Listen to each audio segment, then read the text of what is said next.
more than most normal people, but I don't think he knows more than most engineers. Okay, so very good. It's So amazing now, you found that but it's before I amazing look at you it, found that. before I look at Because as it, a so he was talking child, to me, okay, Elijah. go ahead. So why must Go ahead. Elijah? I thought you were polite now. You experienced 9/11, right? Go ahead. So here we go again. So Elijah, now you become like a baller. Kosher was talking to me. I was giving a response, and you had to jump in straight away. Everything you said already, nothing I didn't know anyway. And Dawn was trying to cut you short and say, yes, we all know that the elections are a hoax from the start. Election fraud, voter fraud doesn't matter. It's the whole thing is a fraud. Now the point I'm going to make That's is, why election fraud would mean the whole thing is a fraud. Voter fraud is this fake branch off of like it only indicts people. Me saying there's election fraud means that no, there's a puppeteer above the whole process. So I'm the fucking one that's actually right, and you're the guys that are actually hyper focused on shit that you can't actually You've substantiate. said it since 2016. I'm telling you, it's always been like that. And I don't have the wisdom to say that. So you might be right. Quickly. You should realize these No, things. I can't. No, I can't because I can't live through before then. I'm only sharing You my follow the experience, logic. If not people what I set up learned. voting and fucked with it from the inside, why wouldn't they do that before on the other times? I didn't say it didn't. I just said you might. I just said maybe you're right. I can only speak to my experience. I don't have the wisdom. They wouldn't let you choose a leader. Don't be absurd. They don't do that. They don't let you choose. I didn't say that you would choose. Like I'm literally talking about how that would be impossible. What are you talking about, bro? Do you know 9/11 If was a there's hoax? election fraud, then I'm talking about the entire process. Do you know that 9/11 was a hoax, Elijah? I know you wouldn't get away with talking about Absolutely that on not. Nathan The Oakley's planes or hit the about buildings. Ether Of or course about it other did. things. Of course the planes hit the building. Yes, I believe in the whole fucking thing. Okay, Even I though don't as a need to take you child, seriously anymore then. everything that Kosha just said about the news, the person on Fox News who had one story and then had another story, that was my life for the next week after 9/11 because all I could watch since I didn't have cable was the news and nothing else was going on. I couldn't go to school. So all I remember is asking myself, why the fuck does the story keep changing? And I'm just in junior high. Okay, so I didn't realize you were that young actually. But do you think 9/11? So what did you say? Did you say that in jest? That you I really was think that? being Hang on, please. facetious. Did you really? So do you really think that no planes crashed in 9/11? You said the other thing in jest, right? I don't think that the planes crashed in. I don't think Okay, any of very that is good. real. You don't think any of that is real? Very good. So you're probably on board that 9/11 was a hoax. Well, this is where we get into Donald Trump, and he'd been prepped for this Well, moment it's not a. exactly. It wasn't a hoax. Like it. Okay, what do you mean by hoax? It was a staged affair. Completely. It was presented as something real. There was 88 drills and exercises going on. The movie that we saw was pre-prepared. All the broadcast lines were taken over. They put up a magic trick. They took down all the buildings safely, and they gave us the here's where you say storyline. here's where you say that I'm part of the CIA now, and you're sure. My uncle died. Either that, or he's somewhere on the beach sipping mimosas because he didn't want to take care of his family, Your uncle and they died. paid him. Well, okay. So, okay. See, this brings more difficulty into it. I'm not going to say anything. I'm going to take you at your word. I don't want to. I don't want to. Look. It's fine. He might have died. I wasn't close to him. It's not like I'm trying to use emotions to get you stuck. Like say what you got to say. Like it's not an emotional pull where I'm like, oh, don't you dare. That's not what I'm doing. No. Okay. I want you to express yourself. I'm just saying that it's only one of two options. Either this man got paid and skipped town on his whole family, or he died. Like I don't know what else to say. What's the most likely situation? Do you think he's dead or do you think he's alive? What's most likely? I saw the buildings from my house. I saw I'm not a stage where no one was actually in there. I can't do that. Well, so you think those planes actually hit? That's not. You think those planes actually hit the towers, right? Those planes smashed the towers. Those people died, right? Yeah, I don't believe that. Like I couldn't experience that part.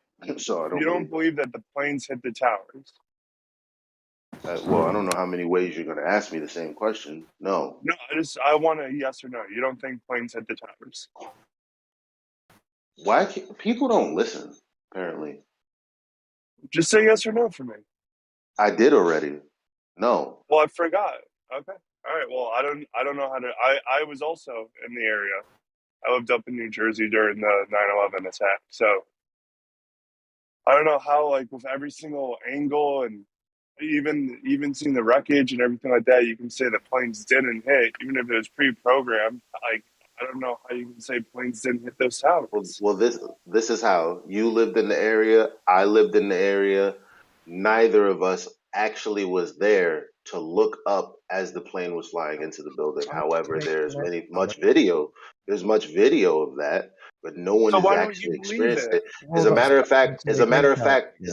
of fact, when this was being questioned, my friend said, and I quote, I literally saw this happen. I don't know how people don't believe it. I literally saw it happen.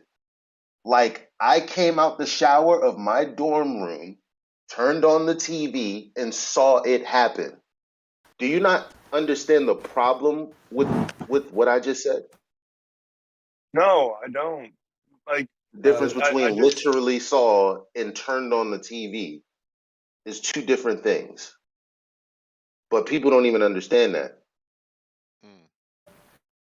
I find it quite amazing just- that Nathan Oakley's crew has at least 3 members who are direct witnesses to 9/11. You now, you're your latest one, and Nick Contentino was in New York, he saw it, and also Chocolate Saying saw it as well. And when I mentioned any possibility that 9/11 was a hoax, which it was a symbolic media and victim hoax. Whatever happened to victims, they didn't die.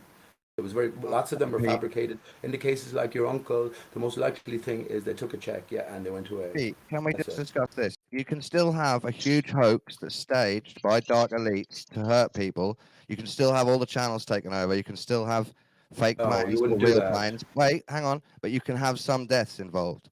If you No, you hold wouldn't do to no that. deaths at all, no one's going to be able to agree with you or understand what you mean properly. No, because there would What have will been thousands happen of is people. they will deny it being staged because they think you mean no deaths. But staged doesn't mean no deaths. It means No, because you see, there's no statutes of limitations on murder, Dawn. I get your argument. I've heard it before many times. The most likely thing is no deaths because there was thousands of people involved. Yeah, I know no you statute think of that, limitations but when on you present murder. it to get Then other there would people on because board, so stop talking, man. present it Because wrong. there would be known. Stop talking, Dawn. Because there was drills and exercises going on. The one prime motivation would have been to keep everybody You're safe. just reasserting what you believe. Can I've I heard all this finish before. my bloody? I'm telling you, this place is worse than any place now. I'm telling you. I'm telling you that because Dodo, you're the I worst. understand what I'm telling I you. might You're be the trying to get worst, people but I woke might on be the worst, 9/11, but you're stuck to no I deaths. might be And the that's worst, why but it I have a doesn't story work. to tell. Dawn, stop interrupting me. Now, You're I'm saying to interrupting you, Dawn. the reasoning behind the idea that no one had to die because there's no statute of limitations. It was a hoax, a symbolic affair, and there was thousands of people involved. No one would have had to die, not necessarily, because that it involves everyone then as part of the conspiracy. No one's later going to on. agree to that. It was done above board, and yes, we were presented via the media a different adventure story narrative. That's it. Now you can Well, continue. there's been plenty of people die as a result. Yeah. What about the people who jumped out of the window on live TV? No, How do here's you what answer happens when you that? let official 9/11 story people in. Then you get lost in the weeds. I've shown Pete. Let me I answer his question. Oh, go ahead, Kosha. I've I'm paid feeling you money today. Go ahead. for death certificates. Well, I'm from New York City too. I know you're from New York City, and that's very close to me. I know I know more of the truth than the mainstream narrative bullshit. But also, I don't.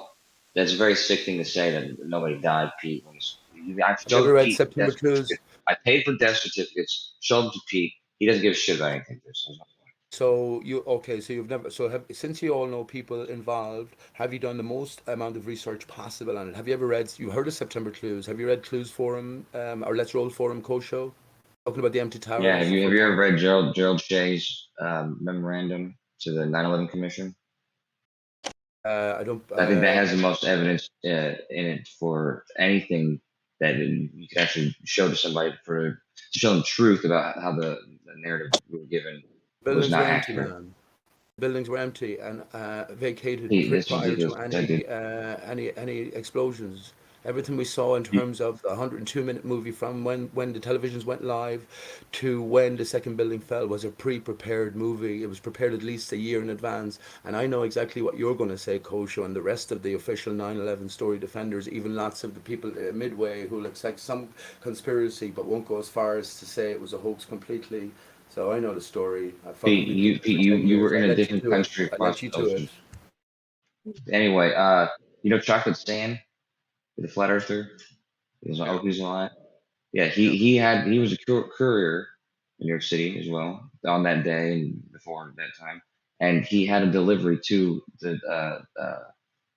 one of those buildings, and so he would have ended up there at some point if that hadn't happened that morning, and he had been there on deliveries before, sending packages or whatever to people. So Yeah. I don't know if you think he's a liar, but people work in those buildings, and it's not. It's crazy. So It's just crazy. my thing He is is there's a such crazy, thing as Kosho. yeah, I mean, he's there's a fucking such thing crazy. as collateral damage. Okay, so could it have been a staged affair? Yes. Could they have decided, these people have to die because, well, it has to be some kind of legitimate? Sure. Like that, like that's where I'm at with it because I know that what they're saying didn't happen, but I also know that either my uncle took money or, or he was just one of the unfortunate victims of collateral damage. I don't know Or your which. I'm not going to sit here One and of tell you that I know. yeah, one of the two, Elijah, but something fishy definitely went down. Whether or not your uncle's got money or he doesn't have money, but something definitely fishy happened that day. I think everyone agrees with Yeah, yeah. The story. I don't know if you heard it. My uncle's either dead or he's on a beach somewhere. Like yeah, because he never yeah, came back to his family. Like so. yeah, Oh yeah, wait, what? yeah, Like yeah. now, can we talk about another one actually? Because now I would take Pete Shea's entire position on this is the first because I didn't know anything about false flags. Like I was one of the that's crazy. Other than 9/11 because I witnessed it, but it wasn't until I got with my girl where she said, "Yo, the Boston Marathon, like, that shit was totally fake," Oh, and I was like, "Wait, what?" Like, and then she started to explain like some things that I was like, okay, I thought 9/11 was fake. I didn't know that this shit was happening like all over the place. But the one that I definitely paid attention to under with the wary eye, people are saying that they're false flags. Let me pay attention to this, right? Stupid voice. The fucking the Florida nightclub shooting. That was the weirdest thing I have ever lived through in my life. Now, when I say lived through, I don't Man, live in you were at the Florida. gay I nightclub. was nowhere. Yeah, the gay nightclub. I was nowhere in the area or none of that. But what I do know is that I thought it was very weird that there were no emergency vehicles except for what seemed to be the blarings, the blaring like police lights from super far away, like probably like 3, 4, 5 blocks. Nowhere near, like they had people running towards, like running away from the police vehicles that were like as if there was a bomb in the area or something. It's just this one threat, this dude. Like, and they're all like, sectioned like very far away. People who were shot are running towards the nightclub. How do I know? Well, I mean, they gave us the layout, and then I just looked at the news, and I'm like, why are they running down that block when Google Maps says that like, why would they have left to be running back towards the building? If you're gonna have a false flag, why would you do that? Like I didn't get none of it made sense. There was a dude that was like limping and somebody was holding him up, right? On the news, but then on YouTube you could see the rest of the clip where he's being held up and then the cameraman like kind of like drops the camera a little bit and then when he looks back like the person lets that person go and they're just like, regular. Okay, I'm like, hold up. Like but the thing that blew my mind You know the girl that the you know the wasn't TikTok. What was it at the time? It was uh Snapchat, I think it was. And the girl, there's this young girl. She's showing her like they're showing her snaps. Oh, she's partying, she's having a good time. And then there's this particular time that she hears the gunshots, and that's timed on that Snapchat. You can see the time. But when I looked on Yahoo reported the incident in like an hour and a half before that snap. And I thought, what the fuck? You know what I mean? Like, there's just too many things about that was real. Oh, then I got into the real conspiracy shit. Then I started looking into the president. Obama actually visited dude's hometown either a week or 2 weeks prior. There's nothing down there. But supposedly he went over there to play golf because they have the best golf, like the field, the range, or whatever you call that. Like he happened to go over there and play golf. And also I mean, the this other. guy that supposedly shot up the club. It's just too much shit that make like it's too much What do you shit. think Trump? What do you What do you guys think think Obama about it? would be doing? Hmm? Like I don't. I'm curious. Like what would Obama have been like? Like why would the president visit this person? Have no. I mean, there's this whole.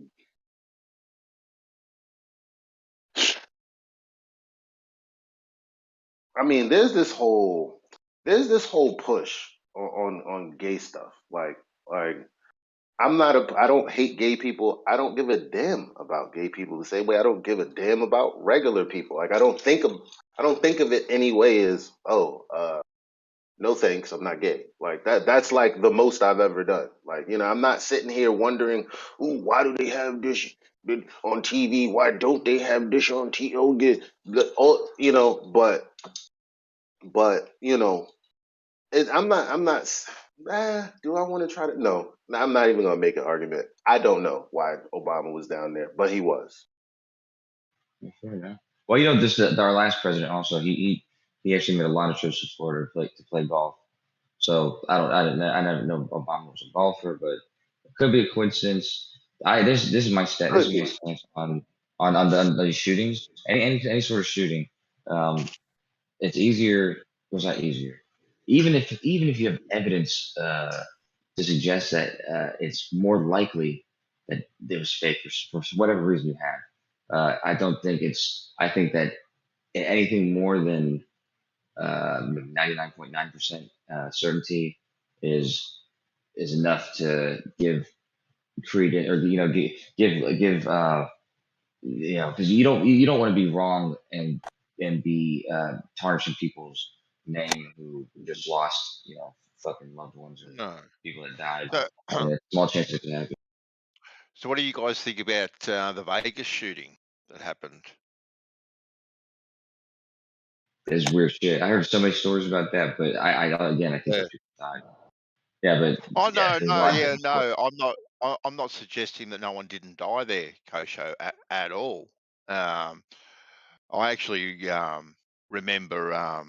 I can't remember what news station it was getting reported on, but back then I was signed up to Periscope, the app Periscope, and I remember hearing it. Anyway, I logged into Periscope and zoomed into Vegas, and man, there were 500 people periscoping at the time, and I remember watching these people in a car uh, driving along, and these people in the car giving the commentary saying that they could hear a number of different shooters, not just the one shooter, but they could hear a number of different shooters and shots coming from different directions, which I thought was very strange at the time, considering they said it was just one person in his slippers from the 13th floor or whatever it was, unleashing on people. Yeah, I I heard a can lot. play I can play Go ahead. devil's advocate to that. When you the rapport of a rifle, especially a high power like that, from an elevated position shooting down, that rapport is going to echo, and like it's also breaking the sound barrier. So you know Yeah. you're going to hear the report, and then you're going to hear the cracking of the sound barrier. So it may sound like multiple shooters. Yeah, Okay. that's a good that's a good point. And same thing with what Yeah. Elijah was bringing up, like with Yeah. the nightclub shootings. That is Whenever there's that is- confusion like that, people are gonna remember. People are gonna remember what they think they remember. Based off of whatever stimulus they took in, and yeah, I mean they could have. It could have gone both ways. I've heard a lot of weird stories about that though. Like even with the dude and his purpose for being there, and the hotel and how they had that they had closed down floors and all sorts of type of stuff. So yeah, a lot of weird. Yeah, I've never looked into it personally myself. I just remember just tuning in that day and hearing that report. And I kind of thought to myself, oh yeah, that's a little bit strange, but exactly like what you said, Rakia, that makes sense as well. Yeah, that's also the other problem with these like I said, false flags, but people they call these mass shootings false flags or whatever, or what do you call it, like staged whatever. Yeah. But either way, I think that it's even if there looks like there's evidence or things look fishy, like that Kevin Ham, whatever his name was, like suspicious looking shit. None of that is enough to just unless it's really compelling, might as well just say like write it off to confusion and that type of stuff, because all those events everyone's gonna be confused as fuck to what they saw happen or whatever. I do remember though. Then, but shortly after that event, there was a fairly big push, perhaps from the Democrats, for tighter gun control. But like I said, I'm not going to read any more into it than what it was. I haven't seen too much on it. I'll add to that. I mean, there's a lot of crazy people that do a lot of crazy things for a lot of crazy reasons, right? So it could be an actual event where a dude just went berserk. I'm gonna go up and, I hate country music, whatever, right? But to deny that whoever is running this planned out, obviously planned out situation of thousands of years, to say that that group isn't capable of staging false flags when that's obviously been the truth in the past, and it makes logical sense that they would need to do that. To deny that fact is strange to me. It's stranger than Pete saying there was nobody that died in 9/11, right? Like, to me, that would be strange. like with the. Oh, go ahead. Go ahead, Raquel. Well, I'm just saying that's strange to deny that fact that that group would stage things like this if they needed to. Of course they would. They would do whatever possible to fulfill their plan. Oh, Yeah, the problem for me is why are there these questions? That's what's weird about it. Like why okay. So I don't know if you guys probably wouldn't care about this stuff, but the Jesse Smollett shit, like, so here's the skinny on that. You know why it's weird, Bandsaw? Because the conclusion made no sense. I don't mean him getting off like way later. I'm talking about the questions that they began asking. I'm like, how the fuck did y'all get here? Like, the question is whether or not. Okay, so it began as like these white boys jumped him, right? And then the Nigerian brothers whole thing came out, right? And then the conversation was about whether or not uh it was about whether or not Jussie should get charged by the city, I think, because the city was like, no, we're gonna sue this motherfucker, right? But everyone else who was talking about it on like, because that's what celebrities do, they push the social media narratives.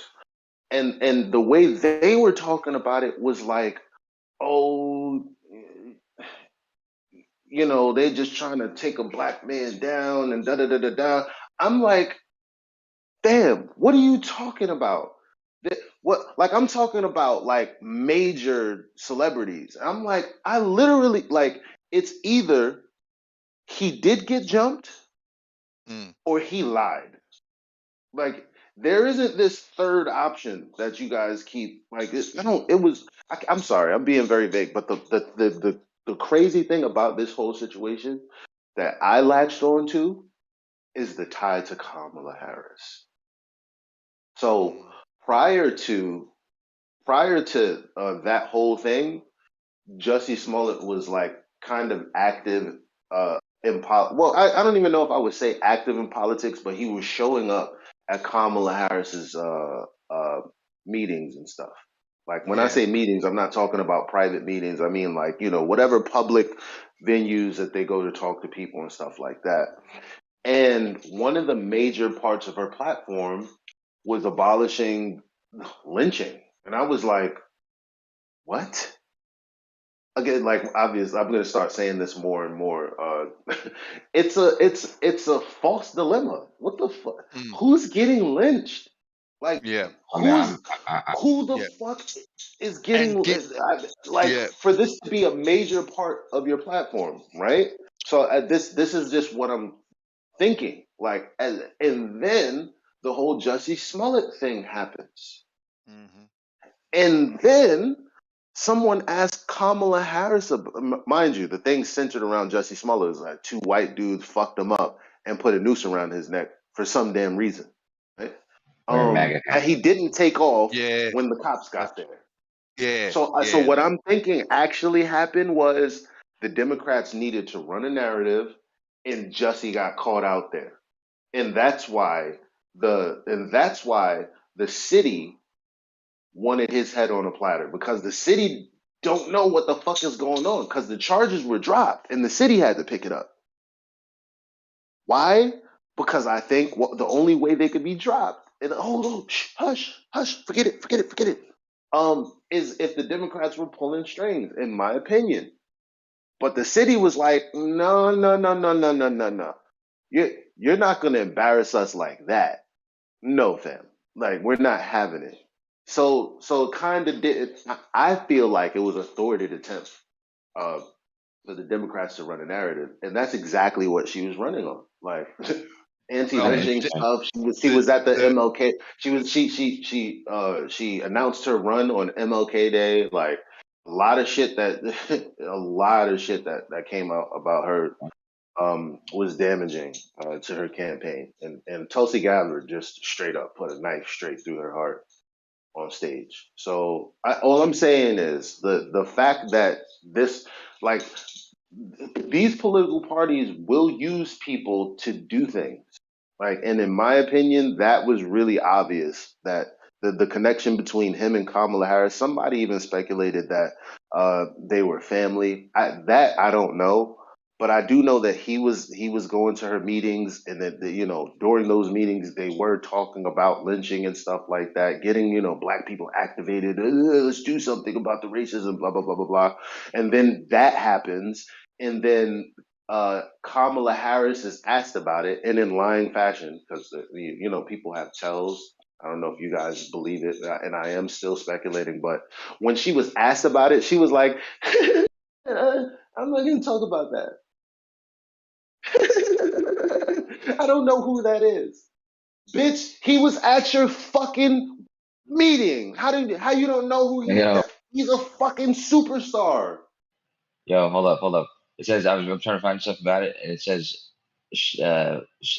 Harris mocked for calling Smollett attack a lynching. So I guess she called this attack a lynching at one point. That's Look funny. at that. That's fucking crazy. No, but yeah, that's interesting what you said. That I didn't know there was any involvement like that. I was assumed that he just wanted to like raise his raise himself up in the public eye so that he could get, because I think he was going to get Sense, written off right? You're written off the show welcome. as soon as You're welcome. It makes more sense, right? I mean, it does make sense. I don't know exactly how much connection there is. I'm just hearing about it, but it does look like she was kind of inappropriately when nobody else was defending him and shit. So hmm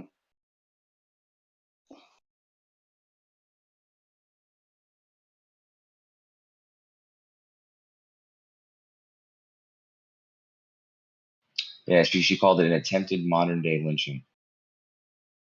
I don't know how and that's the thing. When they do shit like that, it lets me know that they're dead ass serious about winning. Which means, how is this planned? Like, that was one of the biggest blunders of that election year is her being a candidate. But look at her now. She's a VP. It's fucking crazy. She's probably going to be the president. Would be fucking crazy. I mean, I haven't paid attention to I it don't in a really while. know. Yeah. No, but so hold on. Just want to make just because like I said, I wasn't paying attention to that election either. So she used to bring up this lynching thing before this happened to him. Like this was a thing before it happened to him. Yeah, The this lynching. was a part. This was a part of her running her. All right. It was a part of her platform before that happened. Because that is kind of strange that he's specifically staging like a thing where there have a noose around his neck, right? So it's like either he got that from being influenced by her, he got the idea, but I think it is likely that there's some connection there. It's crazy. Right, because there's no reason for the charges to. Who the fuck gives the state or whoever it was that first dropped the charges? Why would they do that, and who gave them the authority, and what was the justification?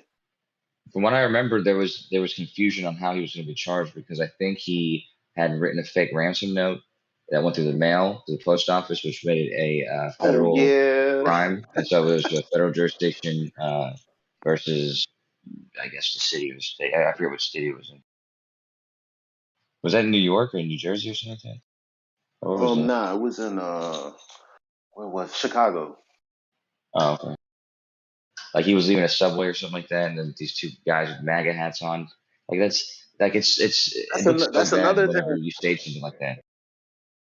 That's another thing. Like, I googled 24/7 subways. Does anybody know any I 24? do. Okay, I used to never live right mind next then. to one actually, Okay. but it's in a gas station, so Yeah, okay. So it's possible then. Whatever. I just okay. It was all weird. You're a celebrity who's gonna walk in the blistering cold and some people like the cold, so I can't even make that argument. It's what's weird again is that he was going to her meetings prior to the attack, and specifically she was talking about lynching and black because her whole thing was centered around like pulling on the heartstrings of black people. Which now, see, one of the things that destroyed her, I don't know if you guys know, but there's something called ADOS, American Descendants of Slaves, right? And so they're drawing a distinction between like me and immigrants or people that look black. They're black, yeah, but they specifically don't have the lineage claim that we have here in America, if I can even believe the whole. Anyway, so it's like when she came out on MLK Day, like this ADOS movement had a lot of black people who were quote unquote waking up and trying to get political. And one of the issues was, okay, she's not African American. Why is she like pandering to us? Like why would she run on MLK Day? Why is she trying to get us to believe that she's black by going to like a Power 105.1 talking about Tupac she used to listen to in college, which he didn't even come out yet.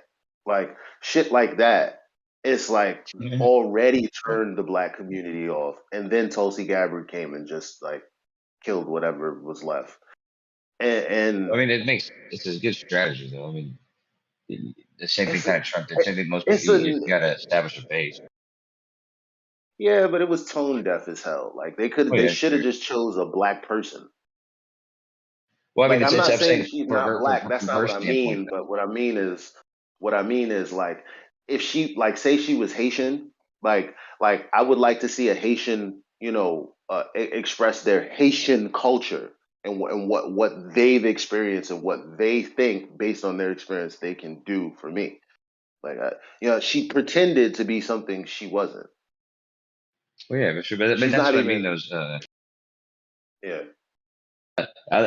most of the time, if you're the career politicians are just professional liars, basically. So it's like the whole point of everything they're doing seems inauthentic for the most part. The best ones are the ones who at least appear to be somewhat authentic, but they have to do these things. They have to gather a base and do all this other type of stuff.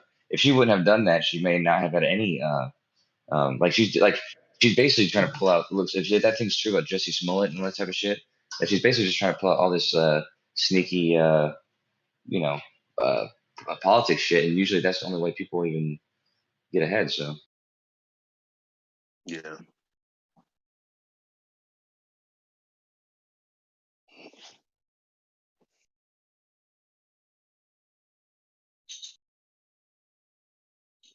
I have this whole idea for a government or political structure of selecting these people that would completely get rid of all those types of problems, because I think the whole the whole idea that we have in this country and other countries built, the same sort of ways ours is, where you have representation and these elections and shit. Uh, they're just they're demagoguery, but they're mostly just selected.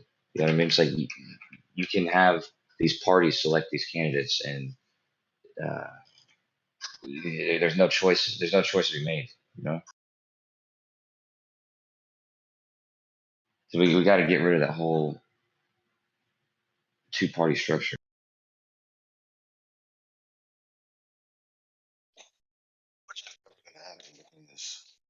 It, because they're doing it on purpose, like because election fraud persists. Like so, until that changes, nothing about this process is real. No, Like Kamala Harris's push, like as a candidate, like no, like she obviously had interests backing her for whatever reason. I mean, she's locked up more black people than who, any other fucking. What is she? What was she before she? What was it? Anyway, but whatever she was doing before she became VP, like it isn't that she locked up black people. It's that she turned the cheek when her office was doing shady shit.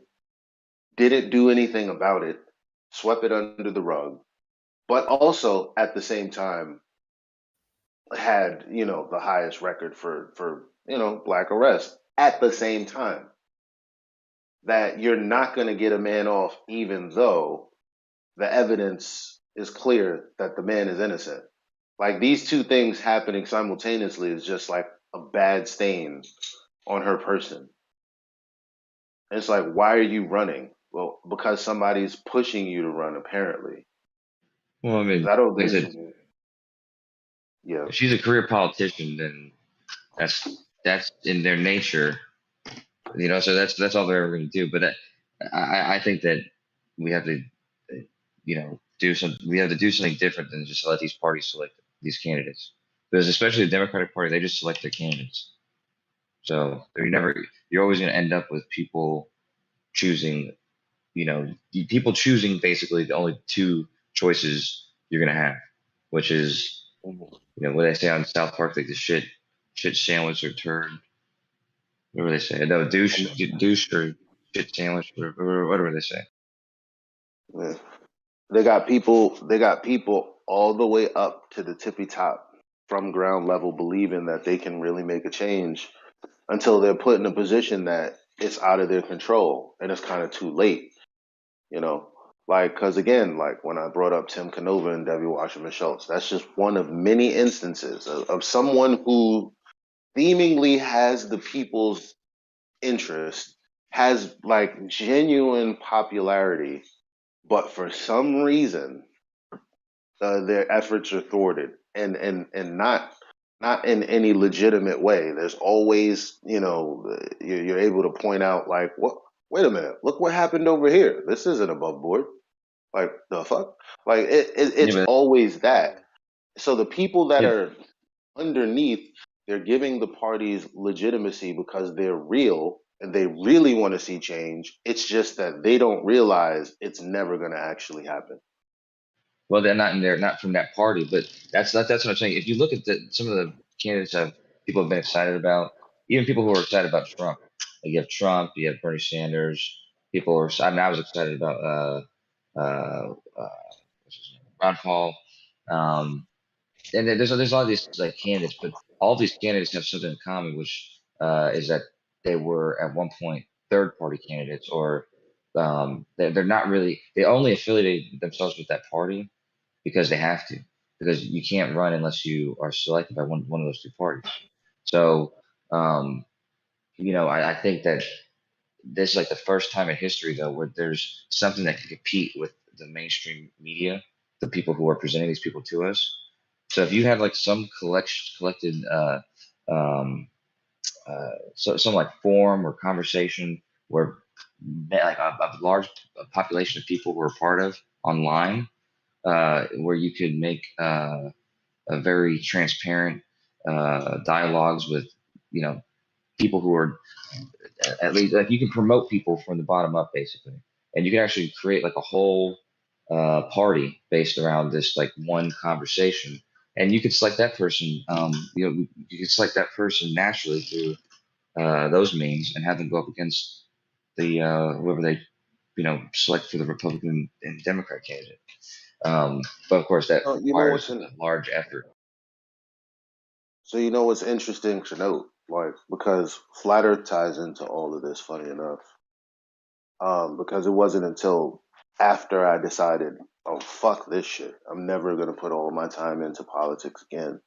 But I was like, what? Why? What is happening? What's going on? See, while the flat earthers were getting scrubbed from the internet because I had no fucking idea that was going on, I was getting scrubbed from the internet. My independent media sources were getting scrubbed from the internet.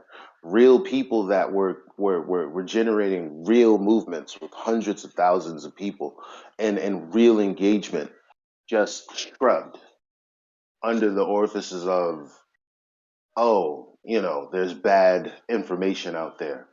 Therefore, we have to do something about it because there's too much false information getting out there. And ever since then, ever since 2015, 2016, the internet has been an entirely different place. You can't even call a pedophile out on Facebook because you're going to get blocked just by uttering the word pedophile. Okay? Like all of the groups that gain momentum organically, they don't exist anymore. So I don't. I'm not hip. I don't know where it is or where it would be that genuine people would come together to support somebody where they haven't already taken control of that apparatus. Because right now, the internet, I used to see it as free. Maybe I was naive even then, but I know it's controlled now. So the internet is not even an option anymore for me. Well, no, well that's that. So when I originally actually it was probably 2019, I was coming up with an idea, 'cause I code and stuff. So I was thinking about like a blockchain type of environment where every exchange and every response and everything that this is what would create the transparency would be that basically nothing would be deleted. So it's like nothing. So everything this person, every position they've ever had or question they've ever Yeah, but answered. you're just talking about social credit. You're talking about the other fucked up side of the spectrum, right? Kosho, you're talking about the other side of the fucked up spectrum, and this is how they're going to push that fucked up side of the spectrum that you're just about to talk about. Is through people like you think it's a good idea when authoritarianism and tyrannical governments are on the rise, and they No. suppress information that you should record every jot of what everyone's positions were before for transparency's sake. That is fucking Not ridiculous. at all. I'm not even talking about a government structure. I'm talking about a forum that is promoting people to, elect into government. So I'm not talking about anything that anyone's held accountable to. It's the only accountability you're held to it is that your words are remembered. So if you have a position on this thing or this thing or this thing, there's no scrubbing or whatever because it's clear it came from you and you said it at this time and all this type of stuff. But look So at what it would have to be. now. I don't have the I'm saying full that would be second. used against everyone. That would be used against everyone in the populace, though, right? Like, look at what we've got at the moment. People going to prison for misgendering people, right? Like, this is some real shit. So, like, I don't feel that we need some sort of like AI code thing that's able to like remember every position we held and store it on some fucking server. I don't think the government needs any help in that directive toward prosecuting us and persecuting us. You know. Well, so one thing is, like I said, I hadn't fully fleshed out this entire the layout of how this would work, but everybody wouldn't be exposed on this. It would just be the people who are. So let's say like I wanted to promote Elijah because I thought he'd be good for Congress, whatever. There'd be means for me to promote him to groups of people in these forums.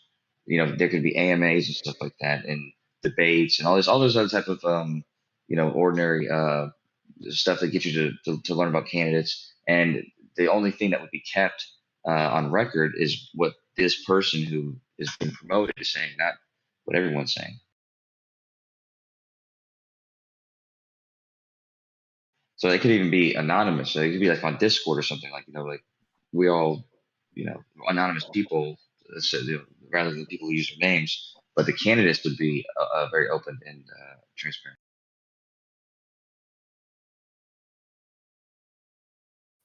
Yeah, but the moment that something like that's able to be plugged into a media platform, it's going to get reproduced, rebought, and then restructured. Like, you get people used to that on the level with politicians, right?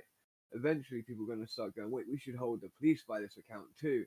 Oh, wait there, we should also hold these teachers by it. And then before you know it, it will, across the board, the left would love a program like that. They would love to use a program like that. And they would love to apply it to everyone eventually. It would be a slippery slope, but I guarantee it would go all the way slide down to the bottom. Well, already, like, and that's where I kind of got the idea from, or part of the idea is Russia, I think in 2019, right? No, it was like this is 2017. I had this idea, right? So it's 2017. Russia had already been implementing a new structure in their government where they were going to bypass a lot of bureaucracy by basically streamlining it through a blockchain, like contracts, all that type of stuff. Which actually is not a bad idea. I mean, because it does get rid of a lot of bureaucracy, like lawyers and these kind of middlemen that aren't really necessary, accounting, this sort of stuff. I mean, I don't see a problem with that. Yeah, Kosher, you really would. I'd like to hear. I'd like to hear a take from maybe Jeremy or someone who's like I'd like to have the crypto warriors like have a conversation about this because in my mind it just seems like on one hand people I don't know anything particularly about crypto other than how to make a little bit of money and lose a little bit of money. But I can religiously parrot the sentiment of, oh, this is totally free and the government can't get their hands on this. And I don't actually fucking know that. But I know that that's the message that's being propagated. So I'm like, is that really true? Like, if you could be completely anonymous, like then to me, I see it as them really getting in the game. You can be completely anonymous with it, but the problem is if you go try to cash it out, right, you got to go to exchange or something. I mean, you could do a hand-to-hand deal on a street or something if someone wanted to buy it off you, but Most of the time people go to like an exchange or something, but yeah, you can keep it anonymous. They can't fuck with you at all if you really wanted to. And that there's it's not a black and white. Like They blockchain can't in shut it. general is not. They can't shut it down. They can't take your money. Please secure and anonymous. They'd have to shut the internet down. Well, depending how the specific blockchain was set up, but yeah, I mean that's what I'm saying because there's different structures where the government could have a uh, complete control of the cryptocurrency or whatever, and dictate its value and all type of stuff. But what I'm talking about is smart contracts, which is you're not using the blockchain for coins or whatever. Start your bullshit. Sorry, talking to my cat. Being all sneaky and running and shit. I came back in the house. I didn't leave yet. My bad. Go ahead, guys. What does it do when you leave? Fucking dig through your shit. Fucking play fucking spades, maybe. I don't know what they do.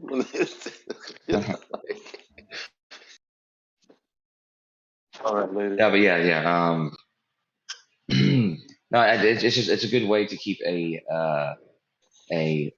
hard ledger that can't be cheated, and so that if you have a structure like that that's built, and it's sophisticated enough to mitigate or I'm sorry, litigate certain things that you would need a lawyer to do, for example. So it's like you could get a divorce, or you could get a transaction that would require you to have to go through all these government fucking people, and it would streamline a lot of bureaucracy, basically.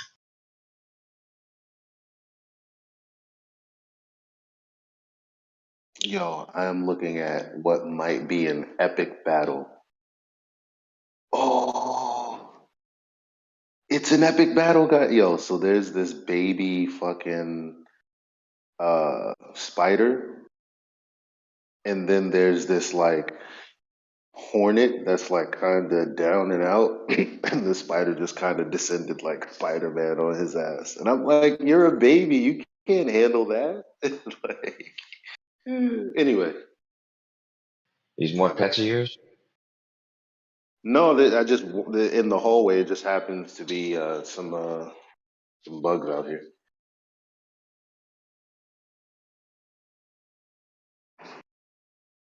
Yeah, I'll Spiders stop are derailing the conversation. But thank you, no Coach, spider. for I enjoyed this conversation with you. I can say that I'm appreciative when I am. Yeah, well, So like I said, I missed. I just apologize. I missed. You were right when you said I prejudged your. Well, I mean, not really. By the way, I don't think because I actually what I did was appropriate because you only made a claim and you didn't give up the background. So of course I'm going to respond to what you've only said. But regardless, you were right though. When I got the full picture, it's more nuanced than just you know than just me blankly saying like there's not some massive cult. Because ultimately, you weren't saying everyone's in a cult. You're saying like there is there's like a collective cult. I guess propaganda or whatever.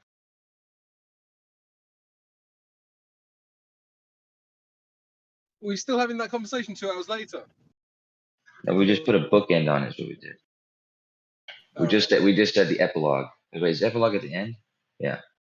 I mean, think what so. what were you talking about with that with the crypto? You take like this video we just made here, this live stream video. You make it like an NFT or something, and then it's there forever. What it? What are you talking about? What you The talking thing, about, Willis? the thing Kosho just said about not being able to scrub shit from the internet if you turn it into like an NFT or crypto or something. Yeah. Not No. crypto So I your was talking about name. smart contracts. Like I was talking about smart contracts with the government, but in the thing I was talking about, I'm building something similar with my brother right now, which is it's like a talk space or some bullshit. I forget what he calls it, but yeah, if you were to implement it with like hash functions like blockchain, you could keep it so the conversation it's like on Discord, you could delete shit that people say and all this type of shit, but you could write it in a way where everything would say there'd be a ledger for every conversation. You know what I mean? Every interaction and all this. So it wouldn't be that somebody could just scrub some bullshit they said a couple years ago because they have a new position now. You know what I mean? The shit would be kept as an NFT, and you'd be able to see it whenever. Well, I don't know why it wouldn't have to be an NFT, but the fact that it's a How would you blockchain have ledger. audio? How would you have audio in a I mean, blockchain? you could transcribe it if you wanted to, but Yeah. regardless, yeah, you wouldn't make it an NFT though. I mean, that is How do you have audio in a smart contract? well. Let's say you turn it into a digital file and you like turn it into binary or whatever, and then you turn that into fucking a text file, and then you turn that into some a whole block. But regardless, I don't know, bro. I mean, you could do that if somebody wanted to waste their time and for something that was relevant to somebody to do, then I guess they could do that. But the point Wouldn't is it be that easier to just turn it into an NFT? no, NFT is specifically owned. Like it's going to be owned. So it's a transaction in which you're gaining ownership of something. So it's not. It doesn't make sense. No one else The would be able to hash see it. function. Say what? No one else would be able to see it. Pretty much, you're saying? No. Okay. The whole point of the hash function and the blockchain is that it's creating a ledger that is built. So it's basically it's moving around and it's built by all these different people on the internet, and uh, each block in the blockchain is built from the previous block. So basically, you can have a complete ledger of every transaction, right? So if you create the blocks, if you create the conversations that people are having, if you use each post or whatever as blocks, each of these are going to be permanently in the ledger as long as it's intact and all that kind of stuff. So All right. as long as it doesn't get corrupted, basically you can have a ledger that nobody can go and erase something they said in the past.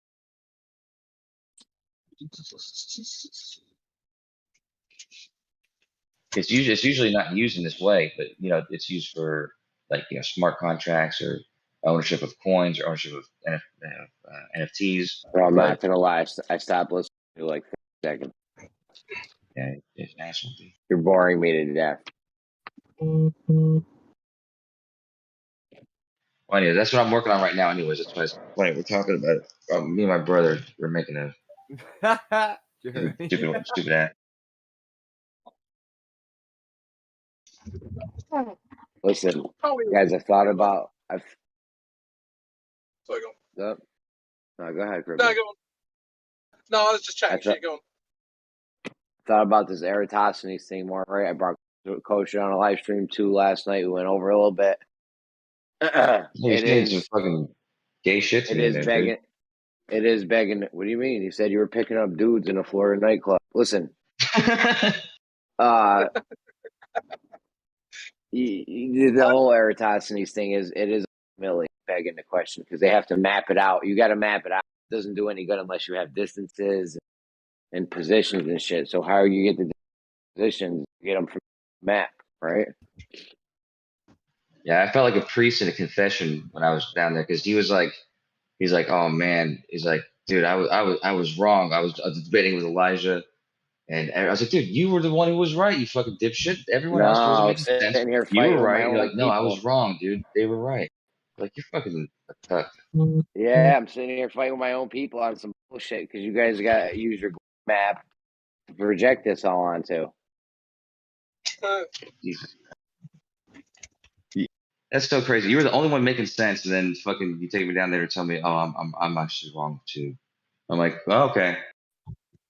Well, once I went over it and realized what happens.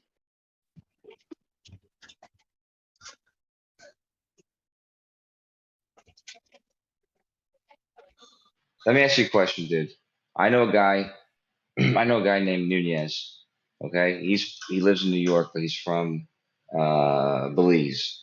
Okay, Belize in Central America, south of Mexico, right? And he actually told me he's driven from New York City down to Belize, right? So the Okay. Belize is just slightly north of the equator, right? So Okay. I mean, this distance from where he is to the equator, from New York City to the equator, you know, let's say he looks it up online and he compares that to the distance he actually traveled, and it was comparable, given the extra fucking, you know, bullshit he probably drove, the windy roads or whatever. He's like, oh yeah, that's about right. That's about the distance I traveled.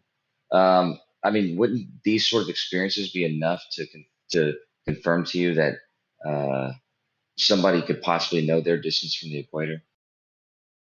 No, they might know somewhat close to it, but you'll never know it unless you travel that 8. Very hard to marry up. Yeah, but you're talking Be about the distance exact traveled. numbers. Talking about getting it closer than Yeah, yeah, driving. getting it close is good Even enough in this case. I don't believe him. so, It's close enough, bigger than the error that you're looking for. how do you know what Precisely, the yeah. error needs to be? Because I'm gonna post the paper again. This is why I would I'm punch in not your gonna stomach. read it. Really, is because I know exactly the same people who ask me for the fucking shit. The same people I've posted it to plenty of times, dude. So in the paper, the test that I did, I made several predictions for the flat plane, and when you look at the predictions based on, um, you know, the different starting positions and whatnot, I'm not going to get into it. But if you look at the predictions, the differences between the globe model and the flat model are enormous in some cases, in some aspects. And so, if there was only a small difference between where you thought your distance to the equator was and where the actual distance was, that would be a small enough difference. It would be within the allowed. It would be within the error that you were looking for. So the error you're looking for is larger than that margin of error. Like if you go to look at the trip from Santiago to Perth, that's would be a 2 times error more, I think. And so if you have an error of 100 miles or 200 miles, that is insignificant compared to the error that you're looking for, which is 2,000 miles. Well, I think it's more like, isn't it like 9,000 miles? I think it's a lot. Yeah, but you get the point. Yeah. That's a perfect example because the difference is so enormous that if you're not sure and your uncertainty is within a couple hundred miles, that couple hundred miles is perfectly within it's inside of the range that you're looking for of an error. The error you're looking for is much larger than that. So if you do what you're saying, if you do it on the equinox, you do Eratosthenes on the equinox, right? All you need to know is how many miles, plus or minus 300 miles, and you're good. I'm not going to say plus or minus 300 miles. The way that I did our What's test, the maximum? What's your maximum error bar margin range or whatever? that's what I'm about to tell you. The way I did my test was I was making predictions of what the angle that they would get from measuring their fucking shadow from their stick. And so I had to already know their positions and their distance from the equator. So I did it sort of backwards. I did the margin of error I was looking for was within 1 degree of the prediction that I made. So I allowed for 1 degree of error, which was well within the uh, amount of error that was to be expected. There was in some cases there was a difference of 15 degrees that would have been expected. So well within 1 degree is perfectly reasonable.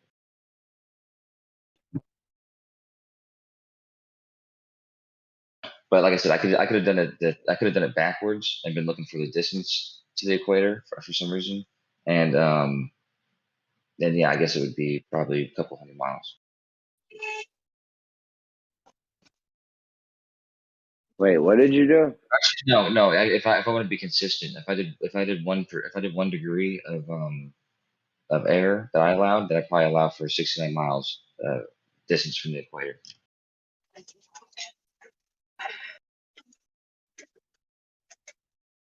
Your maximum error for margin was 169 miles.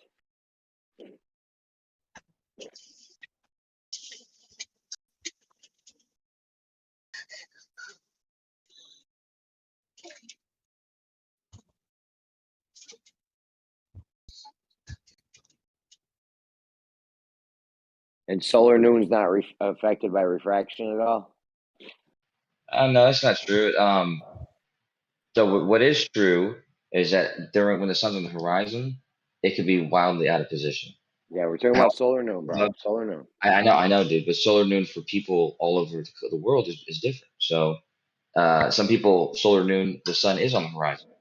So regardless, What? Really? yeah, really, dude. What are you talking about, really? Only a couple of people, the South Pole. Yeah, a couple of people, but still, yeah. Oh.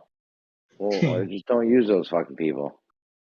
Well, I used somebody in St. Petersburg. That was the furthest north. I think that was the furthest from the equator I had. That's about 60 degrees north.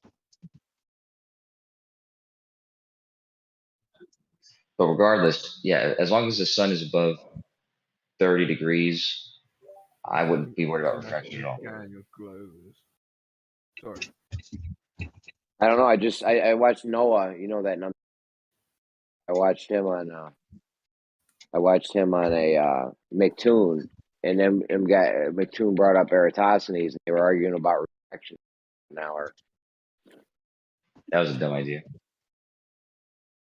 I'm not sure I would MC Tune entertain that for too long because there's no issues with. I mean, you can do one of two things. You can not take measurements below a certain range, which is probably going to happen anyways, or you could. I mean, just do that, or you can account for the refraction. But I don't know if why the that sun would be. appears higher or lower, refraction would affect it. I thought it was just a left to right thing, but it's an up and down thing also. Yeah. No, it's mostly an up and down thing. Yeah, so refraction could be huge. Yeah, but it's not. Oh, that's how you fuck up the Eratosthenes argument. Numpty Noah was on the right path. He ended up backing down, but he was on the right path with that refraction thing. All right. It can be defeated in seconds. You just tell them With the if you're really refraction, worried yeah. about if you're worried about the refraction of the sun, the position of the sun, just track it with the equatorial mount on any given day and watch it follow the sun from when it's 30 degrees above one horizon to 30 degrees above the other horizon. And if you find that it's out of sync with the equatorial mount, more than 5 arc seconds, then you might have an argument. But I think the only people that are getting close to it are the only people that are getting close to the position of the sun are the people at the subsolar point. Other than that, you could have, who knows how much amount of refraction going on. No, that's what I'm saying to you, dude. 90 degrees, there's no refraction. But between 90 and 30, Well, it's not no refraction, but it's still within 5 arc seconds out of position. you don't know that. You don't know that, and you can't prove that. I just told you how you can prove that. What are you talking about? You said get an EQ mount. You said get an EQ mount. I listened. You said get an EQ mount. All you have to do is do the 15 degrees per Right, hour. You can tell where the sun will be, and it is. You said get an EQ mount, right, Kojo? Yeah, get an EQ mount, just like Mike Okay, just said. And that's going to look at the thing, and then how do we looking is the sun's actual position? You make sure it's pointed directly at the sun as the equatorial mount itself is moving 15 degrees per hour. If it's moving so the consistently EQ mount. 15 degrees per hour, so now we got two things looking at the sun. We got two things that are looking at the sun. How do we prove either one of them is looking at the actual position? What well, we know You act like if we get more things looking at the sun, that somehow proves its actual position. I'm gonna hold you back while my punch is doing the good, dude. We know it moves 15 degrees per hour. So if we look at it at noon, we get a fixed location. Now we take the EQ mount, we move 15 degrees per hour. When it gets down to the horizon, it slows down a little tiny bit, but for the rest of the day, it tracks 15 degrees per hour. So you can tell where it is and where it should be. But here's the important because Jeremy's asking how do you know that's where it is. His question's irrelevant. We're not using any actual positions of the sun. We're not concerned with the actual position of the sun. This whole test is based on Well, the this whole test apparent is position of the bullshit. sun. Then, It's all if it's based on just the apparent apparent position of positions, the it's sun. bullshit. Okay, if It's it's not. if it's apparent positions, it's worthless. Why? We're not about to start making geometric claims on apparent positions that may or may not be actual or accurate. But I Why just is that? told you that it's actual. You can't prove that it's actual by having more things You look have, at it. That makes sense. no, because please try and listen this time. Because I don't like wasting my time speaking. You have the sun at noon. We know where it is. It's directly overhead. Now, 15 minutes later, an hour later, it's 15 degrees from where it was, and it follows that all day. And we know Apparently. we know it moves 15 degrees per hour because it's going to be. That's how many movements it makes before it comes back around to the starting point again, back to solar noon. Yeah, but So we know it moves 15 degrees. That's no question. Any aberration from that is optical. So as you get down by the horizon, the slowing down that it does at the horizon is an optical effect. The rest of the time, you can measure and tell exactly how much refraction you have modifying its position. Yeah, Jeremy's a weasel, dude. He's a gremlin, and he's not worried about the refractive position of the sun. He's fucking gonna come up with all sorts of dumb shit like the what it could be somewhere else in the sky, or the 8 minutes and it takes for the light to get to us, and all this other crazy monkey shit he's gonna pull out of nowhere that doesn't matter. But what Moak said is accurate. So that's what I'm saying. You guys are talking about two different things. Like when say actual position, the one that Moak is using is the only relevant one. The ones you're about to bring up, Jeremy, they don't matter.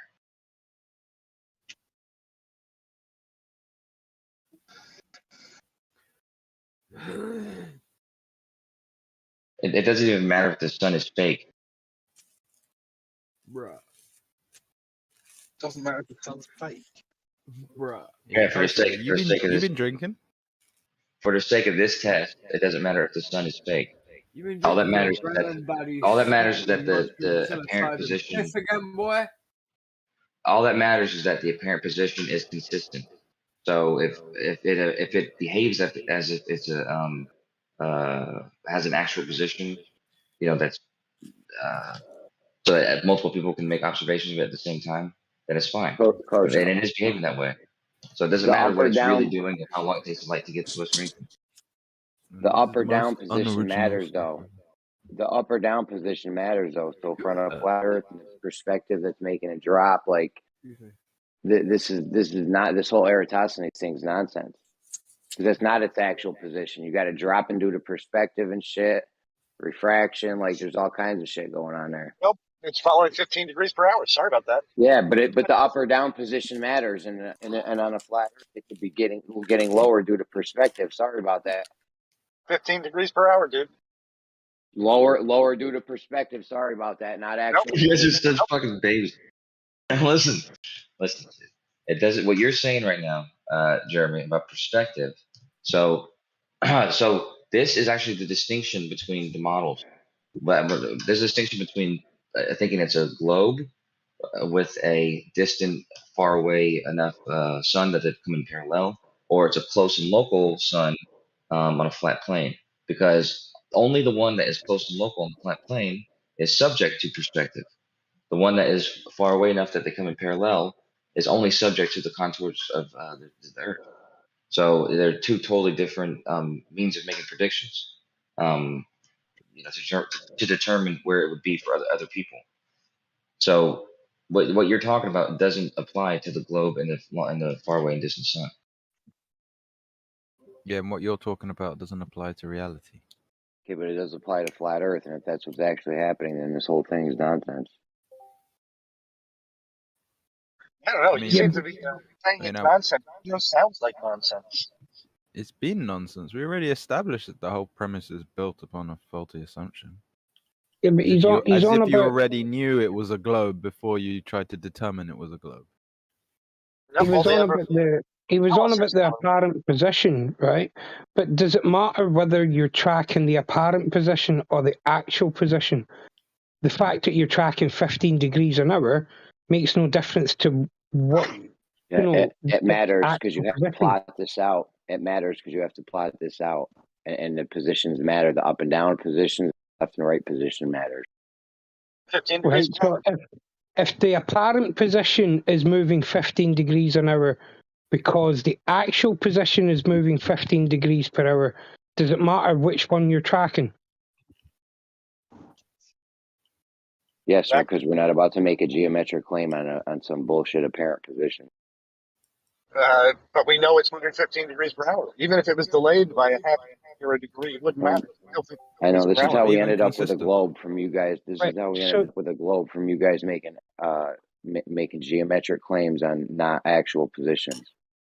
Right. So your issue with it is that they're tracking the apparent position and not the actual position, and you think the fact that they're tracking the apparent position makes the tracking flawed.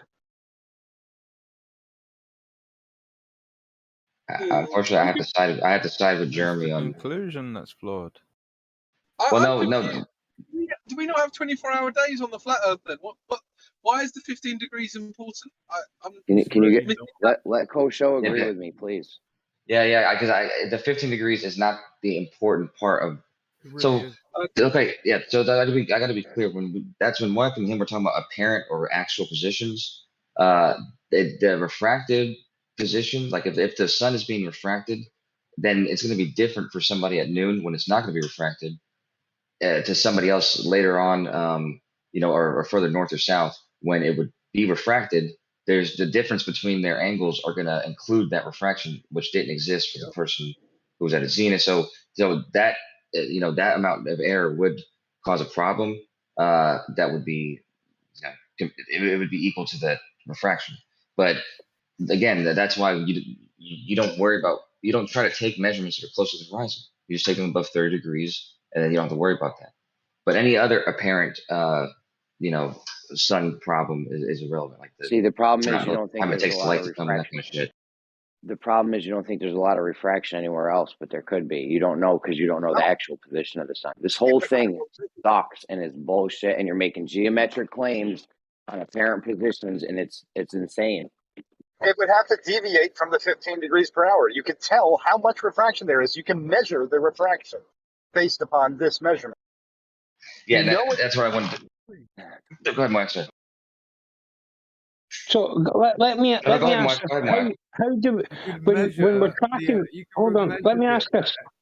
No, wait, you can measure the effect of refraction, right, compared to the refracted apparent position of the sun. So you're never. Where's your benchmark coming from?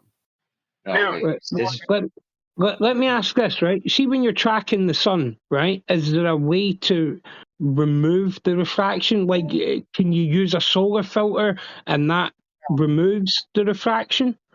No. But what No. What Moyak was just saying. Sorry, go ahead. Yeah. I have a feeling that Highlander is fucking your argument up for you because I feel like he's saying something different to you.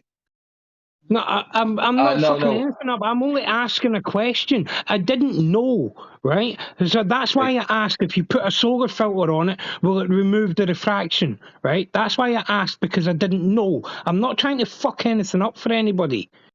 No, I understand what's going on here. Why would a solar filter remove refraction? I mean, why are you attacking me because I'm asking a question that I want to know the answer to? I'm not attacking you. This is me trying to help. Can I please answer that, please?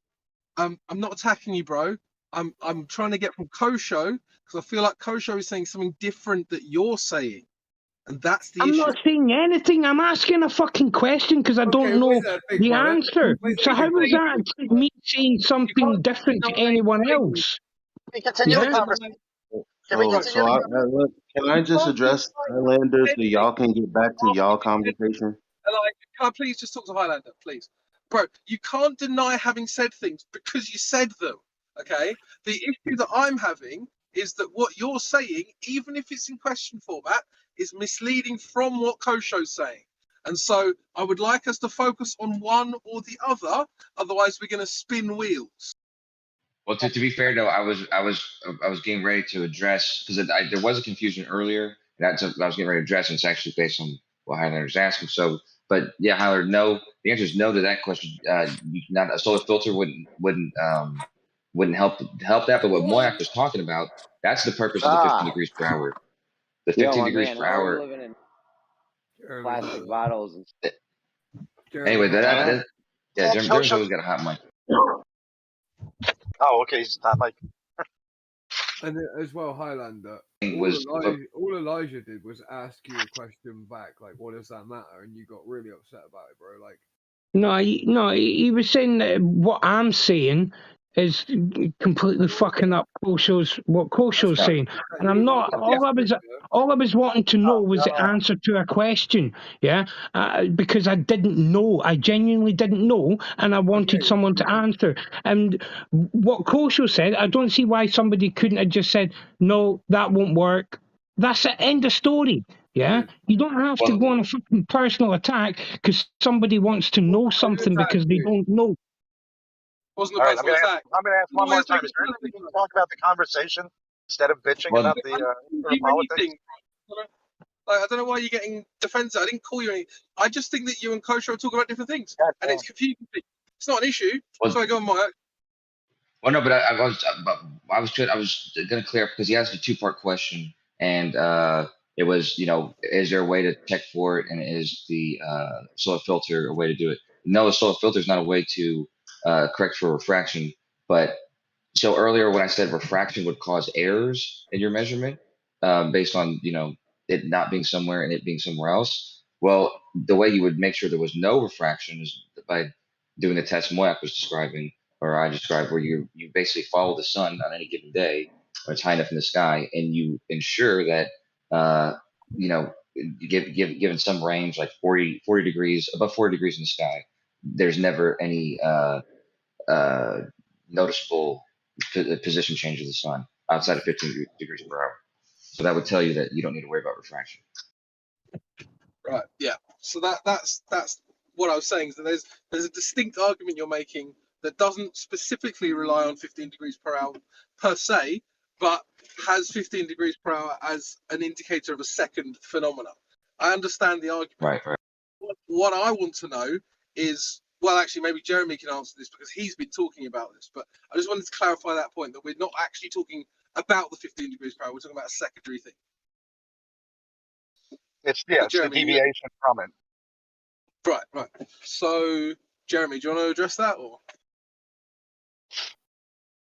I think he's at work. He's at home. He's probably at home. Fine, whatever. Yeah. In the last 10 degrees of the, before the horizon, we lose about maybe up to about a half a degree of precession that time. So that's where almost all of the deviation happens. Anything I know that. Yeah. Sorry. Well, no, I'm just asking Moyak what he thinks the cause of that is. Refraction, and it's measurable because we know where the sun should be based upon the 15 degrees per hour, and now it's deviated from that, so we know how much refraction there is and what direction that refraction is. So we've actually gotten Jeremy's answer of what direction of refraction happens. I'm just wondering. He's asking the cause. How do you think that would be on a flat plane, and how is it different? You would still have refraction and stuff, but the 15 degrees per hour just wouldn't happen. Why not? We've got 24-hour days on a flat plane as well. Because it doesn't meet perspective, and now we know it doesn't meet refraction. I don't feel like you've answered my question. I think I did. I don't think you did. Ruhif, and actually Rumpus too. They have these good models for it, but it's not just the 15 degrees per hour, because the light, the refraction is going to be based on the angle of incidence between the barriers, and also the amount of the amount of difference in barriers and stuff. And so if you look at like the curved Earth, like a wood curved, and the atmosphere, when it's high up in the sky, it's barely going through a steep angle, and it's going through them pretty regularly. Like the layers are pretty regular. But if you think about a curved, what do you call a celestial? What's it called? No, cosmological refraction or something like that. Celestial refraction. Who knows what it's called? But that's when an object's outside the atmosphere and being refracted all the way through the atmosphere. That's extreme amount of refraction because of the angles caused by the curve and also the amount of atmosphere.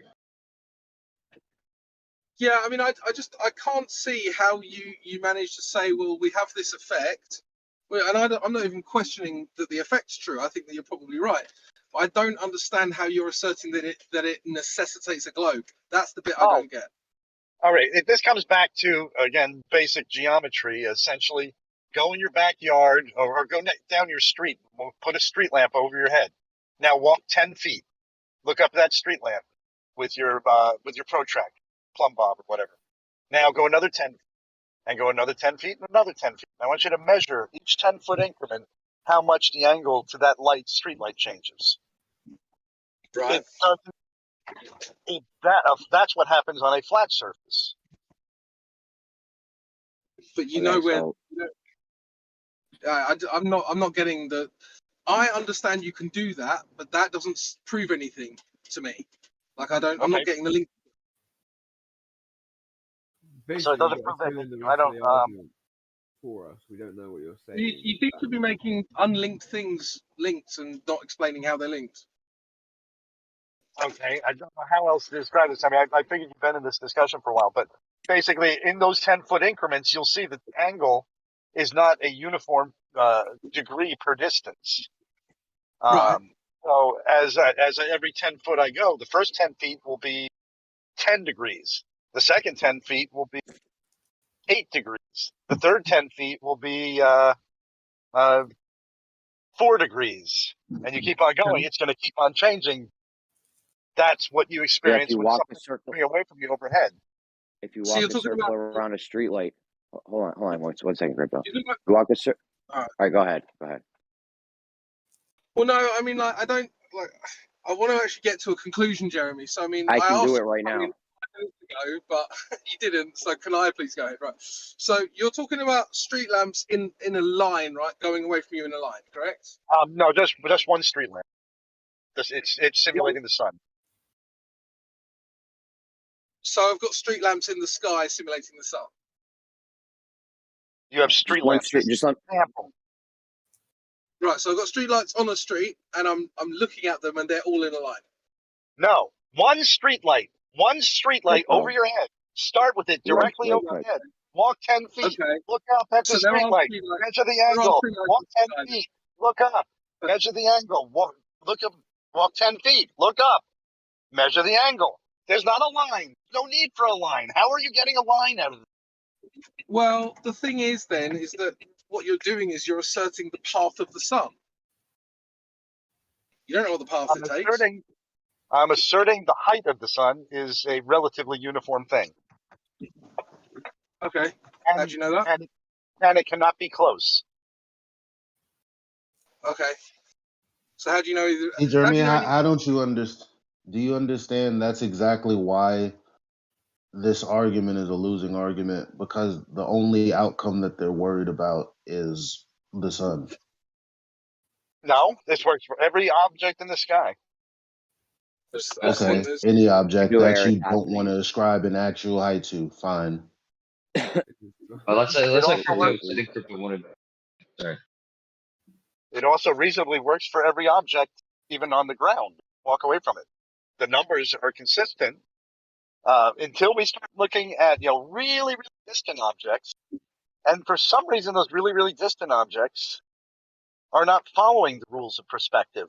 And I think we just isolated that we now can also tell about a little bit about the possibility of Jeremy's magnification and refraction causing it, because we can measure refraction using the method of knowing where the sun should be.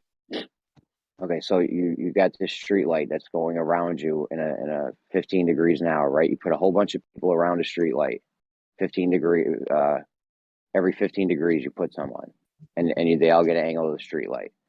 But on a flat Earth, it's all the same height for everyone. On a globe Earth, it would drop. If they're on a hill, huh? I said, let me think about that statement. Say that again. He Dude, stole that from me. I just copied it to him. the up or down position matters. Like you don't have an exact, unless you're at the subsolar point, you don't have an exact up or down position. I know you say you can measure the refraction 93 million miles through whatever, and you think they sent a craft there. That's your belief. No, I think it's evident based upon the logical argument. I mean, The logical argument that you can measure the refraction to the sun all the way 93 million miles to the sun, and that we sent a craft there. That's what you used on me last night. We sent the craft to the sun. well, by the way, we sent something there, but we can logically, without leaving Earth, deduce that deduce the refraction with I think very reliably. Yeah, if you use hard numbers like the sun showing back up to the same position in 24 hours. Let's say that it doesn't do that. It's just slightly different, but let's just say it's the exact position in 24 hours. If using that fact, it follows that it's going to be moving 15 degrees every hour if it's moving consistently. And so you're using that consistency to measure, to basically check for no refraction. So even if it's coming from fucking space between the sun and the earth, or if it's coming from the atmosphere, it's going to show up. Relative to what though, Kosho? Because the problem that you have, like you said, we can apparently adjust for the refraction, that we can account for it based on based on where the sun is supposed to be. Look at its apparent position. Where's your benchmark? Just said that. So, according to what? Yeah, Another day with another day with the same sun, where it was also refracted and an apparent position. Then is that the position it's meant to be in? This is my point to Jeremy. Mr. Moyak had brought up the apparent position caused by refraction, and then the true position, the actual position. But then, like I said, Jeremy, I assumed he was going to bring up the how the fucking sun takes 8 minutes for the light to get here, and this and that, and whatever it's doing outside of the atmosphere is irrelevant. Like its apparent position outside of refraction is all that you're using for this measurement. So it doesn't matter where it actually is or anything like that. As long as it's consistently going around the Earth, appearing to go around the Earth in 24 hours, you can use that fact to make the measurement. Oh, come on. I'm on about removing refraction based upon a benchmark using the same fucking set of parameters on a different day, when that wouldn't give you it, because you would have to account for the refraction on that day to know where the actual positions were for you to use those actual positions on the next day. I agree, but for one thing, of course you agree. That's just called logic, bro. I'm sorry. Go ahead, finish up.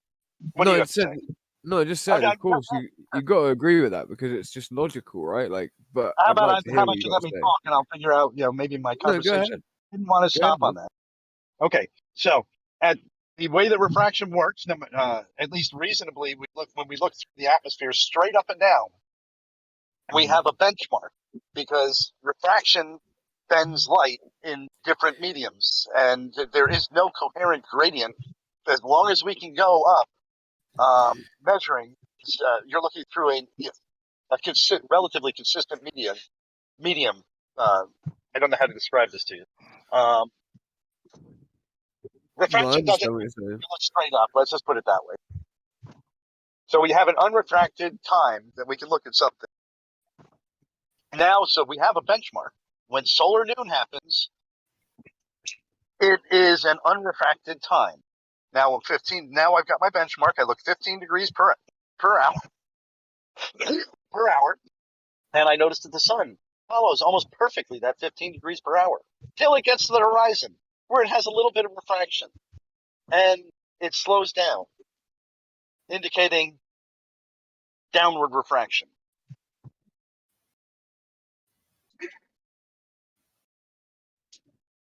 We have a benchmark, and we have a method of maintaining the position afterwards. Okay, but on a flat Earth, it would be dropping due to perspective, right? No. What is perspective? On a flat Earth, you're telling me on a flat Earth it wouldn't. You're telling me on a flat Earth it wouldn't drop due to perspective?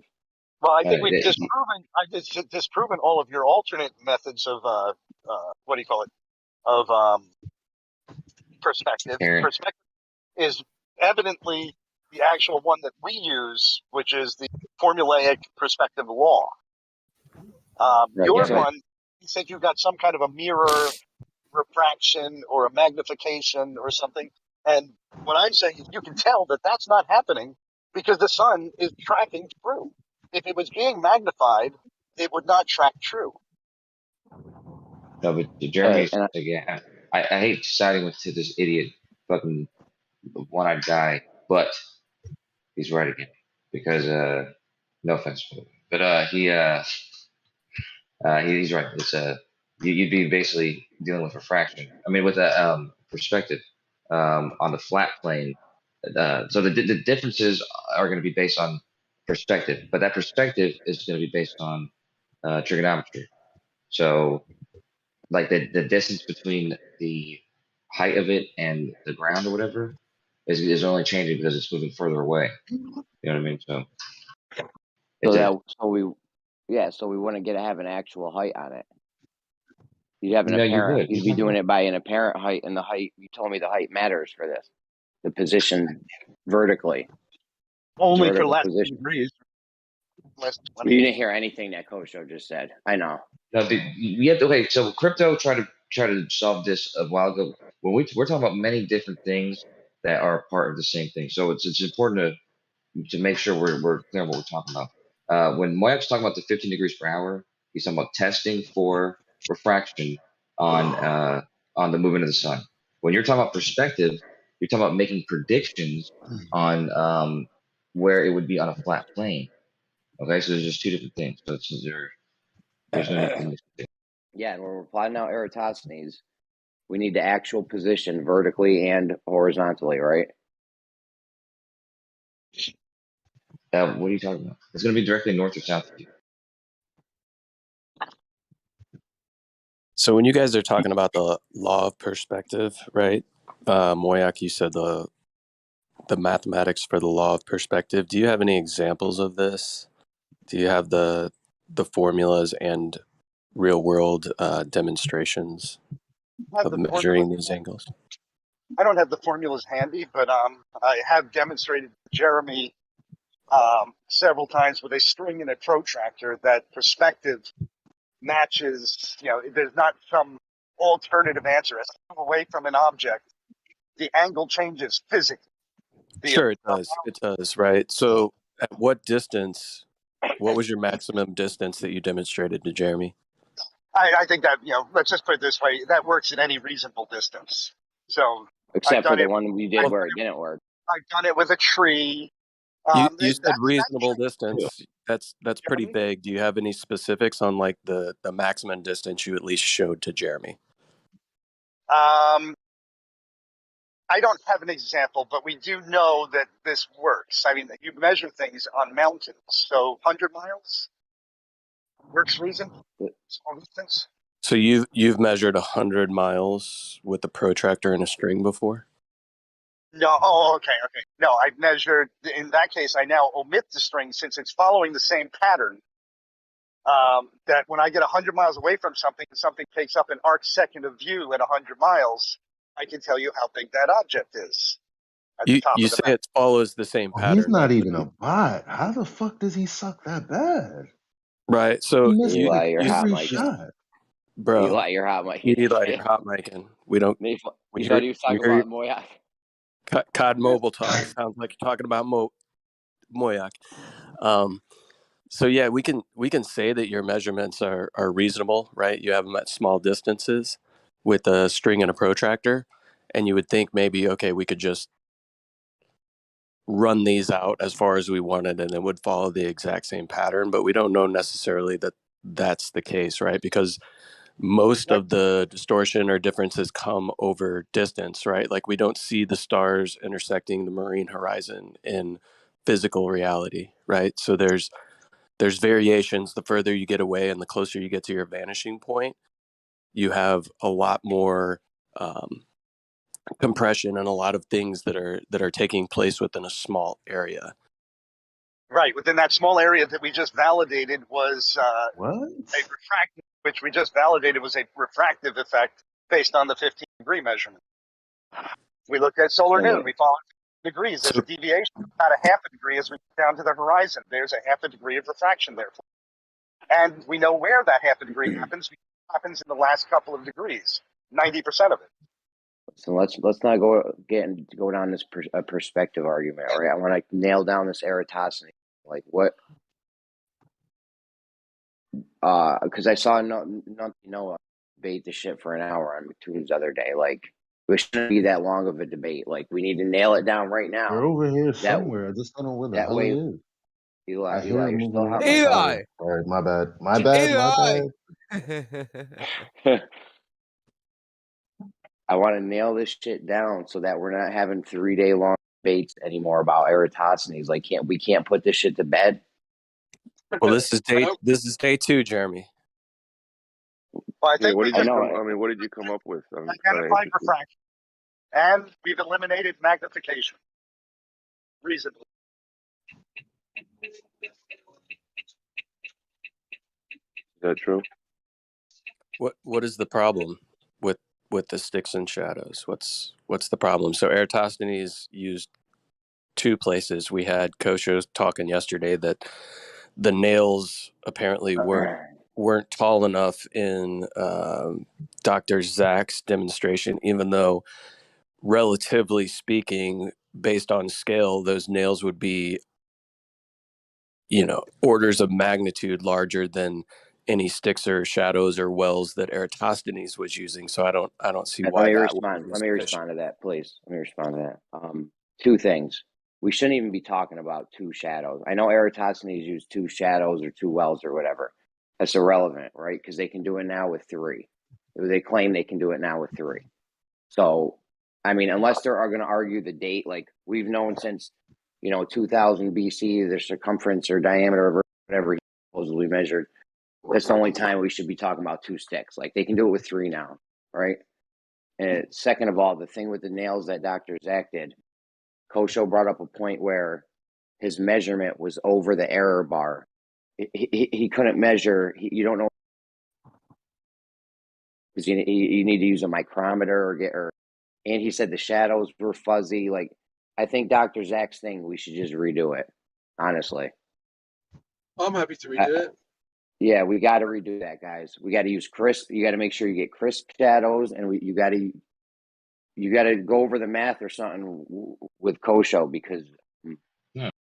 So as a recap, Jeremy, have you gone any further than since yesterday? 'Cause I did listen into a bit of it, but I definitely understand. Get rid of the whole Eratosthenes story because we're talking about practicality in current time with more than 3. Have you gone any further than just coming to that, starting from that point?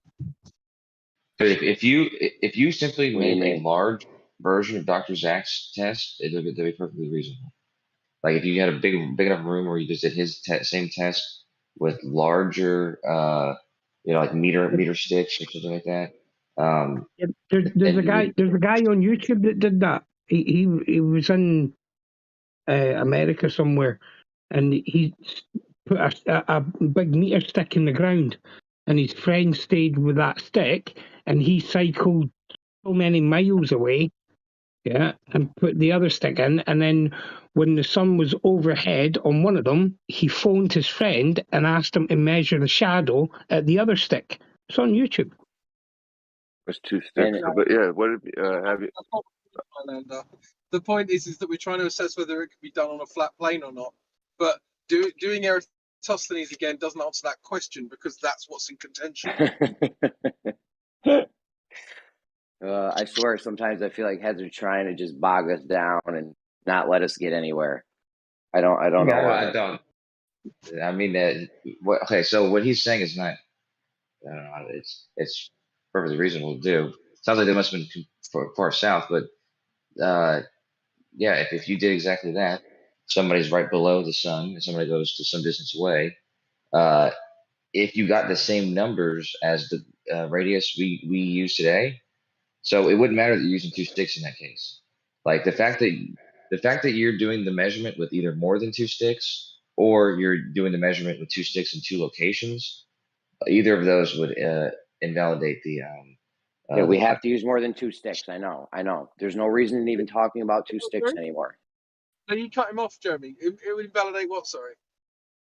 It would like if you got 2 consistent measurements in 2 locations using 2 sticks. So basically, two stick measurements that were consistent, give you a consistent radius. That would be a that would debunk the flat plane theory. How so? Well, for the fact, well, I guess okay. Hold on. You'd have to also make sure that they were different. Like it couldn't just be two different locations. It would also need to be 2 locations that were different distances from one another. So you couldn't use the same distance as the first time. But regardless, the reason being because now that you've done 2 locations and gotten a consistent measurement, depending on where your measurement was taken from, you're gonna have a different height for the sun, and a different height for the sun is gonna give you a different fake radius measurement. So if like your argument, crypto, that you can get the same measurements on you can get globe measurements by taking the flat plane measurements and just imagining there's a radius or whatever. Well, if you were to do that in 2 different measurements, you would get 2 different radius sizes. So if you get the same radius size by doing that, that would tell you that actually it is a globe, it is a sphere. Or the Not sky's necessarily. curved, but have you made any further arguments, Jeremy? I'm just curious. I'm not trying to hold you to it too much or make it your responsibility. Definitely established that we should forget about 2 and go to 3 or more. Is that as far as we've gotten? I've came up. Well, I mean, that's what we should redo, but I've came up with, you have to know distances in this whole Eratosthenes thing, right? So if we're going to use the distances that the globe gives, you know what I mean? How do you think they're getting their distances when they do this? They're using the globe distances. So we already, that's a serious issue, because if we're going to use the globe distances, we don't even have to do this Eratosthenes thing. We can just draw a square on the mat on the distances and try to draw X through it, and we'll know if it's a planar or non-planar surface right away anyways. Also, for the position of the sun, if that's the actual position of the sun we're looking at, I don't see why we need to do Eratosthenes either, because you can see the sun at horizontal. So, I mean, this whole thing seems like you don't really need to, if you're going to use all the shit that they use, all these assumptions that they use, I don't see why we even need to do Eratosthenes, because either one of those would debunk flat Earth. If the sun was at a horizontal. Can you explain that part? Because by the way, what Jeremy just said, very honest take, and I don't know if that's your mentor in the background, Jeremy, but he's doing a good job, because that was actually very, very honest. But except for the part about the horizon thing, how does that? What does that show? The distances. No, you said yeah, it's a problem if you're giving them distances and you can see the sun on the horizon. Like, why is that I don't understand. They're 2 separate things. The distance thing is the distance. The distance thing is you can draw a 4-sided shape and then an X through it, and that'll tell you if it's a planar surface or not, if you have all the distances in that.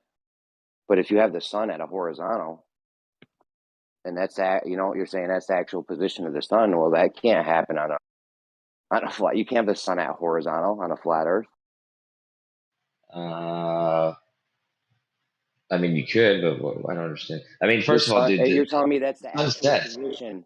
If that is the actual position of the sun at your horizontal, that means level with however many feet ground. Say you're 6 feet above the ground, and that's the actual position of the sun. The sun's actually 6 feet above the ground. That can happen on flat. Dude, this is man. Somebody else. Can the sun be 6 feet above the ground on a flat Earth? Yeah, dude. First of all, let's be very clear on y'all's paradigm and y'all's idea. No matter where you think the Earth is, the sun sets on your idea of the Earth, and it does this because it gets too far away. This is all correct, right? So, I know, but if you're saying that's the actual position, if we make a horizontal with a plate or look at the sun, say, all right, that's the actual position of the sun. We're doing this Eratosthenes thing, right? I'm going to use this as one of my measurements. That's the actual position. That you can't have that you can't have the sun be 6 feet above a flat Earth. I don't see how that would work personally. Yeah, but maybe somebody else can rectify how the sun could actually its actual position could be 6 feet above the surface. Let's take a single moment on the equinox when the sun is over the equator, over the prime meridian. Okay, so everyone along the prime meridian would be experiencing a local solar noon, right? The sun would be at different elevations. The person on the equator would see it directly overhead. The person way far north or way far south would be experiencing a local solar noon, but their sun would be closer to the horizon, and it's going to be subject to It's going to be subject to refraction though for this reason. Right. So I know, but if you're if you're making angles to the sun, okay, and you say, all right, I got the sun at my horizontal. You know, that can't. You don't even need to do Eratosthenes at that point. Eratosthenes is worthless. I kind of see what you're getting to now because what we said earlier about the difference between the angles, because the difference between the angles would be different on the flat plane. It would be due to perspective on the flat plane, which allows it to be close to the horizon or whatever. But I don't understand why you think that that's an issue. If that's not an issue when when it's sunset or whatever, why would it be an issue when it's just too far south, too far north of you? Because now we're looking at the sun and we're saying, all right, this is the actual position of the sun, right? When we do Eratosthenes, is that what you're doing? Dude, you do that at any given day that the sun sets. The sun can set. I have a follow-up question. Yes or no? Yeah, I know, but I'm just saying the sun will set. You will still know its actual position. So I don't see why. What's the difference? Okay, so in Eratosthenes, we always have to start over again. Like this, to make this a daunting task. So in Eratosthenes, we're looking at the sun and we're getting actual angles, right, to it.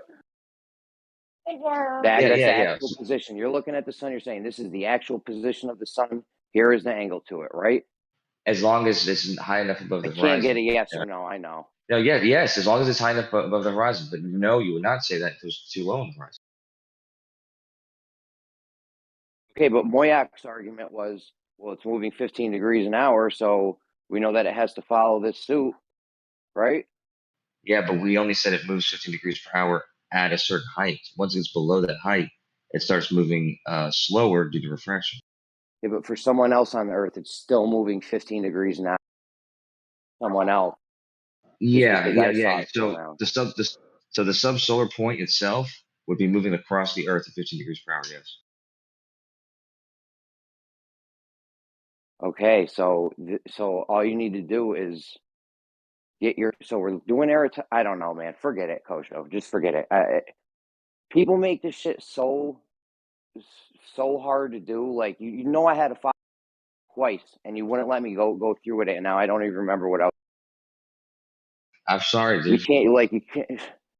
I don't understand. I don't understand what the question is coming from, dude. Because it's when it's close to the horizon, this is already. I mean, y'all's models should already have an explanation for that. So it's not like we're not talking about our model. We're talking about when you do Eratosthenes. When you do Eratosthenes, you're a glober. You're standing on a globe. You're doing Eratosthenes. You make this shit so difficult, bro. It's aggravating and it's annoying. Okay. I swear to God.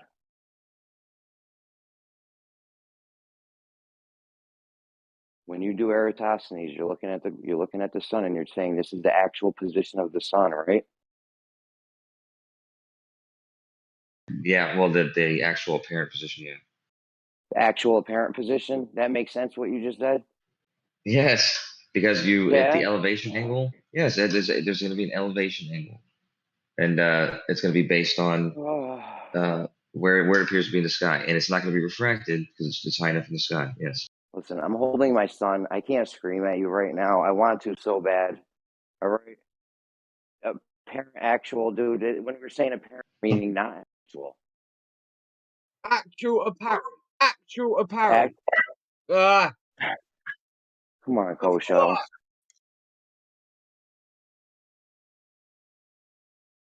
Here's the deal, How though. do you do this? Here's the deal, Jeremy. Let me just because what you're saying is so confusing. I don't even know why you're asking. More confusing than actual apparent. No, but listen, dude. You're either going to do the Eratosthenes test because you know it's a globe and you're measuring the Earth. If that's the case, then you would do exactly what you were describing. Use the 15 degrees per hour to make sure there's no refraction, and use the not refracted sun to give you actual angles that would equal Okay. the Hold on. distances. But if Hold on one second. you're not doing it, go ahead. So you only do this if you already know it. If you don't know, is worthless. You're saying? Yeah. The second part of what I was saying was if you're not doing it to measure it, but you're doing it to instead make a distinction between the globe model and the flat model, then at least the way I did it was you have to make predictions for both models. And if you're doing that in that case, then when you're making predictions for the flat plane and your predictions are based on the sun being close to the horizon, it would be close to the horizon for the same reason it's close to the horizon when it's almost sunset or sunrise. So, and the fact that you know where its actual position is or the subsolar point is not an issue because you know that when it's sunset and sunrise too. So I don't see why that's an issue here. Okay, so you can do this. Can you do Eratosthenes? Eratosthenes work if it's a globe or not? Yes or no? Yes. So you can show if it's a planar or non-planar surface with Eratosthenes, not knowing if what you're standing at. Yes. All right. Yeah, and when you do Eratosthenes, and you look at the sun, you're getting an angle to the sun, and you're saying this is the actual position of the sun, right? I don't want to use the same term that made you upset before, but it's the elevated angle. It's the elevation angle of the sun is what it is. It's the actual elevation angle of the sun. Okay. So the actual position you're making an angle to an object. Is that the actual position of the object or not? Yes, given that it's high enough. Okay. Yes, there's a small amount of refraction at the horizon. Yes. No, there's a large amount of refraction at the horizon. Okay, there's a large amount of refraction at the horizon. Yes. Well, about a half a degree, so large is fairly large. So if I was to get up in the sky, no, never mind. I can't do anything right now. I'm holding my son, and you're pissing me off already. Hey, listen, dude, your son is feeding you questions, and you're probably misinterpreting what he's fucking trying to get you to say, dude. Because there's no issue when it comes to looking at the sun on the horizon, unless there's already an issue with that on a flat plane. Because I agree with what you said. There's no reason for the sun to be on the horizon over a flat plane, but that's your model, not really mine.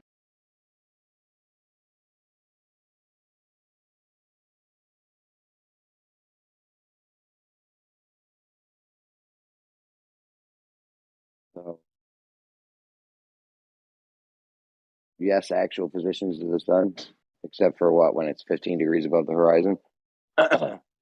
I use 30. Some people say 25. I don't know. Somebody says 15. I don't have it on top of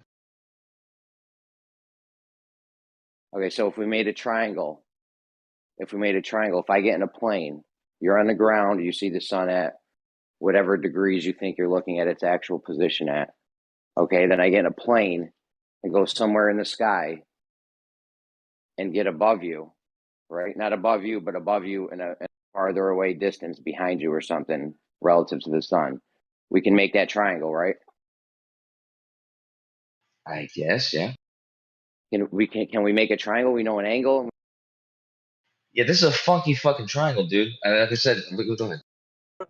We got the sun and two people. What do you mean funky triangle? This is the funkiest. I'm drawing it while you're talking, dude. It's funky, dude. Okay, there's a person on Earth. I'm in a plane behind you relative to the sun. And then you got the sun, 3 points. Just draw 3 dots on a piece of paper. I did. I drew the triangle. It's just an ugly looking triangle. But I actually go ahead. Okay. So we got an angle, right? We got 2 angles and a distance. What does that tell us? Okay. I see what you're doing here. And although I'll give you credit, you're doing the same. You don't need to do this funky triangle shit to do. You don't need to do it, but we're doing it. We are doing it. This is what we're doing now. Yeah, but think about you're. I see why you're doing this. You're doing this because you're doing this because you want to have one angle, and you want to have another angle, and you want to have the distance between you and where the other angle is. 2 angles. So you can find the other 3 points. We got 2 angles, right? You got the guys on the ground has his angle to the sun. I'm in the plane. I got my angle to the sun, and we know the angle between each other, between both the guys. We got mad angles with this. Yes. Okay, we know So all you the understand angles. that this is the same thing Aristophanes did. Will you just walk through me with it? Has anyone ever tried to do this with you? No, Why are you dude, fighting nobody. me on it? Dude, because you're talking about doing the same thing that Aristophanes did, but just in an airplane. Was it? No, I've never heard anyone say this before. What I'm saying right now, I don't know why we can't just go through it. All right, go ahead, man. Go ahead. Okay. Could I get to a point in the airplane? Where's the sun's action? Where is the sun? Could we get to a point to where the sun would be beneath us, but you'd still be at a safe level? Like we're in the plane. We're in the plane and the sun's beneath us. Could that still be a good angle for the guy? Okay, that's a little bit of an interesting question. I fear, though, this is my fear, that if you're in a position on the ground, getting a position, the angle to the sun, and someone's in an airplane. Oh, and they also move further away, so the sun would be getting lower for Like that say reason you're in New too. York. Listen, you're in New York. It's in Cali setting, about to set or something. It's still at a safe angle to where you have an actual position on it. And then I'm in a plane over the Atlantic or even farther east. Could you have a position where the sun was underneath the guy in the plane, was still at a safe distance to get its actual position for the guy on the East Coast in New York or something? The answer to that is actually a yes. Except for I listen. I don't know why you do everything you do is funky. I would just go directly. Well, If you're gonna do that, just have somebody in New York and have somebody further north than him, and wait for this local solar noon. That way you can make the why are you same changing my comparison. stuff? Why would you change It's my whole easier to scenario? think about, dude. It's easier to think about than your fucking weird one. But You can't take the easy road all the time. All right. yeah, well, regardless, what you're saying is true, but it would only work on a globe. This wouldn't be true on a flat plane. That's what I'm telling you about this actual position of the sun. There's no need to even do Eratosthenes if you're going to go off these actual position of the sun when we look at the sun thing. Yeah, but dude, first of all, what you're saying, like, you would have to be a very specific distance. Like, you would need somebody to be to where the sun was low enough on the horizon that somebody would only need to fly, some distance for them to appear to be above the fucking the sun, and for them to do that, they would need to be above fucking, or the sun would need to be on their horizon. So We're the not worried person about who's this. We're not worried about the person's horizon. We have the actual position. We have all the other actual positions from all the other places. Like we know that the guy on the ground, he's getting an actual position to the sun.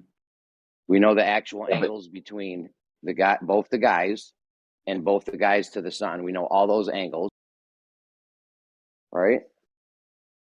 I'm gonna do this real quick. If I'm at 30 degrees north in Texas, and the sun is 60 degrees in my sky, okay, the plane that's north of me that can also see the sun would basically need. I mean, he would actually need to be fucking. He'd need to be at the North Pole basically for it to be on his horizon, and it would need to be. It would need to be on the horizon for it to be below him. You know what I mean? 'Cause that's what you're saying. You're saying it needs to be at an angle lower than he is.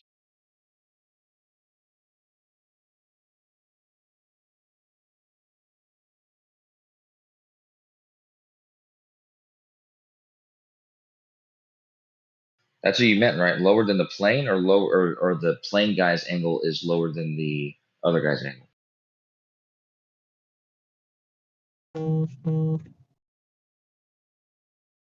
See, this is all irrelevant because you have to use the distance. You have to have the whole globe model that you be able to. You have to have the distances, all the distances the globe gets from location to location. All right, we know that you guys can't win on a distance argument. I've been through it with RC Meisty, Rumpus, all the Glovers. You can't show me the A to B distance. I've heard all those arguments with you and RC Meistein and Rumpus, and they told you how it was, dude. Yeah, they told me that in the end, I didn't see how they proved the A to B distance. I've been through it with Kool-Aid, the Boat Boy, everyone. It's not like you're in a street gang, dude. Dude, listen, if you decide you need to decide a margin of error if you're going to have these if you're going to ask these questions like can you get an exact distance on a globe, or can you get a real distance without using Google Maps or something? Because if you don't have a margin of error, then what are you talking about, like a perfect precision, or do you have a margin of error of like 50 miles or 1%? We talked about this last night. You go from A to B. You say you drive it, right? So there's two different distances. The distance you drove and the actual A to B distance from the 2 points that you were trying to get to. Those are two different distances. So speed over time, the distance equation doesn't work.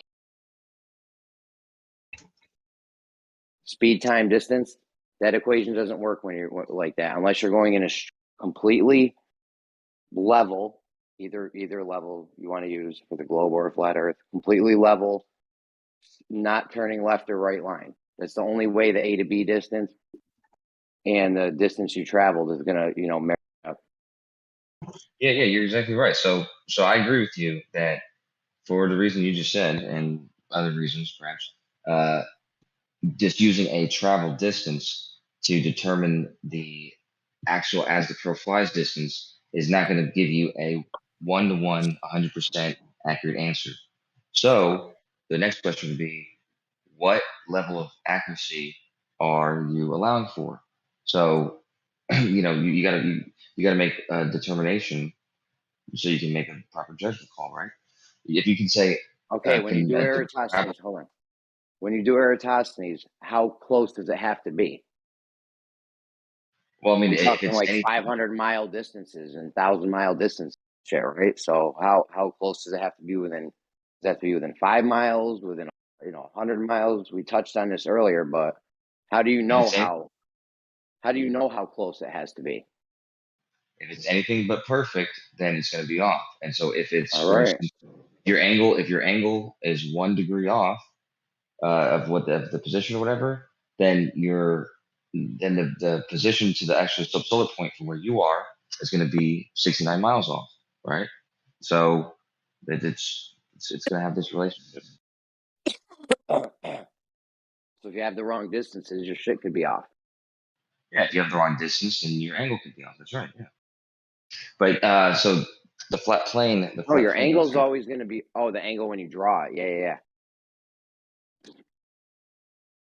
Yeah. So this, I mean,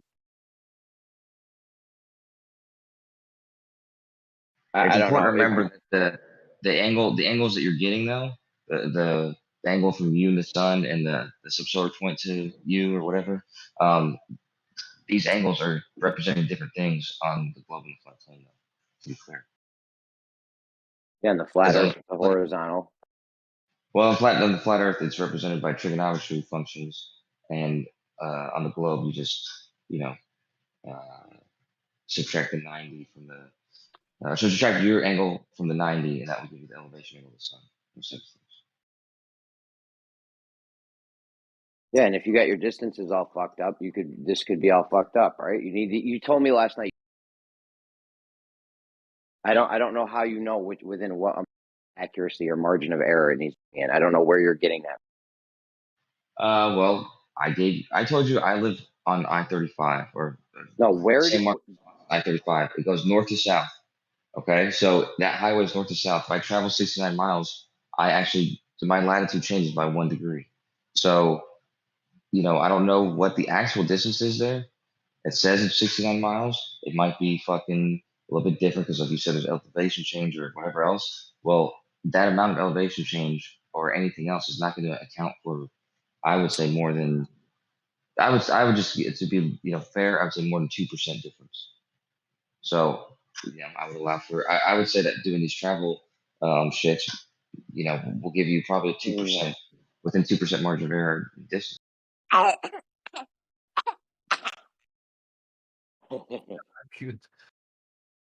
Yeah, but listen, how do you know what your what this error bar needs to be? What tolerance? How do you know? You just gave me a whole rigmarole story about you driving to pick dudes up, bro. How do you know what the error bar is supposed to be, can be? Listen, yeah. You mean what you told me yesterday about the fucking elevation change, right? And what you told me about the fucking windy road. If I know that I'm traveling directly north and south, then I only need to worry about the elevation change. Okay, so I just did that in my head. Okay, I don't know. I could fucking look at the measurements of the elevation changes here, but that would just be a little bit of a waste of time. So I imagine that the elevation change is not going to account for more than 2 miles difference in the course of 70 miles. So yeah, that's what happened. Sorry, say that again. I was putting this thing on. No, I'm not saying it again, dude. Just say it again, real quick. Because he asked you a question of how, and you still haven't said how. Yes, yeah, I didn't hear the answer anywhere. I When I don't was know. Maybe driving I might have missed it. Yeah, when I was driving south to my girl's place and back and forth all the time on I-35, which is directly north, it treks directly north and south. You suggested that there may be elevation change, which would make it a not accurate astral flies distance. Yeah, you're going left and right. Plus, you don't even know Slightly. if you're going north and south. You have magnetic declination and shit. What are you using, a compass? You are dope. Listen, dude. Are you using a compass? No. Keep pushing, Jeremy. Why are you getting mad? He's Why are you he's getting giving mad? up. He's failing. Kosho, relax. Let's walk. Hold on, guys. Settle down. Let's not. Everyone needs to lose their ego and forget about trying to win the fight. Doesn't matter. We just want to get to the truth, right? All right. We do, but he doesn't. He does. I'm gonna get to maybe. I'm gonna tell. Next time I go over to see your family, your wife, and I'm gonna have her give you this map of the United States. Okay. And on this map of the United States, just look at the middle of the country, and there's a highway that goes directly north and south called I-35. Okay. So if you don't trust that map, then take it up with her or someone else because you don't need a compass to see that. Okay. Is that fair? North and south are straight lines, right? I agree, Jeremy. With I like to find out where with the whole argument, if I live in a dome or not. I don't want to live in a dome. Yeah, so I appreciate you trying to get to the bottom of it. We've been arguing about. I mean, I couldn't tell you. I don't have enough fingers and toes to tell you how many times or days we've spent arguing Eratosthenes. I'm sorry to hear that. Speaking what of do you not mean? having You were in half of them. You've been there for probably more than me. I heard you yesterday suggesting to people to fucking use a magnifying glass and look at the sun. Okay? And I think it's fair to tell everybody in here that you only have the use of one of your eyes. I did not tell anyone. Dude, hold on. My AirPods are dying. Hold on.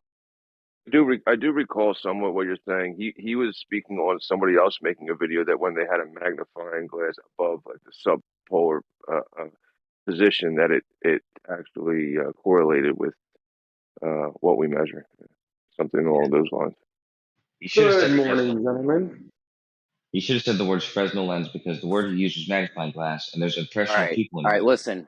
I never told idea. anyone. I never told anyone to take a magnifying glass and look at the sun, dude. That's ridiculous.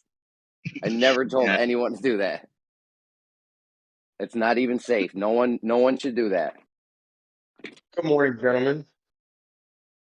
Okay, I said there could be a magnifying glass and good morning, B-ball. Who was that? Oh, B-ball. I said there could be a magnifying glass in between us and the sun at some point. And then some kid goes to test that. Next thing you know, you'd have to go to the sun to test that. You'd have to go to the sun to test that. What do you mean? I'm just picking on you, dude. But because I thought it was funny when I heard you saying that. So he's got one eye, and you're gonna trust him to tell you to use a magnifying glass to look at the sun. I never said that. No one said that yesterday. You don't listen well. That's half of the problem here is people aren't listening. All right. But okay, we're almost here. Oh, come on, Jeremy. We listen, Jeremy. Come on. Kosho just told me I told somebody to look through at the sun with a magnifying. Okay, I didn't say that. He wasn't listening. You told someone to do that? No, I didn't. No. See, you didn't even listen to what I said just now. You're just further yes, I proving did. my point. Wait, The baller you just said asked you me. said he I told said, you? Oh my god. How would Kosho tell people to look at the sun through a magnifying glass? Right. I heard it from Jeremy. Kosho, you're a danger to This is society. painful.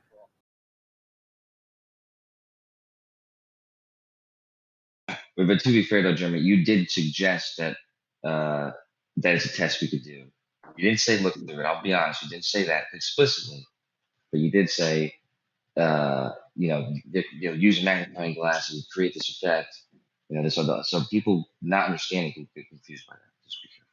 No, I said there could be a magnifying glass between us and the sun, and if we do what Dr. Zach did, where he had a light source with a magnifying lens in between it, I think he had a giant Fresnel lens, or I don't know what kind of lens.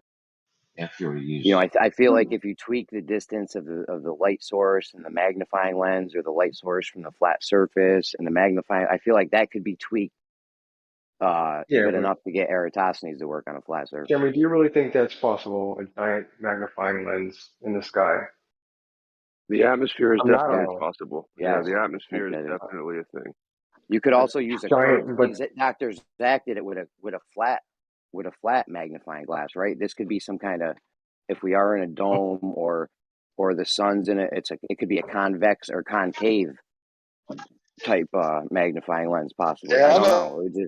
a curved layer of gas above them. There's a curved layer of gas above them that creates a layer in their own model.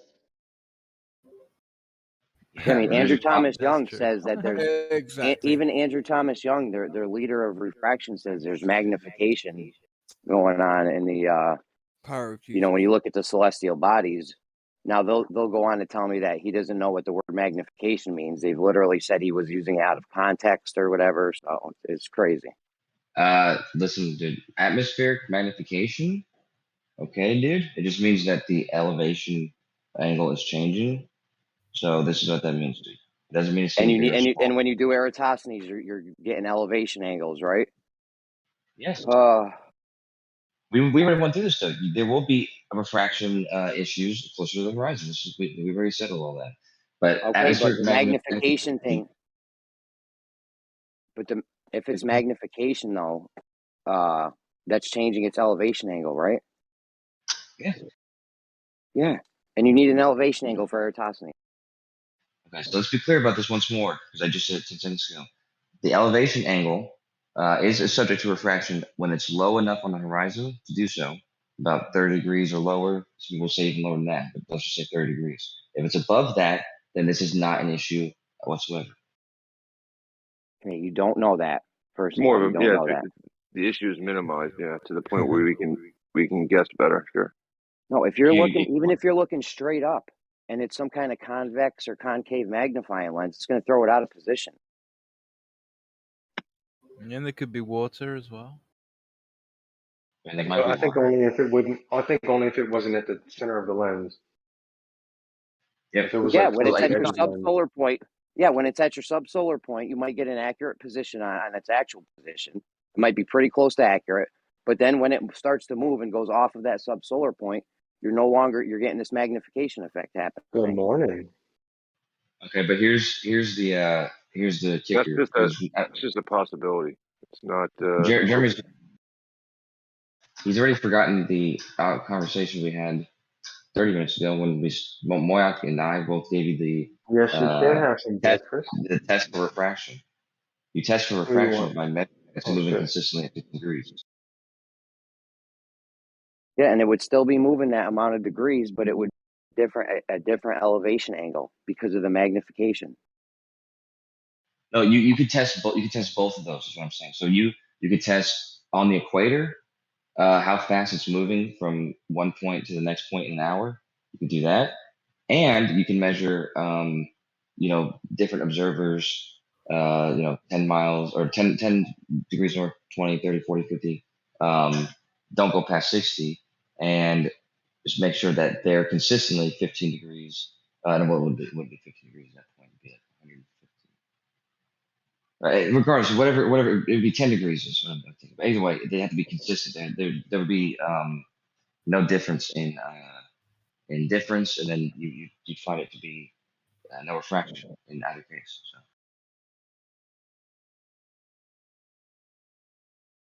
those things are easy to test.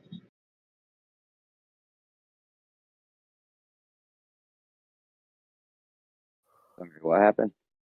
You're saying there can't be this magnifying lens above us because you can check it somehow because of its movement.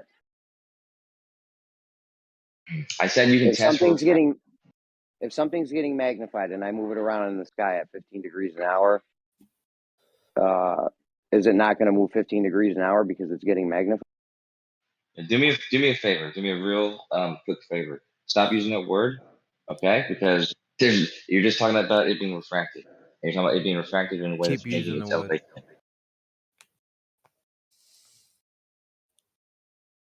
Wait, what word do you want me to stop using? Dude, what are you doing? I'm very busy right now. Why am I going to stop using you said you stopped using the word magnification? So saith the king, no more using refraction. Forbidden speech in the kingdom. It's just you're asking the same questions you asked earlier, but instead of talking about refraction, you're talking about magnification in the same way we were talking about refraction. So I don't get what's Okay, going so on. if something's getting magnified and I move something 15 degrees in 1 hour, but it's getting magnified, is it still moving 15 degrees an hour? Okay. So I need you to I'll be perfectly clear. When someone says atmospheric magnification, they're referring to the elevation angle increasing, basically the elevation angle increasing or decreasing. Okay. That didn't work, so let's change the definition. There's no changing of definitions. Kosho, if I got something, if I'm going to have a giant Fresnel lens in front of something and I move it 15 degrees a minute, is it going to appear to move 15 degrees a minute still, even though it's getting magnified? Yes or no?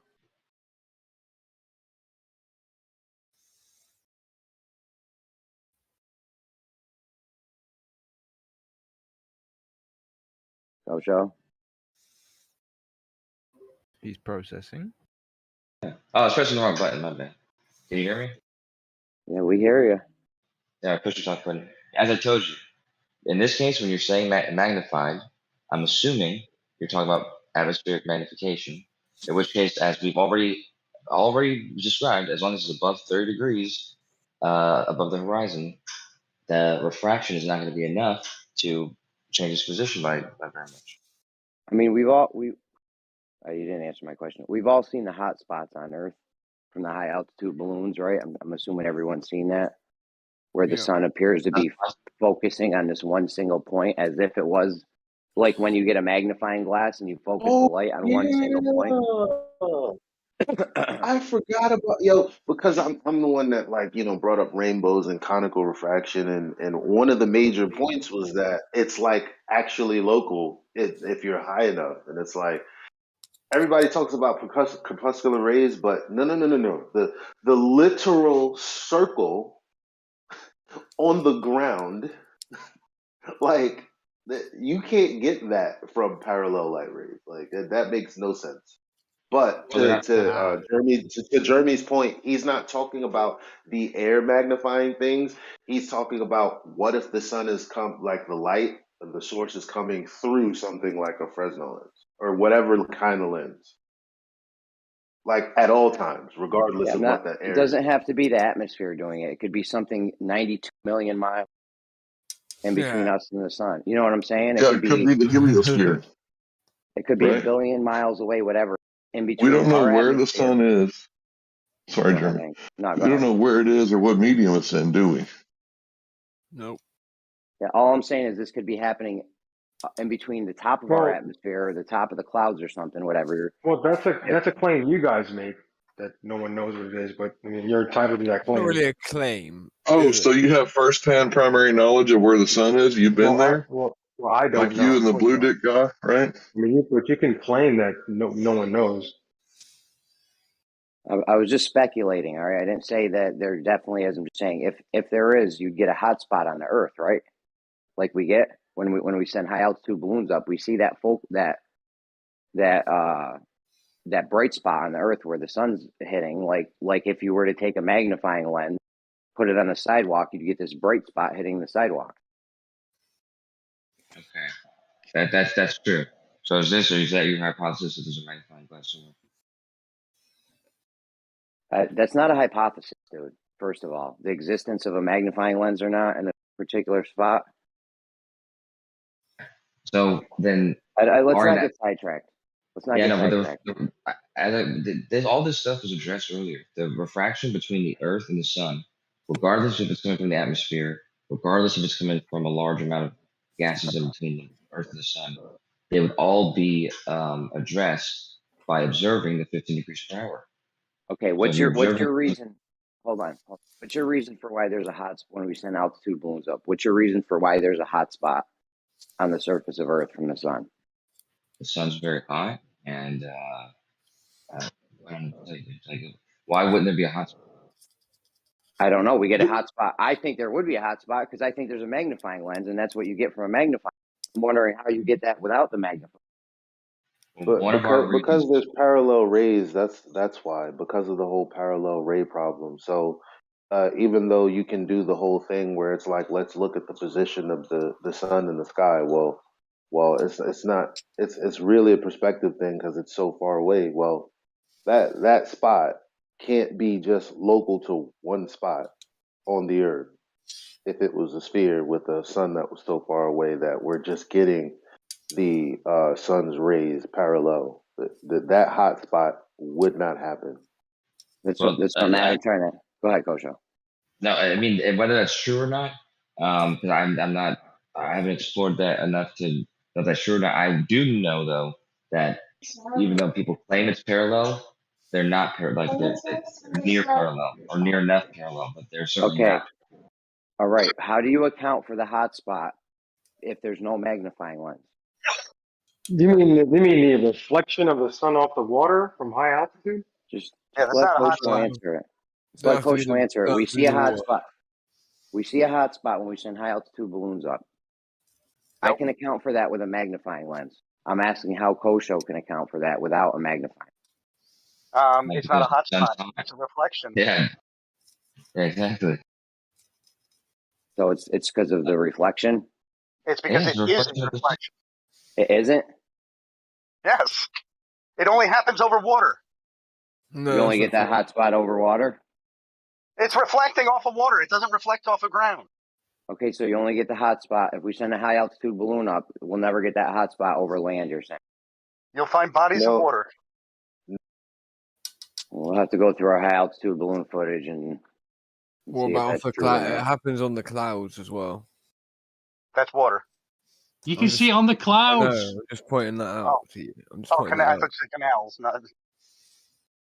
Yeah, clouds. You might see something. I don't know if I wouldn't. Yeah, expect no, to see but here's the thing: that spot is local, as if there is. Anyway, the sun is shining there on that spot. No, it's not. If you look at you can say I already heard your rebuttal. I already heard your rebuttal. Let me get the rest of my shit out, bro. Sorry, go ahead. If you don't mind. Sorry, go ahead.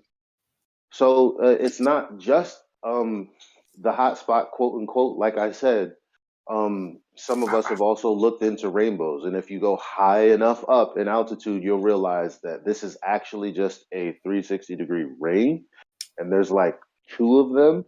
And guess what? The middle is the brightest, and the further out you go, the darker it gets. Okay.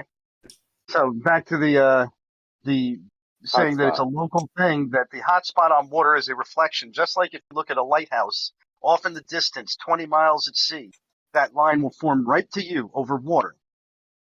Yeah, that's not what's going to happen with the hot spot. The hot spot is just in a spot. It's not. Because it happens over land as well. I think if you move left to right, you're saying that if we ever got this hot spot over land, you're saying if we ever got this hot spot over land, that would debunk your whole argument of it happens only over water and the clouds and shit. Yeah, we'd be cooking things. But yeah, that reflection would move with you if you move left to right. So it's not one spot. It moves with you. It does. Look at the balloon footage. you'll see as the balloon moves or the airplane moves, the hotspot moves with you. A hotspot like you guys are describing would actually be on the ground, and any motion you made wouldn't change its position. Like if you held a flashlight close to the floor, it'll make a hotspot like you're describing. But it won't So move it's a with hot spot. Sorry. Let him finish. Yeah, you're next. You're next. So when you with the flashlight pointing at a ball or at the floor or something, where you put it right on the floor and it's illuminating really well in one spot. As you move around, that won't make a line to you. It's going to track and move away from you as you move. I mean, it's just basically what we're talking about is like it's just like a flashlight. Like you have like the brightest point in the middle, and the light is diffused the further out you go in the diameter of the circle. Now, like there's a couple of things that we can look to. There's that hot spot. Then there's also rainbows if you're at a high altitude.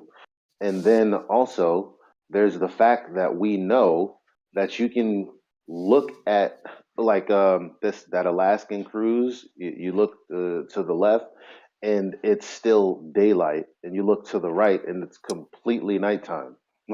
Like as if there's a big ass flashlight moving across the plane, there's a point that light is extinct, or not even extinct. There's a point that light doesn't reach. So these are three things that we're looking at, and we're like, how is that happening?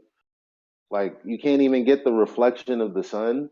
Like that means that we would be able to triangulate it then. At that point, the sun is below the horizon.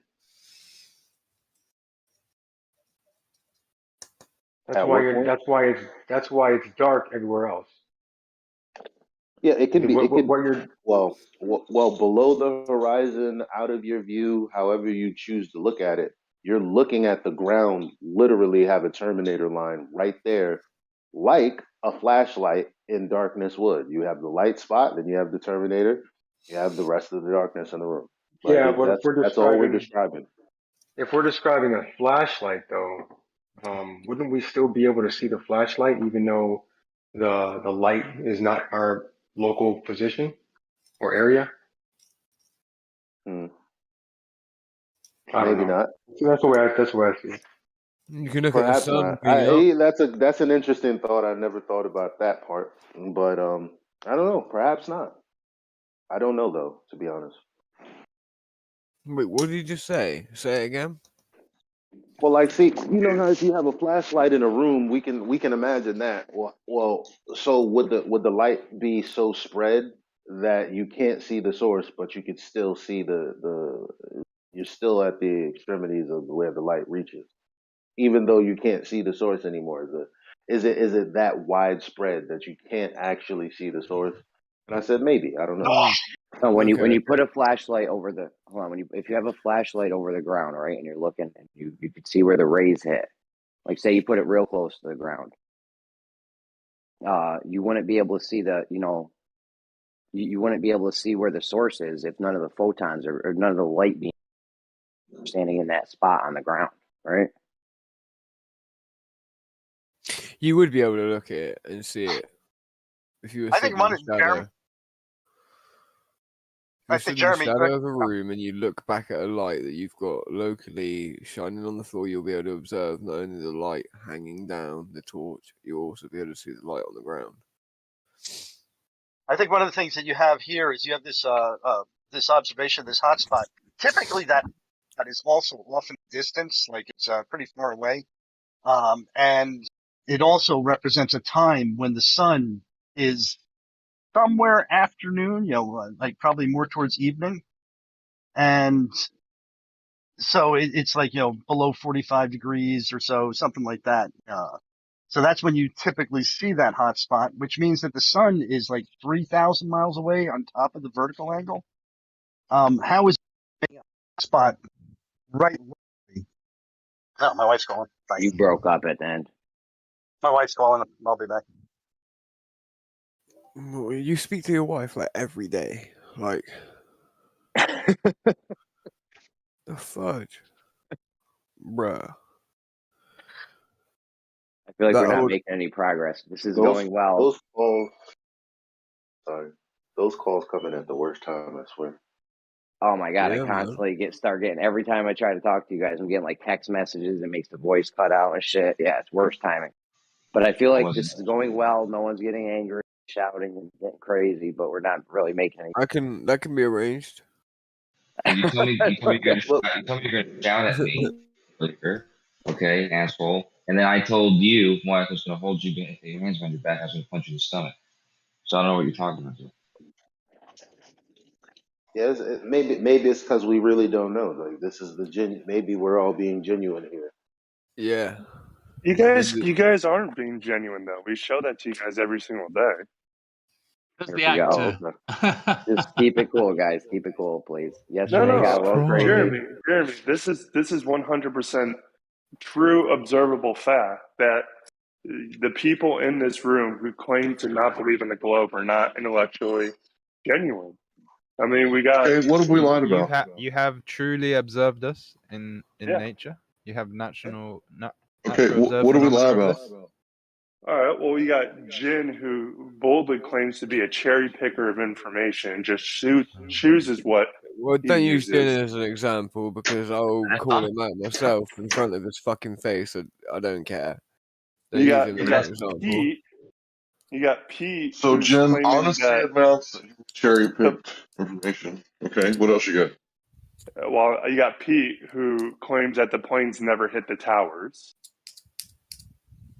Right. What's that got to do with okay, Wait, were you there? Did you fly the plane? Were Is you he first-hand lying? witness?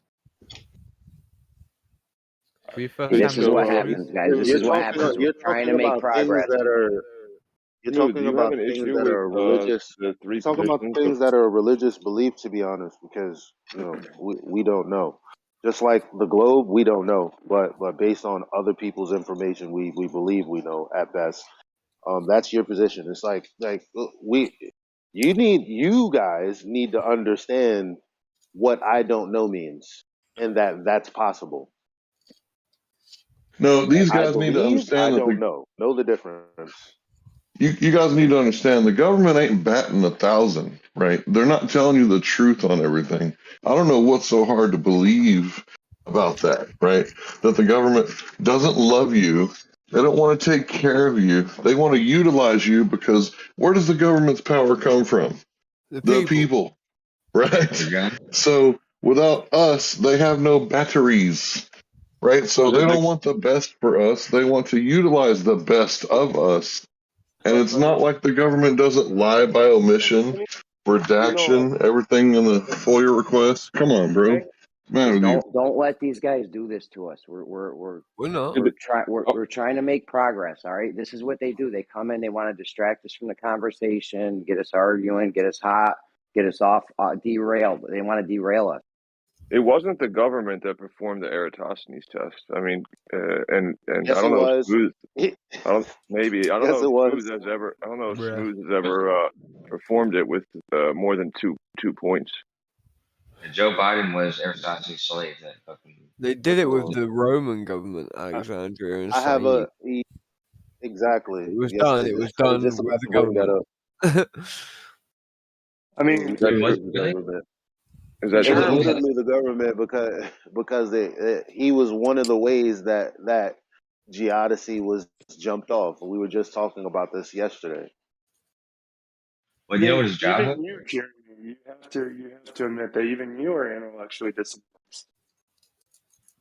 I mean, well, Do you I think don't that's think. true, I mean, Smooth? all of these people could be fake, because there's no primary information. So I'm just like playing I'm just within saying, the guys, narrative. I don't know. if you ever want to make progression on any thought of any We're trying to, and you're sort, derailing it. no. But here's the issue, right? Like, Jeremy, when you want to make progression on a thought, what you have to do is you have to focus on, all right, what information do we need, right?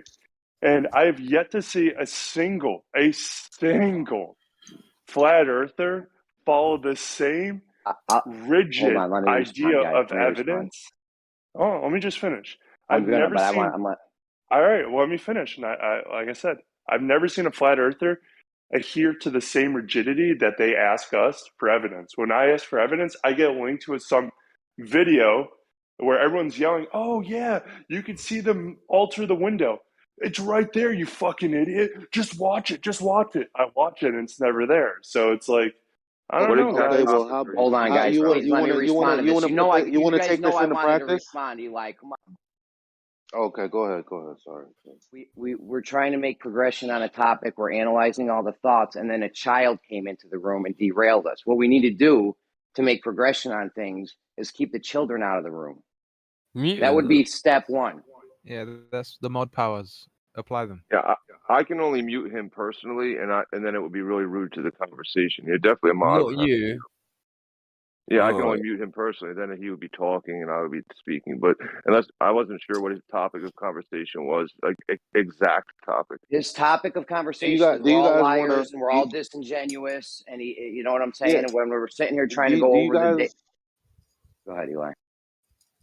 We can test, like we can literally like test this if he lets us. We can test this. He says, "Okay, flat Earth is always like send him the videos," and then like he can. Okay, fine. So what I propose is that we show him National Geographic and CFI investigators where they sent the boat out with the little flag on it. And obviously they're pulling from the same information we were pulling from pre-2020, aka Black Swan. And so you know how all these globers say, "Oh, the visible horizon isn't the geometric horizon." Well, everybody understood that the formulas that they were using pre-2020 is supposed to help them determine the distance to the horizon that they see, the visible horizon. So this video is going to show, so I'll spoiler alert, show that the horizon is not where it is said to be. Now, it's not just that we're saying that. The purpose of the video is that they went out there to debunk flat earthers using the geometric horizon. And still, after all the edits, after they're they're backed by National Geographic, after everything, they say, "Oh, look, see, the flags disappeared." But their whole premise that the horizon was doing it was flawed. Why? Because the horizon was behind the boat. So now I would like you to take a look at that video, and upon looking at it, tell me if I lied about what I told you, and then I want you to critique the information. Can you do that? I've seen the video you're talking about, right? Okay, that's a bad example, right? But there are other better examples out there, are there not? No, I want that example for the guy. Yeah, just like refraction, you got to kind of take about 15 measurements. You got to watch it 15 times and then come back in the room. Yeah, no, I want him to watch that video because everything that I said is I will and not a lie. And the whole purpose is them out there, the globe earthers that are supposed to be, I don't know if they're experts, but you definitely have National Geographic who didn't spot the blunder being the horizon behind the boat, even though that's the subject in question, because he literally says you put the camera to the ground, it's the horizon is going to be at 1.22 miles, and so after that the boat is going to begin to disappear due to earth curve. That's what they said. So the context is exactly how flat earthers have been talking about it all this time, and I just want you to look at the video, acknowledge that what I'm saying is true and that I'm not lying, and then critique the information. Right. Again, we've seen the video, right? And it's prime example. You want to use this one explanation to show that they might have been wrong. Yes, I do. I just explained why. Hold on. Yes, I do. But there are other the answer examples. is yes. Just the let him answer is finish. yes. Let him finish. But there You're next, Eli. But there are other better examples out there showing the horizon where it should be. Is there not? Anyway, that's the example I want to use because I exampled it. Thank you very when much. somebody just gave the idea of cherry picking. Well, then let's not cherry pick. You look at mine, we'll look at yours. So instead of going back to cherry picking, yeah. Like you haven't even looked at it. Like the whole purpose of this exercise. Remember, flat earthers are liars. They tell me to look at a video and then it's not what they said. Well, that is the only purpose, is that you're going to look at the video and it's exactly what I said and that I'm not a liar. Then I want you to critique the video. So if you're like, "Oh, they didn't account for refraction," dude, all right, I want you to tell me. Stop repeating yourself over and over again. I'm not done. I want you to tell me that they were wrong. They didn't understand anything about refraction. Neither did National Geographic when they edited the video and let them release it. I want to hear you say that. Because I want to Okay. know, just like I'm honest right All now, right. I want you to be honest about your position later. Okay. So here, I'll qualify my claim and respond to you. I will watch it, but so far, every article, every video, everything that's been shown by any flat earther is either cherry picked, misrepresented, or the dumbest fucking piece of evidence I've ever seen in my fucking life. So are you saying So then, This okay, is I'm not just going to your watch that feelings. video, but let me This cherry pick isn't another anything video useful. that goes mine? no, I'm a published researcher, so these are not my, this is my professional opinion. It's by definition Okay, feelings. okay, so then shut up, everybody. Okay, now that you've given us your transgressions, you can go ahead and do it, and then apply that same idea to me when you discover that I've lied or that I've cherry picked or that I've done whatever. Go ahead and watch the video. Come back, tell me I'm lying, or tell me I said everything that was in that video and that you disagree with them. It's one or This the is other. called Go feeding ahead. the trolls. And Jeremy, I just want to point out real quick that I'm going to maybe come back in 5 minutes because it's definitely derailed and I don't see the conversation coming back. I just want to That's say what I I mean. have And a we're team. Well, I mean, if I he's not going to engage in it, then we can just ignore him. But I just wanted to challenge yeah. him on the whole flat earthers lying thing. If he's not going to rise to the challenge, then we could just go back to the conversation and ignore him completely because he's not even willing to justify what he said about us. Elijah, I did Elijah, justify what I said. can I just address this point as well, right, about flat earthers lying? I did a presentation in this server, and I've invited both sides to look at my presentation, pick it apart, and see if we can put it back together in a way that suits both sides. Now, this isn't lying, it's not being disingenuous, and your claim that everybody in this argument on the flat earth side is lying or disingenuous or doesn't know anything is complete bullshit. And all you're trying to do, all you're trying to do is would you like me to all you're further trying to do is I'm not smear no, the people. Can I trying to finish my smear. point before you start talking through Hold me? on, No, Smooth. You're because next. Smooth. You're next. Let DP finish. You're next. All I'm trying to do is put together an argument, a process, a logical statement. It can even be scienced. You could science the shit out of this. Now, you're sitting there telling us that we're disingenuous, we're liars, we don't do science, we don't do this, we don't do that. You're just trying to smear the people in the argument and not address the arguments. This is pathetic. This is child play. This is playground tactics. Now, either grow up, put on your big boy pants and face the argument. Stop trying to slander the people involved. It's not big, all right. it's not funny, Okay, and it's not clever. dude, you want to continue going on? Right, You want to I get on your agree. Don't soapbox and slander. Let I whine? Smooth agree too. Don't respond. slander the people. I Let agree Smooth with you. respond. Everyone heard me say Smooth was next, right? I'm not slandering the people. I'm making a claim and justifying my claim. Jeremy has openly said he doesn't read past the title. I have Pete, Dodo, all these other guys who are just claiming complete Responding to ignorance, this. right? I have You're other done. individuals who are showing me, like, I had Witsit show me a video that was pieced together by some random person on YouTube, and he's claiming that to be supportive evidence. Right, like I'm just saying, like I have Geo who was never able to adjust the V2 argument. You know, like I'm I responding just to this. Please mention my I've name. had a lot of interactions with people in both servers where I ask for evidence and it's misrepresentative, like the person who claimed that evidence the evidence doesn't support their claim, or secondly, no one ever addresses my topic directly. Why does this have this? Oh, well, why? First, you have to defend this or that. Like, I'm just saying, a lot of people in here are very disingenuous about their intelligence and the pursuit of the truth. Is there a volume lower than Hold mute? on, man. I want to respond to this guy. Can I please respond to this? Jeremy said he was next. Damn, man, it's like heads don't give a fuck. Go ahead, guys. Then go ahead. Don't let No, me Jeremy, respond. go on. Jeremy, make your point.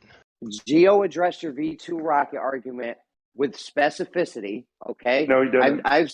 I have said he did, and I was there, and I heard it, and a lot of other people heard it too. He addressed Jeremy, it with specificity. talking. Dude, let me finish, bro. I don't care. Everyone heard it. You can make your own decisions. I heard Gio address it very specifically. Okay. I have said I never read past the titles. That was kind of a joke. All right. I don't have a lot of time to sit around and read all this shit. The point is, all those titles are clickbait shit, and they're not even accurate. And they're published by all the mainstream Nature, Scientific American, all the space.com, all the mainstream people are just giving you clickbait titles. Anyways, go ahead. Gio addressed your V2 shit. No one has addressed why the V2 uses parabolic. So the V2 rocket, not the one that they shot into London, but the one that was the first ballistic missile, the one that uses Earth curve for its trajectory. No one has been able to respond to that, except saying, "How do you know that that's really how it worked?" No one was able to talk to me about my predictions. Like, all right, if I predict that the total cliff path will be in this square mile at this minute, how can I do that with your model? Oh, we just observe it. No one's able to respond to anything. Gio What responded model? to your What V2 shit. model are you talking about? We've Everyone never was there asserted a model. I just want to ask this guy a question. When you're talking about predictions, are you using a circle? Am I using a what? A circle? I don't even know the context of that question. Well, you said you have to predict the location on an area, so it has to travel a path, right? What path do you have the prediction on? Is it on an elliptical path? Is it on a circular path? Like the path of the sun? The path of the sun through the sky? You said you can make predictions, right? Yeah, I'm saying I don't understand. Those predictions are based on two things: a size of the path, or the distance of the path, and the time at which it takes that path, right? So time and distance is what you're equating for in the prediction, right? Yeah, I guess. Yeah. Well, you're telling me that your model can predict things, right? This is what you're saying. I'm asking you, how do you predict things? Are you relying on time and a circle? If so, how does that prove your sphere ball Earth? The fact that we're predicting it using a heliocentric model. Okay, so you're using a circle, though, but it doesn't matter what you say it's heliocentric. You're using a circle and time, right? That's what you're actually using. Those are not privy to the model. The model doesn't make the time, or the model doesn't make the heliocentric model doesn't make time, does it? Time is independent of the model, correct? No. Oh, so time isn't independent of the model. Okay. Yep. All right, I got next. Why does it matter? It's so absurd. Hold on one second, Hank. Why does it? Well, Data's got a point. I hate to agree with Data, but he's got a point here. Isn't it? Is a cesium atom gonna oscillate at a different rate, whether it's a globe or a flat Earth? Oh, yes. Oh. Why? Kosho don't even know why. Cesium atoms seem to be affected by motion. Yeah, but he said it was a globe or a flat Earth, though, so I guess you're, Right. I guess So you're assuming like stationary. if I was to take my cesium atom and put it up on a balloon, let's say stationary balloon tethered to the ground, and send it up 40,000 feet, it would start at a different time because of the motion of the Earth. There's not much of a way that would seem to happen on a flat Earth, but at least there's no hypothetical way that I could think of. Oh, so because you haven't considered there you go, it, Data. therefore Time there's is not another alternative. The heliocentric model. Time is I don't know what model we want to have at the time. There is evidence that the heliocentric model comes from time, because you don't have to do any measurement. You can actually just use time itself in a circle to determine locations of bodies. It's nothing to do with the Earth's shape. I say, like, as a hypothetical, of course, I'm not going to go and do it, so it's probably never going to happen. But you could do the same test at the North Pole, and I would think that you would have gravitational effects. I'm not sure whether the motion has. No, the motion should have. I don't know. There should be a different time value for the North Pole. The amount that it should shift. It should have it should only have the gravitational vector. It won't have motion. All right, can I get in there now? Another critique that he said was that Witsit showed him a video on YouTube that some random YouTube guy made, as if that's some sort of evidence, right? So that's the genetic fallacy, like 101. If you claim that, oh, that can't be right because the Pope said it, I don't like the Pope, so everything he says is incorrect, right? So, I would ask, all the Globers in here, you're on YouTube. Does that make everything you say incorrect? No, it's the validity No, of the see, source and the information in the video. That's what makes it. yeah, and the thing Then is, attack you're that. showing Go ahead and lay your that argument intellectual out. hold on, you're showing your intellectual dishonesty right now because the claim was that the flat earthers don't adhere to the same requirement of evidence. So you say that we're not allowed to use anything from any scientific organization or YouTube or any source online because it can all be altered. But all of you get your information online and then send me links online and claim that that's You're evidence. So I'm saying that you guys mischaracterizing are it to make intellectually your point. dishonest because you don't No, follow you're your stated intellectually premise. dishonest because you're Well, what's mischaracterizing the what people expect This of young man what's a you. question. May I ask this young man a question? what's the point? If Well, he's really quick. looking for truth, I just want to ask him this question. Okay. No, don't like I that. want No, you to Daddy, you're about to drag us. Before you No, it's not. before you entertain him. We were already having a perfectly good conversation. Now He's he's talking about made claims. intellectual honesty, right? He's okay, He's talking about intellectual honesty. we He's talking about asked how. evidences and proofs, right? Okay, but we were gonna do something to challenge him on what he said. He obviously didn't want to do it. He just wants to make the claim. Nothing that Elisha says is gonna change that. So how about we just let him have his feelings, even though they're not justified, and ignore him and get back to a decent conversation. Because at the end of Yeah, the day, if mute he's him. intellectually Move on. honest, all I can do is ask him a simple, fact-checkable, researchable thing that he can go check himself. And if he's intellectually honest, it should bring about a problem for his thinking. And in other words, if you go look at radar's towers and how they look at airplanes and their maps, if they're using a 200-mile radius, do they flatten out the radar signal to account for curvature? In other words, every single aircraft away from that tower is pitched due to the curve of the Earth. Do the radar towers flatten that out 200 miles? That's what I want to ask him. Do they I take have that no information? idea, honestly. Well, they don't. So if they don't, and they have a 200-mile radius, that means all those aircrafts at 2,500 feet, 5,000 feet, 10,000 feet, they're all parallel to the plane because that's what the radar shows. Now, if I'm wrong in translating that information, please tell me where I've gone wrong and show me where they flatten. Yeah, I mean, let's look at that because I have already done it, dude. They don't flatten the radar signal. So if they have a okay. radius of 200 miles, you have all these aircrafts, 30, 40, 50 different aircrafts at different points of that 200-mile radius. That means, according to your curve of the Earth, they're all at different pitches. But that's So not again, that's you're true. showing Doesn't make any sense. intellectual dishonesty because I said let's go look at it, and you're saying, oh, you don't have to because I've already done it. I have intimate knowledge that I can't share with you. I've already looked at it. That's why I'm He's right. Let's look at it. Let's Give look us at it. information. Yeah, Well, we show can us look what at you're talking about, information Netta. because Left Lane is an actual pilot, so maybe we can ask him. No, don't ask. Just produce the information instead of arguing. You've already done it. That does nothing for us in here who need to see it, learn it, and at least have some sort of source that we can share this information. So just go ahead and do that. Yo, all it took was this one guy to come in and make that statement to throw us all off. Well, it's because you don't mute him when he's taking the piss. There was nothing to mute him. There was no. I suppose that's to your discretion, but what rule did he the break? moment he does open character What rule did he assassination break? with no substance, in my world, that's just okay. Shut up, you're muted. All right.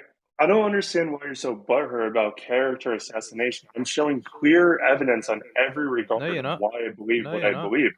Yes, I am. No, you're not. You're being very every vague. time someone rebuttals, you're saying they're wrong, but you're not giving substance I to am. why you say that. I No, just you're said not. that the last guy was wrong because I said, let's look at it. And he said, no, let's don't because I've already looked at it. I didn't say that. all. He I didn't said say I've looked at it. I don't have to Hold relook on. at Somebody's it. got an echo going. Maybe Somebody that's has an something echo. you should do. Who's got the echo? Somebody needs to turn their speakers Yeah, he down or move their absolutely mic didn't say farther. no, don't look at it. Like he was challenging you to look at it, bro. So if you heard that, somebody's being intellectually dishonest. Maybe it's, you know, one of your other personalities. No, but he said, let's look at, he said, when he says, let's look at it, he's not expecting Data to say, I've looked at it, because he didn't ask him, did you look at it? He wants to look at it. In order for him to look at what Data is talking about, Data has to produce it. Or he has to go dig it up for himself. Yeah, but the problem with going to look at it is that anything you look at is there's gonna be globe evidence in there regardless that you're gonna have to deny. Is there? I don't think Yes. so. That's an Again, Okay, the assumption. question well, is, does the radar flatten for the curve of the Earth? If you I, want to, I don't kn- I don't if you know, think man. it's happening, it doesn't happen. So I'm telling you it Well, doesn't there's happen. things Now you can go called fact check me if it doesn't happen.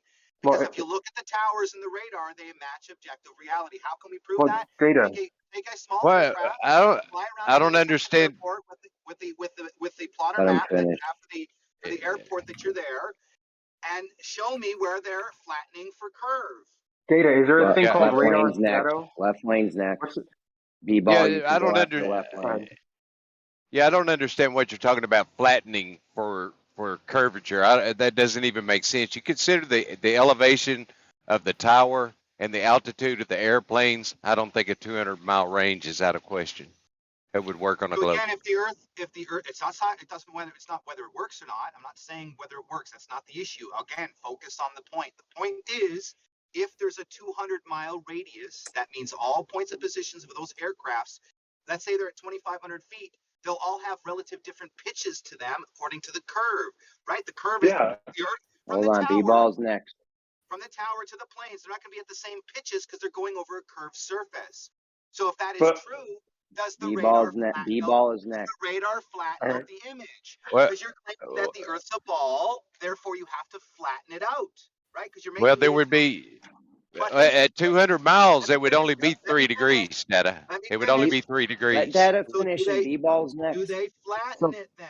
Do they flatten and compensate for the 3 degrees?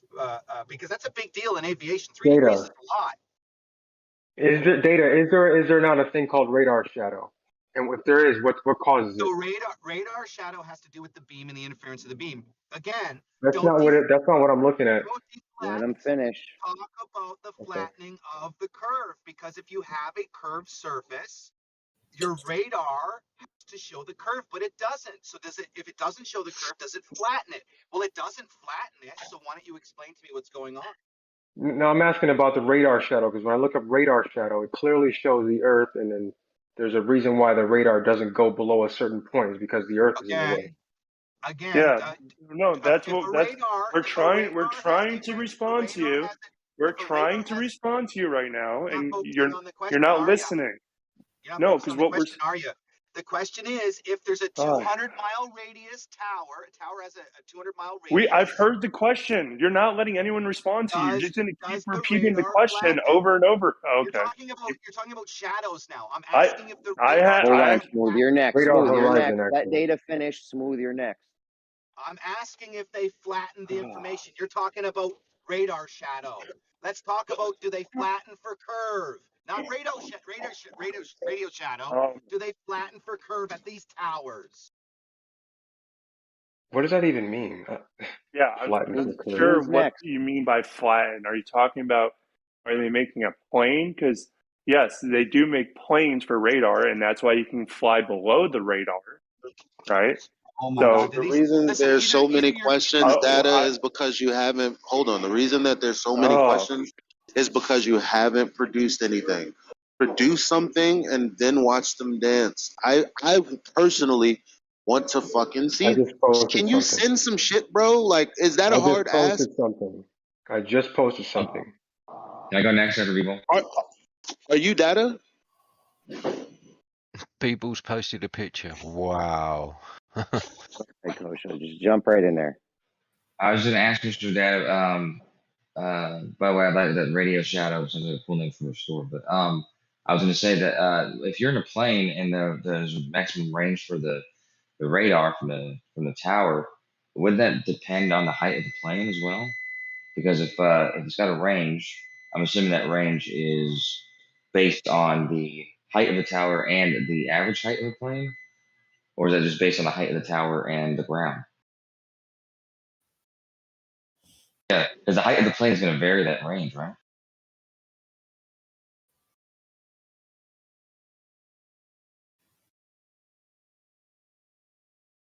Data.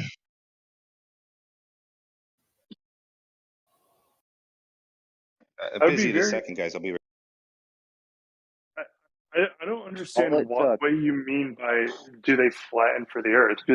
It's like asking how does radar work in the sea, right? I just want to Like, point out. I just want to point out. All Only it took was Smooth to come in and make that one statement, and now, you know, well, I don't know. Jeremy, because that Oh, one that's the board, statement's Jeremy. true, man. My one statement is true. That's why it causes such a disruption. Yeah, we can sit here and bicker about if your statement was true or not, and then we'll just keep getting derailed. I know. No, Well, but I mean, I got. Go ahead, sir.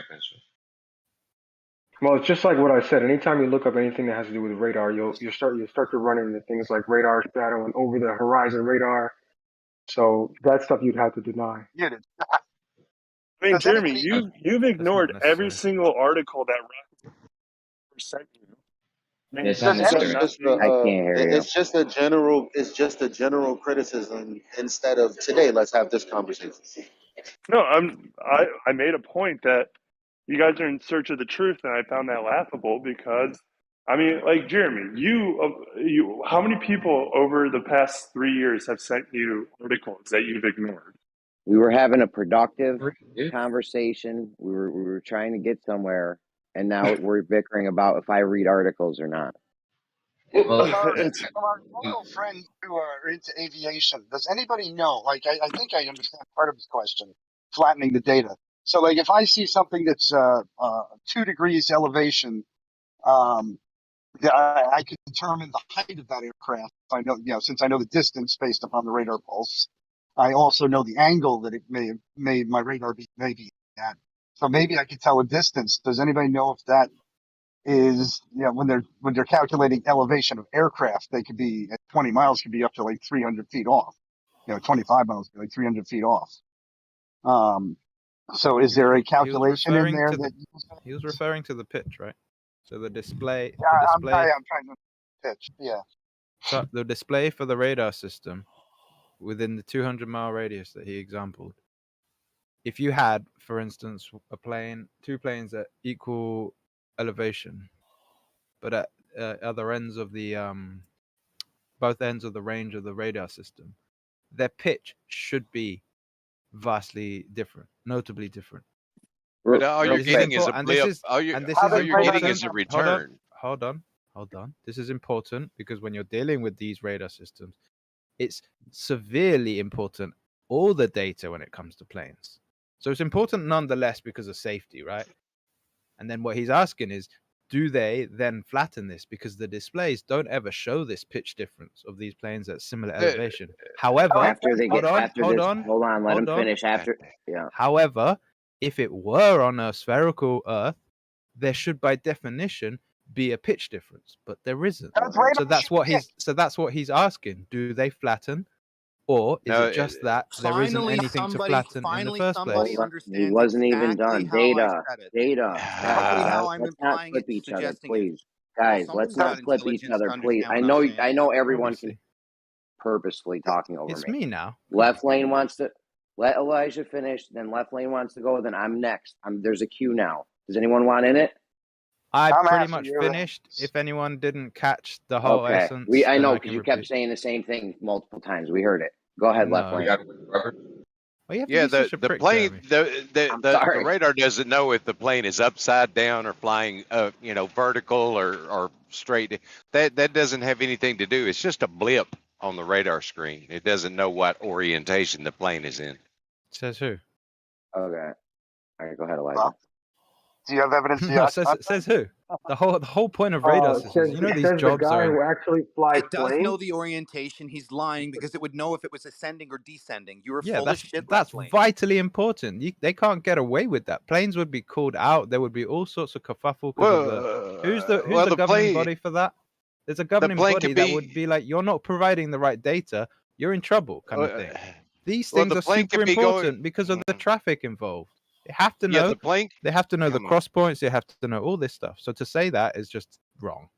Yeah, the plane could be in a stall, nose up, stall, falling down, and the radar would only know that it's going down. It does not know the orientation of the plane. There's That no wouldn't way be true. that receiving that data. That wouldn't be true. I think Leftlane would know because Leftlane actually flies airplanes. Yeah, Does he operate the radar systems? No, I don't operate the radar system, but I do know about the radar blips. They don't see the orientation of the plane. They just know its trajectory. You're only talking about one element. That's not what Arbiter or Data was talking about. I completely clearly articulated his point. Yeah, but that's my rebuttal to that. Is that, I understood it. Yeah, I articulated it. It doesn't What's matter. the issue? It doesn't matter the orientation of the plane. Okay, so your rebuttal is it doesn't matter. So you're just doing a hand wave dismissal of It's his only fundamental the point. trajectory. Can I ask you a question, Leftlane? And you call us disingenuous. You see the issue here? Yes. This is Well, this is it. fundamental Use it. to the question that Data asked. It was articulated clearly. You have now understood it, and now you're dismissing it out of hand. Well, because radar doesn't do what you say it does. I could take a sphere, drop it from an airplane, so it has no up, no down, no pitch, and I'll still be able to tell that it's going down because that's how radar does it. It counts the amount of time that it goes between the radar array They don't and want to the understand. object. They don't want to Now, understand. why- Lay it down. If you're not gonna investigate this and do a systematic breakdown, then why would we engage? I'm still talking. One at a time, guys. You're Yeah, breezing one at a past the time, point. please. Explain It's how obvious. pitch. Hello. Can you hear me? Or you Yeah, guessing? I'm trying to clear the floor for you, Mark. Relax. Let's let everyone finish the sentences, or it's going to turn into a shit show quick. Please, guys. Try Now, to be explain. concise also.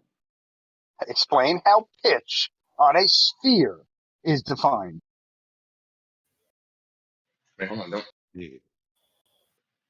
If I drop What? a No, sphere, Mayok. What does that have to do with what was said? because you're saying pitch is involved with them telling whether a plane is ascending or descending. Now, I never said that. No, listen to what I actually said. One radar system, 200-mile range. This was the example given by Data. If in this example you had planes at either end of the range at the same elevation, the display and the data given, because this is one radar system, should show a pitch difference. But show there me isn't. pitch on a radar. There show me isn't. pitch on a radar. No, I mean show There me isn't. pitch on a radar Oh system. my days. Data, Okay, you're gonna have to provide this for them because right now Yes. they're refusing to accept the point. Show on the radar. Can I get in there real quick eventually? Yeah, well, I would like him So- to answer that question. Can you show if pitch is a value that's recorded by radar systems? The pitch of the plane? Yes. It will be part of the data Dude, that you'd they never receive. see that. Show me a radar display that has pitch on it. Yeah, I don't know if you'd be able to see pitch. Pitch is Anyway, not one of the It will values. be part of the information that they receive. It's not one of the It's two-way values. communication. Don't Yes, understand yes. why people are this silly. All right, I I'm gotta go not a look up. plane guy or a radar guy. I did one. Actually, All right. looking at the radar. I know. What I don't was. Did we start talking at the same time? So I was on Jose's one, and I was debating this guy on the radar. This guy did radar his whole life. He retired from the radar industry, whatever he was doing, and I basically shut the whole thing down because this guy didn't know if the radar would go through the atmospheric turbidity, like the particles, the matter, the dust particles in the air. Well, somebody's snoring. You got a totally different answer out of that than I did. And the second, it's probably. Crack. Hold on a second. Crack, you're snoring. He can't hear you, bro. Mute him. He can't hear you, bro. You can fucking I know. All right. So So does radar go through solid matter? In some Yeah. cases, but hey, can I respond after? Depends what kind, surely. Yeah, depending on the size of the material. Also.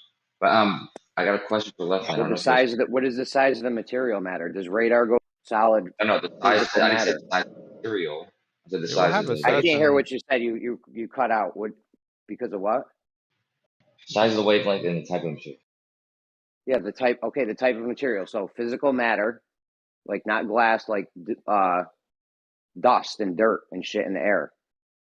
Physical matter that light doesn't go.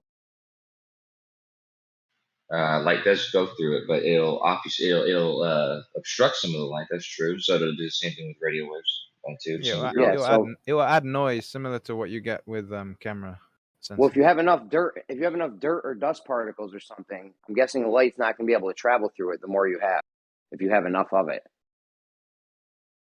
I suppose it was like a massive, I don't know, like a tornado or something. Like, I'm sure that. No, not a massive tornado. Oh, I'm talking over miles and through the atmosphere. All the atmospheric turbidity would add up. It's attenuation. Not attenuation. That would only add. It's not attenuation. Hold on, I'm not talking about light attenuation. I'm talking about radar being able to go through solid matter. Yes, it will be attenuation. It will appear as attenuation. If I have a megawatt transmitter, it will go through more of that material. And if I had a 10-watt radar transmitter, what happens when limit may its not get a effective signal range? return? It'll affect what happens when a radar? Go ahead, Elijah. Elijah, go ahead. I'll let you finish your thing. I did kind of jump in. You finish your thing. I'll go next. That way, it's not a shit show. Answering your point. The dust that you bring up and other such examples will just limit its effective range. So that's why they design either to overcome that with more power or whatever, or they just stick within what they can do, and then they do a map. So this thing has effective range of 200 miles, 100 miles, whatever, and then they just do a grid system to cover all the dark spots, etc. It also depends on the frequency, by the way. Just want to throw that out there to you guys. Yeah, that's what I was saying. I think Kosho's mentioned that as well. Yeah, but hey, can I ask Left Lane a question? I don't know if you guys could hear me before, but it was really rude if you could hear me because I was asking for 5 minutes. If I could ask Left Lane a quick question. I guess I can. Left Lane, are you there, sir? Yep. Okay, I just want to make clear that this radar, this is a tower pinging the craft and learning its distance and speed basically from these pings, correct? Yep. Then there's no way in hell it's going to know its orientation. I don't know why we were even talking about this. No, that was my point. The plane could be in a nose-up attitude, stalling, falling backwards, and all the radar knows is it's going down. It does not know the orientation of the airplane. Yeah, you can't see pitch on a radar screen. I didn't think that either. And the reason why that this became an argument is because data was yelling at us saying that we can, and now that we have all these people saying, well, what does radar measure? It doesn't measure pitch. These guys will not come in and say, you're right. That's the It's answer on to my data. question. We're saying you're right. It's on data to show us that the radar can see pitch now. We're saying you're right. We're saying the exact opposite you're saying. Shut the fuck up, dude. I can't stand this shit. Jeremy, I can't stand this shit. Everyone, Elijah said it. I've said it. You need data needs to come in here and show the pitch. Otherwise, there's no pitch. Thank something we know how the burden of proof. Okay, anyone saying that you can see pitch on a radar screen needs to come in and show the pitch being shown on a radar screen. And they're not shut gonna the fuck up do with that. slandering us. So shut the fuck up with slandering us and poisoning the well and your bullshit tactics that I can't stand. Fucking do it. Fucking show the proof then. God damn. Like, it's your team that's doing it. I didn't make the claim. What do you do about the fact that from one radar system, 2 planes at either ends, same elevation, right? You have this known data because they have their altimeters that they have. So this is passed on to the whole system that they're producing to track these planes, right? But when you actually show them on the display system that they have, they're both parallel with each other.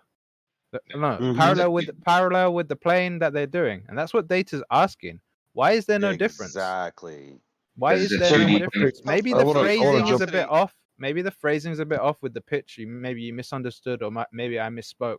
But now that I've cleared that up, why is that not addressed? Why is it that actually appears as a flat plane, and that they're either not displaying the fact that this is a curved surface, or they're not accounting for any curved surface and flattening that. Well, number one, we Or- don't know if they actually calculate for it. Like it could be as simple as Well, if that's plane, that's if what plane, that's what data brought up. if plane is 100 miles out, then take the elevation reading or the elevation angle and reduce that essentially so that we know that that plane is flying at 10,000 feet. It could be part of the calculation. I don't know. Okay, I got They next. don't flatten. They take information as observed, which means those two planes at 2,500 feet, 100 miles apart, are exactly linear to each other, just like the radar map shows. There's no adjustment for curve. The only thing you're talking about is signal strength and height, maybe some interference with diffraction or refraction, but those are all normal effects due to light or the invisibility of light. But anyway, the point is that the instruments used, they don't account for curvature. There's no adjustment for 100, 200 miles. It's a signal beam presented out. So if you had two planes at 2,500 feet, 100 miles apart, they are all parallel to the plane and parallel to one another. They're all in the same plane. That's what the radar shows. Hold on. That's what the radar shows, which makes sense because there's no adjustment for curves. Because they're Can I looking give at an it on a example? 2D screen. Can I give an No example? adjustment for curve. There's no flattening. And here's a corroborating. Here's evidence you can use to corroborate that observation is take a map of the 200-mile radius and have those planes on that map. The linear equation to describe the distance between them is a hypotenuse. There's no curve. There's no calculation between these two planes. There's nothing. All flattened. If it's all flattened, Can I give an example? do they go out of the way to adjust for Hold curvature? on, guys. Guess what? They don't. It's Data, not there in please the be more math. It's not concise. there in the. It's a system. It's a grid system. We've done Works a while. off a linear equation. Can I jump in and give an example? Let them respond. No. Well, I want to jump in and give an example. Like I hear someone saying, "How do they get that angle?" It's no different. I would let a Glober respond to that. Yeah, well, I was gonna respond. I'll respond after this guy goes. What world and rivers? No, why? I Let have a the Glober answer, respond to that. What That's point fine. is it for you going after? You can go next. You're next, Apocrypha. Okay. I was a apocrypha, my bad, man. I didn't miss a little, but yeah. I mean, you said a lot of things, or a lot of words, really, but you didn't say really anything. But there's no. If you have a fucking ping, right, and you're getting a distance measurement from it, right, and you can achieve an angle if you know. It's seeing that as well. But either way, all the information it's getting. You're obviously displaying it on a 2D display. I don't understand what's hard to understand about this. It's telling you the distance based on the ping. That's not all the and it's radar mapping system on a does. 2D display. What? Actually, That's as far as a I know, it is. component of the radar system, but he quite clearly articulated that the whole thing is mapped out. Yo, Apocryphon was next, bro. You're next, Elijah. You're next, Elijah. Let me say some things real quick, just in regards to radar. So if you're wondering how they get that angle or how they know the elevation, it's no different. Like, to make it really, really simple, imagine you're a tower yourself, and then you just like wave your hand up and down, and then like let's say there's a stick sticking out. Where your hand hit that, you'll know that from to your body there's an angle, so you can know that height because that's where the ping is, perhaps, like, or per se. Like, so when that ping goes out from that radar, it's going to scan from the ground to high to above it, like it kind of like an orb, like bloom, like it goes out, and then it will know the height of the plane by the angle of it, according to the ground. And he's absolutely right. It's just a linear plane. It has nothing to do with like if one plane's traveling on one side of the ball and the other, and they're gonna be like, oh, what's the angle here? It's across flat, and it shoots it out. And once that plane is in its distance, it could pick it up on its radar on that ping. So it's really not hard at all. I don't know why this is being like talked about so much. It's so simple that it's ridiculous. It's simple, but you're absolutely wrong. So, I mean, that's the problem. You have a simple idea. I'm absolutely wrong. So that's Elijah, basically you're your next. rebuttal is you're wrong. Hold on, let Moyak finish. Cool story, bro. Hold on, guys. Let Moyak finish, and then Elijah, you're next. Okay. Essentially, what you're saying is that let's go with the simple radar. I'm not sure what kind of phased arrays they have on the commercial radars, but let's start with a simple radar. You have a ping. It goes out. You know the direction that you sent it. Now that goes out, it intercepts something, and then it comes back. Now, most of these radars seem to sweep around a horizontal thing. So essentially what you've got is a beam going out. Anything that's within that 2, 4, 5 degree beam width will return with an echo. There's no way to tell elevation from that. You can only tell distance. That's So false. I'd like to know how you. No, that's false. Hold on, let him finish. He Hey, he did take a long pause and it was misleading. go ahead. We'll let Go him ahead. finish. And You would have to Elijah's next. Now that was a simple radar system. I don't know about the other ones. You'd have to describe the radar system you're talking.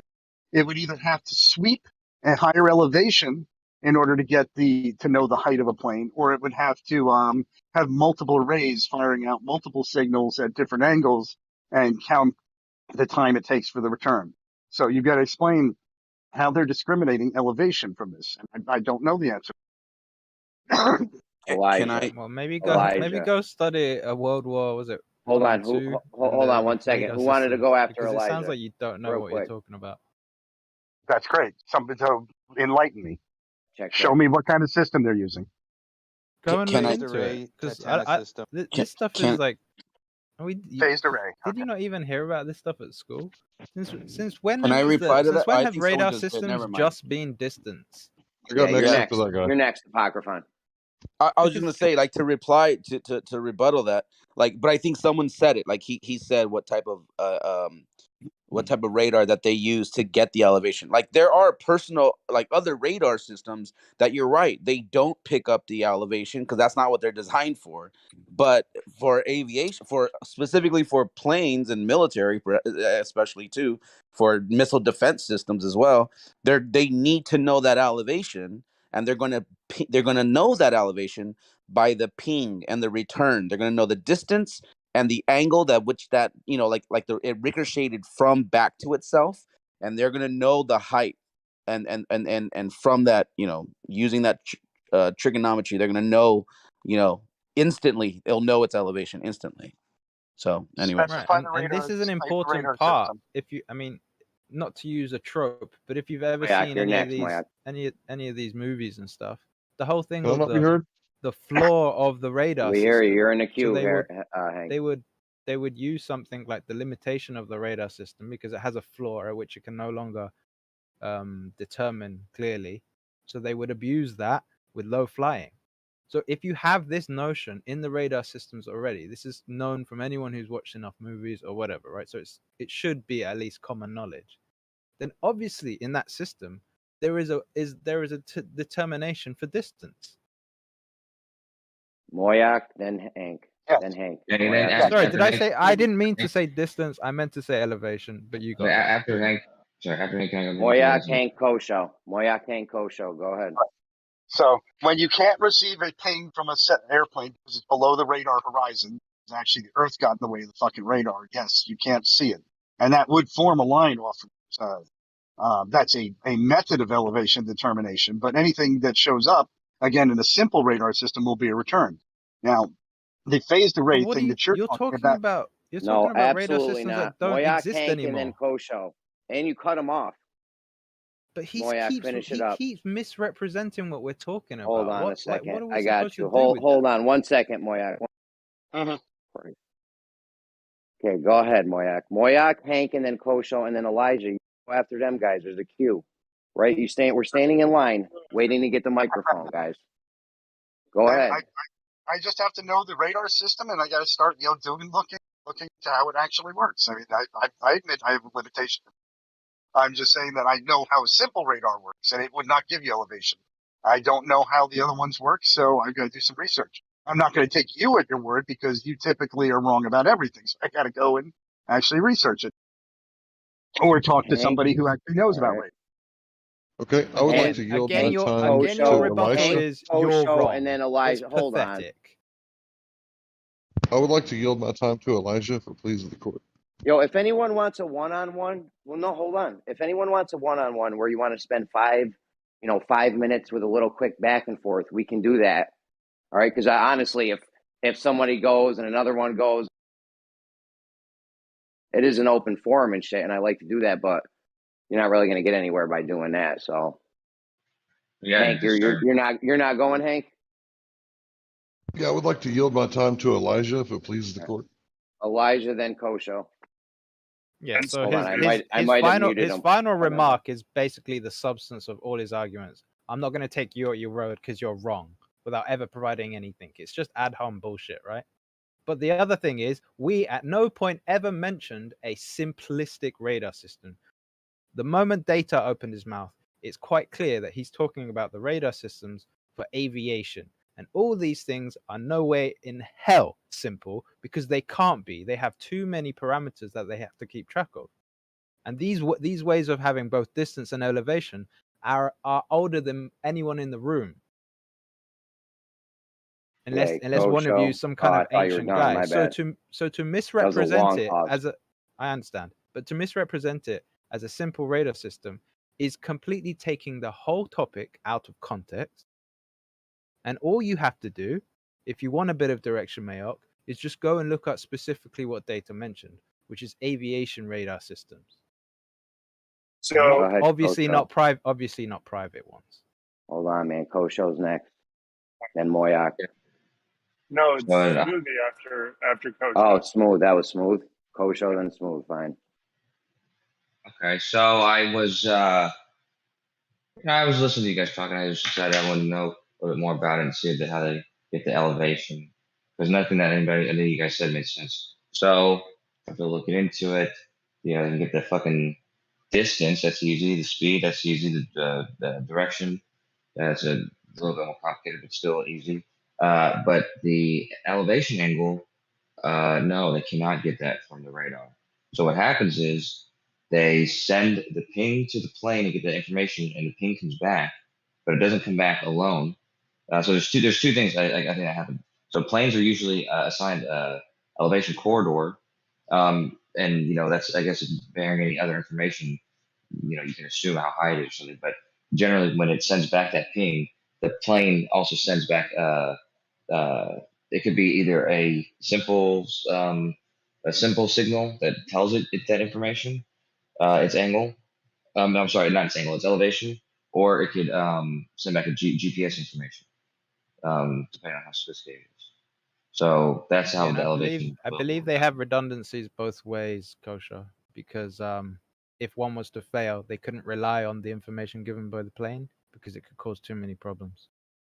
So yeah, they do that, but they also have within their own system, a way to determine elevation.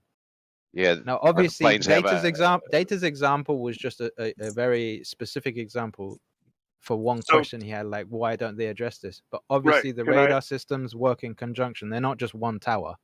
They're multiple towers. And even in one tower, I don't know if this is how they employ it, but how I would do it just on a basic thing is you have a send and receive both at the top of the tower and the bottom of the tower, for instance. So that angle difference alone should give you even if you get no additional information from the plane, like you were talking about, which I know that they do, you would still have the difference. So that could give you an elevation as well. So it's not that complicated. ADSB is what it's called. It's the plane sending a signal, giving information to the tower.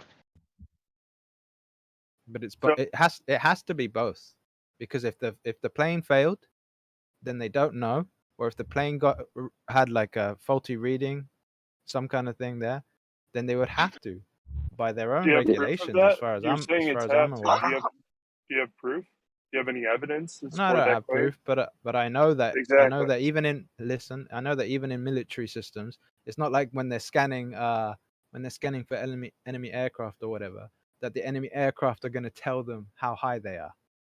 Right. So obviously they have a way to determine elevation outside of getting custom I just told letters sent to them.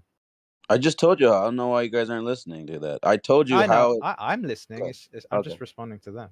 Yeah. One of the things to Datum's original point, we completely glossed over this, is when they build, right? When they build these towers, they do account for Earth's curve when they build the tower. What? Oh Yeah. my, this is so absurd. Guys, be nice. Because Smooth's my boy, man. He's one of my best buds. So again, But focus But on the Yeah. I'm question not at talking about hand. him. I'm talking Do about what they he Yeah, said. how? What he do said they is flatten Hold the absurd. on. signal? You got hold on. nah. I know I Do they caused some flatten the craziness. signal? Focus on the question. Nope. Now you're deflecting and talking Okay. about something entirely different. Again, You're when not. you have a map, Jeremy, come on. when you have a map, are they You're not gonna flattening let it? me. You're Are not they gonna let me flattening even it have for my. curve? Quit One talking second. about some other subject. What do Quit you mean 1 deflecting. second? I was talking. Quit He interrupted One me. second. I don't deflecting. know. Data, did you interrupt? This Smooth. I wasn't guy looking. is. They're all deflecting I from the point. I haven't even Oh got no, to say. Data. It was addressed, Data. It was addressed, not by Smooth just now, but It was not addressed. They do yeah, not. it was flatten. Data. It's not yet, sir. Because as has just been said, Hold they on. Was Smooth in the middle of a sentence when Data no, jumped in, or no? I wasn't. I was talking about Smooth, and I got interrupted. But it doesn't matter Why because was Smooth crying? Because I was talking. I was trying to I say was an talking about original point. what. My original Whatever. point to Smooth Datum. and Kosho, I guess. Yeah, my original point to Datum is that they do account for curvature because when they build radar systems, right, the height and distance that the radar system will work has to account for Earth curvature. That's part of his question. Is Again, that they do they account build it for based on the Hold on. velocity, Let the Smooth distance finish. of the signal. Smooth, were you done? Were you done, Smooth? No, but Let Smooth finish, then Data, then Kosho. Yes, Smooth, buddy. Data, Kosho. Smooth, Data, Kosho. Go ahead. yeah. So for terrestrial radar systems, Earth curvature is a factor for both the height of the radar system and the distance that radar system will be able to work. If that is true, Are you done, Smooth? Are you done, Smooth? Yeah, I'm done. Okay. I'm done. Data's going. Hold on, Data. Data, and then Kosho. Go ahead, Data. Check. Data, go ahead. if that is true, you're telling me that they flatten the curve then, because the maps show no curvature, no deviation from verticals. It's all parallel and all linear equations. So if that is true, then please show me where they flatten. Okay, as was said, the towers, the height of the towers, and all that. That's I don't. But what Smooth is saying is not what you're responding to. But what If you're that asking is for, true, if the towers are built based on curvature, that means the maps would have divergence. But what you are asking for, my friend, was already answered because, as we said, the distance can be found by the ping, the direction, and the direction and the orientation. Not the orientation, sorry. But yeah, the distance and the direction, right? And so now that you have that, you can get a signal back from the plane, which will tell you its elevation. And now that you have that, you know the actual, you know its its distance, and you know its elevation. You're gonna be able to tell its actual distance from you, and you can put it on this flat map, this two-dimensional radar, because you know its actual distance from you. So they not- flatten the curve then, is what you're saying.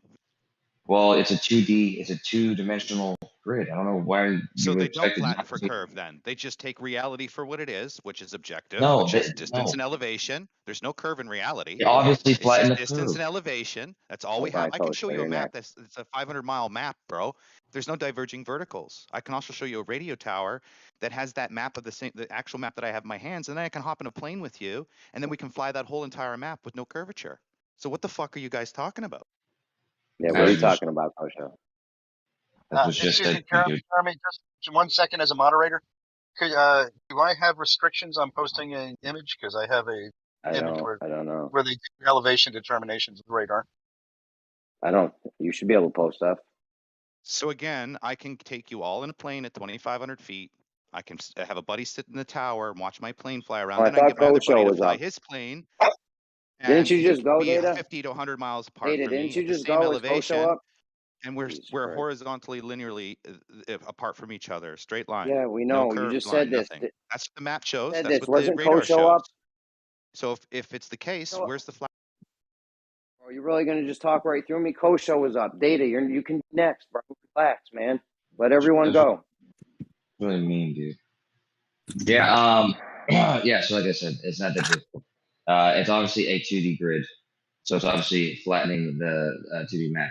As Left Lane was saying, when it's losing elevation, It's not even moving across the grid. He said it's going to it's not gonna like you said that right, Left Lane. Like whenever if it's going straight down, you'll see its position and maybe its speed, but you're not gonna see it move across the grid. So you said nothing. Okay, noted. You said nothing. Again, the No, I radar said shows the map, and the empirical evidence matches the radar and matches the map. Meaning there's no diverging verticals. At two planes 100 miles apart, you can calculate the distance between them using a hypotenuse, which I mean, is I'm a asking straight Left line Lane between objectively. them, which is Euclidean. And this is a linear equation applied to the 2D graph. So at what point do I adjust for curvature or calculate for curvature over the distance of 200 miles? Yeah. Because the map At doesn't no show it. point The radar whatsoever, doesn't show ipso it. facto, Listen, the it's map not doesn't true. show it. The I radar was doesn't show it. And practical application of flying a plane doesn't show it. So all I'm asking for is when do I apply it? Why would anybody answer your question In when your I head. asked Left Lane, sir? Yeah, I Left have Lane. a Yeah, you're right, Coach Joe. And to be honest, I'm having trouble finding the significance of what that is even saying. Yeah, well, that's my point. He's asking about flattening? It's obviously flattening the curve because what you're doing, if you have a plane No, and it's it's not. changing in distance, but it's not changing in, I mean, it's changing in elevation, and so by definition, it will also be changing by distance. And in the grid, it's showing it not moving across the grid. Then it's obviously taking the distances it is from you. It's taking the elevations it is from you, and it's mapping that onto that grid system. It's not. Is it? I don't know what the big deal is. It's like obviously a 2D So grid. they're So not flattening it. They're just no, taking of the course they are. information, and the information is linear then. No, of course they are flattening. Because that's what I use to navigate. I use linear equations. I don't use any curve equations. I don't nothing. It's just linear equations. It's a So 2D grid. if I wanted to know the how far away What another plane is from You me, and I said wanted it's to a take an 2D angle, plane, Cocho? The grid is 2D. there you go. Yeah, you're not taking any linear equations when you're in an airplane flying. What are you talking You about? can absolutely, you can for sure, you can. Why not? Tell them about the Yeah. cup of water on the dashboard data. That'll How clear about this how about whole the thing 60 up. to 1 rule, right? That's an easy explanation, right? The approximation of the drift that we get over 60 nautical miles, right? What? Just What are you tell them talking about about? So there's a 60 to 1 rule that uses you make a triangle on your map to find out how much drift you've estimated over a 60 nautical miles. So in a small plane, you've got a 60 to 1 rule of thumb. They equate 1 Yeah. degree approximately as 1 mile, Uh, roughly. But it's 1 Okay. degree. So if Okay. if I had a heading and I flew 60 nautical miles, I would make an adjust to, let's say, if I drifted 1 degree to the left off my course, Negative. I would Negative. stop interrupting. What I would do is I would correct my course 1 degree to bring me back to parallel of the Negative. parallel to the. Let me finish. Hold Stop on. You're interrupting. next. Left lane. You're next. This is how it works. When you're flying a path from A to B, you've flown, let's say it's 120 nautical miles from point A to point B. You've flown 60. You've now veered off your course, let's say 1 degree. Doesn't matter left or right. You make a correction for it to offset the drift. In this case, if you've drifted 1 degree or you notice you're 1 mile off your course, you can change your heading to 1 degree, bringing you back to parallel to your course, then correcting another degree to bring you back to flying to the angle of the next 60 nautical miles towards the point where you want to go. That's the 60 to 1 rule. 60 nautical miles per 1 degree due to wind drift. This is a Okay. rule of thumb pilots Hold use. on, Now, left if I've lane. Are said you going to anything finish, man? incorrectly, if I said anything incorrectly, make it concise of what I said incorrectly. Thank you. Okay. Fresh out of ground school and navigation, what you're talking about is not included. I don't know what this 60 to 1 crap. What if you've got no wind? What if you got a tailwind? What if you got a crosswind? This 60 to 1 thing you're talking about, I've not ever heard in flight school. A real quick question Would you about the like me to radar. educate on it? It's You're called the next. ratio 60 Whoever to that 1. was, you're next. Would you like me to read it for you so you No, now yeah, can learn it? post it. Yeah, post it because I'm just fresh out of school and there was nothing of this mentioned. Okay, Well, post there's it up, lots of whoever YouTube that guy videos on was. it, bro, if Post you it want to up, learn whoever that guy 1 to was. 60 and rule. Dude, why do I you was just going to read it talk right briefly through here me? from Like you're like Wikipedia. forcing your way right through everything I'm saying. Well, because That you're guy, interrupting some me, guy right? tried I'm to trying get to in. finish. No, we I'm trying both to finish started. my statement. Hey, he said post it. He's never heard of it. Post it I'm so not we going can to post see it. I'm it. going to read it from Wiki for himself, okay? In air navigation, the 1 in 60 rule is a rule of thumb which states that if a pilot has traveled 60 miles, then their air and track of 1 mile is approximately 1 degree in heading. There you go, okay? that whoever was trying to get in, go ahead, unless Left Lane has a response. No, I don't. I just never heard of it. So there we It's go. It's not a a real violent. thing. So it's a real thing. Well, I don't know about that, but it's a real thing. Can you address it, or can we let the other guy go No, real quick that wanted to jump in? I've never heard of it, so I guess move on. All right. So Well, I I was mean, let's looking not in, breeze. Pat, go ahead. Go ahead. I was looking into the radar. I don't know a whole lot about aviation radar, so I was just looking into it. I was able to find the NTSB report for the Egypt Air Flight 990 that crashed. It was compiled and published in '98. At that report talks about one of the major problems is they weren't able to receive altitude from the radars. Did that change? And if so, what year did that change? Can anyone address the 60 to 1 thing Data's talking about? I feel like Well, his that point is getting. I No know one knows about it, so It's it's not just even that, just the that, was, 60 that to wasn't 1 a point. term. They're still not addressing the fact that the hold on, like information that is Kosho. observed in maps is what's observed in radio towers. You're next. There You're is next, no Kosho. flattening. It is direct empirical evidence of reality. That's why they need reality to calculate the distances accurately. There are linear equations to do it. Jesus Christ. He's asking if there's All right, anybody cool. who's going to respond to you, dude. So I don't know why you're talking. Fuck's sake. Go ahead, Kosho. Well, I'm not Yeah, interested dude. in your feelings there, Kosho. No, Kosho. I'm not telling you Kosho, my feelings, respond to bro. this 60 to 1 Jesus thing. Christ. Dude, You're all don't. feeling Yeah, now. I'm trying. Kosho, Data, Yeah, let him respond. Data, stop talking. Kosho, 60 to 1 thing. Go. the point is the 60 to 1 thing he brought up, randomly, was meant to be as evidence for a claim he made, which is not true. That's why argued against it. About that there's that you used linear geometry, when mapping out the flights on the radar or whatever.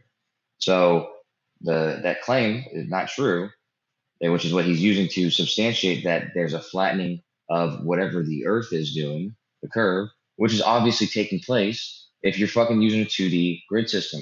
So I don't know what the hell you're even talking about. If it doesn't show the plane moving laterally, even though its distance is obviously changing as it's falling, as Left Lane said, then it's taking the data, it's taking the distance and the direction, and then getting the information from its altitude, and using that all together to place it on the grid, which is flattening the freaking the fucking grid, dude. I don't know why. I mean, the flattening the There curve. is I don't no know why you're flattening. asking It is just the information that it's observed, which is distance and elevation information. They need it as simple as possible to calculate linear distances. For instance, I'm going to post in the chat how the 1 to 60 rule is applied.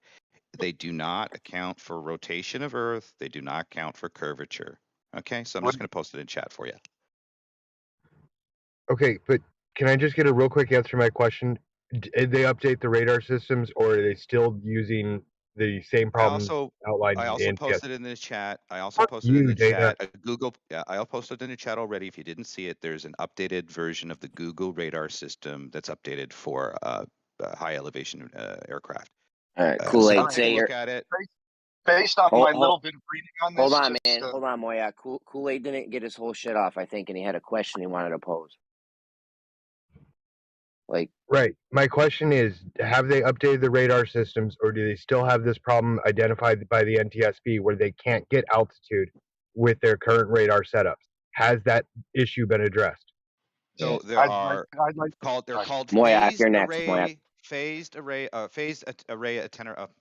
Phased antenna arrays. They are at every airport. They help predict the height of the plane by sending out 3 or 4 signals simultaneously. And you can go look at it. It's already there. It's not fucking new. Right. When were they It's called installed? phase. Because they weren't there 10 years ago. Phase. What's the name? I just said it. Phased antenna Anyway, it's array. there. It's Right, there. They use it. They give you an example of how it works. You guys are just, again, full of it. I was All right, really asking a question if this is a thing. Sorry, I just posted an image from the radar guide. From looking at that, it looks like you would have kind of like a limited capability of determining altitude. Like it would work really well as the airplane approaches and gets closer, but it'll become less and less precise in great distances. So basically, if you were trying to have a do limitation, usually it's 160 kilometers. Maybe I just estimated 200, but yes, there's a limit to how far they can see. Yep. down, I'm not going to end Poland. You were just a rude Moyak, you're person. cutting it out, Moyak. Well, I think you're Oh, having a mic issue. okay. Yeah, let's. Hear me now. Whatever that is, he's cutting We out. can hear you. We can hear you. Go ahead, Data. Let him finish Okay. this time, maybe. Yeah, it'd be nice if you just shut the fuck up. Yeah, so no, basically what you have is you have a limitation, which, looking at it, they use some of the ground wave for the measurement in order to tell ground wave, ground reflection, whatever you want to call it, in order to help determine altitude. But that's going to work less and less effectively as an airplane increases in distance. So like with a Malaysia Air, you're going to need the plane to tell you its altitude when it gets out to the 100, 200, 300 mile time frame. Or Yeah, distance. again, are you understanding the point? Is if you have multiple aircrafts from the point Is of it, the were you tower, done, Moyak? they're I all was not. linear. No, hold on, Data. Data, hold on. Give him a few seconds. Moyak likes to take long pauses. This is why I wish we had a code word to say when we're done speaking, but it's weird. It'd be weird. Okay, just go ahead, Moyak. Finish it up. I was pretty much close. But the Malaysia Air example would be that they would not have it. It's not something that standard radar is capable of doing, is get altitude at great distances, even phased array. Because I just think about what the radar is doing. Your beam width, all radar has a beam width. So you're not going to be able to phase discriminate minute changes of an arc second with a radar signal, because they're going out and diverging. You've got a whiff to deal with. So you're not going to get precise numbers until you get close to the towers. That's it. But that's what he was talking. Data. All right. But hold an on. There's a example cue, like bro. that, Data. an example of that moves the conversation away from the context. We were talking about within the radar systems. We're not talking about on the outskirts of them. Malaysia example, they were in flipping dead zones. We're talking about within the radar system. Try and keep it within the conversation. Otherwise, you're not talking about the same thing. Yeah, stay on point, Moyak. Hold on. Who wanted to get in there? Somebody was trying. All right, go ahead, Moyak. Hold on. Let Moyak respond to that, because I am talking about within the radar system's capability. I'm just saying that in the footprint of the radar, there's places in that radar that no longer get elevation effectively. So it wasn't. All right, go ahead, Kosha. No, I was gonna say.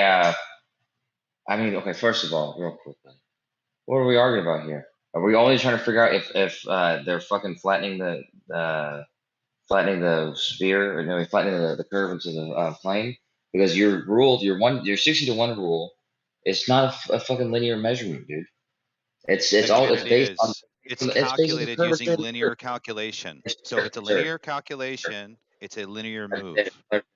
Henceforth, Okay. I Euclidean geometry to calculate have a message for Data.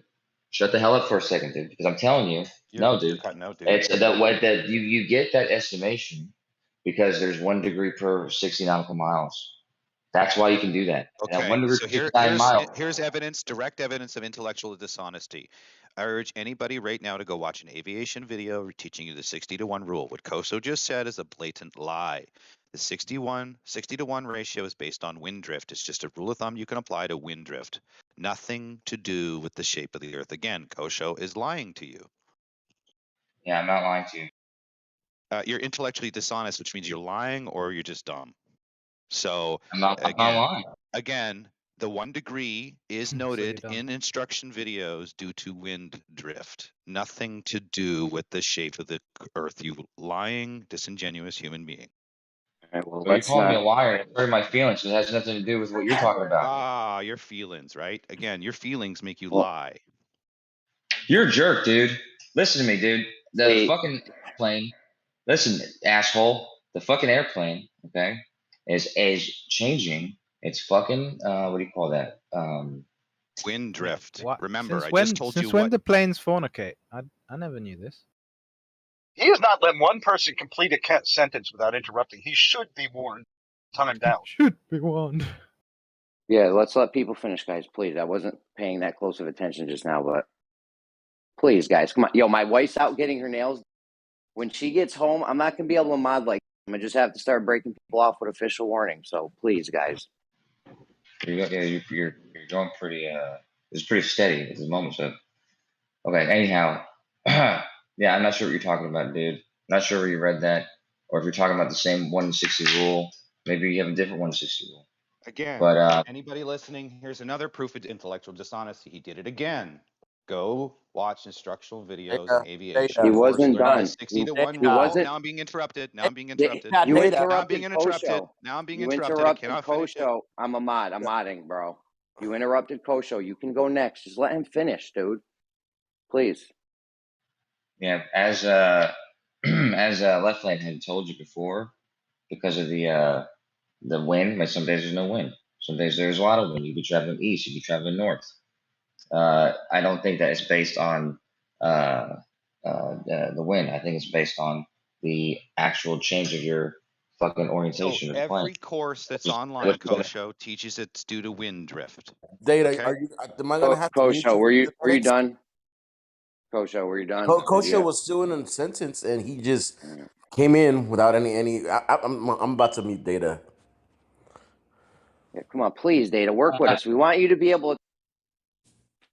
Please, please. Are any of the mods here when Coco just called him an asshole and a couple other names? Yeah, Data kind of went at him and called him a. No, I didn't. That's why. Let's not I take didn't it. call him any names. I said, Talking hey, about you're when using his Kosho feelings. blatantly Okay. called out names. Yeah, call him I asshole. know, Okay. but right. I agree. I agree with I don't want to say his real name, Rakia, right? But it has kind of been back and forth ever since Smooth came in here and accused people of lying, right? And then Data accused Kosho of lying, and then Kosho, basically dropped. He didn't accuse me of name lying. to us. He He called you a liar. interrupted me and called me a liar. He called me a Right, liar. that's name Right? calling. He named Right, that's me, and I also called him accusing an you of lying. asshole, accusing him of being an asshole. Look, So we did the it's same been thing. back and forth, guys. All I'm saying is take a deep breath, in through the nose, out through the mouth. Let other people speak. Everybody else has the right to speak here, not only you. So there's no special voice here. So let's just take it back to zero. Yeah. Hi guys. Hi. I posted something in the chat. Hold on, Eli. Or go ahead. But did Kosho ever get to finish? I don't know. Oh, dude. But I know, but it's fine. Elijah, go ahead. Elijah, Kosho, then Data, or I don't know if they're gonna mute Data, but whatever. Go ahead. Data. I posted just an image in the text. So that's all. Like we keep acting like you can use triangles over a curved earth. I don't know why I need to say anymore.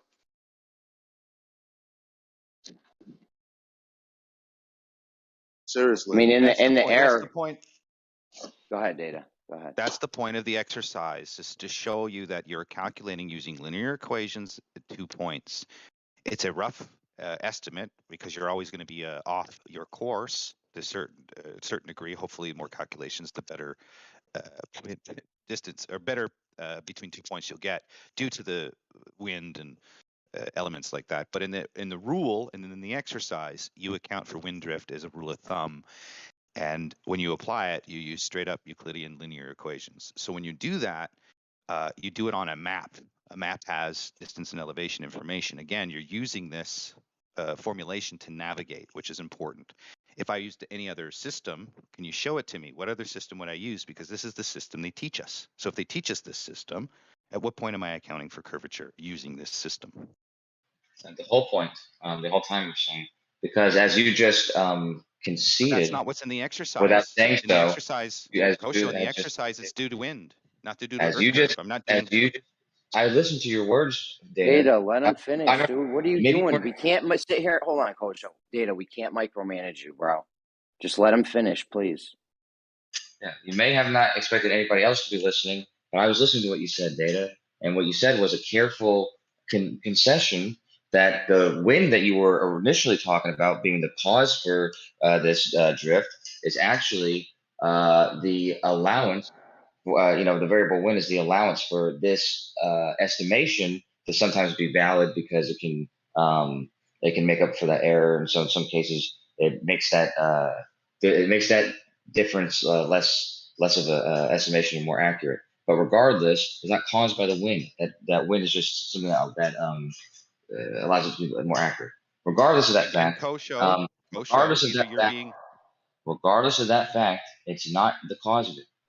Okay. Again, you're either So being disingenuous or uninformed. I don't know what they are, which you're trying to be right now. But anybody listening, want to go study the 60-to-1 rule? They teach you it's due to wind drift. Are you listening to that? These are not my words. This is not my conjecture. This is what they teach you, Kosho. They why don't you teach repeat? you the Why don't you repeat what you said 60-to-1. last? Let me finish. They teach you No, the no, you didn't let me. You 60-to-1 didn't let me. rule. Let me Let me finish. Yeah, finish. no, You're I interrupting, know. bro. You guys, Yeah, let Let me I'll, finish. I'll let you finish Let me because finish, you're. please. I'm I mean, almost done. I want I you to. was Yeah, I almost want done. I you was to just say almost this. done. Kosho, you have a problem listening. It is not my course. It is not what I teach. It is what I've been taught due You're to interrupting wind. me. Yeah, you're interrupting me to say nothing. I'm asking you what you said before. So you said that So I'm not earlier, and then you interrupting said it you. now. No, listen, Data. You said that earlier, and then you said it again now. But a second ago, before the thing I was just responding to was you not saying that. You said instead of what that it's it allows it is the it allows for corrections in the and error, or it allows for that difference in the correction from the estimate and the actual. Okay, So so the I want methodology to do exactly was the way. devised for what usage and why was it devised? It was devised for wind drift. This is the basic application. In fact, there are other linear equations that you use to also account for your heading and due to whatever direction you have to compensate. Let's say So you have you're heading 270, but the wind direction is it's coming at a 15-degree angle. Well, you can adjust for that 15-degree angle to fly at a straight path, right? So you can do all of these things, and you need linear equations to do it. This is the methodology. This is the practice. Now that I reiterated that, again, did you hear me? They teach you the 60-to-1 rule based on wind. Are do you you know what listening? your E6B is? You know what an E6B is, No Data? idea. I forget. No No, idea. no idea what an E6B is. That's what you No. what you figure out your heading correction for wind velocity and wind angle. That's what you Sure. use to correct for that. I haven't There's done nothing it. about I haven't 60 to done it 1 in on a it. long time. What I do remember is the 60-to-1 rule. What I do remember is linear equations. If you want to escape those and talk about something else, you can, but address the 60-to-1 rule, please. okay, now let somebody finish one time, Yep. please, Data. Go ahead. I don't know if Left Hand's going to say something, but and you got to let me finish this time, sir. As I said to you, and I'll read directly from where I saw it, okay? Because what it says is, blah blah blah blah, 160 rule, blah blah blah blah, and here it says about the the wind. So it says that there's about a 57.3 degree angle. So this 57.3 would be about what you would expect.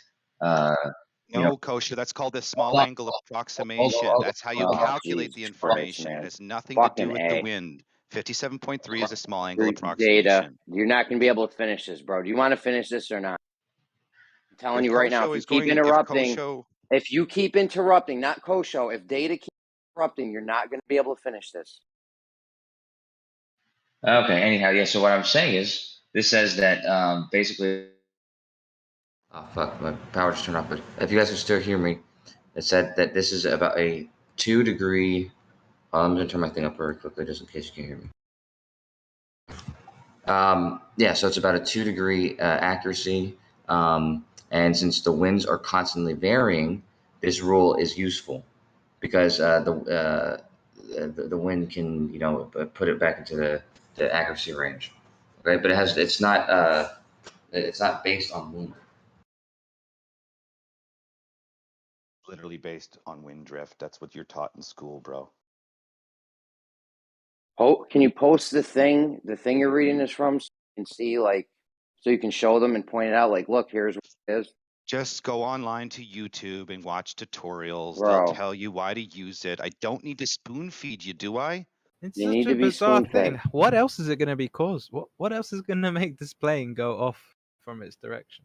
I don't know. Data's claiming that's what they're teaching. These guys are saying no. I'm not claiming that that's what they're They're teaching. That denying is the what they're obvious. teaching. Yeah, so it's your claim that that's what they're teaching. So where Yeah. show us Correct. where. Okay, where Again, they need to I'm see. not They going to need to spoon see. feed you. Just go to YouTube and type in 60-to-1 rule.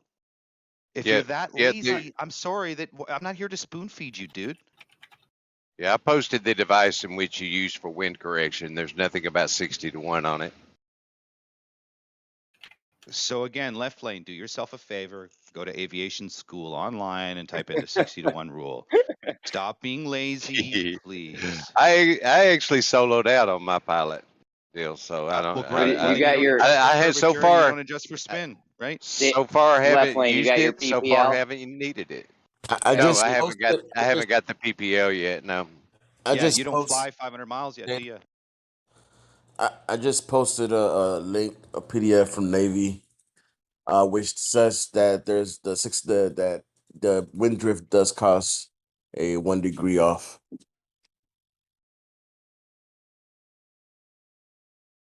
Which refers to the 60 to 1 rule. Nice work, Elbow. There we go. Now we got some. See data. Now, can they finally now you accept can. I'm not reality, here to or spoon feed you, Jeremy. It's all in my book, concede? bro. People will just When grab it my book first and of look all, into my book and Elijah, find it. you're next. Hold on. First of all, when is the book coming out? Second of all, it's not about spoon feeding people. You're I'm making on a the claim last about chapter. I'm on the last chapter called Agenda 2030. Once I get that compiled for historical purposes and all the events, then I'm probably going to release the book. But I'm on the last chapter called Agenda 2030. Go ahead, Elijah. I'm looking at this this thing you just posted. Or Kosho. Sorry, I can't hear. I gotta fix my headphones. I'm sorry, I couldn't hear. If you said something else to me. So Hold on, go ahead. Elijah, The then first one. Kosho. Elijah, then My- Kosho. My point was simply, Elbows provided it. It's kind of obvious. I don't know why anyone would deny something like this. Now, are they going to accept reality, or are they? He was gonna about fail to address concede? it. He's going to address it right now. Okay. I think. I'll wait. Go ahead, Kosho. You're addressing the thing Elbow posted. Yeah, that's right. That's right. Go ahead. And, Calm down. I'd like to say thank you, Elbow. This is very good information. Can you point out on this thing though where it says that the wind's doing anything? Yeah, I'm kind of familiar with that chart, and I don't recall the 60 to 1 thing being involved in it. Check the note. It says every 60 knot of wind will change in 1 degree. A 60 knot wind will blow you sideways.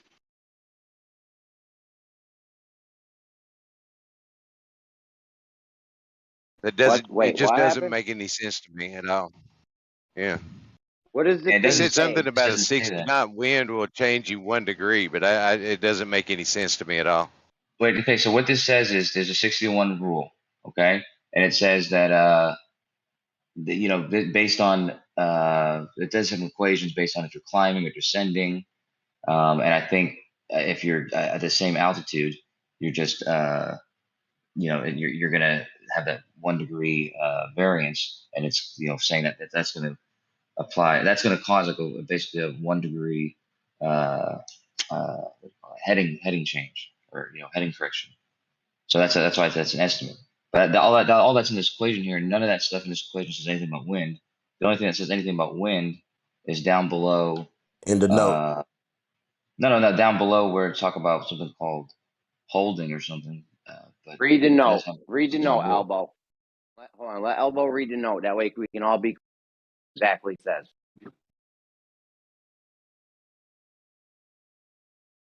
Or whoever wants to read the note. Oh, I know there is. Okay, so there is a note. There is a note. Yeah, there is a note. And it says for practical purpose, each 60 KTS. What's KTS mean? Knots. Nautical miles, man. Oh yeah, knots. Okay. So for practical purpose, each 60 knots of wind will change pitch by 1 degree. That's also different. That's not the same 60 to 1 rule. Intellectually, you're just, to me, Kosho, you're not very intellectually honest. And if you're going to actually I'm just going to ask you one question. You're going to make me go and copy a clip of an instructional school. Sure, man. I'm reading this paper right now. Yeah.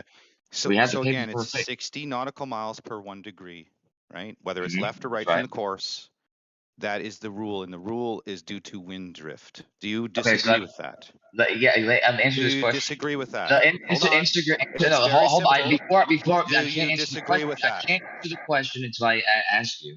When you say 60 degrees, Just stop talking for a second. 60 He's got a nautical miles Talking per for a 1 second, degree. dude. Data, hold on. Not He's got a 60 degrees. clarifying question. Stop Data. talking. Yes. Hold on, Data. It's He's got a 1 clarifying Data. He has a clarifying question about your question, right? Is that what's going on, Coach?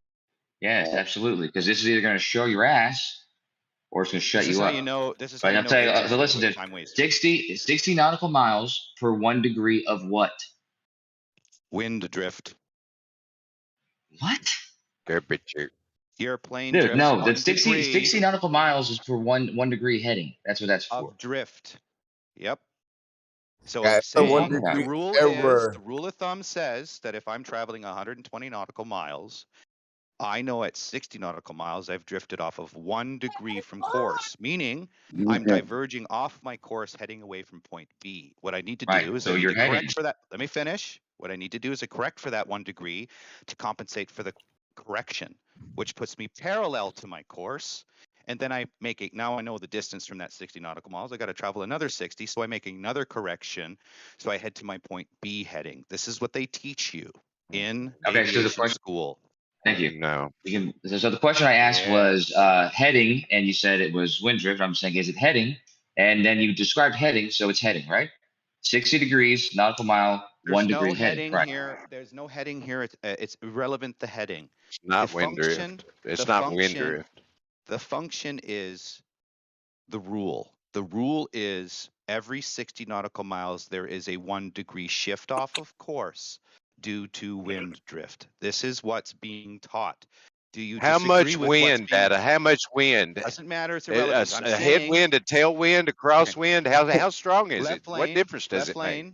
Left lane. It is a rule of thumb in aviation. Do you disagree that it is a rule of thumb in aviation?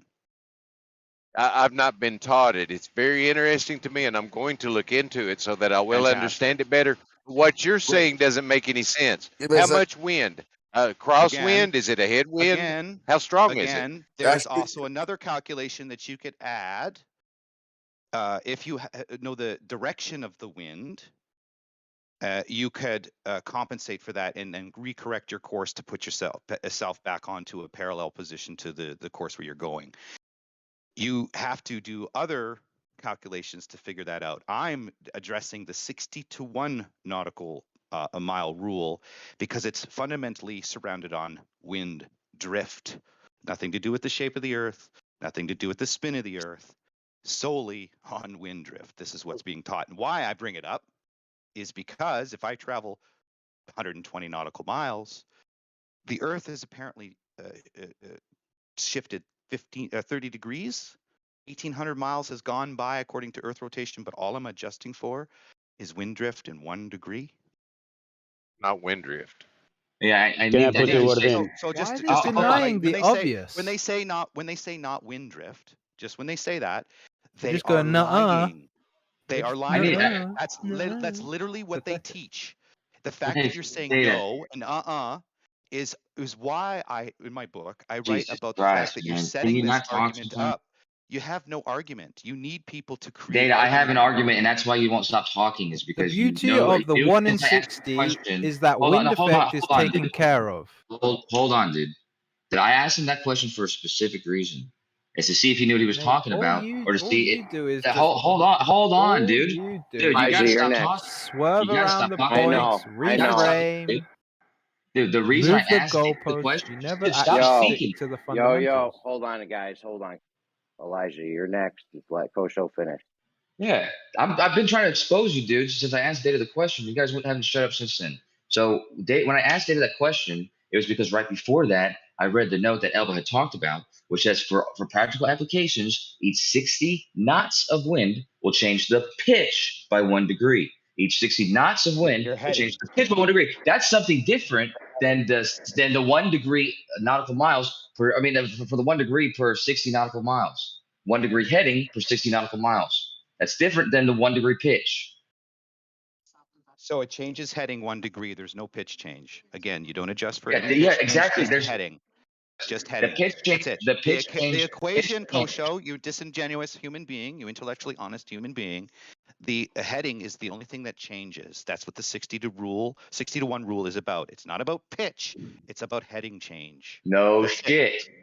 Yeah, this So then, why are you bringing it up? Why are you bringing because up Elbow pitch? brought it up. Why are you bringing up And when pitch? he brought it up, when Elbow Why are you brought it bringing up up, and pitch?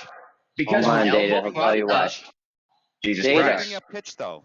Data, Because stop. if you I'll rewind the tell you why tape, he's bringing up pitch. If you Kosher, don't stop why you asking always why he's bringing up lying? pitch. because when Elbow Guys, brought it up, please. when Elbow brought that up, he read that out. And then you specifically said, that's the 60-to-1 rule. You specifically said that. Whenever he read it out, and we were trying to say, wait, what's KTS? So 60 knots of wind will change the pitch by 1 degree. That 60 knots of wind changing the pitch by 1 degree is different than the 60-to-1 rule, which is 1 degree per 60 nautical miles traveled. These are two totally different ideas, and that's not the other one's not the 60-to-1 rule. Can I put the word in, please? He's done, man. He's just Yes, please go. lying. Whoever that was. George. I mean, I'm just gonna post a video that shows that it's due to wind drift. Adam, Hold you on. just Somebody forgot to said they wanted to get in. Data, come on, Guys, buddy. I know everyone heard this guy said he wanted to put his 2 cents in. Let's let him go. we're just talking past each other. Because if you're navigating, if you want to go on a straight line, you cannot follow your compass. If you go due east or due west, you're going to travel in a circle. That's why the What are you 60. talking about, dude? Yeah, you're traveling on a circle around the flat plane, around the pivot point, which is north point. So if you want to go in a straight line, for every 60 nautical miles, you need to correct your course in order to go straight. Otherwise, you go in a circle. That's what we're talking about. It's not due to wind. That's not what we're talking about. No, so if you look at the middle part where it says holdings, in other words, whether you're holding a position in the sky, whether you're doing a circle, where you're doing a teardrop hold, it talks about the calculations that you need to make for the degree of crosswind that will drift you away from your actual course. Whether you bank 180, whether you do just a circle in the sky, crosswind definitely causes a drift. So, and that's the point. If there's crosswind 60 degrees knots what I would read with you was with a pitch when it was coming in for descent or landing. So the pitch definitely, even the pitch will change when you're going into a descent. If there's wind that's hitting you by 60 degrees, so that's it's very significant to even the 60-to-1 rule, where there is 60 degrees of 60 knots of wind would change it veer you off 1 degree.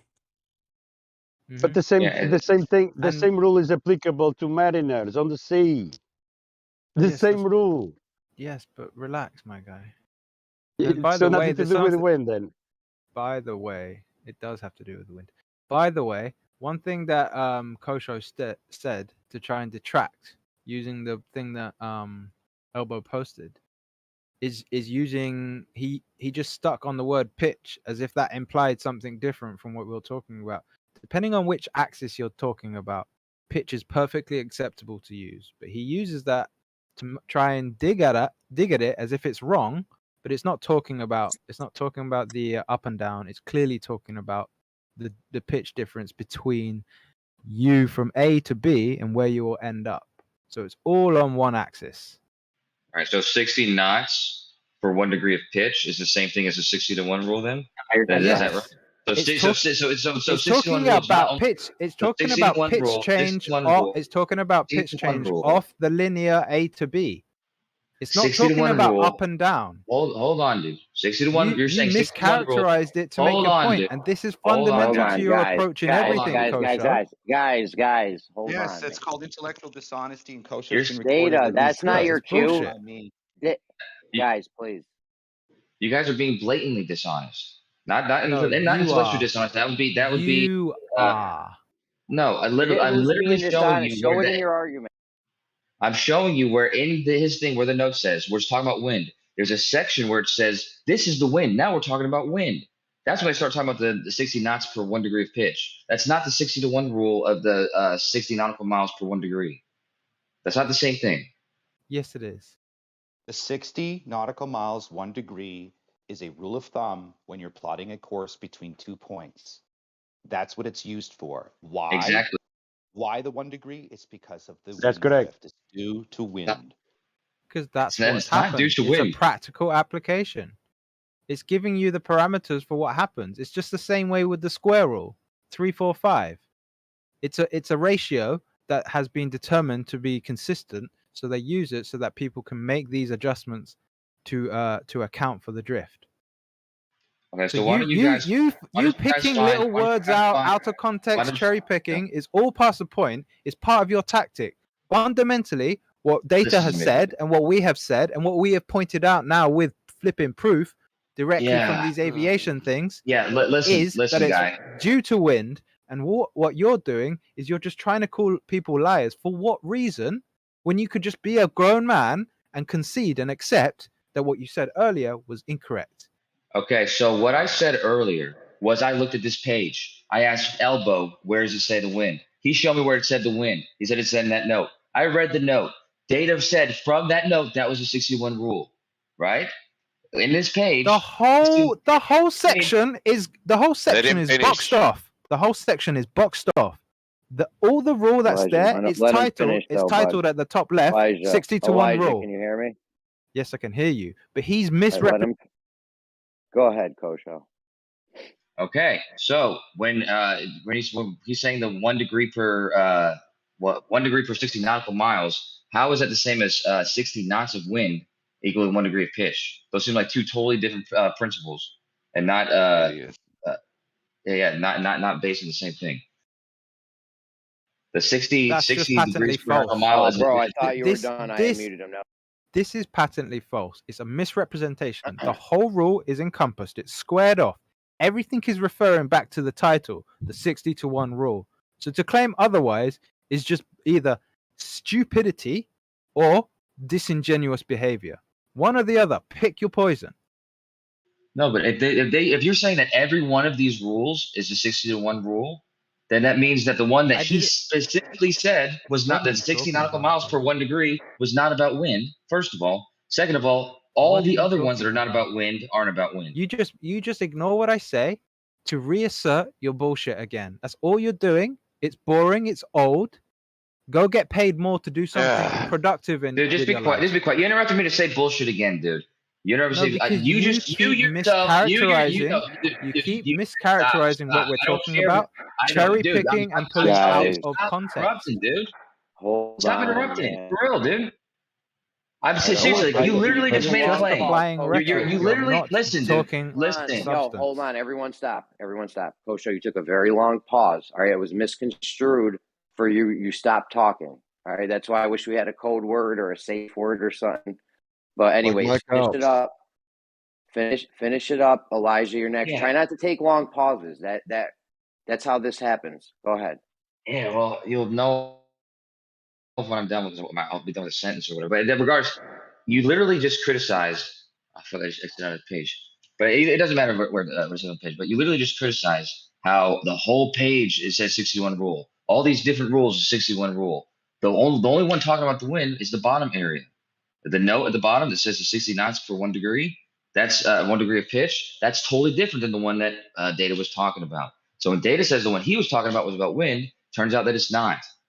So I don't know why. I honestly don't know why you guys are defending. I'm making the intellectually dishonest claim. I'm literally just reading the page and repeating back what people are saying.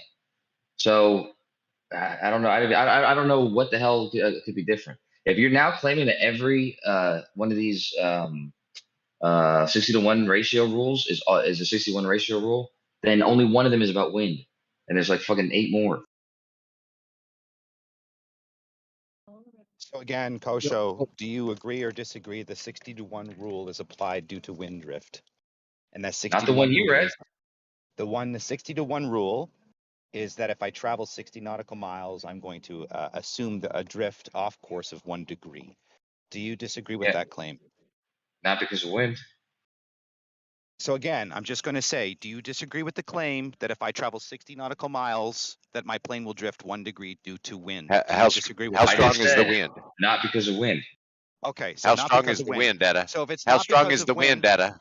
it's irrelevant at this point because it's a rule of thumb. No, it's not. It's Yes, it is. directly relevant. If you have a heading and you have a strong crosswind or a wind coming at 10 degrees, 20 degrees, you can adjust for that to fly a straight to fly parallel to the If path it's which you 10 need to go. degrees, Well, it if doesn't it's a 10 matter. knot It doesn't wind, matter. The rule of thumb exists. The rule of thumb is not what I no, you're invented. The wrong. rule of thumb is You're not wrong. the rule of thumb is not what I invented, right? The 60-to-1 rule is an aviation rule of thumb. So if I am wrong, that means that the rule of thumb in aviation is also wrong. That's what you're making a claim at, because this You're assertion that I'm misrepresenting making, it. this assertion that I'm making is not mine. This is taught in pilot school. This is taught in ground school. You can go online simply right now and type in the 60-to-1 rule, and you will see it is due to wind drift. It is written as due to wind drift. It is educated and taught due to wind drift. If you're denying that, that is your own incredulity. And well, you're paid to get an argument going, aren't you? Yeah. So as well, I thought you were going to say something. So I'm No, I was just saying, if it was due to wind, how much wind? Is it at 10 degrees? Is it at 10 knots at 10 degrees, or 10 knots at 20 degrees? I mean, there's not enough information even there to assume that it's wind that causes this 1 degree. So again, if drift. you're disagreeing, you're not disagreeing with what I'm saying personally. I am not personally saying this because I have no feelings or any bias towards what I'm stating. I am stating what's educated in the classroom. If you have a problem with that, maybe you should figure out why there's a problem, because there is a 60-to-1 nautical aviation rule due to 1 degree every 60 nautical miles due to wind drift. That is what is taught. Yeah. So what I'm reading here again is a whole is different rules. One of them saying the one that you read, actually the one that you read explicitly, 60 nautical miles per 1 degree, which says nothing about the wind. And then later in this paper, when it says steps to determine a winded application, it then says for 60 knots of wind change, pitch 1 degree. So when Left Lane was describing like how much fucking wind, 60 knots of wind is a description of that. That's something different than what you were describing before. Can you post that, Kosha? Can you show? Yeah, well, Never Elbow posted. described anything but this. The aviation rule of thumb, 60-to-1, meaning you drift 1 degree per 60 nautical. This is just an approximation. It's an estimation. It is something, for instance, if you found yourself to be 3 miles off of course, you could add a quick calculation. You could correct for the 9 degrees and then recorrect again for the to put yourself on course. This is a rule of thumb that they use, they teach you, and they claim it is from wind drift. Now you ask me about the speed. They don't tell you the speed. They just say that your plane is going to have a drift error, and here's a rule of thumb to apply for that drift error. The drift error isn't caused by the rotation of the Earth, isn't caused by the curvature of the Earth. It's caused by the wind and the plane hitting it.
I mean, Coach, if you concede the data is correct, is that going to shatter your worldview? No, not at all. I mean, there was a dude who jumped in here. I don't remember who it was, but he described the maps. Actually, I think it was George, perhaps. It might have been George. He described the map and how this is just how you would have to. You would have to change your angle, based on the distance. It's just to do with triangles. It has nothing to do with wind. the wind will help correct for that difference for the estimate, because like you're making a slight the estimate is a slight error from what the actual degree is. I think it's like 57 point whatever a radian is. I forget what's 57.3. So there's a slight difference, like a 2-degree difference. However, the wind will fix for that. Again, though, that has nothing to do with the cause of the rule. The rule's caused by the triangles, by the angles of by the difference between the distances. So it's like if you travel 60 nautical miles, 1 degree off course will be 1 mile, or 1 nautical mile. I mean, that has nothing to do with the wind.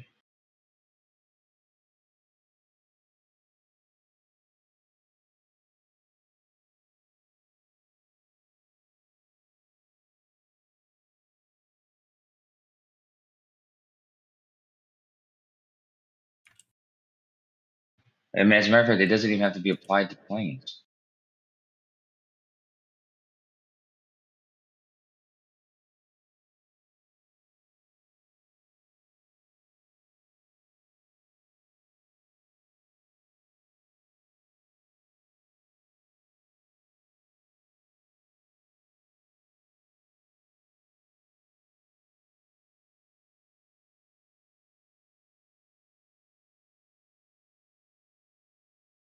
But anyways, how you doing, P-Mac?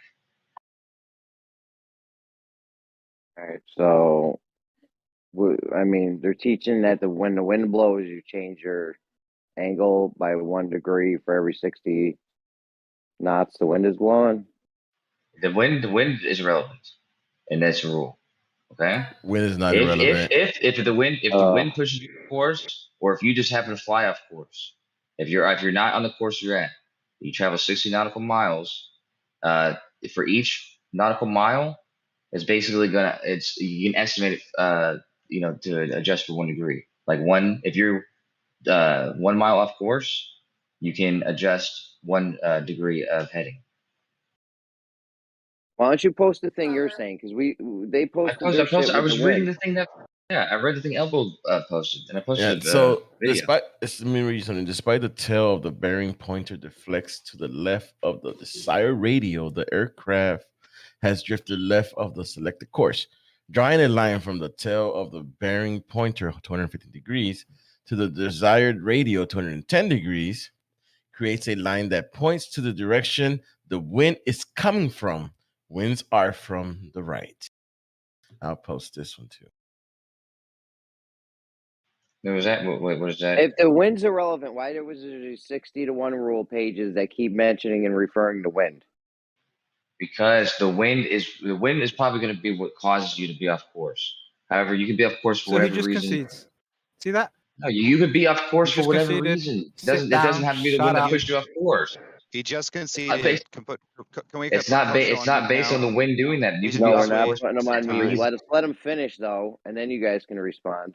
You could fly an entire route and never be off course. Okay, so being off course because you being off course. I mean, you making this correction for 1 degree, or for 1 degree 60 miles is based on the fact that after 60 miles, if you find yourself off by 1 nautical mile, then you can adjust by 1 degree. It's just a rule that allows you to do that. Why are you off course? It doesn't matter what caused you to be off course. Why are you off course?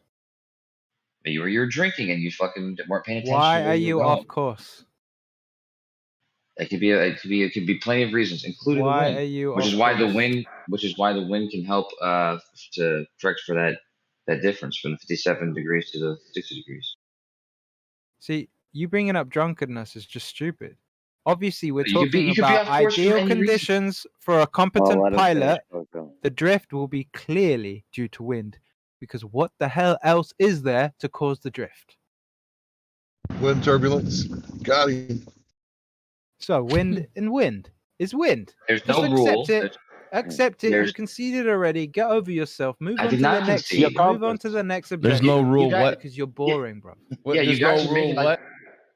Yeah, you got okay. So the 60 nautical miles per 1 degree of heading is something totally different from 60 knots per 1 1 degree, whatever vertical, but that has, or pitch, Vertical. whatever. But that has nothing to do with Look, what you're it's actually gonna. even Hold on a from second. Hold on a okay. second. Hold on.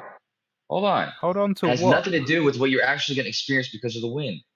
There's no rule that says how much you're gonna be off by the wind. The 60-to-1 rule is for if you are off after 60 nautical miles, you're off course by 1 nautical mile. Then you can Why are simply you off? adjust your heading 1 degree. That's Why it. Why are you off course? What causes Because you to be you off were course? reading a book while you were flying. You weren't paying attention. Bullshit. It doesn't matter. It doesn't matter Because you're why you're off following the course. compass. Bullshit. Because You're we're saying following like, the oh, compass. if you're off course because of the wind. You could be far more off course because of the wind. You could travel the whole distance and never be off course because of the wind. So there's no rule that says that you're going to be off that much because of the wind. Yeah, it says if a pilot has traveled 60 miles and an error in track of 1 mile is approximately 1 degree. Right. Does If it you say travel anything about? nautical miles. Go ahead, Coach. No, I'm saying that's just That's like just Elmo said. reaching. If he's off 60 nautical miles, I mean, if he travels 60 nautical miles and he's off by 1 mile, then he can adjust by 1 nautical mile. How did that happen? How do you determine the course? That How don't do you make determine the course? But that's a rule of thumb. So you mean determine the course. Why would he be off course? I can give you 50,000 reasons. I can give you the that wind if that's thing, when of course. you're here. But there's the wind. What's The wind that? causing him to be off course is not dictated by the rule. Hold on a second. I just The read course- through that The a rule few is seconds to ago. adjust for the drift of the wind. Oh gosh. No, you don't. It's You don't adjust. Okay, I don't know. Read what you just read, Elbow. Read what you just read one more time. Hold on. Elbow, read what you just read one more time. Read it slowly. Despite the tail of the Saying. bearing, you talking about Hold on. Listen. No. What you read about the 60? the travel nautical 60, miles? 60 to 1 rule. When you travel 60 knot, you're off. You could be off by 1. You're off by 1 degree. No. Read it exactly. If as a it says. pilot has traveled 60 miles, then an error in track of 1 mile is approximately at 1 degree error in heading. Right. Does that say anything about wind, or does it simply tell you if you're off by 1 mile, that equates to 1 degree of heading? That's all it's saying. It doesn't say, oh, the wind's going to push you off this much. There's no reason that the wind pushes you off that Well, much. I just The read wind you can push one that off more tells or you less than that, and you just kind of dismantle that. I mean, not dismantle that. but You just disregarded it. You're simply reading a rule that says how you can apply the heading. Hold on, man. Elijah. Hold on. Kosho, then George. George has been trying to get in for a minute. Then how about does he get? I'll ask George. Did you hear the list I just made, Elijah? Yeah, I'll ask Elijah or George or whoever speaks after me. I'm just asking this question. Why don't you go ahead and describe to me what this rule is? We've already established it. No. We already Whoever conceded. It's a rule to adjust for wind drift. George, do you still want to get in, George? Yeah. George, how do you make this adjustment? How do you determine the course to take? It's the coordinate system, isn't it? It's not south, east, and west. So if you travel in one of those directions, what would put you off course? Maybe you're cross-eyed. I don't know. Could be plenty of reasons. Your compass is always aiming at north, regardless which direction you go. For every 16 nautical miles that you travel, you will have to adjust in order to go in a straight line. Because you are following your magnetics. Your magnetics, you are traveling around a pivot point, which is the north point. So you have circles around it. So if you travel due east or due west, you'll circle navigate. Yeah. This is not the. If you want to keep your bearing, if you want to go in a straight line, you'll need to correct from your bearing. For every 60 miles that you travel, you need to correct your course. Otherwise, you're going to go in a circle and not in a straight line. This is a different rule. It's not even the same rule. It's the same rule. Kosho, you no, it's not. It's not the same rule. So hold on, George. You're wrong. George. Pack your bags. Come back tomorrow. George, you said this is used to correct for wind the wind drift. Can you describe how it's used to correct for wind drift? I didn't say wind drift. No, not you, George. I meant Elijah. Magnetic, You said, magnetic drift. yeah, and I know, but this has nothing to do with that. Elijah. But Elijah, you said it's used. Elijah, you just said it's used to correct for wind drift. Can you describe how it's used to do that? That's the rule of thumb. That's already what the arbiter or data has already told you. You already conceded it earlier, and then you tried to backtrack. It is what it is. I'm not asking you what's happened in the conversation. I'm asking you how do you apply it? Just accept that this is a bone that your dog Elijah, I'm cannot asking hold you on how to. do you apply it, So Elijah? let go of the bone. It's not yours, and move on with it. Elijah, if you don't know how it's applied, Let's go on. if you don't know how it's applied, because if you don't, because you guys are being exposed. You guys are being exposed. You've already conceded the point. Kosho, you've been pants, buddy. You've been pantsed. You guys are claiming. You guys are claiming that this is a rule that you have to adjust for because every 60 nautical miles you're going to be off by 1 degree. But that's not at all what's happening. At 60 nautical miles, you're mischaracterizing it. You're mischaracterizing it. What is the cause for the drift? The cause for the drift is wind. 60 nautical. Wind is It the doesn't cause have for to the be drift. wind. You already admitted this. You Hold already on, guys. conceded. It does not have to be wind. Pack your For fuck's bags. sake. Go home. You lost. Two things here. There does not have to be an amount that you're off because you don't have to be off. You could get 60 nautical miles and still be on course.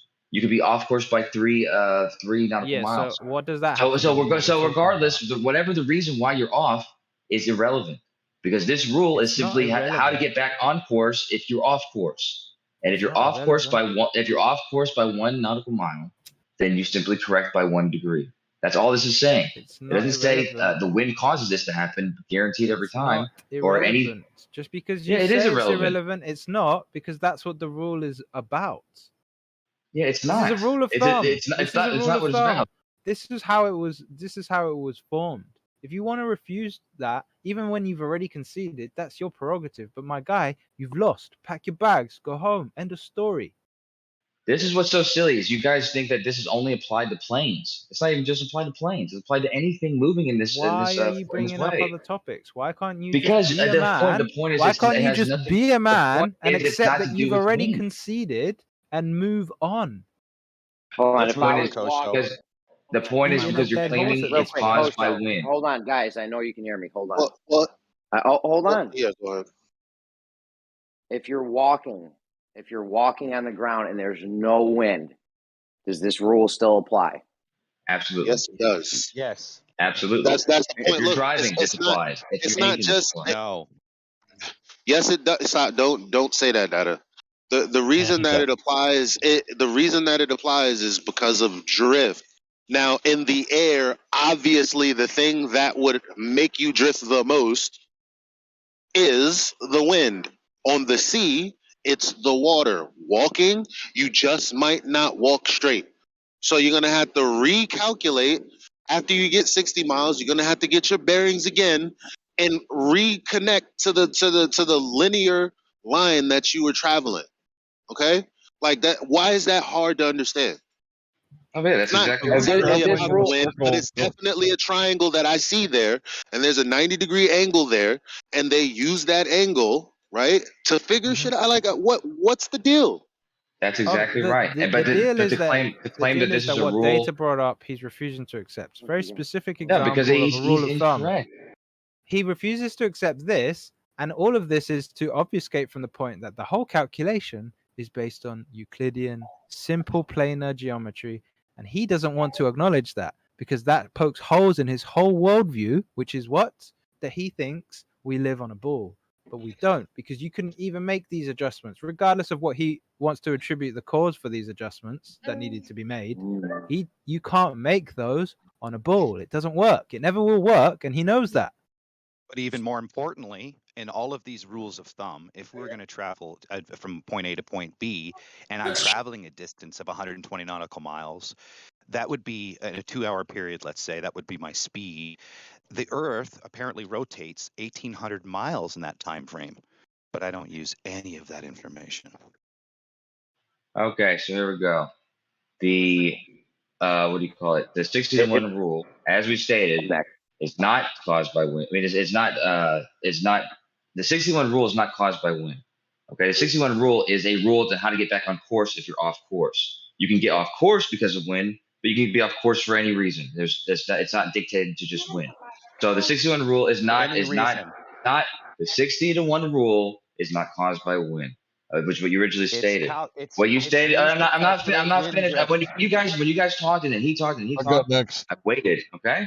So a second ago when you said, you just want to make this argument because it ruins your argument of a globe because it's on Euclidean geometry, which of course it is not.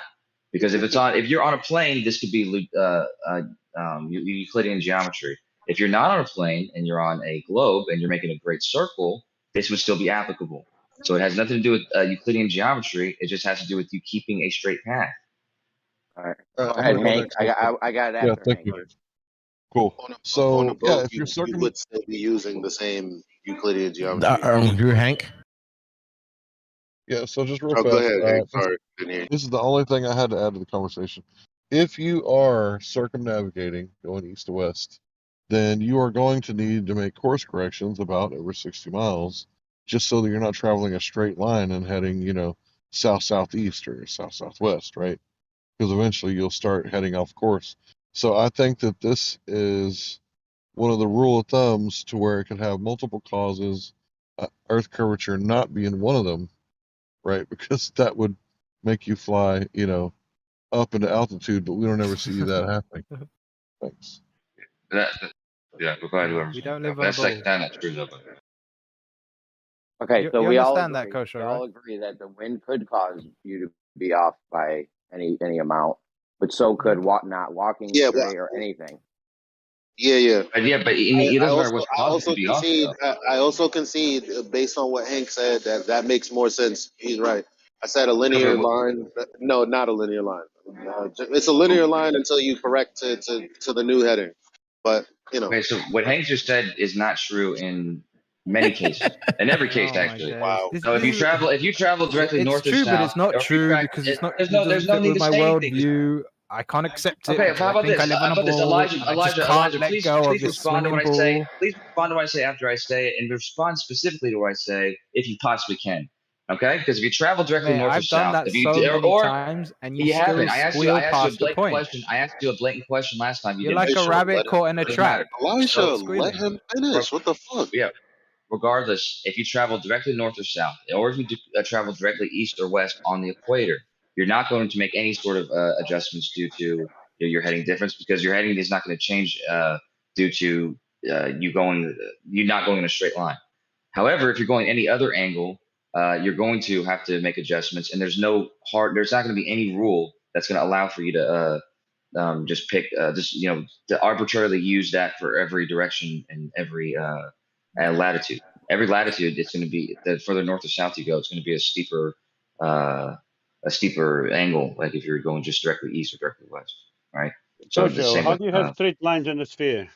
Wait, let me finish. Hey, look. great Stop circles. trying to get him in gotchas. Let me fucking actually respond to what we waited for him to finish saying. Yep. What's wrong with y'all? Go ahead. Oh, we'll give you 2 minutes, 1-on-1, 5 minutes with Coach. Is he finished? Well, I'm about to order. I'm ordering a bagel and That's it's fine. very loud here. But I do want to respond to it. Were you done? Yeah, I was just the last thing I said was just about the latitudes. How every latitude you're traveling at, further north or south, those circles are going to be different. So those degrees, you're not going to be able to use a single degree rule for everything. So it can't possibly be applied there. Yeah, I don't think that. 5 minutes I don't think Coach, that the 60. I don't have 5 minutes. I don't think that the 60 to 1 rule is specific to like what Hank is talking about. If you're going east and you're obviously traveling a circle on a plane, like it applies there, but then it doesn't apply if you fly north to south. No, I think it applies if you drift off course for whatever reason. Except For whatever curvature, reason. because that doesn't happen. Yeah, because you could be walking. I don't think this has. I mean, it could be wind. You could be off because of wind.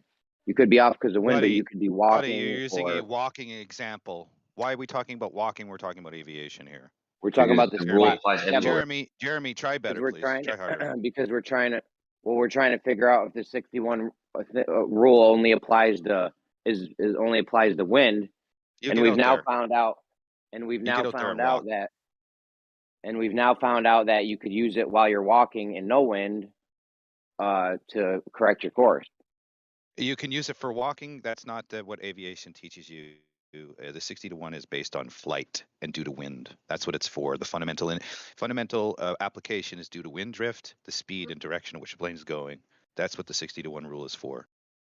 Yeah, it's Nothing the to do 60-to-1 with rule is to walking. teach you how to get back. I kind of on, agree with that. The 60-to-1 rule is teaches you how to get back on course once you're off course, right? Right. Right, guys? Let's address this. Okay. Right. How do you get back on course? Using the 60-to-1 rule. You use the 60-to-1 rule to get back on course. Use So, the now that we use know, the angles, right. and then knowing the rule, you double up, or depending on what the distance is, you do the calculation within the rule to get yourself back onto the path that you needed to be on. And what is this? Regardless. This is planar. This is planar trig. It's very basic, and you can't do this on a ball, and that's the point. No, it's not planar trig. It's getting back. It's getting back into a straight line, and the straight line on a Euclidean geometry is fine. But it also gets you back into a straight path on a great circle route on a globe. It's applicable in both cases. Absolutely. No, it's not applicable. All it's doing is getting you back on course. On the circle, but not on the globe. You can't do no. triangles on a sphere. Stop trying to the flatten reason a that curve. you It's can't- pathetic.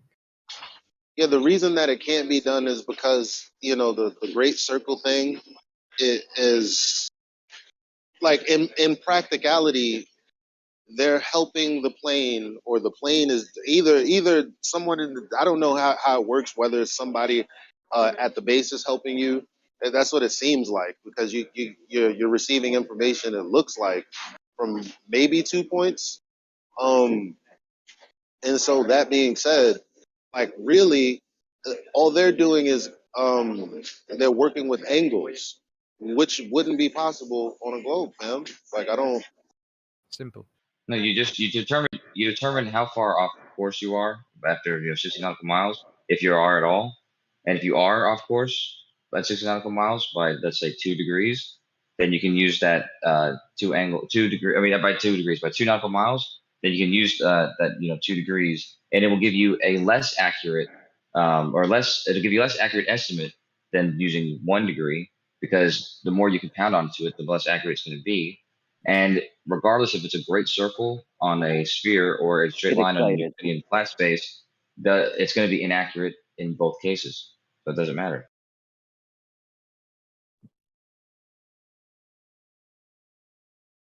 Dude, you know you're not on a ball, right?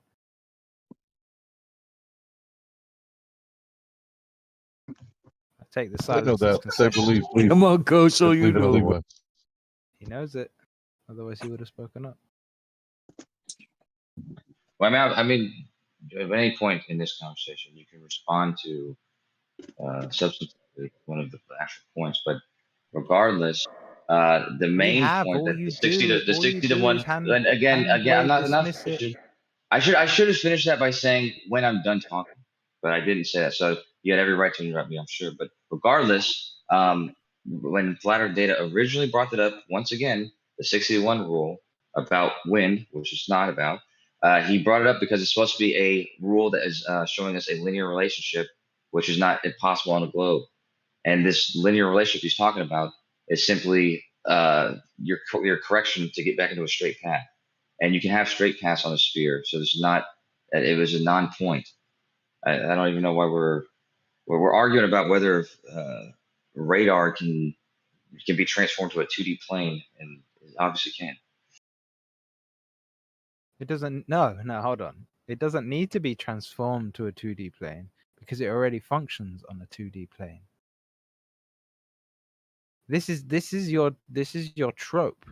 You're becoming old hat. You mischaracterize everything to your own ends. But all you do to anyone who has the requisite material between their cranium is show that you're being disingenuous, and that when you analyze what you're saying critically, you have no point, and you're just ignoring the substance that we provide. Okay, well, about 2 minutes, about 10 minutes ago, the minutes. I was going to respond to that real quick, Elijah, before you said. Just very quickly, just because he spends most of his time attacking my character. So Regardless, yeah. 10 minutes ago, you guys said that this was caused by the wind, when it's not caused by anything because it's not a causal situation. It's literally a rule on how to get back on track. So I don't know what it That's is what I that you're said claiming. 10 minutes ago. I'm not the other Elijah. Yeah, no, you did. But We all regardless, agree. Elijah. Yeah, now we do. I think we all So agree now this that is now just that the we system now to that get we've back got you on to course now once that you're we've off got you course to for one whatever place, reason you're it trying to is. take it back to another place. It's a Eli, trope. go ahead. Eli, go This ahead. is a trope. He just keeps moving around and around, and You were the doesn't one want to saying it accept was the wind. fundamentals. That was The the main. I fundamental is thought that what? was the main point of this whole thing was it was wind or not. I don't know. Anyway, Eli, go ahead. Man, it's a rule made by people. The people determined that it was wind. Like it's in the documentation. The fact it that he doesn't wants to have to be ignore wind. that, that's what the rule is called. It's a Dude, it's a we've rule already made by established somebody it else. doesn't. It's a rule made by somebody else. If that's how they attribute it, that's Correct. their business. Him denying that is just weird. But what we're We've dealing with already fundamentally, is that the radar stuff that this whole thing stemmed from has no reason and never does adjust for curvature. And he keeps Okay. trying to assert that it does, and we keep pointing out the flaws in that assertion, No. and he refuses to accept them because he is incapable of conceding. That's Or not what maybe he's happened. capable, but he refuses to concede when it is appropriate to do Well, so. Hold on, man. well, Hold on. Go ahead, Eli. I know. Go ahead. My bad. Go ahead. No, it's not. I'm sorry because I told you I was in this bagel spot, so I'm trying to get in where I can fit in. Go ahead. Go ahead. But, I'm next. like the real issue is again, we have a difference in understanding of how you get a nautical mile. 60 minutes of degree. Hi, bacon, egg, and cheese or everything bagel. Extra bacon. Don't do it. Extra crispy. Make sure they get the bacon And crispy. avocado on the top. Make sure they get the bacon crispy. He said extra Okay, bacon, sorry. extra Yes. crispy. Hold the bacon. He wants to live long. Yeah. Bacon. But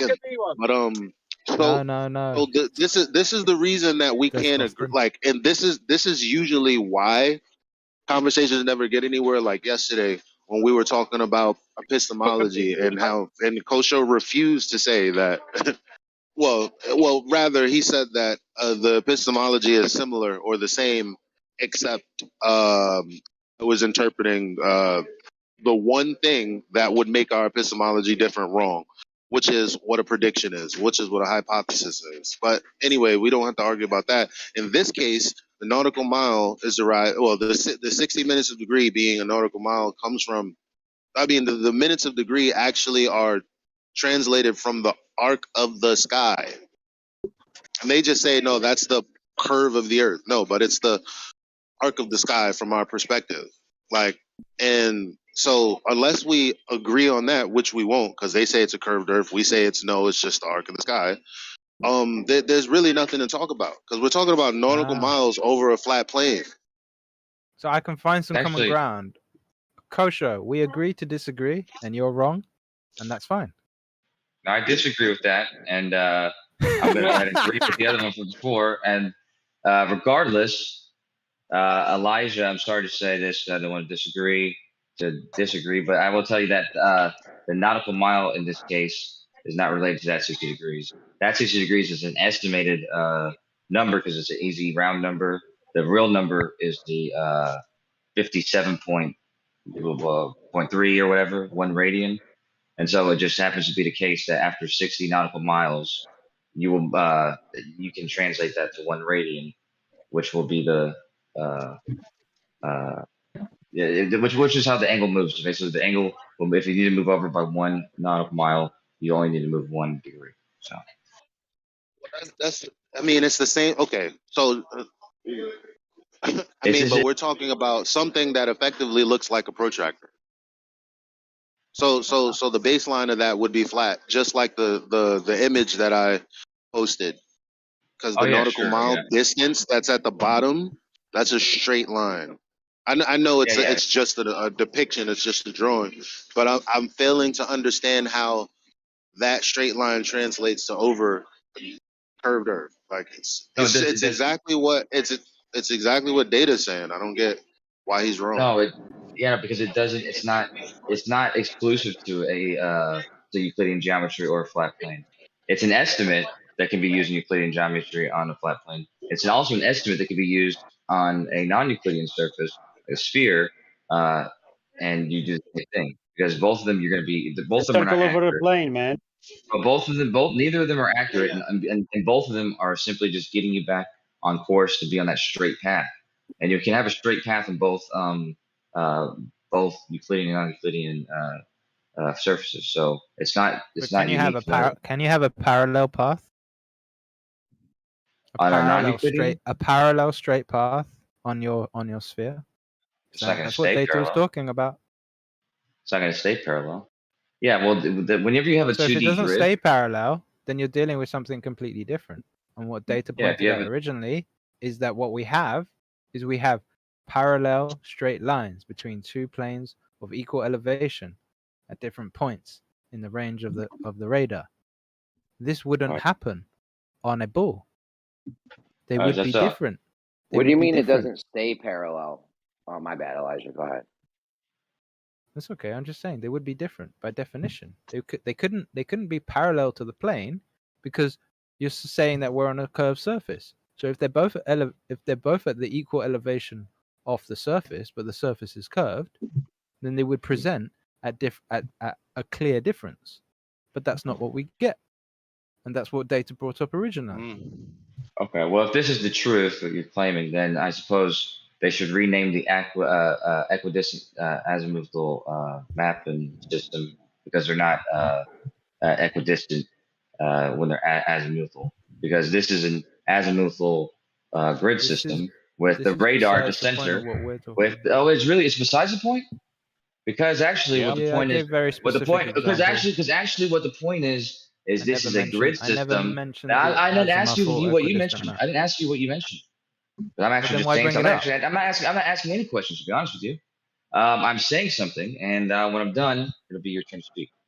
Because the tower at the center of the grid system that you're looking at, when you're looking at the grid, that tower is going to, if you're equidistant from it on either end, that's the same thing as being equidistant from places on the azimuthal equidistant the map. And if those are equidistant, then they can be both parallel and equidistant. There's no restriction against that. So if you can do it on an AE map, you can do it in this grid system, and they both be representing a curved surface. Well, that's patently false. Okay. Why do you do this? It's a circle over the plane. Why can't Demonstrate you just focus? Data's already spoken about this. We've gone in this in great detail, the way the radar system works and the data that we actually receive. At no point is there a need to account for a curve, or is there any adjustment for the curve, because it just doesn't come into play. Yeah, why would it need to? Welcome to I already articulated that.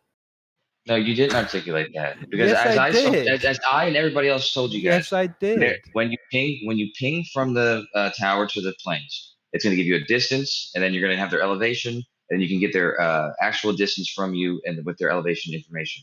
This can be mapped on that grid system in a line from the direction that they are to the distance that they are. You can do this with all the planes in all in that radar range. And there's no corrections for a globe needed to be done because all you're doing is putting their distance from you and how far they are from you on that thing. The same way on an AE map, you can do that from the North Pole. You don't need to make any globe. You don't need to make any corrections when you're doing that. You're breathing. Question: how did they get? I have a question. I don't because I look this. I don't know if y'all know this whole flat Earth conversation. I've literally learned on the cuff, and it's if any of you are impressed by that, it's because I'm always telling the truth. That's all you gotta do is tell the truth. Anyway, no, that's how we do it. We're all learning this shit on the fly. So my question is, how do they get the elevation then? Because you said they get the elevation, so they don't already have it. How is that determined? That's exactly right. The plane gives it to them. How? The plane either depending gives you on the GPS radar data. system. No, depending on the radar system, they just apply. I posted a picture actually. Let me see if I can post it again.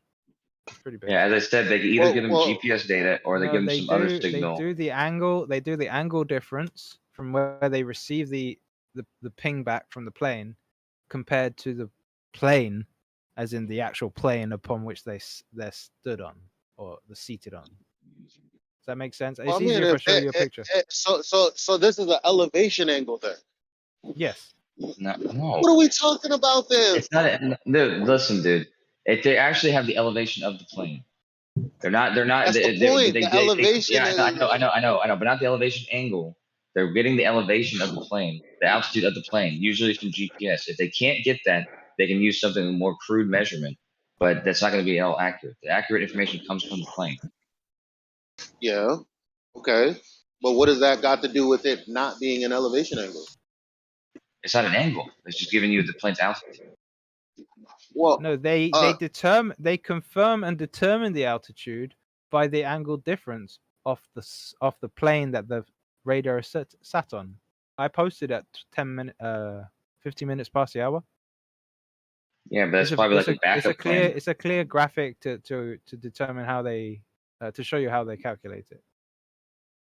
Yeah, but that's a backup plan. The more accurate data is going to be their GPS or whatever other device they're using. They get that signal back from them. It doesn't matter. This is how they're determining it. This is how the radar systems work in a grid pattern, mesh pattern, to have more area than just one radar can cover. And when you present all this data in a system to monitor all these multiple aircraft in the air, at no point are the aircrafts ever been noted at differences to the horizontal plane when they're at the same altitude. But if you were on a globe, they would have to be noted as different. And that's the whole point. And maybe I could word that a bit more clearly, but that's the point, is that you don't have a curve. It's never adjusted to curve. The whole system is Euclidean from head to toe, and you, for whatever reason, refuse to accept that. If you get the altitude from the plane, then there's no reason for you to give them different elevations. That doesn't make sense. If you're getting altitude from the plane, this other method you're talking about is probably some method that if you don't get the information from the plane, but the accurate information from the plane, if you get the altitude, you don't need to make a correction that gives them different altitudes. It's a delivery. All right. Bye, babe. Love you. Eli, you're hot making. We love you too, Eli. Eli, we love you too. I love you, Eli. Love you, Eli. Damn, that's just for the bacon, bro? He never. Yeah, a lot of it. I can't believe it. Elijah never got my salt beef and gherkin bagel. Fuck's sake. Now I'm going to be hungry. Imagine. I also wanted to ask him if there's any curvature on this bagel. Or if it's a flat bagel. It depends if it's. If you guys aren't sweet talking your food and your water, I don't know what to tell you, man.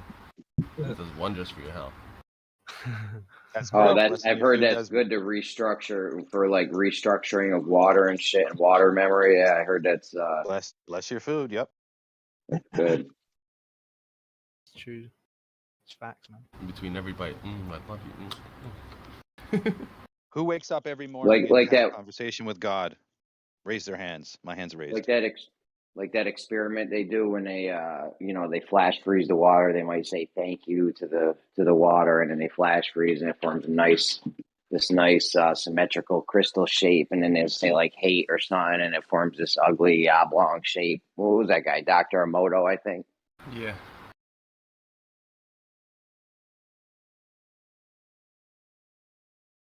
I think there was a Nobel Prize. I gotta ask Gregory about that, because when we talk about, now I'm trying to tell him that photons, whatever they are, aren't sentient. That's not what the result is telling you. Wait, who said that? However, in the delayed choice quantum ratio experiment, but in this respect, we're talking about literally feelings and it affecting the way shit either rots or doesn't rot. And it's like, those are, for all intents and purposes, thoughts literally affecting the real world. Yeah, there's Nobel Prize winners and professors at high ranked colleges that back this shit, mind over matter thing, So Hmm? Yeah, why do you think lies are so impactful? Why do you think they do so much damage? It's kind of counterintuitive actually, because if you say lovely things to your rice, well, first of all, if you store it correctly, you'll be fine most of the time. So just store it correctly. But if you don't do that, and you have to be worried about whether you were nice to it. If Dude, you it's Yeah, sure if you store your rice, and the you said lovely things to it and nothing happened to it, and then you said mean things and then the rice was all nasty and decrepit, that means that there was bacteria that wanted to live on your rice because it was such a lovely place to live. If nothing went to join there, that means that your rice was somehow barren and wasn't hospitable to life. Sophistry. So Bro, it it's the sounds kind of same backwards. rice. This They is use the sophistry. same rice, So same did you? no. mason He's jars, saying, same hold everything. on. He's saying that bacteria are looking for this place to go, and he's saying because you said all this nice things to the good rice that the bacteria figures this isn't a good place to go, so they don't go there. It's sophistry. Yeah, I'm saying it's Sophistry. And it's counterintuitive. what bacteria are you speaking about? The one that makes it mold and shit. Have you been personally introduced to this bacteria? Are you I on feel like first you name basis? rephrased our argument, and somehow it's still the same. That you're agreeing with us, but disagreeing at the same time. We're saying what that. he Well, no, does. I'm That's saying his that profession. if your argument's true, it's counterintuitive. But it's maybe it No, is it's true. not an I don't know. argument. I'm sorry to interrupt Yeah, it's you. not an argument. I'm just It's saying. not. It's It's not funny. an argument. No. Relax. Hold up. Here's the thing. I don't know if it's an experiment, but Yeah, it is. okay. It's an okay. Yeah, Let's call it an observation. Observation. Okay. So, well, no, I'm gonna call it an experiment. It's an So experiment. what Observational science. you're doing, nah, it is an experiment because you have control variables and everything, and the Let's not get independent variable sidetracked. is Don't get the sidetracked. independent variable. The independent variable is how you feel. Is how you feel. Is how you feel. I thought it was God what you damn. said. Let him finish. It's how you feel. Yeah, carry on. Not whatever the fuck the rest of y'all are trying to say it is in the face of me saying the independent variable is how you feel. Anyway, so when you project your intent to these 3 different separate jars of rice with, I guess, water inside, at the end of this test, now I haven't done it myself, but what I've seen from what someone else has done, so I guess I should probably try this too, is that the one with the happy rice, maybe they jizzed in it one night and they didn't put that on camera, who knows? That stayed that stayed the healthiest. The one that was like, projected hate towards it, that one was all black and ugly. And I'm black and cute, but anyway. And the third one is the one that didn't have any tensions sent toward it, was kind of like, it was also kind of okay. It was in between, yeah. All right, hold on. What Kosho's saying is the rice that we said good things to and the bacteria and mold doesn't go to. He's saying that's actually bad because it made it so that it made it such a bad environment. Environment that the mold didn't even want to go there, and that's not good rice, right? Is that what you're saying, Kosho? I understand his point, but it's a mischaracterization because the whole purpose of mold is to deal with rice that is no longer fit for purpose. That's the whole. That's the whole reason for decomposition. So, for instance, if you another example of this in nature, and in a similar vein, is when young plants are eaten by the bugs. These bugs' role are to destroy the weak genetics, the things that aren't going to make it. So when you actually improve the quality of the soil, the quality of the environment, the better you get better quality seeds. These bugs don't actually go and eat it. And one of the primary factors of this is because they have sufficient water in them. So these bugs can't actually come in and destroy them because they're healthy enough with the water. So I understand what he's saying, but he's mischaracterizing it. When you say those good things, you're actually putting the rice in a good state for which the bacteria has no reason to go and decompose it because the rice is perfectly fine in the way it is. Does that make sense? Everyone hear that? Somebody hired. I've done this observation with the rice in the jar, and I had the opposite effect. The jar that I labeled good had all the mold. The jar that I labeled bad thoughts was perfectly good rice. So Let's I had see the your, There you opposite go. effect happen. let's see your evidence. Since I years wonder ago if when that's you maybe remember, because you're double-minded. yeah, look at The Secret, right? Everybody watched The Secret years ago, the Book of the Secret, and talking about the Buddhist using looking at the under the microscope of ice crystals, and I tried it. Good luck reproducing it. It's bullshit. Yeah, I think that guys, one is hard to That find, seems dude. like a believe you that. So problem. all the people on YouTube are lying. I believe that. I believe it. So I've tried it. I have been unsuccessful. Now what I haven't done is the frozen. Look, I have a microscope. I just bought one, so I'll be doing more tests coming up, blood things and all that shit. Oh But yeah. the point is under the microscope with the frozen ice crystal, I have not done, or looking at the structure of water frozen. I have not done that, but I have done the observations with food, labeling jars, doing that experiment. I And I've had wonder the whether you opposite really effect happen. believed it when you wrote it down. The Because question is, maybe that's I've done part the of it. rice experiment, guys. It works, except my rice turned a gray green mold, and you have to use your emotions. If it's not working, you haven't used your emotions. yeah, Like I you was sucking telling rice, I'm gonna get you. that's what I was gonna ask you. The question is, did you really meant it, man? Yeah, did you Right. Like, say it as did if you to a play lover? music? Did you play music? Were you on the phone cursing somebody out, confusing the experiment? Like, I don't know. I'm just saying. You remember Pirates of the Caribbean? I love you. You have to say it as if so to a lover. delicious. Calypso. Yeah, the way you would do this was you would be you wouldn't even use the same house, right? Or you'd have them in two totally separate structures, far away from each other. You know, same conditions, heat, temperature, all that shit. Right. You take one jar to the side piece's house. Obviously, that's going to have the most love. Then take the other jar to your wife's house, and it's like, oh, fuck you, bitch. That one's, you know what I mean? Hey, Problem you Yeah, but know solved. wouldn't what? that not? You You gotta know have what? No, controls, that's though. an additional variable. Different house. Yeah, You you know gotta You have what? to keep it in the same I place. just thought of something. If this really is to determine the resting factor is on the legitimacy of the emotions that the person was expressing, you could set up an experiment or kind of like a test to determine whether the different people are actually being genuine with what they say. Because if it doesn't work for those who are being disingenuous, then you know that they're being disingenuous. Okay, so I've here's seen an Yo, it works example on then. kids So though. here's Lynn here's an McTaggart and the example then. intention Too many experiment people with Lynn talking. McTaggart and the intention experiment. Somebody actually did this through a webcam, right? They were able to. She claims they were able to change the pH balance through water. So I mean, that even might be the best control to have would be to do it over a webcam or something. That way, no one opens the door or anything. It's totally sealed. How about this for a quick experiment, being that I have a microscope and I'll post my results, okay? I'll take 2 droplets of water on a piece of glass. I will yell and scream at one, and I will talk wonderfully at the other one. I'll both put them in the freezer, and then I'll come back 20 minutes later or half an hour later, and I'll check out the crystallization. Am I going Yeah. to? Don't forget the control variable. What am I going to So see? long, What am I so expecting to long, see? I don't know. Are you going to so flash long as freeze you're them? not I think you thinking, gotta. so long as you're not thinking I this think is you got to bullshit. flash freeze them.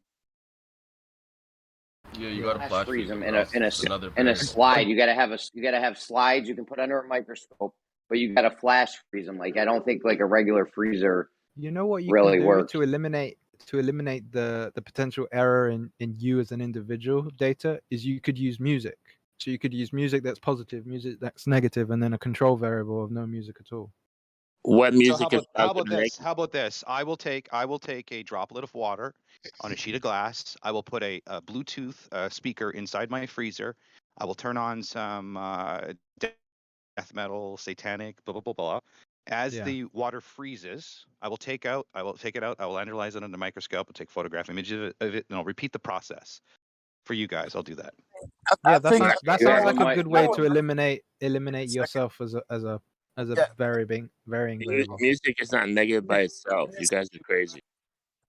Want to go next? Well, here's the thing. Am I taking obviously distilled water shit or am I music Data, taking is hold on, man. negative and Mad, good music is. Data, mad people wanted to Too many respond to you. people. Hold on a Breathe. second, Data. Guys, hold on. And y'all keep talking over me. Holy shit. All right, go ahead. Go ahead. I think that would definitely cause some kind of result, just because the vibration of the music would definitely make an effect on the thing. Meaning the sound waves I that are agree. actually traveling. That's a wouldn't very that- valid Yeah. point. So you're saying that I'm going to freeze the frequency then of the music. Yeah, what I That's would try to true. use, Correct. what I would Isn't try the to do is, hold on? Isn't the frequency of the music the thing you're trying to analyze in the first place? So why would that be a problem? Exactly. That would be Oh, the yeah. effect on the molecule state, right? So I Yeah, would want but to, I'd want to freeze the state of the molecule based on the vibrations it's being exposed to. No, because Yeah, I thought yeah, the say, whole but point you was say the power of thank you. intention and not the power of vibration. Well, If intention you there read, is. say, but if you it's say but they're thank you, hold intrinsically on, man, linked. Data, Just I'm like in the still trying to just respond to the first thing you said, bro. Hold, slow down, man. words are a Go ahead, vibration. Jeremy. Go ahead. If you take the thing and you say, you say thank you to one and I hate you to another one, and then you flash freeze them and you get some different results. But I would try to say all different nice things. If it just so happens that all these sounds of you saying nice things makes it crystallized and symmetrical, that'd be a pretty big coincidence. You think so? Yeah, you could do a big data Yeah, set. bro. If you say hate, if you say hate, it comes out all blobby, and you say love, and it comes out symmetrical. And then you say thank you, it comes out symmetrical, and you say you suck Yeah, or but whatever. You just all different. that's because when means, people are saying nice things, and if it keeps, their tones are more pleasant and stuff like that. Now try saying all the shitty things with like a kind voice. Like You I can't hate say you. you hate. say them. You're a You can't say the motherfucker. word. Say them. You're You so can. ugly. You know. The You word could try hate. saying them in all. you. You could try saying them in all different tones. Yes, but the real way to do it, to be sure, would be to just think them. Right? Exactly. You would just think hate. Hate. And like I said, people have done this over a web. Claim to do it over a webcam. So that's what even I would do. I'll That way, present. there's nothing. Go ahead, Absolutely. Data. So in that case, I'll we want to present limit the empirical facts variables for and ya. hold up. We want to limit the variables and get rid of like the effects of sound particles or what have you, like the matter causing like some sort of shift in the molecular makeup or whatever it is, right? So you just stick to it, doing it silently or through a webcam or what have you. I have a funny So additional what if method you could apply. What if I record the voice and say hate, hate, hate, hate over and over again for 20 minutes, and then do the love words, and we do individual words to see if they have implications? Just because it's a recording, it still creates sound, right? Well, that's the whole point, right? These words, they have power of influence. Like any hypnotist You know what? uses I just words. thought of They do. something. Any Hold on, Data. hypnotist uses words. They don't use thought. They don't think inside your brain. So the They whole use point words of to this is that they're saying the hypnotize power you. of intention. Hold on for a second, guys. Hold on. Their power of This intention is I've used seen through this words, not thoughts. Jesus Christ. I've seen this done with just writing the word on the bottle or something, right? Like they say you can do it by just writing the word. That might be a good way to do it, because then you don't have any vibration. Yeah. And it doesn't. I did a similar really... So I experiment. did the one with the words. I have documented that the opposite happened. In other words, we wrote positive words on one jar, put negative words on another, completely biased. We didn't care. And the jar that had all the positive produced all the mold. The other What jar kind of that conditions? did it. What kind the of other jar conditions that, were the there? other jar that didn't. The only conclusion that we came to after the observation was one of the jars were dirty. We didn't clean it out. That's it. Because if both jars were bacteria free, both jars would have had nothing happen to it. No, when you were putting the bad words, when you were putting the bad words on the jar, you were secretly thinking good thoughts. That's what happened. No, or did you have them all stored in the same temperature, same amount of light? Side by side, yeah, on the same countertop. There was no The rice treatment says you're a either liar, Data. What's your rebuttal? You got to keep them I know, I tell you, separated. man. You got to keep them separated, dude. You got to put one so it can't see the other one, because the bad jar could see the good jar's word, Jeremy, right? please stop wasting people's time and do these observations. You come up with all these asinine ideas. You should implement them. No, I have another funny one you can do. Hold on, guys, real quick. Could the bad jar of rice see the good jar's word? Yeah, that's a good point. They're objects. They have no visual. Yeah, does the bad jar have eyes? Was there a line of sight from the bad jar to the good jar? No, we Is might it- be in a is it subtle word? reflection, a subtle echo in the ether. Who knows? But I got another one that's funny. In the ether, you could take photos of people of different levels of beauty, from tens down to zeros you don't even want to look at, and put that at the water and see if the water judges them the same way we do. Also, I'm just wondering if that would be funny, but no. Considering the line of sight, did you take curvature into account as well? And That's funny, but hey. refraction and rotation and Coriolis. Yeah, but data. Actually, I was thinking about it because your test, if you were actually thinking about what would make it work, like the power of intention, it would seem that writing something down would be silly. It'd be just as silly like to give a picture of somebody, because Rice doesn't have eyes and it doesn't even know how to read. But the intention would would ultimately come from you, is what you would think. And if you don't want to introduce anything by giving it vibrations of your voice or music, then why don't you simply find a short text, like a poem that is just, particularly moving in both extremes, like a elated one, and maybe like a sad one or whatever, and read it and actually feel it while you're reading it, and then set them aside for each one at a time. I mean, it seems like there's power of intention. That'd be your intention.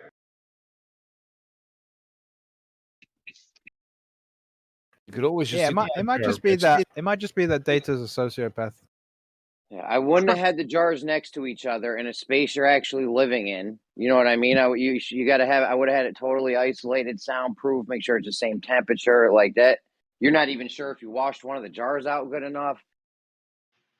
Yeah, this is kind of silly. I mean, the best thing to do is double-blind placebos and stuff. The assessment was that the reason why the one jar didn't have the bacteria is because the other jar wasn't as sterilized. That's it. That is the logical conclusion. Did you repeat it again, or do you just do it once? No, we just did it the one time. Yeah, you probably you gotta do good science. But I'm more inclined to think that there's just something wrong with you on the inside. You're inclined to think that, absolutely. I mean, the jar was on you said the jar was on a windowsill. It could have been an uneven temperature on one side of the windowsill, or the light hit the one for longer. I mean, you're walking around living in this space, like this totally uncontrolled environment. That's crazy. Again, it's just sloppy, sloppy data. Nonsense. The only control suck. The only thing that I see a real data you're roboting, right? Data you're roboting. The effect of frequency on matter. That's data you're roboting. Data that affecting matter. I agree 100%. Hold on. He's. So do I. Could you guys hear him, or is it me roboting? Internal matter. No, it's him. For your own. He won't. I know. Data you're roboting. I wanted to know from Data if he knows the I want to know from Data if he knows the political alignment of the rice, because it might be he's roboting. The old jar were Democrat. And it was around the 2016 election, and if that was the case, it would explain the mold. Yeah. Did you check their star signs? Yo, I'd like to say something, if I could have a minute. Something? So you got 30 seconds. 30 seconds. Go. I'll give you 65. Lol, talk to applesauce. When can you get apple snowflake? Yes. Flip. How did you handle both? Use first batch bad, then do another and make second batch, first one good. Compare. You need all same start to finish. Clean hands, same bowl, same time. Yes. Moist. Dry, touchy. Who put rice in container? Who talked to them? Before you. Rice can hear you. It records frequency. All things can, but I don't believe it for rice unless rice is a plant growing. Any growing plant can react to sound, but does it affect the fruit or seed? Like pressures. It's the water. Jerry does nothing but talk. He's the Mandela Globe effect. Wow, dude. Is this water? Where did you read this from? It's the water inside of the rice. It's not the rice itself. It's the water inside the rice, because you can do this with just straight up water. One second, Jeremy. Percentage. Who sent you this? That's for me to know and for you to guess. I think that was. Okay, I know exactly who it is. That's got to be Demok, isn't it? We all know who sent that. Yeah, I don't. Anyway, you should just put his sayings down on T-shirts. That's a business right there. Yeah, but he was right with some of it, man. For sure. Everything's electrical. Which part? Yeah, I don't mind it. It's just like, I don't want walls of text in my DMs like that. It's annoying. You've never heard? I'm pretty sure, like the whole point where it records the frequency, like it registers the vibration of the sound, because I think people have more success when they're verbalizing their intention. Yeah. You know. There was actually a real good study about the actual music and the vibrations and In horticulture, like how they would grow and stuff Yeah, like that. I For told you plants. it might not I only heard be that. the vibration though, because like I said, Lynn McTaggart, the intention experiment, they got someone to change the pH balance in water through a webcam. I don't even think there was any sound. Mind powers. Just by That's the guy focusing on the water. That makes sense, dude. Yeah, If that you might talk be to an a effect, woman, but definitely sound affects it. Like that's why people play like classical music in their gardens and stuff like that. Yeah, sound's They going to just- affect it. That's Yeah. that's part of what the birds do. This is why the birds come before dawn. I can't remember what the study was, but it shows that the frequencies that the birds actually do before dawn elicit a reaction where the plants around them, the trees and whatever, they actually wake up to be ready for the sun. that's pretty cool. But you know, it's and funny then if you live. Yeah, go ahead, man. Sorry, go ahead. Well, I was gonna say if you live in like a suburbs, like I remember I got really high with my friend one time. We were walking in the middle of the night. And we heard these birds, and they sound like fucking car alarms, dude. Like I think like they'll mimic whatever they hear. So like it did like the exact same fucking annoying car alarm. So crazy. Okay, yeah, those birds are not the best. I was gonna say that. What are they called? Like the person that sent me this they were also on point with the whole like the way you gotta do it. You gotta do the first and second batch together, with clean hands, same bowl, same time. You want to limit the variables as much as possible. Yeah, you got to control the double-blind placebo type setup. Yeah, so you don't do the whole Yeah, thing. you and then rinse and disinfect. repeat and You disinfect both of the containers. You have them in the same exact environment with the same exact amount of light, heat, and all that stuff. I had an interesting example that I actually did, and I didn't do it very well. But what ended up happening is I carved a positive thing on a avocado seed, and then I ended up messing up and breaking the stem, so the root stem, and you can't do that with avocado seeds because they end up dying. But what was interesting is even though I'd broken the stem at the early stage because I messed up, it still managed to survive past that stage. In the end, it didn't make it because I completely neglected the plant and forgot about it. But it made it past the taproot breaking. yeah, germinated. Just because I'd carved in, I think, strong seed or something. Yeah. It's Hey, funny. can I say- Last night, on a dare, I ate a full avocado, including the skin and The seed. skin. Yeah. Wow, there's that like one of the things like the tricks they pay like good money for stuff like that. That's what's up, dude. No, it's just that they don't have any. No, it's just a dare. just And you kind get of- paid. So they eat avocados. Was that a TikTok thing? How long did it take you to eat the seed? That can't have been nice. So skinny probably like seed, my a god. minute. Say again? Yeah, a whole avocado. Did you blend it or did you just Nah, knife just and fork it? Yeah, It's crypto. super bitter. Hey, crypto's trying to jump in. Oh no, I was just saying that eating seeds is gay. No, it's not. Wait, so every time you eat bread, you're a homo? Yes. No, it's only if you swallow them whole. Yeah. Wait, every time you eat strawberries, you're a giant. No, it's only F-word. if you eat seeds without biting. I think if you eat Which is a lie. seeds out, that's scary. Spitting them out. Dude. I mean, you could have a strawberry smoothie. Crypto has confirmed that everyone is gay. You could have a strawberry smoothie. Yeah, I mean, like, who really chews their food 30 times, before it's 34 times like each the bite. recommended amount? 34 Nobody, times each not bite. me. I do that every time. I'm sure the I Germans don't. I do it. can't. Jeremy's it's counting. it 1, takes- 2, 3. But you know what's crazy? You know how healthy we would be if we learned to think like look, because I ate like this, right? And when I eat like this, when I focus on how much I should bite to get good digestion, I'm tired of eating. Like, it's like not even worth it. You know what I mean? Right. Because, like, I can't. I'm not about to sit here and eat a full course meal for a fucking hour and a half because I want to chew the shit out of my steak. Like, it's not. It's like.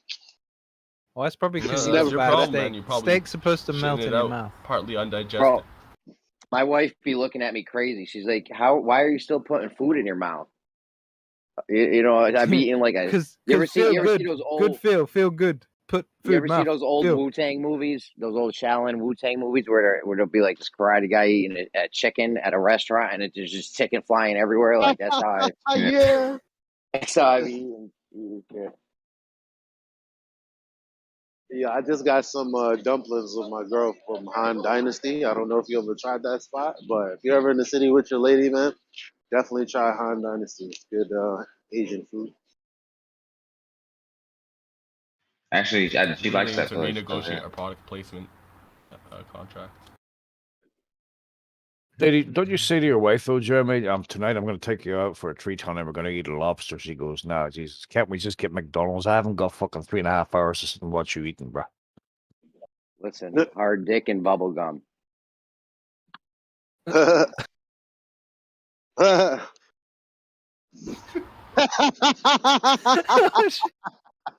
It just got funnier the more I thought about it.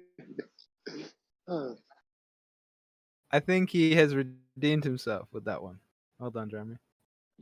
That's what I don't know where I got that from. I think Jay-Z or something. Anyways, no, I've been bringing it. We go So out. since We're we're going to done get. with the airplane talk, right. is Smooth still here? Bro, don't. Oh Dude, God! he derailed the Why? fuck out of us He earlier. slid out. He slid out the back entrance like a little child. Well, I just wanted to talk to him about light. Does it come like parallel rays, or does it About what? deviate? Light, you know how it comes from the sun. I just wanted to know, does it travel like, and also Do they actually have a solid answer for that? the lunar eclipse? Well, they say it does, but so the lunar eclipse, what's going on with the moon? Is that a shadow or is it glowing red? I can't tell because I've never seen a shadow glow red. So I just want to know what the truth is. I'd hate for someone to lie to the children, right? Because if it's Never a seen a shadow, shadow then glow red. Wait, is he a teacher? No, well, no, he's publishing stuff, right? So the children of the world, he's a published researcher, right? So we want to make sure that everybody's honest, keep it on the up and up. And no, I've never seen a shadow glow red. I've seen lots of shadows in my life, but unless you're like worshiping Satan, your shadow shouldn't glow red. But you never I'll put a flash. I'll do you one better, Hank. I'll do you one better. I've never seen a shadow glow at all. You never Really? put a flashlight under your hand. Well, that's different. That's not a shadow, Jeremy. Yeah, it actually is. Come on. It actually is. No, the fuck is That's not a him. shadow. Okay, Come on. thank Well, it you, actually Jeremy. is. Look at, he's gonna run with this bullshit. It actually is, believe it or not. The light My is not bad, shining in the front of your hand; it's shining on the back of your hand, and it's being blocked by your hand. It's shadow. Also, It's when translucent. the hand is translucent. when the moon has turned no, that's not wrong. When you start, it doesn't matter That if you can is see light true. through. That's It doesn't true. matter if you can see light through something. If you're seeing light being blocked by something, then you're seeing a shadow. But No, you're not, regardless, man. Yeah, but You're seeing the when you say object blocking and absorbing light behind, like where you're viewing it from. You're probably in the shadow of that object, but you're not looking at the shadow. All right, real yeah, quick. you are looking at a it. shadow. Hold on, real quick. A shadow is the absence of light. So if we can see red coming off of something, that's definitely not a shadow, right? No, it definitely is a shadow because you are seeing an absence of light. If you try to measure the If we're magnitude seeing of a color, well, you gotta stop. For a moment. You're seeing all the light. You're seeing none of the wavelengths other than the red spectrum. Is I guess what the claim is. Well, I don't even no, know. no. What's happening is the entire moon is in the entire shadow of the Earth, but the entire shadow of the Earth happens to be, it'll have a umbra and penumbra because it's a round object, and for this reason, the light that's actually the moon is not getting direct sunlight from the sun, so it's in the Earth's shadow. However, it's getting sunlight. The shadow that you However, is the shadow of the Earth. no questions until let afterwards. Koso finish. However, there is some light that is penetrating the shadow area that the moon is in, and that light that's penetrating is simply the light that's touching the edge of the Earth, which is going to be refracted through the horizon. Okay, it's going to be red light, but that red light is less bright. That red light is less bright than the the full wavelength of. All right, cool. Sure, but Just that's not remove the You the don't get a number just and remove the penumbra. atmosphere Hold on, and guys. prove it. Well, You Just don't get prove an it, umbra Robert. and penumbra. But Hold on, real quick. You don't get an umbra and penumbra because it's a circular object. You get umbra and penumbra from non-parallel light rays. I can show you a diagram of how it works if you want, showing us how Yeah, the sure, go globe ahead, gets Jeremy. umbra and penumbra from the moon, from Yeah, non-parallel light rays. actually, it requires both. Well, if you do accept, the Umbra and Penumbra thing, then you got to throw away Aristophanes and quit teaching it to the little children because, God forbid somebody were to be dishonest, right? Why would They that be both can't dishonest? be true. Oh, is light traveling parallel or is it like divergent? No, it's traveling at So the no, degree that it's traveling at. it's Much not closer to traveling. parallel than 1 degree, but not parallel. Okay, so no, it's not traveling parallel. That was one of the assumptions of Aristophanes. So if you make an assumption, that's called fruit of the rotten tree. It's effectively Uh-huh. parallel, though. Yeah, exactly. It's It's parallel enough to effectively make that okay. measurement. So So it's when it's convenient for effectively you, true. it is. When it's Is not, that like it's not. lawyer speak for it's not true, but we're going to No, pretend to it like means paint that industry? no, it means if you do the math that it'd be the same if it was. I mean, it'd be practically the same if it was parallel. It, So no, it's it, me- it practical. means you the know margin why of error. we always get into arguments like this? It's like I would rather say, all right, cool. That's a cool effect that can be created by one object blocking the light from another object. Can we recreate this red shadow thing here on Earth? Like, can you Absolutely. can you put that? There's got to be a video as quick as you've There's mentioned it. plenty. You say you won't recall it right now, but So it then, used how to be about? in effect. So then, look, this is what I want. I want a light source because I want like somebody testing it, not somebody interpreting something in the sky. So what I want is the light source, and then I want two balls, and I want the one ball to get in through to block the line of sight to the other ball, and I want to see it turn orange. That's what I want. Yeah, so I'm not gonna do all that stuff because that's very specific. Instead, I'm gonna find there's plenty of examples of That's this. specifically what that's. Hold I on, know, time out. I'm I sorry to know. You want interrupt. somebody, I know, but I'm sorry to interrupt. I'm not gonna do it I'm though. sorry I'm to not gonna do it. interrupt. So You in order don't for, have to and do it. You got I stop. know, dude. Stop. But I'm not. Stop No, I'm trying to telling you, get I'm your telling lie you, in. I'm Just telling you, I'm relax. right. No, No, dude, I I'm not. don't want Listen, you dude. to Both of do you guys anything. relax. You I won't. said Hold I up. won't Both do of it you for guys you chill then. out, man. I won't do it for you then. I don't want. Anyways, I I'm don't not. want you to do. I don't want you to do anything. You Regardless, said. You said. I know. You already Regardless, said what that it I didn't happens already all the say time. So anything, I dude. was like, oh. Hold on, guys. What the hell's One at a going on? time, please. This is Let not working. Kosho finish, and let Kosho finish. Eli, you're next, please. I'm just saying that just because I don't feel like doing a test for somebody where I'm making a demonstration of video, and so I won't have it exactly the way you asked. And if you don't want it, you don't have to look at it. But yeah, we've all seen this this effect, and I can find you a few examples, and you're like, oh yeah, okay, I've seen that. So I'll find you a few examples, and then we'll go from there. Whatever. Okay, so like I said, what I want is exactly what I asked for because that's exactly what the diagram showed for the sun, earth, and the moon. So I want to see that. The alignment of, I guess you would have to use a light source instead of like a fireball or something. I know the sun is not a fireball. Anyway, a light source and two balls will do. If you can get a because you said that there's a video of what I want, and then when I got specific, you're like, "Wow."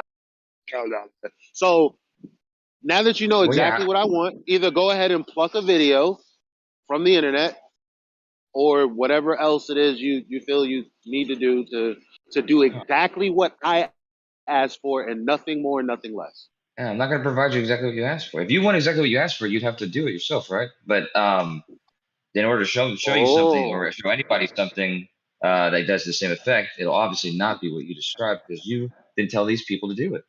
So I'm going to post one of their things, and if you like it, you don't, and it's whatever. But unless I did it myself, I wouldn't be able to produce that for you. Yeah, okay, that's not what I asked for. All you have to do is say what you asked for doesn't exist. Even though, like, you know how kids do volcano projects, modeling volcanoes? I want to fucking see the eclipse models in real life, and I want to see the red shadow in real life, Sam. That's From when not I a was hard ask. Yeah, that's exactly what's happening. It's reasonable to ask for that because that's what they claim is happening. Also, I just want to say, when I was in 6th grade, I almost set the school on fire for my volcano. My dad helped me build it, and we put a rocket, one of those Estes rockets, in it. It was crazy. Your dad was he OD'd. He was like, nah, my kid doesn't have the best That shit was one. fire. Man, if you'd Yeah, have been a yeah. little bit, you'd have been a little bit younger, bro. You'd have went to jail for terrorism. Why? And you know what? Speaking about intellectual honesty, like the only time that we argued today is because I asked for something specific, and when I wanted to say specifically what I asked for, it was like that's when we started to have a communication problem all of a sudden. Just like when I first got into this conversation. Well, you know what? If the globe is real and I'm reading and everything that I'm reading is true, well then this is how I would falsify it or validate it. And then, like, one of the first people that I met in this conversation was Kosho telling me, well, you can't do that, but you can do this. I'm tired of hearing that, man. I want what the fuck I want. And if not, and you think it's delusional for me to ask for specifically what I want, then leave it alone. Don't sit here and tell me that what you're giving me is parallel to what I want. Here you go. You wanted I didn't applesauce? say that. You want applesauce? Here's a fucking heaping helping of coleslaw. There you fucking go, snotty nose kid. Okay, so You're welcome. I don't want that. Let me put it in perspective for you. What happened was we had a disagreement because you were interrupting me. I had no idea what you were interrupting me with. I just knew that I wasn't finished talking. So it wasn't because you were telling me the thing you wanted. I was telling you that I wasn't going to provide the thing that you asked for specifically because of, unless that exists already, there's no way to provide that. Because nobody's modeled I know you don't want. I know you don't want the thing that I'm posting, but then you don't have to worry about it. Because nobody's actual. For you. Because unlike volcanoes, where people decided to use something like, I don't know, a basketball instead, right? Like, I'm asking for specifically the lunar eclipse, and you're like, I'm not going to give you that. Like, okay, well then, no thanks. Yeah, if I was supposed to bring in, I was supposed to bring in a model of a volcano. If I had brought like a model of like a windmill in, or just some other a model of my toy car, I would have got an F, because the teacher's like, yo, you didn't model a volcano, you modeled this car or whatever.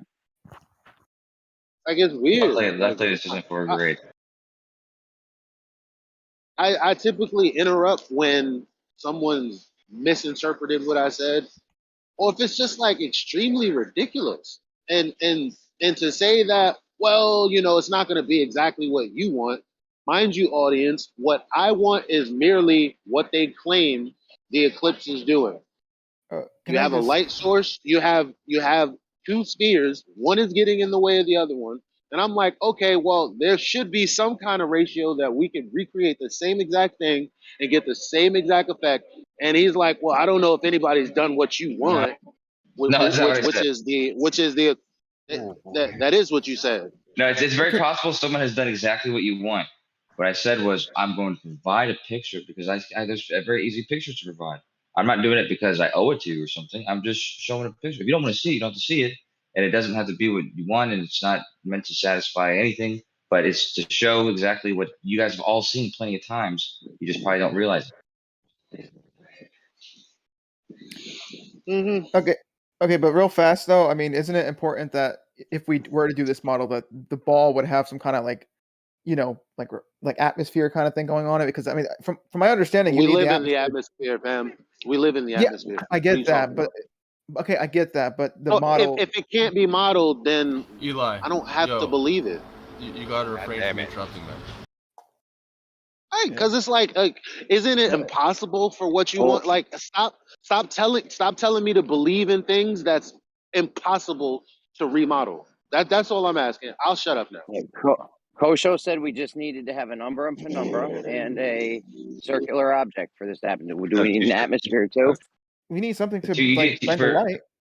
You get two circular. You get numbers and penumbras from two circular objects. So it's a circular light source and a circular object. Yeah, and all you need for this thing to turn red is the umbra and penumbra, right? No. All you need for this thing to turn red, that's helpful. But you can have any sort of reflection off anything that is on the material that's going to cause the light that is actually hitting the or that's going to be entering into that shadow. That light is going to have to be affected by the object. So it could be because it was glass or because what shadow?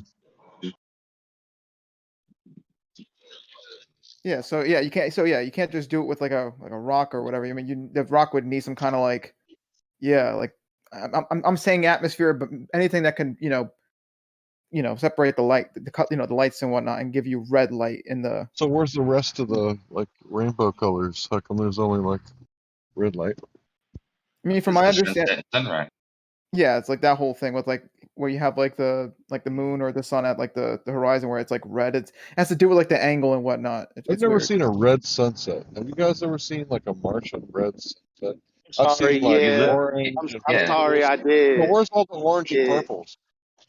because that's less refracted. The most refracted Less is refracted. the red light.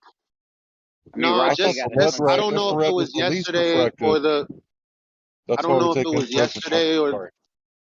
I don't know if it was yesterday or the day before yesterday. The whole sky was like orange. Now, it wasn't eclipse colored, but it was orange, all orange. Yeah, but it wasn't red. No, but Right. that's if like I said, like if you're looking at the light that is reaching the moon, then it's the light that has gone all the way across the Earth. Right. So the most narrow path, where all the other light probably is it's just not reaching. So that's why on Here's an sun, if you idea. get a sunset, if you have a sunset, you have the purple lights and whatever other colors, but the deeper into the sunset, it's gonna be like the red lights. Are you claiming that this light that's being scattered is going through the Earth's atmosphere, reaching the moon, and then reflecting back to us, back through the atmosphere to see? That's the only way it could work. Yeah. Huh. Mm. Well, anyway, I can't argue that because again, we can't argue about something that just happens. We don't have any counter observation or any. The only thing I'd like to see is this remodeled. But since it's impossible, thank you, Arma, then I guess it just is what it is. I for sure know that the fact that the shadow comes in at all different types of angles is also very weird, and I've never heard an answer for that other than it's your perspective, but you can't make that work on the diagram, especially not from the diagram from flatearth.ws. I think I've made a video. I thought when I wasn't for you, it was for FE Jedi. As it was, right? But yeah, but I No, we spoke about it. no, I probably We showed it spoke to you about it. then. But yeah, the moon enters into the like the moon's orbit enters into the ecliptic from above and below. So it can happen. It can happen coming from either direction.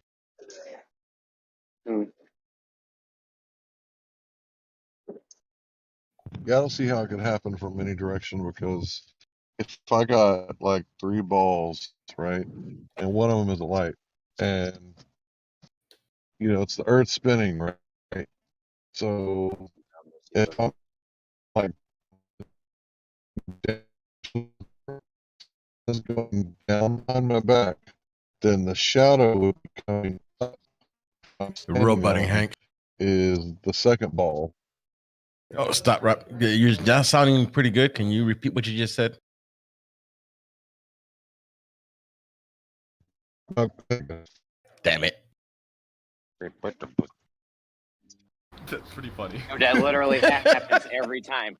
That happens every single time. Somebody will go to repeat. They'll sound good. Damn it. Yeah, for anybody that's looking, just YouTube it. YouTube the live of just a regular lunar eclipse. Like they come in at all different angles, and specifically like and I can't wait to do this when the eclipse happens here. But if you have the moon in the sky, we're talking about dawn, all night, and you can see the direction it's traversing. Oh, my bad. Actually, that's due to the spin, so it's not moving at all. So I guess as you're spinning, its movement into this shadow area is a whole separate issue. Just another perspective that we can't see from. but a claim is made about. You get what I'm saying? Like, it's not like the moon is moving when you see it traversing the sky all night. It's not like it's moving into the Earth's shadow. It's moving because of the spin of the Earth. No. The movement of the moon into the Earth's shadow, you actually can't see. Yeah, you can. That is what you see when you see an eclipse. The entire No, I know evolution that's of the begging the eclipse. question. The way. No, it's fine. It's fine that you say that, but you see the moon move throughout the sky. That happens normally. But you also, when you watch it move into the shadow, you see it move throughout the shadow through the evolution of the eclipse because you're watching the moon actually travel from above or below the ecliptic to the other side. Yeah, that's begging the question. The only thing we see. So first of all, like, and the begging the question is within the claim. Like, so first, already the Earth is spinning, right? And then you're saying that what we see is a motion that we don't see, but it's happening anyway because of what we see. That I'm is saying you see definitely it. begging the question. I'm not saying you don't see it. I'm saying you see that motion, and you just you see the whole thing. You see the moon move across the sky. You see the You're moon calling move the eclipse. you're calling the phenomena that we call an eclipse the movement. You're not saying that has nothing to do with the movement of the moon. You're saying that what we see on the moon is the effect of it moving into the Earth's shadow, which we cannot see because all we see is the movement of us moving away from the moon. So it's begging the question. Why can't you just say, yeah, I guess it is? Whether we But see the Earth's shadow or not, though, we see the ecliptic, and we can see the moon move across the ecliptic. So, I mean, we you're do not see the moon actually moving. addressing that. You're not addressing that. You're begging the question. The one movement that we do see is our spin, supposedly, which means that the effect that we see is due to a movement that we don't see. But you're claiming that it's because of the movement that we don't see. That is I begging the understand. question fallacy, my friend. I understand you, but there's two movements. There's the field rotation, which you're going to be able to see as well, if that's due to the Earth rotating. So if you were to sit there and watch, if your face fixed on one position, you'd see the field rotation of the moon as it's traveling. But you would also see the moon as it's traveling across the ecliptic, which would also be experience field rotation. And as you see the moon crossing the ecliptic, this is when the eclipse is occurring. So you can see all that stuff. You can see both those movements. The second movement, you're begging the question. You're just explaining why you're begging the question. You're just explaining it again. If you had like goggles on or something like Google goggles, I don't know, Google Glass, so you put them on and you just kept your face fixed, you could draw a pencil line on the Google Glass where the ecliptic would be, and you could see that you would have to move your head throughout the night as the ecliptic is moving, and you would see that everything else in the sky is moving with that, and you would see that the moon is moving with that, but also in reference to that. And so, I mean, this stuff is all recorded in every eclipse, but it's also if you pay attention, you'd see this on any given night too. Okay, but you saying because the moon is moving through an ecliptic that this is happening, like on a ball where we're spinning, but it's moving into the Earth's shadow. No, fam, that's begging the question. Yeah, but I'm saying the Earth spinning is not doing anything to that movement. It's only causing the field rotation. Like it's causing the And rotation. that's the only movement. If I'm standing there, just looking at it, that's the only movement I see, fam. And you explaining that it's moving through a section of the sky that we call the ecliptic it has just because you see the effect at that time doesn't mean that the Earth is moving, but also we're also experiencing the eclipse because it's moving into the ecliptic because of all of these vectors of motion. No. If you were interested tonight, what is tonight? Tonight's the well, actually it's kind of a new moon phase still, but I think it's about to be a quarter moon phase. But regardless, if you see the moon tonight, and you decide to watch it for an hour or so, just pay close attention to it, and you'll see that it's moving in reference to the stars. Very little, but enough for you to realize, okay, well, 4 hours, yeah, I can see it moving across, a couple degrees of the sky, which is what it would have to do. But that's basically what it does during the ecliptic. It's just, during the eclipse, is it crosses that ecliptic in that like 4 hour span.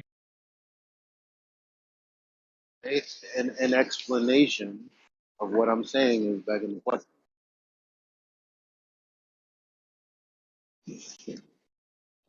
I get what you're saying about it. I guess you can't. Begging the question would be like saying it's going through the shadow, I suppose, kind of. But saying that it's passing the ecliptic is literally what you see. So that part you can. No. I know. But how you interpret it is begging the question. Like when you formulate it into an argument that it traversing the ecliptic, something we see in the sky, is the other vector of motion in this heliocentric rotation dance that we do with the sky. No, I'm saying that's just begging the question. Well, the ecliptic is simply a visual, visual description, like it's our map of the sky. So when we say it's moving across the ecliptic, we're saying it's moving across a section of the part we've demarcated in the sky. Yeah, I know. Yeah, so that's what I'm saying. Is that you can actually see and confirm, because that's not like No, I know we're seeing what you're saying that we're seeing. What I'm saying is the interpretation is a begging the question. Like I said, yeah, I can see that. Like if you say like moving across the shadow, like I could say that's begging the question. You like that, Jeremy? Let's not call out fallacies though. Dude, they're always begging the question. We're always begging the question. We're talking about how if they could prove if this is what's happening in the lunar eclipse in their heliocentric model. Of course, we were already begging the question from the jump. No, but a begging the question is literally assuming your outcome. Yeah, okay, but the thing is, if to do that, there's nothing to prove. That's like me just simply stating something is a fact. That's not proving it. Yeah, that's stating it as proof. Yeah, but if I was only mentioning it to the shadow, I would have been begging the question. But like I said, the way I described the movement is not begging the question, because it's literally what we observe it doing. I'm not questioning what we observe. I'm saying that you assuming that it's a heliocentric motion is begging the question. That's all I'm saying. I'm not disputing that we see what we see in the sky. I'm not disputing that we've mapped the sky to such a degree of accuracy that we know that when it passes a certain portion of the sky, that it does X, Y, Z. What I'm saying is, you saying that all of this is due to heliocentric motions, that's what I'm saying is begging the question. Okay. I didn't state that, but I understand that that's my belief. So yeah, that's true.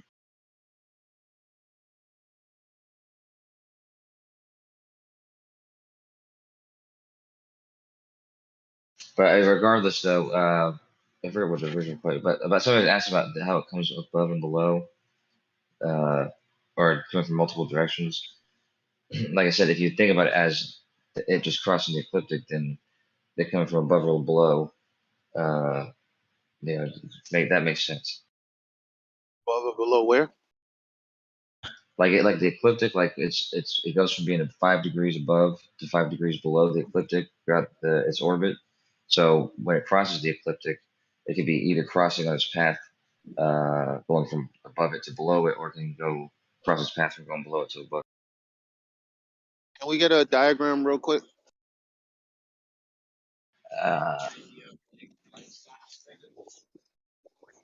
I'm not asking, like, it don't have to be now. Just shoot it into my inbox. Actually, I'll post some of those pictures I had, but I'm off right. Thank you.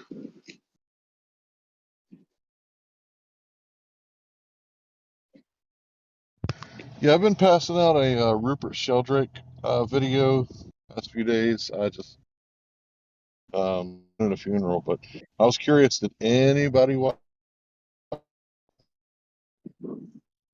How long is it, Hank? It's pretty long, but he goes over the 10 basic, orthodoxies of science, and he kind of debunks them all. Not really the first law of thermodynamics. He kind of shows how their model violates the first law. So he didn't really violate the first law of thermodynamics, but he did basically show how, their model does. But yeah, I kind of want to point out that he's using a lot of my talking points. Obviously, he's much more sophisticated in his argument, well educated and whatnot. But yeah, he's going over orthodoxy, which is kind of my shtick, that I like to beat the Globers over the head with.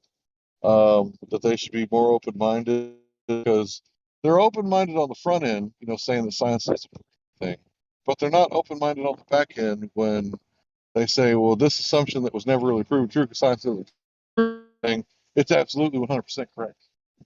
So Well, 99% correct. Along with other evidences, they typically say.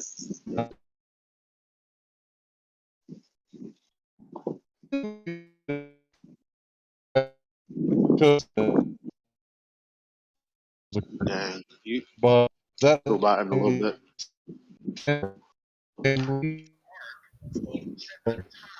Hank, send me that video. I won't mind that, bro. Sure. Because I've been saying the heliocentric model is the first law of thermodynamic violation. It's like gravity itself, like this rock itself, supposedly being a globe in my mind is a first law of thermodynamics violation.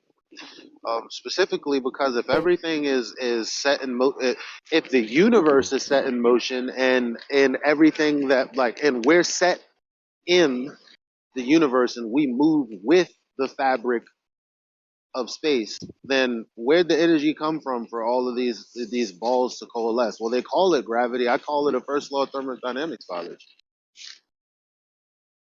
Yeah, but if it's already the gravitational potential energy is already an energy. It's not a violation. But also the universe expanding dark energy. That's why they have it, because it's they don't have an explanation for that energy, so it's got to be an energy that that just exists. Gravitational potential energy? You just make that up? Gravitational potential energy? No. That's the dumbest thing I've ever heard, bro. Can I get a citation? You never heard of gravitational potential energy? No, I've never heard of gravitational potential energy. Well, yeah, I that's will what give you. I will I give was. you. I'll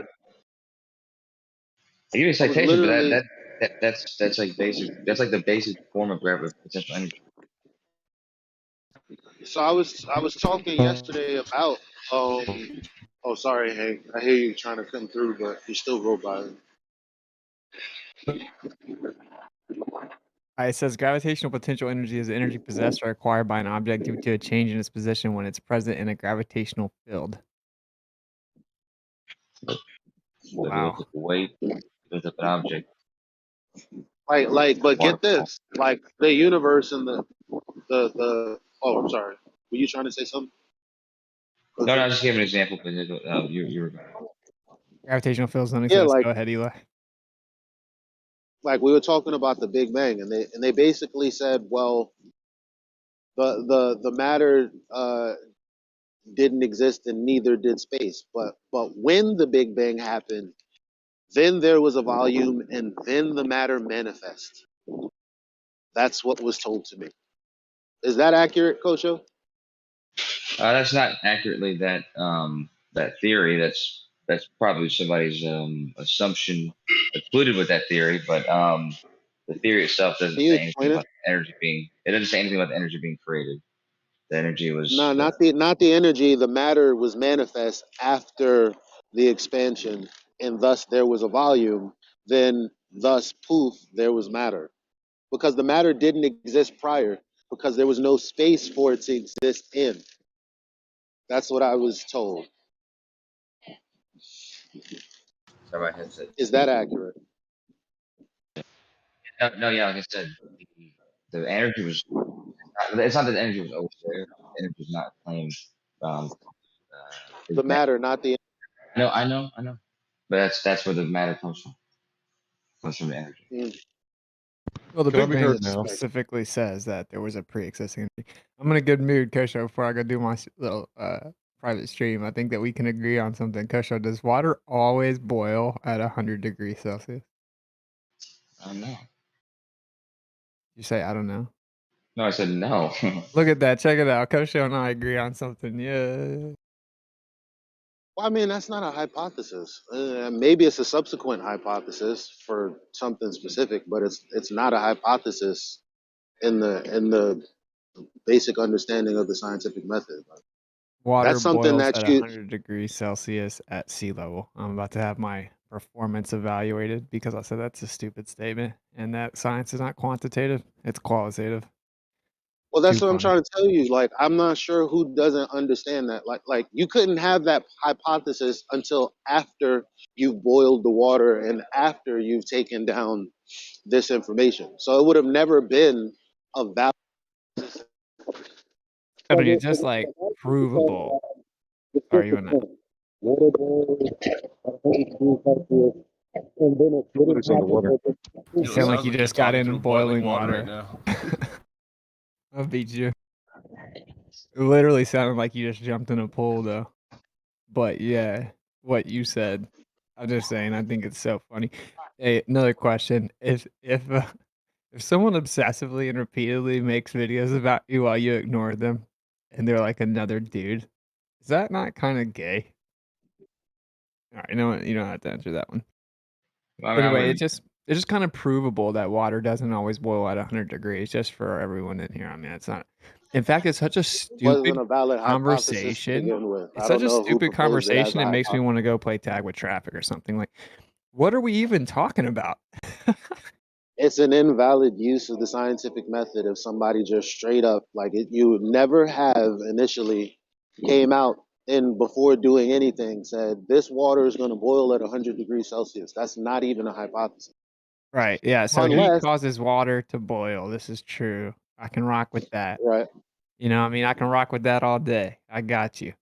And you have So to if you get control a certain so if you get a variables because result, water doesn't only boil because of heat, right? So you mentioned the sea level part, right? Because pressure change will make it boil, and that's cool. I rock with you. well, I'm not sure. This is something that was thrown to me because I definitely was like, okay, well, and it does seem. I don't know. I'm still trying to wrap my head around it, but when you decrease the pressure, you increase the potential for the heat or the energy to boil the water. So it boils at a lesser degree well, because there's less pressure. Yeah, that's the whole point of the pressure cooker. So it's still Yeah. heat. Yo, I got to dude. Q's about to do a show to try to tell me I'm wrong about this. I don't even know how I could possibly be wrong. I said science is not quantitative, it's qualitative. If you say heat causes water to boil, I'm cool with that. I can rock with that. When you make the quantitative claim that water always boils at 100 degrees Celsius at sea level, you're objectively and demonstrably wrong. You can get water to boil at 98 degrees, 99 degrees, 103 degrees, based on the container, the type of water, and the type of thermometer that you use. Objectively does not always boil at that rate. When you make a quantitative claim, now you're in trouble because if it boils at 99.9 degrees, you're wrong. So you don't need to make quantitative claims. Science is qualitative, not quantitative. I disagree with that a little bit. I agree with both of you. I think you're both a little bit right. Science can be quantitative if you're, accurately quantitatively, measuring your variables. Give me an example. At this pressure, and I at wanna, this quantitative I pressure, wanna, at this, quantitative volume, you will have this quantitative boiling. Give me an example. It doesn't do that. Yeah, It doesn't always boil at 100 degrees. Provably. If you have the same quantities, it will though. No, it doesn't. It literally So doesn't. you're saying though. you didn't change any quantities of anything, and it's going to boil at a different That's right. thing for no reason. That's right. If you change the container itself, it doesn't boil at 100 degrees. No, that's not what he asked. Yeah, but because you're he changing the obviously was quantity talking about Quantity of what? Right. What am I changing the You're quantity? The changing- material of you're the container. I'm not changing the. It's the same Maybe size the container. has Yo, but Well, maybe the container has that different changes molecular the volume. convection the rate. quantity of molecular volume, Oh, so what covalent you're volume, saying is you whatever. have to say specifically if you boil it in a container with this density and this molecular makeup and this weight and this size and this Exactly, all those volume are and this quantities. thermometer with this density and this molecular makeup and this size and then this Yeah. water with this molecular makeup and this size. If you make all those quantitative Yeah. claims and then you test it 5,000 times in a row and it's exactly the same to the decimal point of 100.0 every time, then come holler at me. Till you do that, you're just making a baseless assertion. It's not baseless. Well, yeah, that I agree literally with you is. that. It literally is. If it has no proof, it's called baseless. Wait. Here's what needs to be understood. Water boils at 100 degrees Celsius at sea level is not a hypothesis unless it's a subsequent hypothesis after you've had heat and varying the heat be the cause of water boiling. Well, That's not now a you point, might get though. a quanti. Now you might get a quanti. It is a point because that's how you properly use the scientific method. And if anybody is misusing it, I'm gonna call them all out. Right, but Now, subsequent hypothesis that isn't being a science, now right, that Eli? being Like, a that's not what science is. no, that's how you build scientific theories on Okay. top of hypotheses that were already validated. Right, So so it's now not if you have a science. so let's say if you it is. So if you say it's proven hypotheses, you can use proven hypotheses with science interchangeably. But that's what you would have to do. Unless you're talking about science in a different connotation. Then fine. I can rock with that if that's what you're gonna do. Do something different, use a different epistemology. I'm good with that. Lay out your epistemology, lay out how it's valid or invalid, and then let's do things using this valid method or invalid method. But aside from that, heat causing the water to boil is the actual hypothesis. Now, if you came to the result that it boiled 100 degrees Celsius and you tested it a few times using the same variables, the same container, and it was the same, then that's the subsequent hypothesis that you can then build on to test even further. Can someone give and me I some don't proof think of that? that the water boils at 100 degrees Celsius. Yeah. Like, Can someone actually give me some proof? Like I said, if you can't, it's called by definition a baseless assertion. So can someone please give me some actual some proof that they did this, that they controlled the variable, the thermometer, the water, the container, the heat, and that and the pressure, and that it boiled at exactly 100 degrees every single time. And someone also, while you're at it, please define boiling for me so we can be on the same page here. I happen to know for a fact this doesn't happen. I actually researched it before I talked about it. It doesn't always happen at the same temperature. That's objective. So if someone wants to give me some actual evidence, I'm all ears. Hold on, are you saying that you can't affect the pressure such that it'll boil at 100 degrees? I'm saying that it doesn't always boil at 100 degrees with the same control variables. If you think it does, can I please get some evidence of that? Well, I mean, what's your margin of error though? 0.0001. That's why science isn't quantitative. Yeah, but if you giving it a margin of error and giving it a degree of certainty, and making it quantitative. Science isn't quantitative, it's qualitative. It shows the qualitative relationship between a cause and effect. That's what it does. That's what science does. It demonstrably shows this has a cause of this effect. It's a qualitative relationship. The quality of this cause causes this effect. That's what science does. Okay. Now, when you get into the subsequent quantification, cool story. You can create error margins. You can say, "Oh, well, we're gonna claim it's right as long as it's within 0.0000000001." There's the error bar I want. Okay, Kosher, I want 0.00000000000001. That's what I want. Okay. Okay, I got you. I think you're throwing out the baby with the bathwater. No. He's look. It's reasonable based on how I will say dogmatic we've been with the method. Exactly. So it's fine to most definitely question everything. Like that's not a problem, right? But my next question is, okay, I agree with you with the qualitative part, obviously. So now when we have all of these subsequent hypotheses built on the original hypothesis, I guess my question is, are scientific theories not valid? Just the initial hypothesis? I think scientific theories are valid until proven otherwise, right? So like they're always relative to what's known at the time. That's why it's a theory. Like, yeah, it might be a scientific theory because it's supported with scientific evidence, but it's a theory because it could be changed because we don't know all variables. And any scientist that does actual experiments and invents actual things knows this because we just are relatively limited to what we know at the time. That's why it's called a scientific theory. Like the differentiation between the colloquial use of theory and scientific theory is it has scientific experimentation to back up the initial or foundational parameters of your scientific theory. That's cool, but it's just a theory because it's relative to what we know at the time. That's why scientific theories change all the time. Yeah, but I feel you. I feel you almost. Almost. I feel you, but the glove's still on. I want to feel the skin. Check it out. So, okay, in scientific theory, and if I'm wrong, then I have to take a different look. But in the scientific theory, you have all hypotheses validated. So unless in scientific theories there is a hypothesis that isn't valid because another hypothesis with different variables was, then maybe you have something.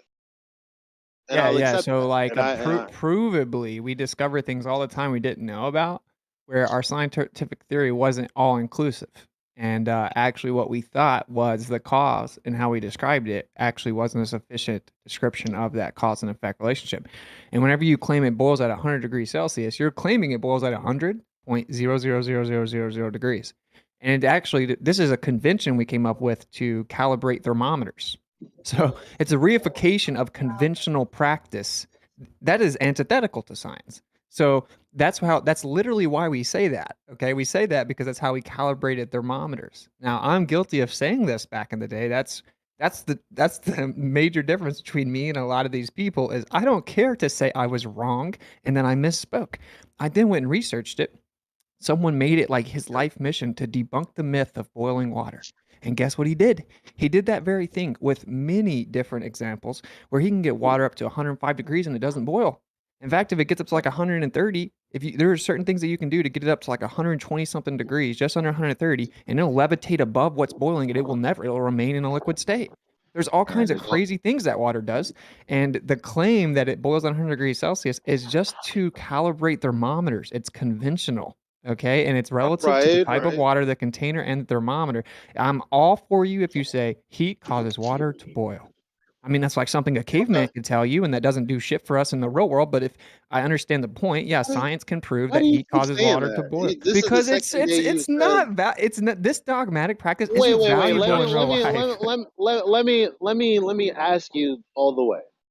Like, I'm not gonna get behind you saying that knowing that heat causes water to boil doesn't really do much. Because from that understanding, you can use heat to boil it regardless of what you put it in. Is here on Earth, on the surface, maybe even on a mountain where you have to add a little bit of extra. No, actually, you would have to add less heat. But the point is that that's not useless. Don't say that. Well, no, okay. In the sense that, yeah, we use heat to boil water. Like that's cool, but I'm saying it's useless in this specific sense. It's so vague that it doesn't really provide substantive value. Like I didn't need a scientific experiment to know that heat causes water to boil, nor do I need your stupid hypothesis to know that. Now, I get the point. I agree with the point even. I'm trying to bridge the gap where like I agree with the point. I get it. Yeah, you can manipulate that cause. That's cool. But like with this dogmatic approach, you are limited and confined to very vague recollection, meaning you can only say heat causes water to boil, and then you must shut up. You can say nothing else, right? I disagree. No, man, I disagree too. I disagree, and the reason I disagree is because when you said what you said about water boiling at any other thing, well then you could just create another hypothesis based on the test that you've done. It's not going to debunk the hypothesis that heat causes water to boil. You'll just be building on that. But what I'm saying is you're still utilizing the same method, cause and effect, to get things more to an accurate degree that might be a little more fruitful for further discussions, doing other things that's better than getting a cup of coffee or whatever. Like, Well, heat's but actually the we're byproduct of what using it. causes the boiling, though. Like that's the point. Is like you can say that, and sure you're right from this like limited dogmatic sense, but actually heat's a byproduct of what causes the boiling, which is pressure mediation resultant of the electric nature of the water. This is objective. So you don't Okay, but define it's heat, also you don't outside of define the scope. anything. I mean, it's outside of scope because it's a freaking stupid elementary script. No, So what's anything with stupid is substantive for some reason you're specificity is outside the script. That's my point. Okay, but for whatever reason, you're oversimplifying it to the point of distorting the fact that you can build on these qualifying, claims, and like flesh them out in terms of the parameters, in terms of quantitatively flesh them out and find out the actual limits of this and that. Like at this pressure, you can get this temperature with this amount of heat, yada yada. You can build on it, like Eli said. There's no reason to be limited to the dogmatic, only qualifying claim that you start. Cite the quantifiable proof. Are you denying at different pressures you would have different temperatures of water boiling? No. I'm not denying there's a relationship Then between obviously heat and pressure. you could quantitatively assess it if there's a relationship. Well, you can't make quantitative definitive claims and claim it's been proven with science because you just it said changes at different quantities you would have a constantly. different temperature. But You it's just not a admitted that. consistent I think what exact we need to number do- percentage. How do you not think what we understand what need- I'm saying? I understand, and I think what we need to do is to look at a scientific theory. And obviously, the first hypothesis is going to be rudimentary, right? And that's going to be built upon. All we have to do is look at the subsequent hypotheses in the scientific theory and debunk one of those. Then I'll rock with you, fam. That's all. Well, yeah, it's already been But it has to proven be that valid water boils at all hypotheses. It kinds of can't different be. temperatures. So It can't it's been be proven. because the hypotheses have to have a null also. So like I need to see one of these hypotheses not being, it has to be literally a valid hypothesis where it can be proven or disproven.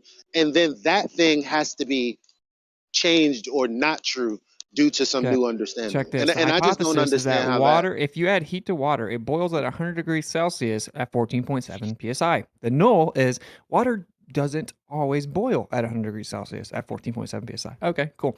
So let's test it. We proved water doesn't always boil at 100 degrees Celsius at 14.7 psi. So we proved the null hypothesis objectively. I have a paper that goes in depth with like 20 different demonstrations that prove it. We agree. We agree, but you still use the method to prove the null. I don't have a problem with the method. The issue there, you only have one variable. Pressure is your only variable. That you That's stupid then. It's a stupid experiment then. You said you don't have a problem with the method, but you said it's elementary, but then you use the method to invalidate it. That's my point. I just proved the hypocrisy of claiming that we need a null hypothesis. I have one, and it refutes the nonsense flat earthers been saying for 7 years. And instead of admitting it, we're now doubling down and doing live streams about it. I don't understand it. It makes me feel stupid and ashamed to be a flat earther. If this triggers you, I'm just a blunt person. I don't know if anyone just met me or something. I think it makes us look stupid. Okay, if you want to invoke the methodology, you need to be hyper specific. It's never as simple as heat causes water to boil at 100 degrees Celsius at 14.7 psi. That's incorrect. I agree. Absolutely agree with that. Right. Whoever only lists that one variable of 14.7 psi, they're wrong. You know, they have to be specific if they're going to quantify it. Okay, and do you agree with this percentage? If you say the thermometer, the container, the type of water, and the pressure, those are your 4 control variables, do you agree that that's always, it's only correct at the moment relative to the fact that we may not know all the variables? Mineral content. Yeah, but like I don't even know if they've actually tested it to that level where they. I've seen it. It's been tested. No, it's been. I'll drop you a PDF, bro. It's been tested to that like excruciating, tedious, meticulous detail and proven unequivocally that water doesn't boil at 100 degrees Celsius. So all of those things were accounted for, and it still changed. Yeah. It changed based on those variables. So if you were to control all those variables, it's like a very slight fluctuation, and then it gets into the minutia of, well, first you have to accurately define boil. right? So like rapid evaporation of water is a very vague definition. That's the most specific anyone will give you. Is it the first time you see a bubble? Is it when you start to see steam? When exactly is it boiling? And if you don't define this, you can't get into some hyper-specific quantitative claim. But no one ever does that. They I just don't make think it flat matters Earth though, because if you're treating What? it the same I don't know. regardless, you know, if you're using the same definition, even if like let's say it's the beginning little bubbles that are forming or the big bubbles, or as long as you're using the same definition from like each time you're doing it, it shouldn't matter, because that is a you know, controlled variable in and of itself, what boiling is. Well, it hasn't gone. So that's okay. It hasn't gone beyond that point. His entire purpose was to debunk the myth that water boils at 100 degrees Celsius at 14.7 psi. And so he did that with like 10 different ways, right? He did it with like all kinds of different water, different thermometers, and then he Yo, showed you that different can't do types of that. water boil at You different can't times. do that. Yeah, You're because when you changing say the. stupid ass You're statements like the changing. only control No, you're variable you have to talk about changing is the sea control level. variables. No, yeah, No, but you're not talking about the you're control variables. You just ignored them. no. There's not. No. Stop. You don't say that someone has ignored control variables when they've proven a hypothesis.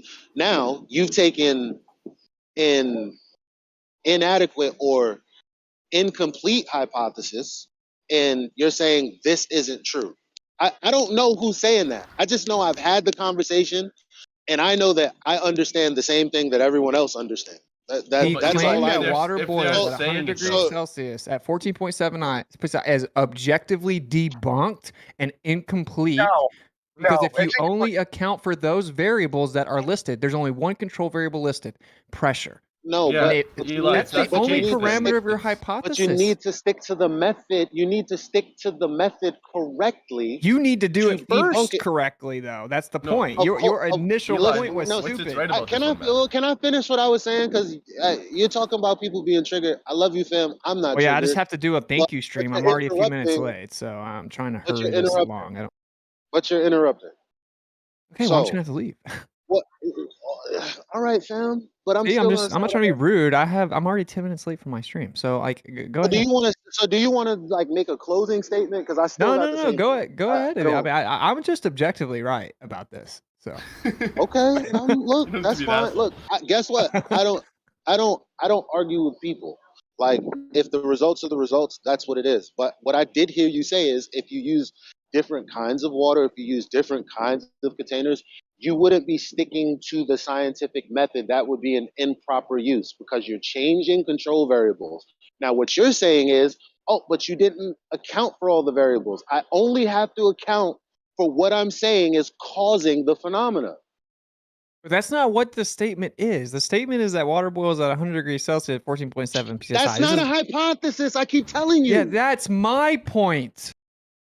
That's everybody's point, though. Listen, so basically what's Oh my missing God. is, you know, some words in square brackets that say all else being equal. Well, yeah, there you go. There you go. At 100 degrees at 14.7 psi.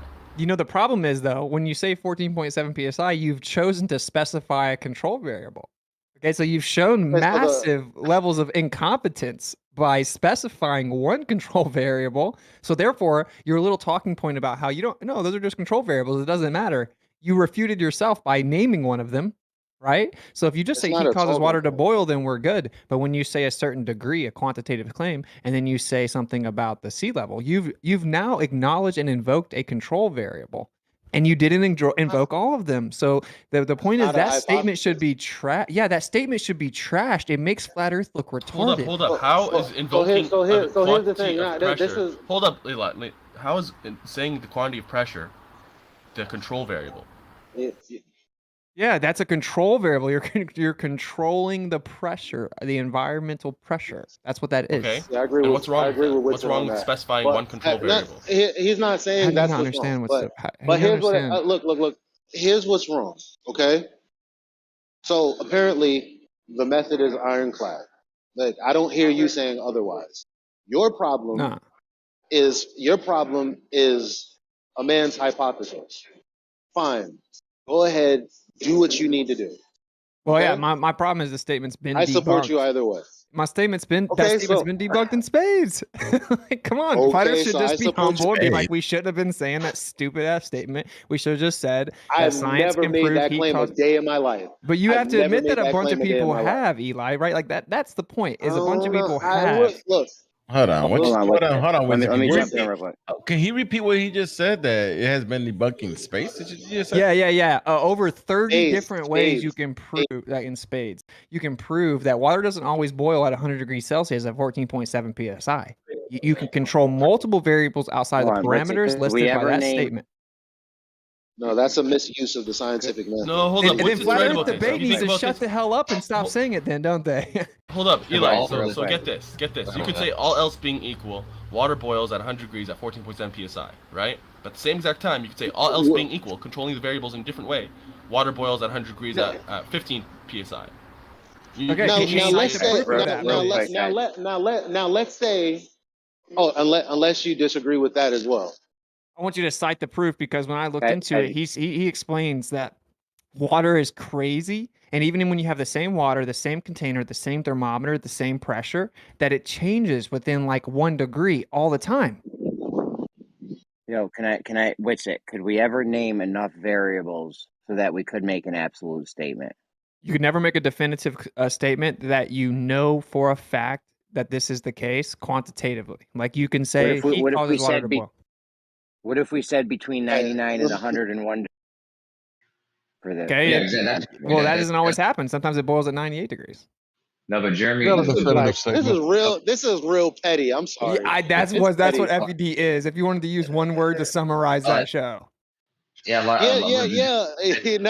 will admit, John is a petty motherfucker, and so is Nathan. But so are you.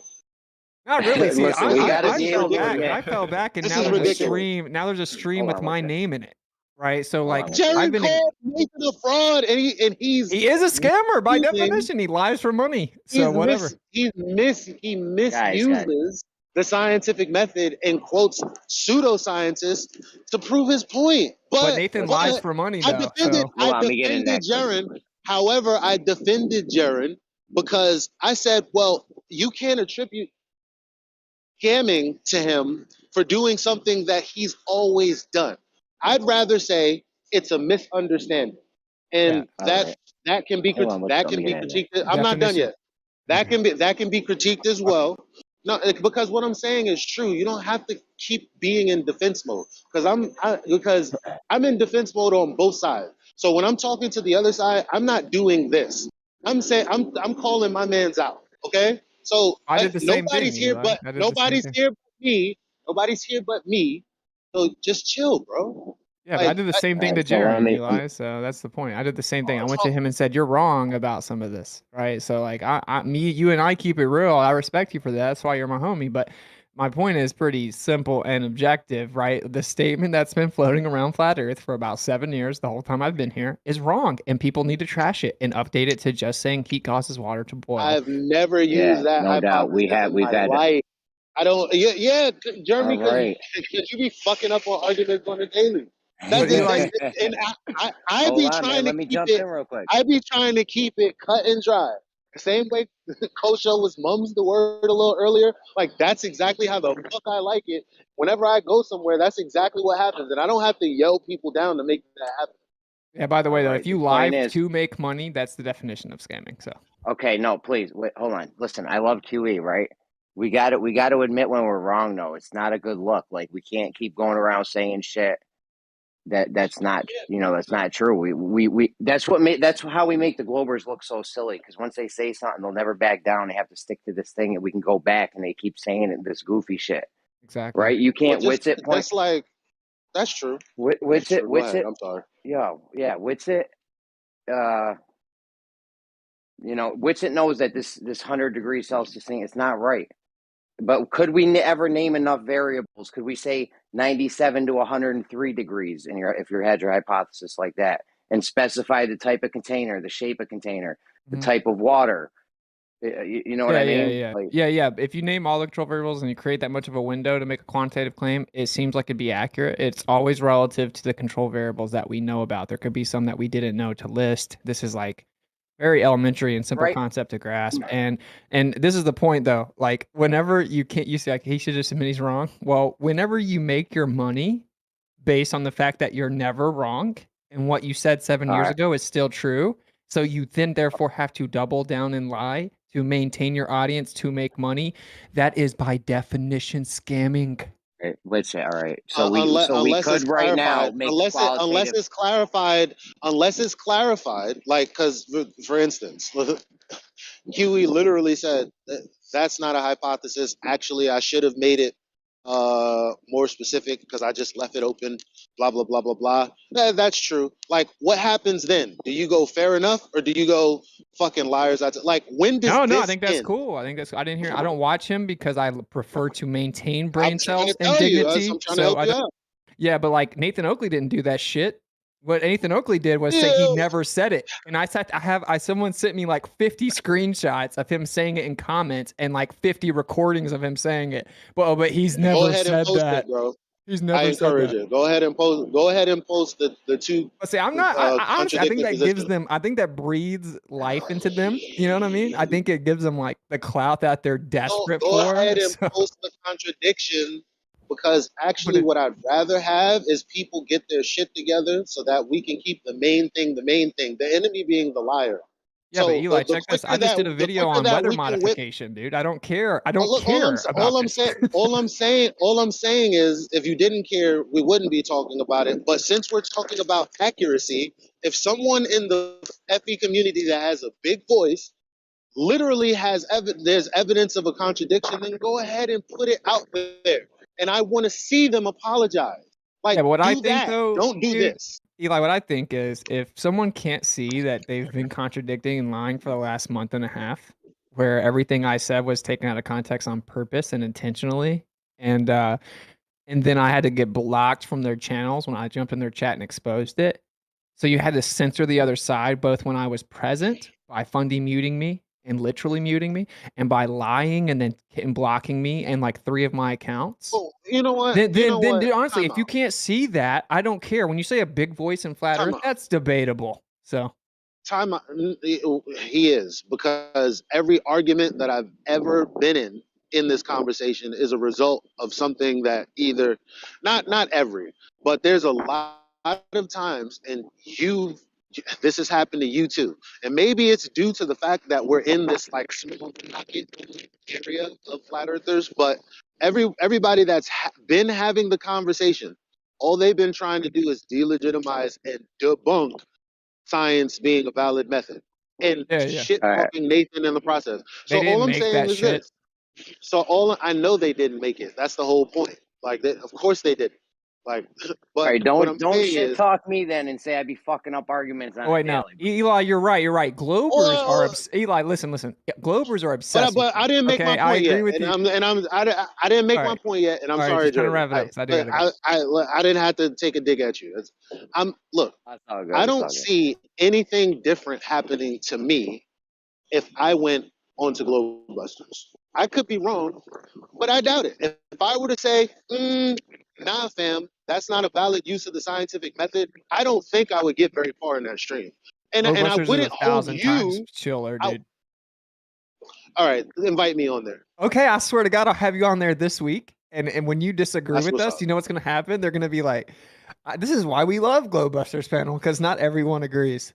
That's literally our entire premise, is that we wanted to That's have what's up. different Yo, opinions get on your there. boy, get your And I boy want to, Darren and I up want in to, there, and I bro. want to show, and I love want to, Darren. and I want to show that. I want to show that, because then I can go back to FED and saying, stop saying that they're like closing everybody out, because it could just be that you were blocked simply because they don't like you, just like you block Witsit because you don't like him.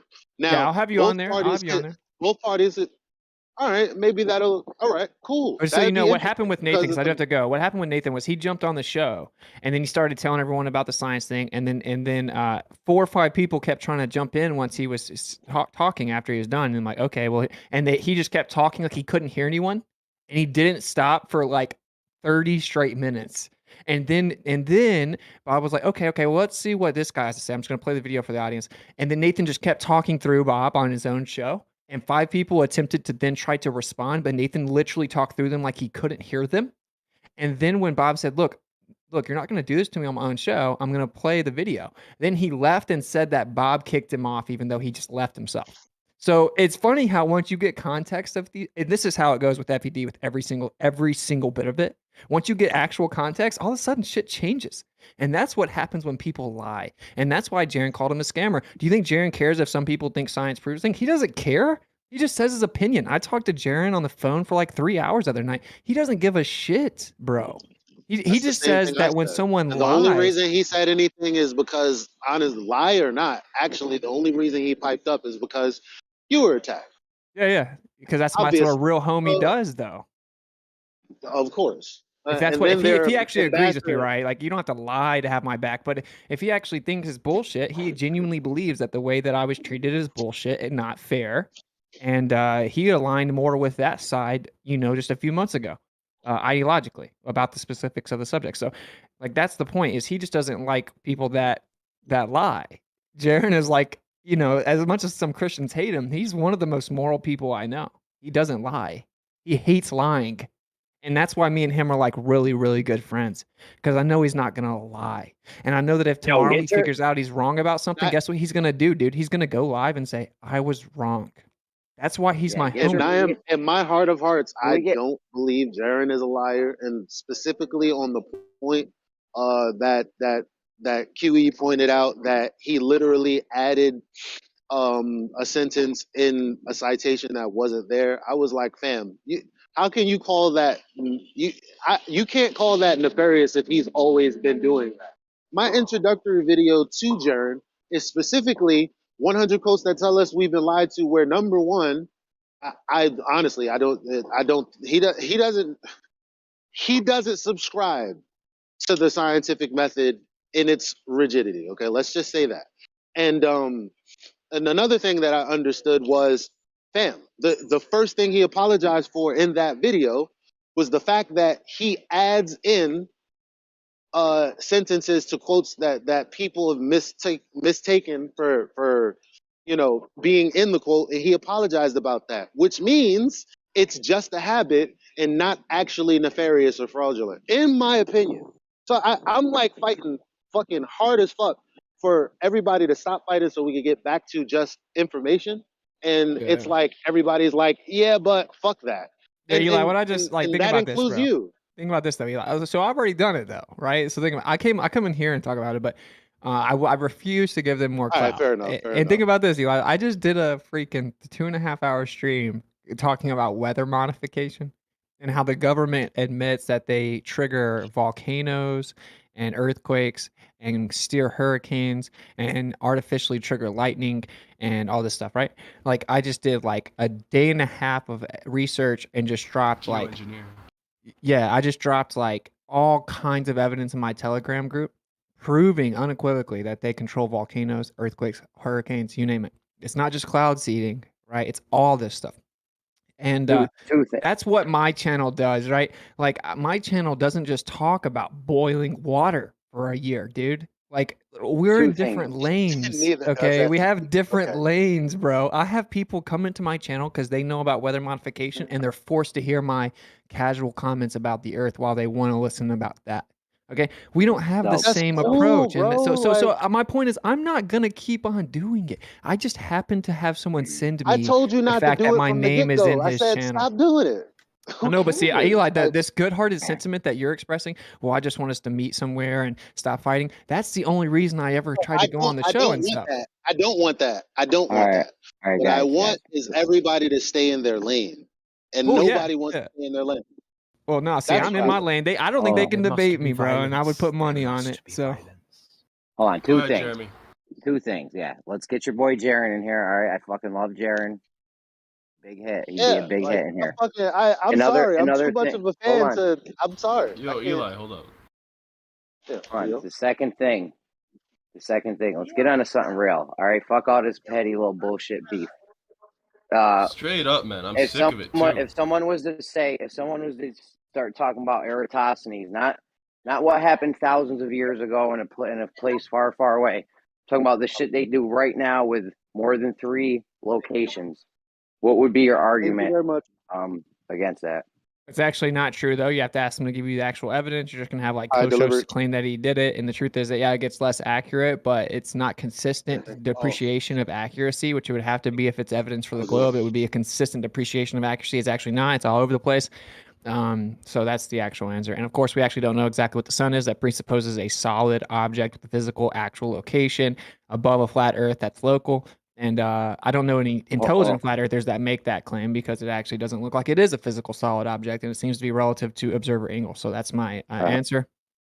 Hold on. So You you're saying tell the him, measurements? can you tell him not to persist that we should make the Eratosthenes thing work with multiple points more than 2 on a flat plane? Can you tell I him just what's wrong with You that? can't tell a dog to let go of the bone. You listen. have to rip it out of Wouldn't his that mouth. be? I just Wouldn't need that to be the know. best? Need to know. Like, Good response. That was a good response with it.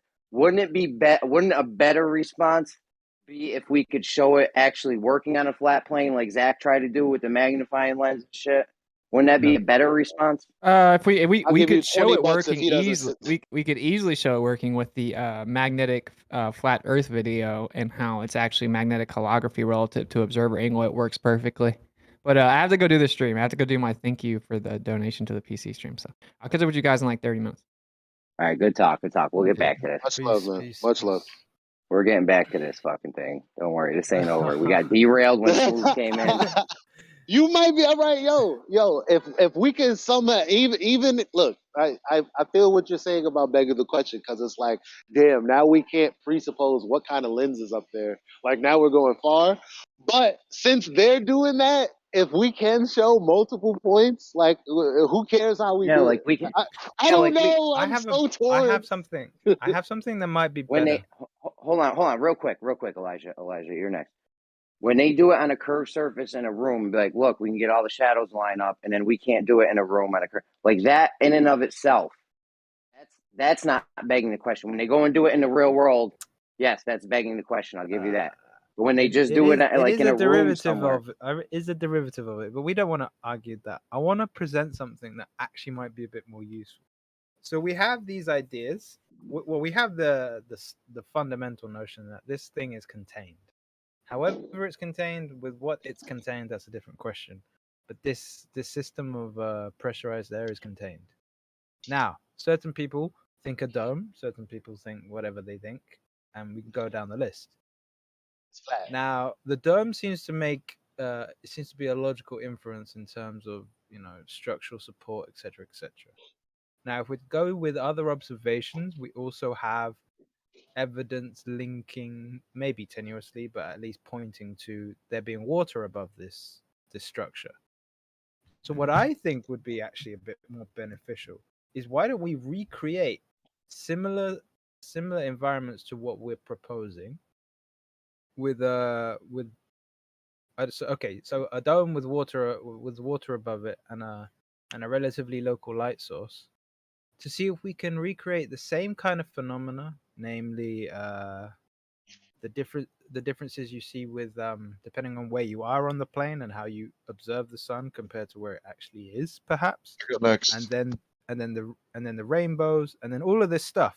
Because even though there's nothing we're going to definitely prove with that, if we can recreate similar optical phenomena or light phenomena, then we can at least go, we have a much better understanding of what we're dealing with.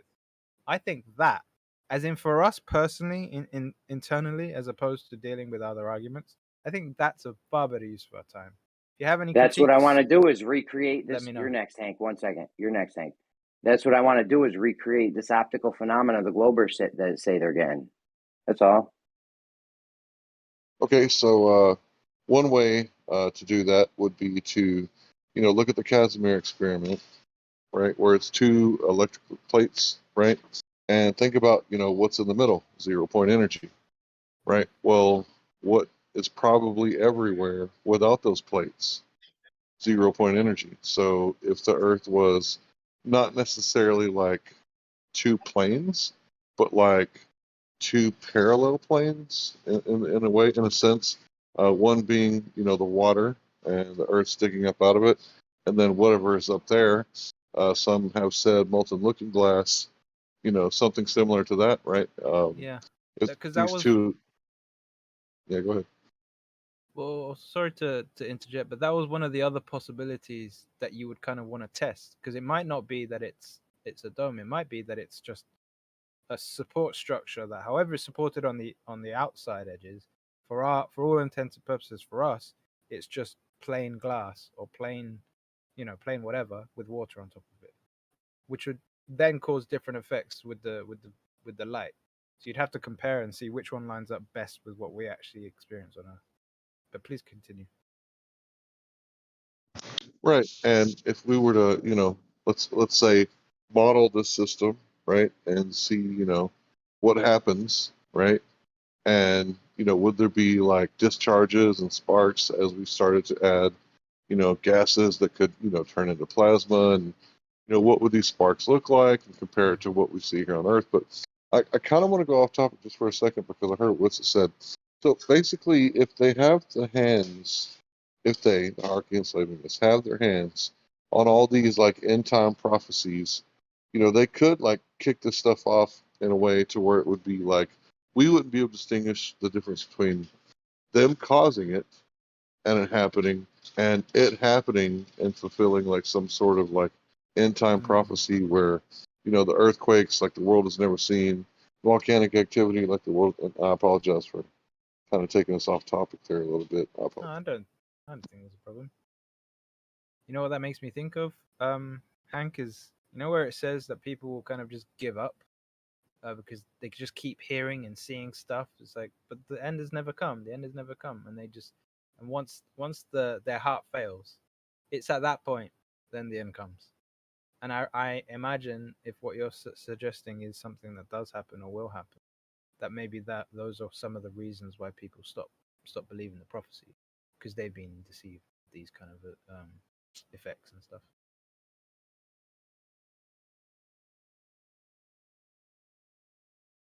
Did you follow what I was saying, Hank? Uh-huh. Cool. Because everybody's waiting on him to come right now. And then it says, in the book that he comes like a thief in the night when they're not expecting him. Well, everybody's expecting him to come right now. So when is he coming? Right now. Later. It's always later. But it would be interesting to see if you could do all to recreate most of the system. So the gas pressure, the different discharge effects that we have. I would imagine if, let's say, it is a dome structure with water above it, if it's that structurally simple, though it's not easy, but it's simple, I believe, then you should be able to a degree, depending on what your limitations are with scale, which I'm not too sure about, to do with like, can you recreate a hurricane in something that's the size of a desk? I don't know. But imagine if you could actually have a working system that's almost a facsimile to what we experience, but just at a, I don't know, tiny scale. That would be some fantastic study opportunities. Because fluid dynamics works at scale. Witsit says got this area thing on a. What's up? Well, I was just thinking, because a lot of this stuff is the dynamics of the water system, that whole, evaporation, blah blah blah. You have the valleys and the hills, and how that affects thermals and all these things. If we have enough of the data, which by now we really do have a lot of the information with all the different actual collection they do for weather events to determine, well, according to what Witsit was just mentioning, they actually can just make it happen. But regardless, they have all this data. They have studied hurricanes and tornadoes to such a degree that, other than the physical difficulty of, okay, how do we collate all this data and make something that we can fit on a desk or fit in a lab or whatever, right? It seems that we have the majority of what we need. And if we have our base premises correct, which is the whole point of doing a test like this, right? Then we will be able to recreate things like the thermal updrafts, the discharges. What are I mean, we those should start with things? something What are simple, like those lightning we should things? start with we should start with something simple like Eratosthenes, right? And that's one of their main arguments for a long time now. It always goes. I don't know why, but for some reason, Yeah. like a lot of their arguments always lead back to Eratosthenes. So we should probably try to knock that one out. And that seems like it wouldn't really be that hard to replicate. I don't Like think I feel so. like it can be done on a flat surface. I think to be honest, it already has been done. The objections I've heard are kind of silly, but I think they're good. Oh, we I can think they do were. that in Bolivia. we can do We it can do it better. I Bolivia, think no they were problem. good. I think the Eratosthenes objections were actually good objections by Kosho last night. But that's because he's skillful at making certain people think he's making sense, but he doesn't actually make sense. I mean, they were legit objections. The shadows weren't crisp. The measurements weren't accurate enough. You know, if you scale it down, I don't know. No, I think I'm not sure if it was percentage or crypto, but they mentioned how that the scale variation doesn't actually, if anything, we've done it far greater than what they did in their original. Oh, I see what you're saying, because the toothpicks or the nails or whatever, they're 2-inch high nails, so really they'd be like 2,000-mile high mountains or something. Something to that. So the magnitude. Or we'll have to bring that to Kosho. All right, did Kosho have a response for that? I don't know. He's here now, but I don't know. All right, we're gonna have to pin Kosho down on this. What about Alberini and the refracted horizon? You know, he measured the radius of the refracted horizon. So yeah, we could they've reproduce that recreated one. that. Was he also mixing his drinks? They've recreated that one. I think Sky Free did it. Alberoni is Muslim. He doesn't drink. Oh. Does he smoke weed? I thought he was an Englishman with a name like that. Does he smoke weed though? Percent? No. Maybe shisha. Shish kebabs. Yeah, I'm pretty convinced that if you were to get water and a dome, or water and any kind of glass type structure, you could do those patterns with the light, and you could easily settle all of this. Sky Free replicated this. I thought this thinking effect over using like I don't know. I forgot what they used. And if you take the biblical model into account, obviously this isn't proof in our venues, but something to consider. It appears, at least, that the sunlight is passing through 3 physical lenses and then one water lens, based on where it says it is in scripture. So it's passing through 3 firmaments and a body of water.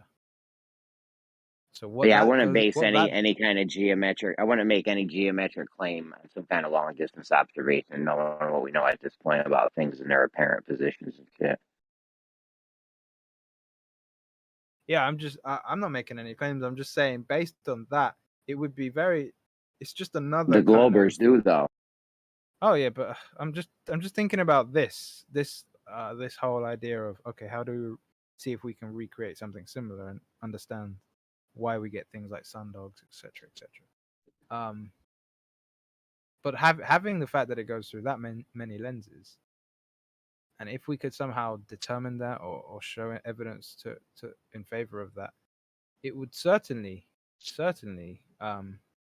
leave most people who are critical in their thought process to second guess the idea that you can triangulate and all the rest of it. You know what I mean? Because if you're just the fact that you're going through one is difficult enough. Because if you're, for instance, anyone who's gone swimming, you go swimming, you see the light, you see the guy, I don't know, he's about to throw something at you, but you're underwater. You don't actually know where he is.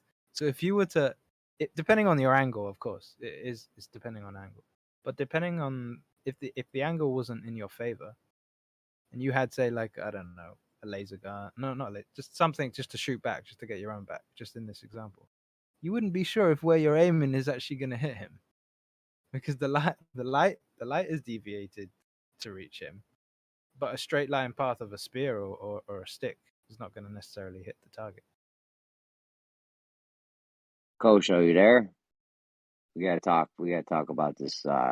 These 2 mile high nails we got on the fucking flat surface we used. I mean, his objection sounded reasonable at first, but now that I've heard that, Has he ever, or has anyone ever spoken with him about the rainbows and how you can't recreate rainbows without another what's the term, Hank, that I'm looking for? Just a medium for the light to pass through. you can't get a rainbow in a vacuum. You're saying? No. If people try to do people have tried to recreate a rainbow in a closed room with one light source and nothing else and just water, and they can't do it, as far as I'm aware. So I might be off. As far as I'm aware, it requires another reflective surface, or another either a reflective surface or another medium for the light to pass through. Or it could just be the type of light coming from the sun, or the sun as it's passing through the atmosphere, that much gas or something. I don't know. Isn't it just diffraction? No, it's not. It's more than that. Because how about we just think about it like children for a second? Why does it appear as a dome? The rainbow itself is a bow. It's like a cross section of a dome. So we can just use bow for simplicity's sake. Why does it appear like that? Because every other rainbow effect we get when when you're in school, you did the prisms. It's a splaying out from a point. So it's basically like a triangle. Like the whole Pink Floyd album cover, that kind of thing. So they said a rainbow's. Hold on, they said a rainbow's all refraction and not diffraction. My bad. Okay, but the question really should be, and that's why think of it like a child. Why is it a bow? The bow should really indicate that there's something bow-like that's making it appear like that. So at some point there is something influencing its final shape that we perceive. So again, not proof, but evidence to in favor of that the structure that we speak of could quite possibly be of a similar shape to the rainbows itself. I'm just saying. Does anyone got a giant magnifying glass or something? Piece to try to. You need a giant magnifying glass?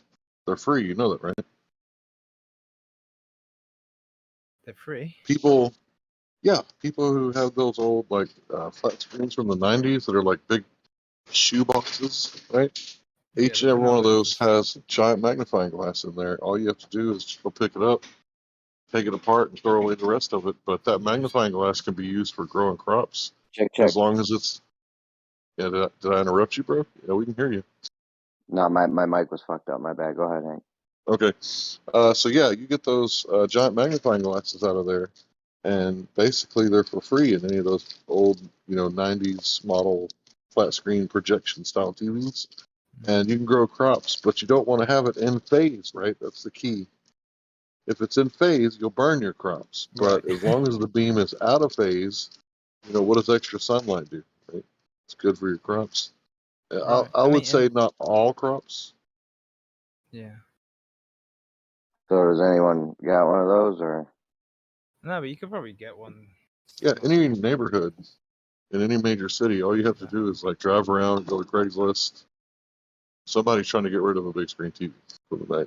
They're called Fresnel lenses if you don't want to go and scrap for it and you want to buy it specifically. But it's easier to do. I know what it is. I got a little mini one, like a survival thing. It's like credit card sized in your wallet. Yeah.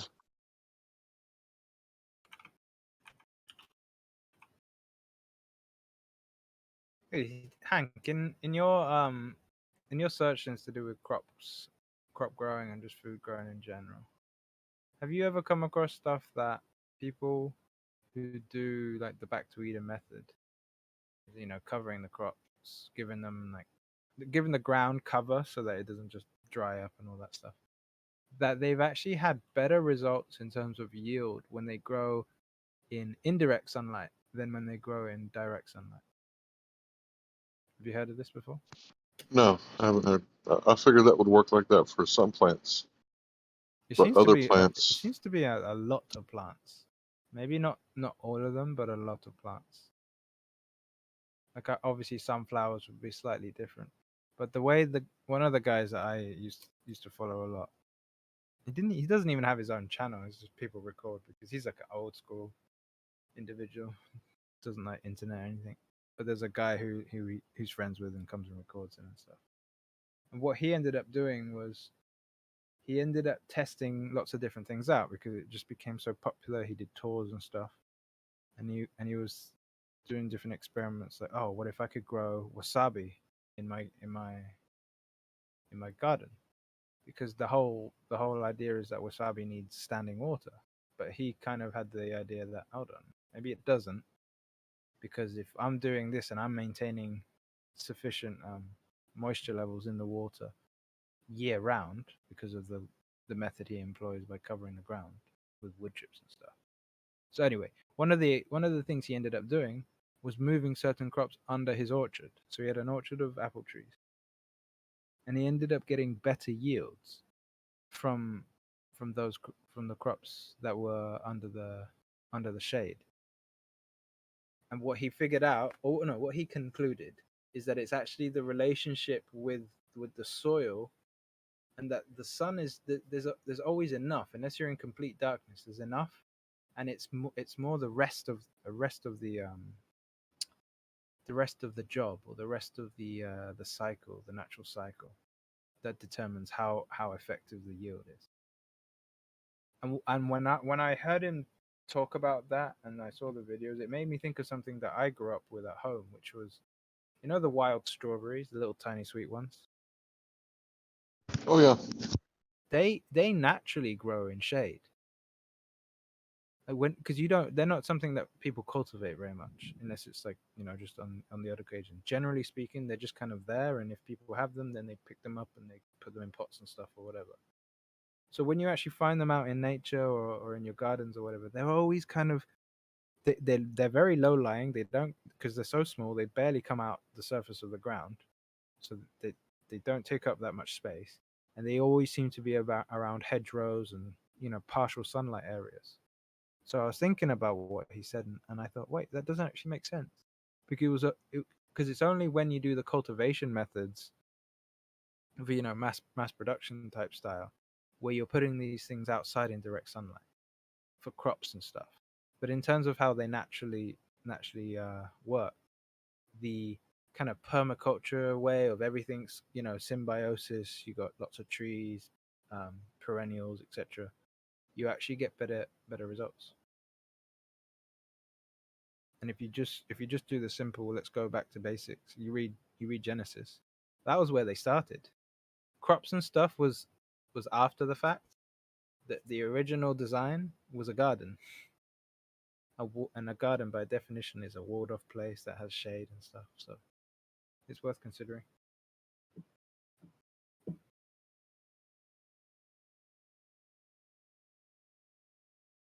No Glober's going to argue with that?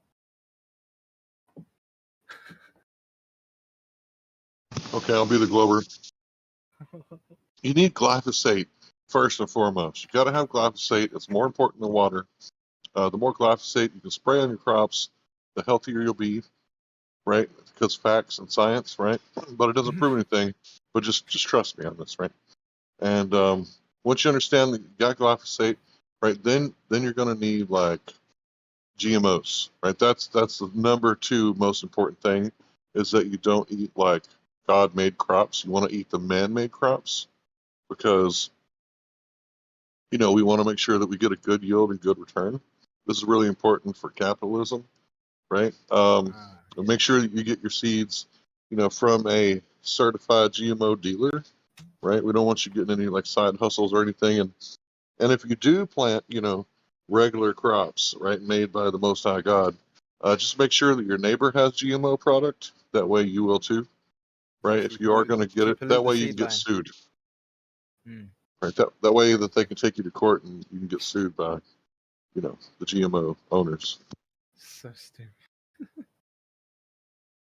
It really. I mean, they are so blatant about it. That was The actually agenda- pretty well done, to be honest.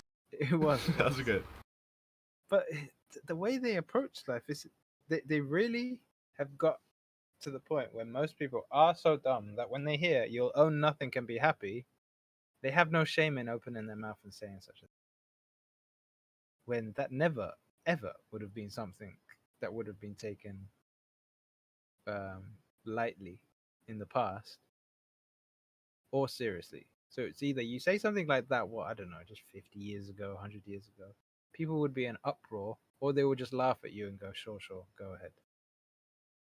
But now people are listening to this and reiterating it as if it's something that is acceptable. And I reckon that's probably as a result of everything you just said, Larry, because they're not eating real food and their faculties are polluted. It's all They can't frankenfood. Yeah, they can't actually think properly because they're not eating properly. And so of course they are ripe to be lied to.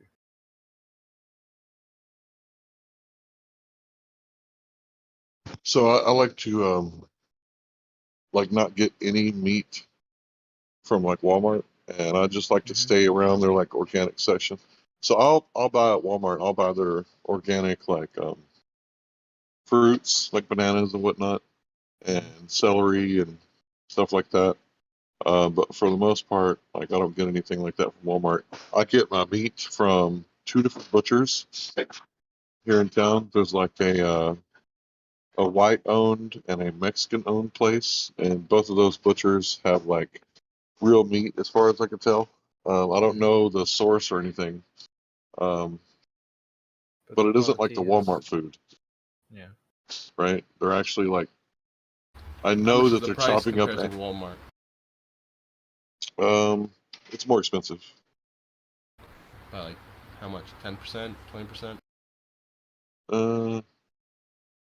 Probably 30. I don't know exactly how much. I know that it's more expensive than Walmart, but it looks real. Like it looks like real meat. And I know they're back there like chopping up animals. Like Walmart, I don't know if they're just like growing like, you know, I think just they're 3D growing printing like, something. yeah. I mean, I don't know that for sure, but I feel like the meat tastes better. It makes better steaks. Yeah, the other thing that you can usually do a pretty good job with is like a kosher butchers, because they kind of have an obligation to stick to the fundamentals. Not that I would take their advice on doctrine, but I think you can't go wrong with going to a kosher butchers and getting meat. Yeah, but do you see how they do them cows in the kosher places? What do they do? It just seems more inhumane. How so? Maybe Well, they're they got like deviating from this, scripture. you know, the old face razors, like the straight blades. Yeah. They just got one of those that are like ultra sharp, and they just like walk up to it, and Just cut the throat. it's like, yeah. Yeah, that's what you're supposed to do.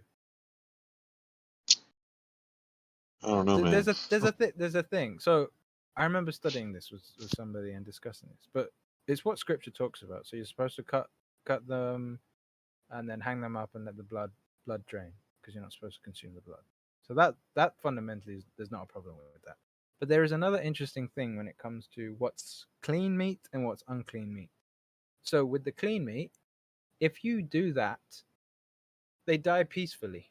But if you do that across a pig, for example, or something that's unclean, there is a difference in the anatomy, that you have some kind of nerve cluster that's either there or not there. I can't remember which way around it is, depending on clean or unclean.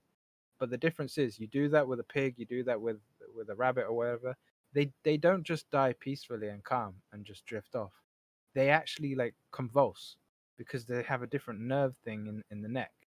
I think it's a connection between the arteries, because that's what you're cutting, right? You're cutting across the main arteries. So if you've ever spoken to North Star before, Hank, do you remember him? Yeah, ultra kind of orthodox. Yeah, he'll be able to, because he's a hunter himself. He butchers his own goats and he grows so he knows a lot about this stuff. But you can probably look it up. And that's why, even though I understand, especially nowadays, people are just too squeamish.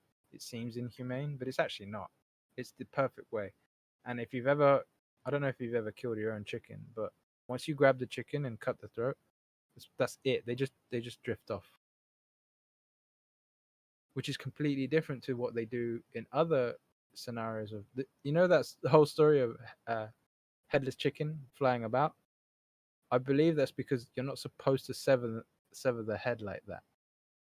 You're supposed to let the life drain out first. That's why they cut the throat and just let the blood drain out. But if you sever the spinal cord with the blood still in the body, and of course that thing's still going to flap about. You've messed with the structure of how you're supposed to end the life.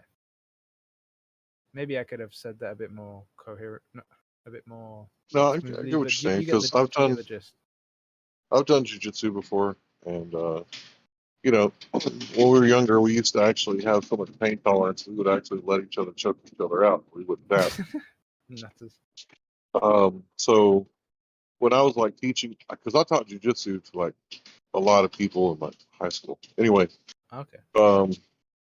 so when you go out, right, it's kind of like it's really uncomfortable, borderline hurts. But when you have like blood loss to the brain, it's just like you go to sleep. Yeah. And then when you let them go and you lay them down easily, you're not a jerk. You don't slam dunk them into the ground, right? You let them go, and they just kind of breathe for a few seconds. They might like violently twitch for a few seconds, but then the life Yeah. comes into them, and it's I can see Yeah. how you might think that it would be peaceful. It kind of makes sense now that you Yeah, kind of said it like that. I think I would have to maybe provide a citation for that nerve thing because that is kind of one of the most important. But scripturally speaking, I'm pretty sure it's the fine. vagus nerve. Yeah, it might be. It might be. I can't remember. But whatever it is, there is a difference between the clean and the unclean animals, and it's there in where you cut the neck. But yeah, because I did a martial arts myself like that as well. And depending on how they go out, if they go out without fighting, then they usually wake up peaceful. But if they go out struggling, then when they wake up fighting because they don't realize the time has passed. So they come back and they're like still trying to scramble, thinking they're still in the fight. So it does depend on the myth. But that's why people who actually care about their food when they slaughter it is, when you get the lamb, for instance, you lay the lamb down. The moment you actually put the lamb in a certain bodily position, he goes limp. He goes limp and relaxes. Which is actually like he's just allowing himself to be Oh slaughtered. wow, man! Like you remind me of this video I watched. Some halal butcher. Actually, he like raises the cattle, but he does this thing. I've never tried it myself when slaughtering, but all he does is take the ear and cover the eye. Yep. As it's laying down, and it completely relaxes. It's crazy. He was literally keeping 2 sheeps down by 2 fingers, one on each, like his index finger on each side, and just holding the ear over the eye, and he like whispers some du'as and stuff, like some prayers, and they're absolutely docile and calm. Yeah, and it's you know what it is? Try to find the video. Because they're designed to be eaten. So when you actually do the process properly and you don't treat them like a criminal or whatever, some of the ways they do slaughtering these days, it's actually cool all around because they know their purpose, they know their design. They're not like us that are trying to rebel against them, rebel against our purpose of being obedient to the Creator. They get it. And that's why the pig squeals, because the pig knows. It's like, you're not supposed to eat me, dude. What are you doing? It's like, I'm supposed to be the rubbish collector. I've got a job. You're using me outside of my purpose. Yeah, they're basically like shrimps. Yeah. Like they're supposed to be cleaning up the garbage on the floor. So that's not to say, by the way, that you can't kill pigs and you can't kill unclean animals, but you can't kill them to eat them because that's not their purpose. But if they're in the way, like a bear comes at you, yeah, just, pump them full of lead, whatever. So I don't know how we got onto this topic, but yeah, unless they're doing it slightly unkosher, if you're using the biblical methods or even like Century was saying, the halal methods, then that kind of meat, it's good meat. I just feel better about eating it. Like even if I feel like even if I wasn't religious, I would feel better about eating it, knowing what I know now about like the intention experiments and that sort of thing. You want, you know, to eat meat where the farmer has basically like, you know, it's just like about good vibes, you know, just basically bless the meat by asking for God's blessing and stuff like that, and you know, being kind to it and stuff like that, and trying to do it in a manner that reduces the pain to the and the suffering to the animal as much as possible.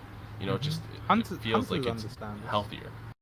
Yeah, hunters understand this as well because there's like an adrenaline release that affects the quality of the meat if you don't kill it swiftly. So if you missed your shot or you didn't track it down fast enough from the first shot or whatever, it's going to affect the quality of the deer or the buck or whatever it is that you were hunting.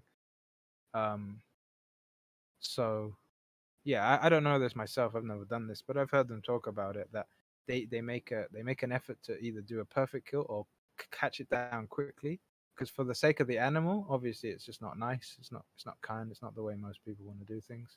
Most decent people, but it also actually affects the meat because that chemical release when they're in distress as they die, that just it just ruins the protein. It's like Islamically, you're not even supposed to slaughter an animal in front of the other animals. You take it separately, you hide the blade. It's not supposed to see the blade whatsoever. You know, you take it calmly and what have you. You feed it before and everything like that, and then just like, you know, say your prayers and you know, say Bismillah Allahu Akbar. You know, in the name of God. God is the greatest, and then you just slaughter from like cutting the jugulars from basically one, like, you know, one side to the other of the throat. Cut both jugulars and the vagus nerve. And ideally, you'd even cut the carotid as well. Just let it bleed out.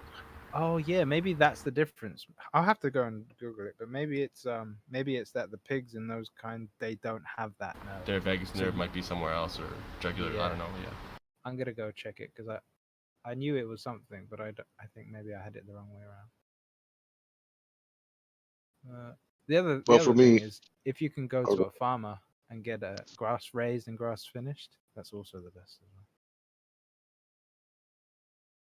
So for me, being like part native, you know, you guys might laugh or whatever, but you kind of identify like however you want to identify, right? If you're half black and half white, right, you can identify as both, right? So I'm only part native, and it's a small amount, 3/16. So it's not very much. But when I watch Avatar, the movie by James Cameron, and she was teaching him, it was kind of a John Smith Pocahontas relationship.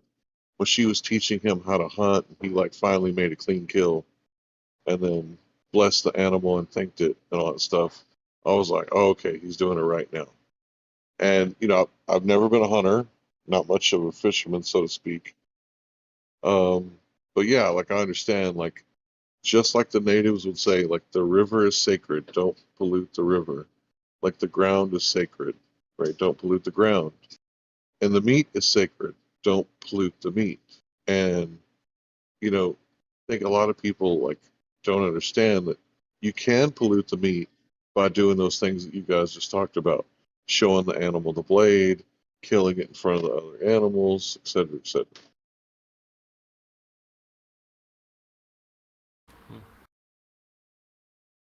Yeah, and especially what they do generally speaking in the West is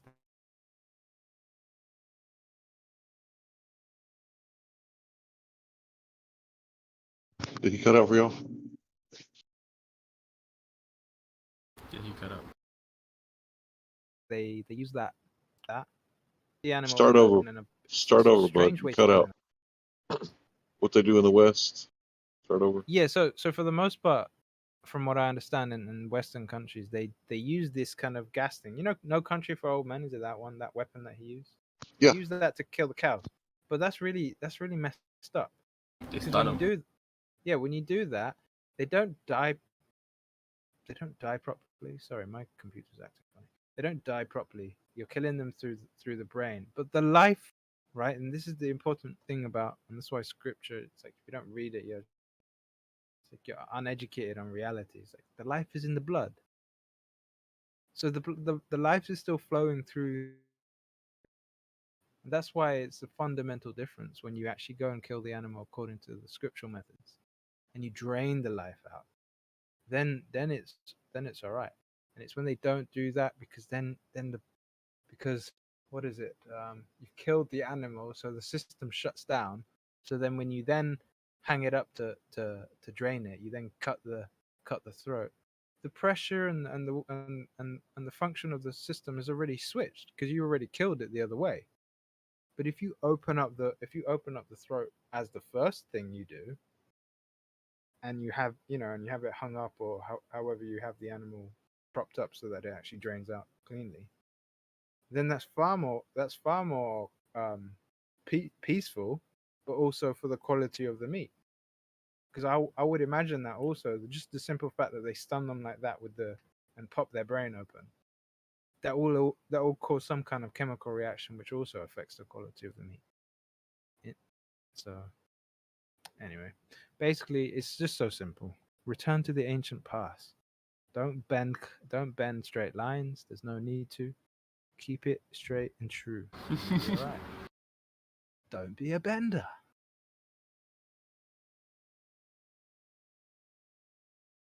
Gender bender. Damn, you came in hot.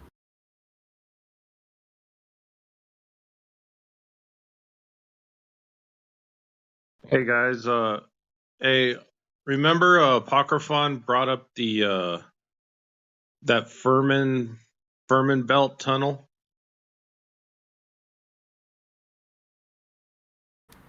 So he brought it up in Nathan Oakley's as well. They didn't really talk about it much, but I watched a few videos on it. I posted in the chat as well, and then there's this guy Alita.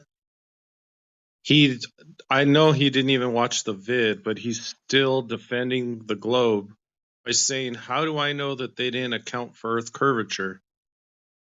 But they built these sections out of concrete, and they're just placing them underground. So if they continue to do that, and they say they want to go for hundreds and hundreds of kilometers, maybe thousands, because they want to stretch from, I guess, Scandinavia to Germany. So if they just continue to bore like at a straight like just a straight path and no curve, won't they just be digging like down in the ground, like towards the center of the earth? Yo, don't they already have like huge tunnel networks across America that are in military industrial use already, like stretching across the whole continent? Yeah, they do. But I'm not quite sure. I'm not sure. Good. Hey, luck, I White. used to work. I used to work. Let me just say this real quick. I used to work, and I seen one of the tunnels, but I never went in it. I actually walked in the actual place. This big giant hole in this mountain, and that's storage. They have other things there. But I didn't actually go through the tunnel because you got to like take an elevator and shit. But I kind of seen it, so I don't know. They say They definitely have it. I think they even have some, not completely, but some redacted old information about it. So it's not even something they're necessarily hiding. They have them. No, they're not. They're not really hiding it. They're just not mentioning it. It's kind of like an omission, right? They have whole city structures. I've heard some crazy stories about London Underground and stuff. So it's just everywhere. I'm pretty I heard sure. it's actually illegal in Say London to go spelunking or something like that. Yeah, it's you're illegal to limited go in- spelunking in London. You're or something. limited in how deep you can go because that goes into military and like special services or whatever they call it territory. So they have. Why don't you guys just tell them fuck off?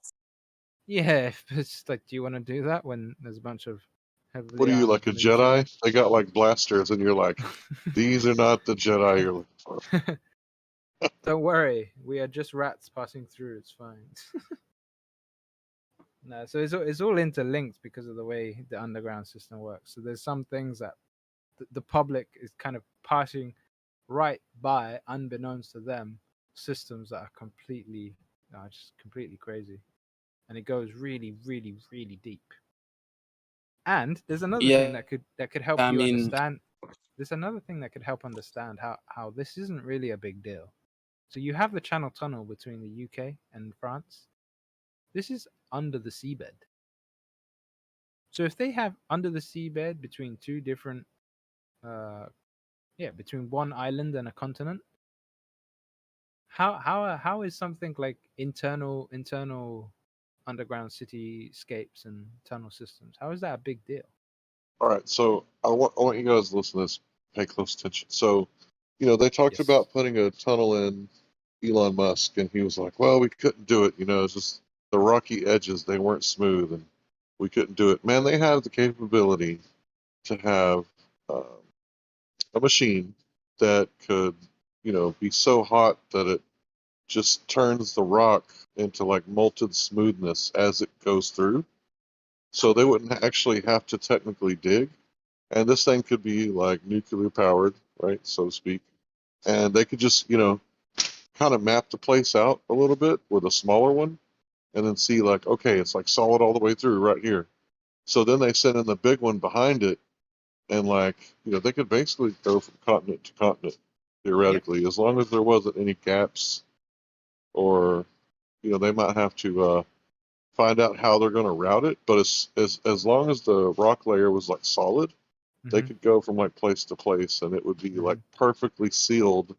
Because if you heat up rock to a certain degrees, it's just going to be like, what's it called? Vitrification?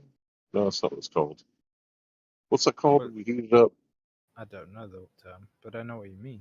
Yeah, you can like heat it up to it's basically like glass smooth. It's a perfect seal. Yeah. And if you're doing it in a circular or conical, is it conical? No, cylindrical. Then it's perfectly, it's the perfect structure as well to maintain stability and maintain the weight. So it's not really.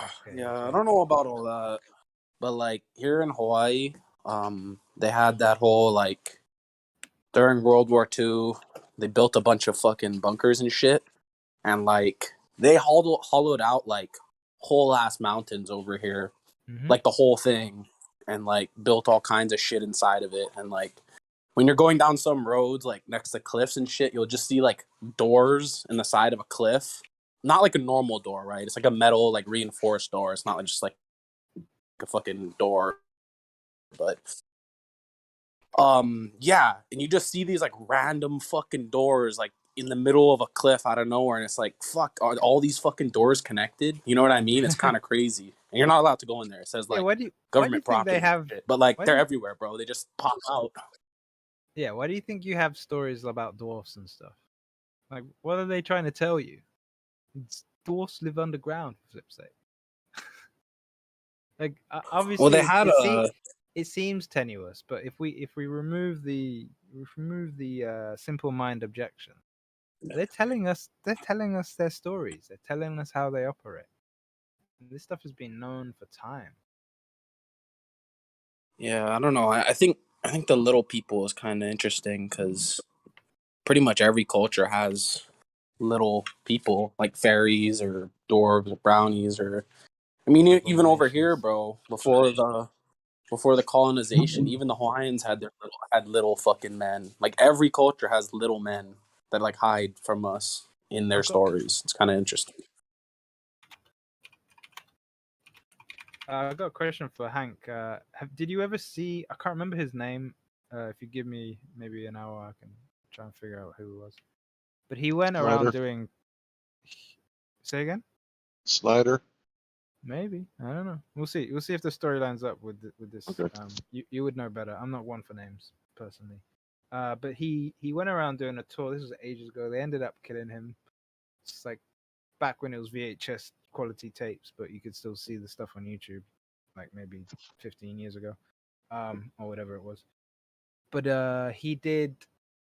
he worked for the military, and he would say stuff about, you know, having encounters with quote unquote aliens. But what I'm specifically pointing to is these underground bases that we're talking about. He made comments about when he first went down there, he was baffled because he got on a monorail that linked these massive caverns. But so these tunnel systems that link these massive like basically cityscapes or open areas that to build cityscapes between them. And these monorails were going at like Mach 4, which is crazy. So that's one thing in and of itself. But the thing that stuck out to me is he talked about how they will clear out like maybe 4 or 5 football fields worth of, like, you know, American football fields squared or cubed, whatever, right? Worth of rock. And they would do it in an instant with a laser device. So I'm wondering That's if what you've I ever, heard. I'm wondering if you've ever heard that, and if that's the same guy you were referencing. I don't know. I want to say his name is Bill Snyder, but I might be wrong. Let me check. But he was the one that lost a couple of fingers because he had an encounter with a being underground deep in some tunnels, and a Marine saved his life. He had a war. He said he had like a war or a battle. So it might be the same guy. You said Bill Schneider? Yeah, I'm at work. I hadn't had a chance to double check the name. Yeah, I'm doing it. But now. yeah, he was the one that was killed with a. I seen his death photos. He was the one that was killed with old school telephone wrapped around his neck. Oh, really? Cheeky. Yeah. Yeah, because I remember the video that I watched that I'm referencing. They'd already tried to kill him, and that's why he was doing the tour. Because he's like, well, I know what's going on, so I'm going to get the information out.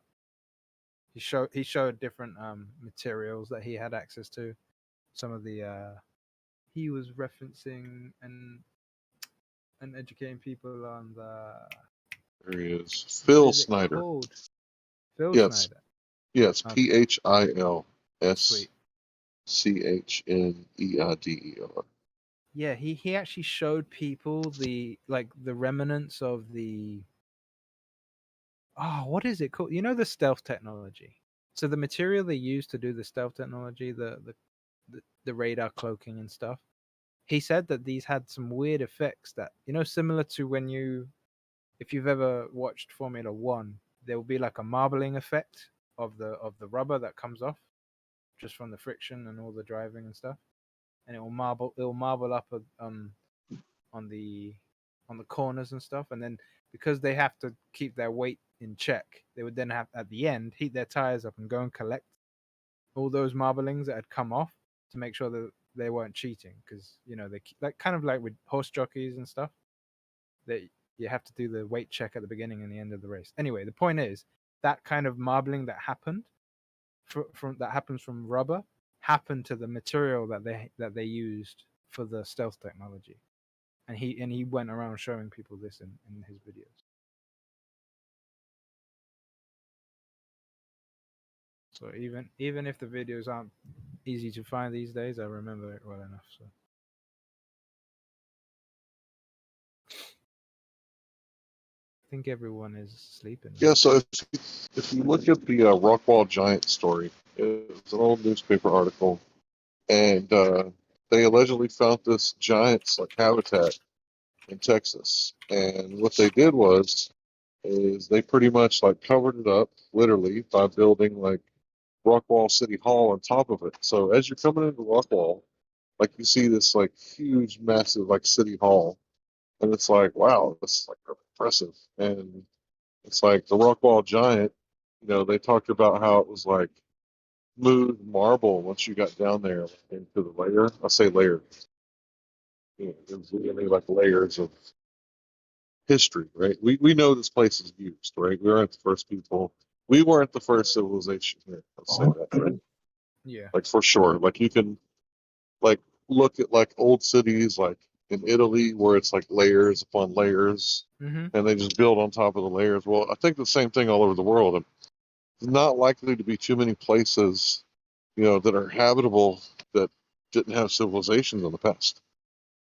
And the Rockwall Giant thing, you know, they talked about his eye sockets were the size of bushels. Now, a bushel is what you use to pick apples, right? So you climb the tree, right? You pick the apple, and it's like a basket, like the size of a basket, not like a closed basket, but pretty close to one of the circular closed baskets, right? And it has to be like the size that a woman could carry or a man. So somewhere in between, like 2.5 feet, 3 feet diameter, right? And they said that's how big his eyes were. But I think there's a lot of underground places like that we're completely unaware of, that were covered up. And, if you ever like see the places in Ethiopia where they say, oh, it was hewn out of pure rock, or the really nice place in India that had the Buddhist temple that was like hewn out of pure rock, and it's like the shape. Cambodia is another one too. That's definitely a beautiful place. Let's see. Okay. Yeah, I've always been into archaeology. Like I've always like really loved studying anything I could find about Egypt, or all the way back to Babylon, Samaria. Samaria was supposedly one of the first civilizations, and according to some, even though I'm not finding most of the stuff that he said incredible, he said one of the tablets they were bickering over reforming the government, and this was like the first civilization. They were already like, no, you're doing it wrong. We gotta fix the government. So I find that somewhat believable, because the hearts of men, right? The people in charge are usually the people you don't want in charge, because who desires power? Usually not good people. It's usually like psychopaths, sociopaths. But anyway, my point was that I think if we were to dig like curiously, like children, because every time I dig, I find shit. True, right? And I've had pipeline installed at work, and like all this glass all over the place. I'm like, what is this shit? I'm like picking it up. I'm like, oh, this must be like prohibition, because who would just break all this glass? And it was like right near the square in town. So it's like, dang, did they like uncover the prohibition layer? Like, what is this? It was just a water pipeline they installed.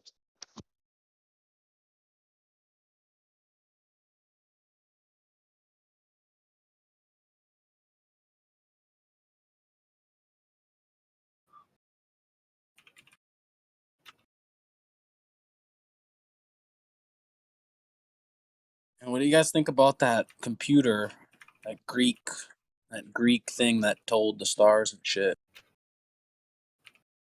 The You know what I'm talking about? Antikythera, yeah, the Antikythera mechanism.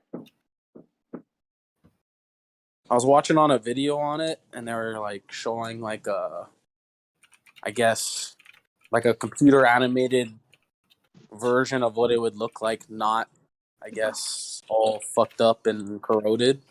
And it looked like pretty advanced, man. Like, dude, it looked pretty advanced, like all these gears and shit. And that's Can I be supposed to heard? be from.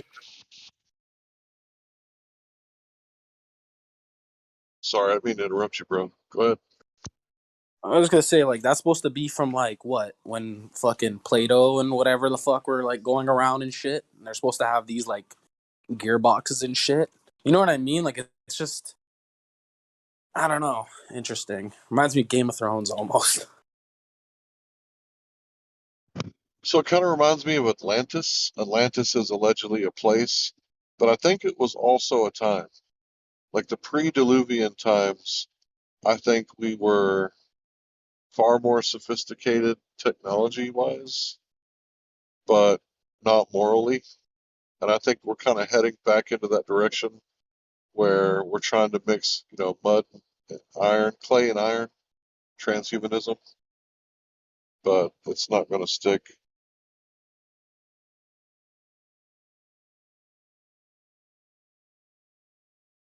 Clay and iron. I don't want no brain chips, y'all. No chips for me.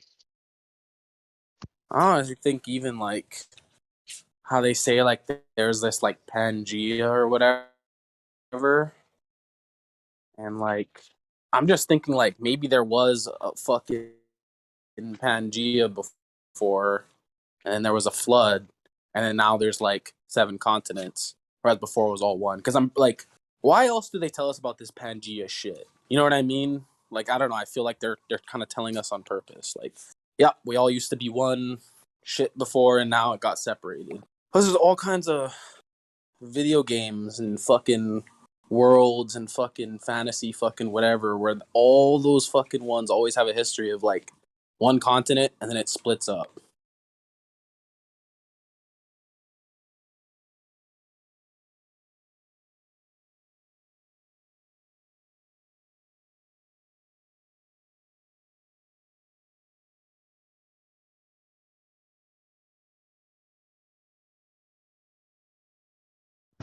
I think the Pangea thing, if you lower the water levels back to where they used to be, like you probably would think the map looks like it fits. I think the reason that it looks like it fits now is pareidolia, which is kind of like seeing, clouds in the sky and you see a cat or a dog or whatever. Like But I don't seeing think Pluto, like seeing Pluto and Pluto. no, that's NASA fakery. That's It's different. parod. That's Yeah, you sure? Gonna be that's pareidolia? Revelation. Every picture I see has that fucking thing too. Like they never take a fucking picture from a different angle of the fucking thing. Every picture has that stupid fucking dog in it.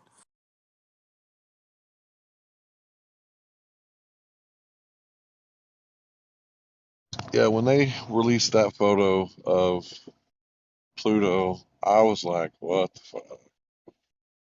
That was actually one of my first avatars when I got into Flat Earth, but it wasn't under this name or Hank Hill. Yeah, there was like a channel watching that like decodes like symbology and numerology and shit. And they're just talking about like when the Pluto character in Disney came out and then when the discovery of Pluto was, and they were just doing all this shit, and I was just like fucking mind blown. I was like, this is definitely fake. There's no way it's real. That's why some people think that it was released. And, because it was released, they say it was a psyop. But maybe it was a psychological warfare to defy the truthers, because the truthers were gaining like a lot of traction, especially around the big three, like David talks about.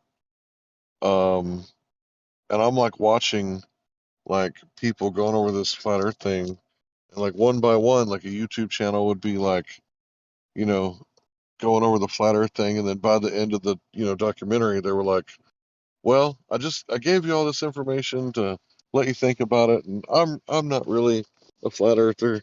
And then it would be like, "Wait a minute, yeah, I am. I'm just going to go ahead and say it. Like, it's fucking flat."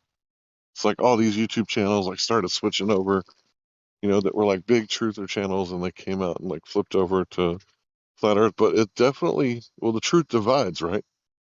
So if they created this hoax just to divide us at the time where they're implementing, the 5G thing, we're already divided. They drop, the Rona, the beer. Yeah, don't drop your beer. It's like all this happening like all at once. And I think in Africa they were like tearing down certain towers because they didn't want the beer. Yeah, the But here, whole beer yeah, sitch was so sus that anyone who can't realize that it was just admit something is suspicious, I think it's too far gone. You know what I mean?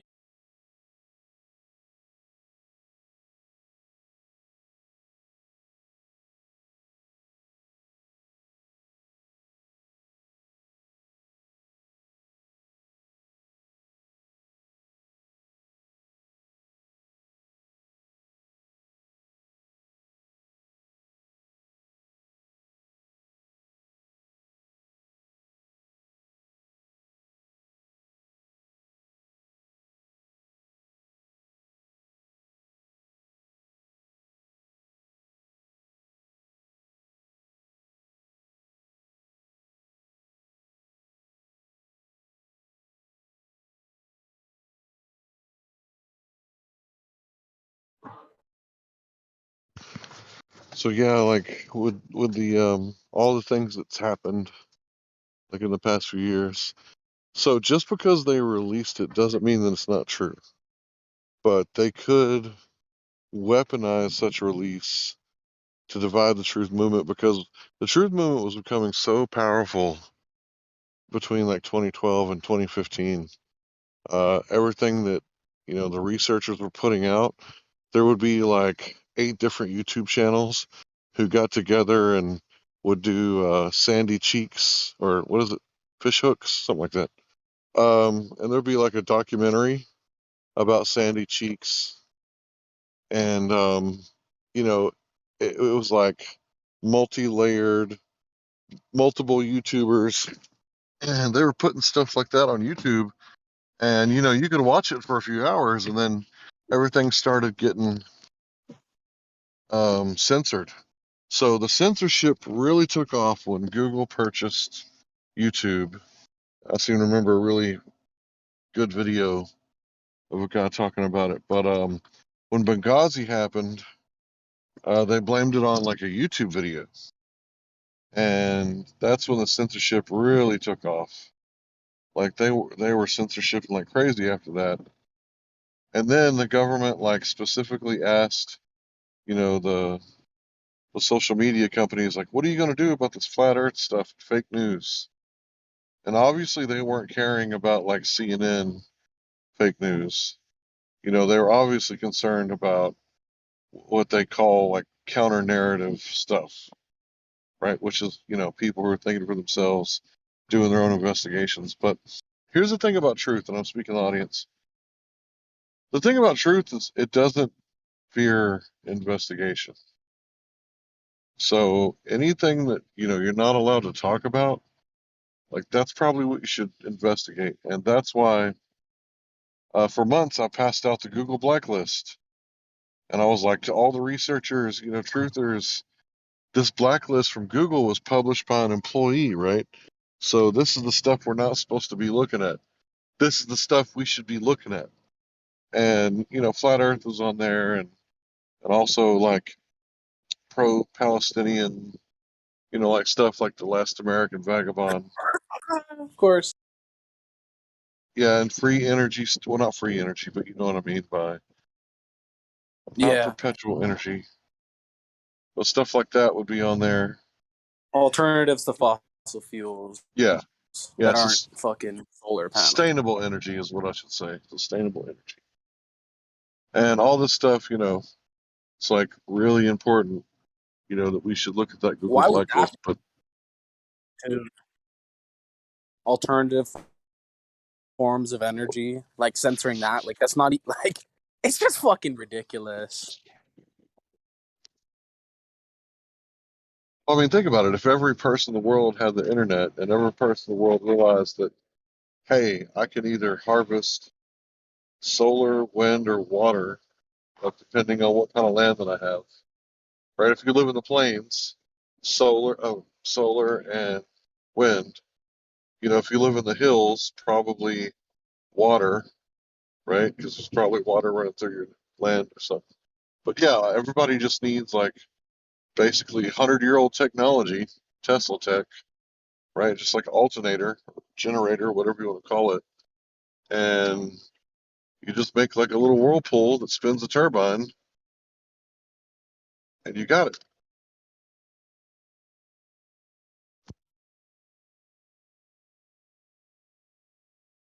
Yeah, I don't know. That's just like fucking crazy. Like that's even on the list. I don't know, bro. It's just like it's just fucking crazy how people don't see like the censorship. At least like they say like, no, there's no censorship on YouTube. Like what? Are you blind, man? Are you dumb? Like is something fucking wrong? Fucking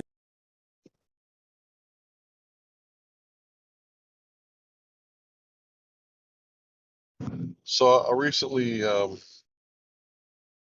went to a funeral, and there's a lot of Mexicans in my family. I always tell people I love Mexicans. I'm not fucking joking. They're hip. They are totally hip to this shit. They are like aware that there's some fuckery going on. They may Good not to got it all hear. figured out. What's that? Good to hear. Yeah, they may not have it all figured out. Who does though, right? But yeah, they are definitely hip, and they are hungry for knowledge about learning about finances and business. They want to learn about like science, as much like information as they can. So I kind of made some connections and kind of showed them some books and stuff to look at, modern money mechanics, stuff like that. Because if you want to learn finances, you have to understand, what money is. And Modern Money Mechanics is one of those books that really helps you understand. Because fiat currency, it's circling the drain. I mean, what's stopping Saudi Arabia from going, we had a good run, but the way that you pulled out of Afghanistan, wow, we just really think that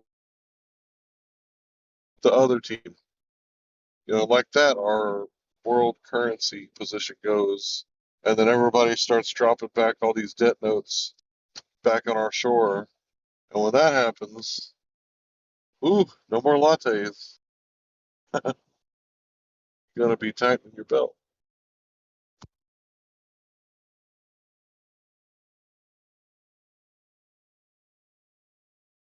Hey, are That's you what's guys? happening is they're decoupling from the U.S. bill, U.S. state American dollar. Anyway, they're getting other countries are getting paid in other currencies for the resources. It's slowly being adopted by the BRICS nations. Hey, is that data? Hey, That's data. good for them. Go ahead, bro. Hey, data. Yeah. What's up, dude? Go ahead. Oh, I think I'm roboting now. What's going on? Hey, not much, man. Hey, have you looked into anything about tunnels? What do you mean? Well, about tunneling, like how they do it, how do they build these sections underground, how they're not, curved. Because the guys in the chat, they're saying that they don't need to account for curvature, and they're going to be this new tunnel they're building. It's the Furman Belt or Femin Well, Belt. here's all you have to ask them is in schematics they show the curve of the earth, but they show the tunnels as straight. So you can argue that they're making straight tunnels on a curved earth, and their schematics show it. So they have a way to determine earth that separates the curve. Well, these sections that they connect, they butt up against each other. They don't have any bend in them. So I could see if the each section was built flat, right? Flat level, not curve level. And then they could butt them up with some sort of like angle, like a joint, like an angle joint to account for the curve, right? That'd be possible. And they'd kind of like put them on some sort of like how they describe level as being curved. They could do that, right? And then beneath those sections, they do something called screeding. Well, I looked up screeding, and it has to do with not only how they place these sections, but concrete work. So screeding, and then I looked up the word screed, and it comes from shred, from Latin, but it just means to like scrape the top of. So that's kind of like, when you're laying concrete and you scrape like a level, not bendy curve 2x4, but a straight flat level 2x4, and you drag it across the concrete, that's screeding. This is the same thing they do where they place the sections. Now these guys are saying in the chat, He says, even in your link, it says gravel bed placed to level without large scale screening. So there it is. But that doesn't answer the fact that they are placing it on a flat, level surface, not accounting for Earth curvature. And I've searched everywhere in each of these stupid documents, nothing about curvature of the Earth. None. This one right here, this shows it. But I guarantee you in about a week, they're going to come, the Globe Defenders are going to bring this to their attention, and there's going to be updates, maybe even scrap some projects. But there's this one tunnel that's already been built in, God, what is it? Real quick. It's the Drogden Tunnel. It's 2.5 miles. And its height is 8.5 meters, width is 42 meters, total immersed length 3,510 meters, depth at bottom of structure 22 meters. And the fabrication method is 178 meters long elements are cast into segments of 22 meters in a temporary production yard in the Copenhagen North Harbor by use of incremental launch method.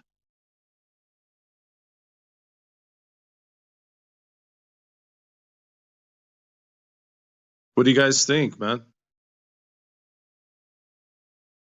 I think they could do a lot better than that at this point in the stage of technology.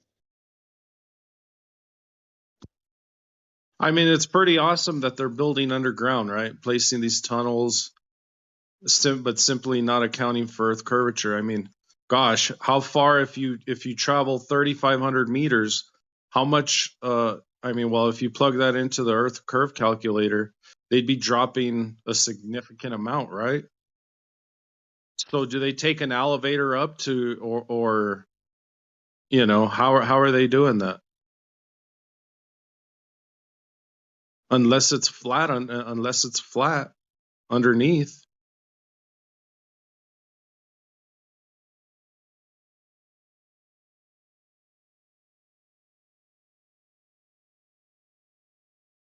Hello, is anybody there? Nobody.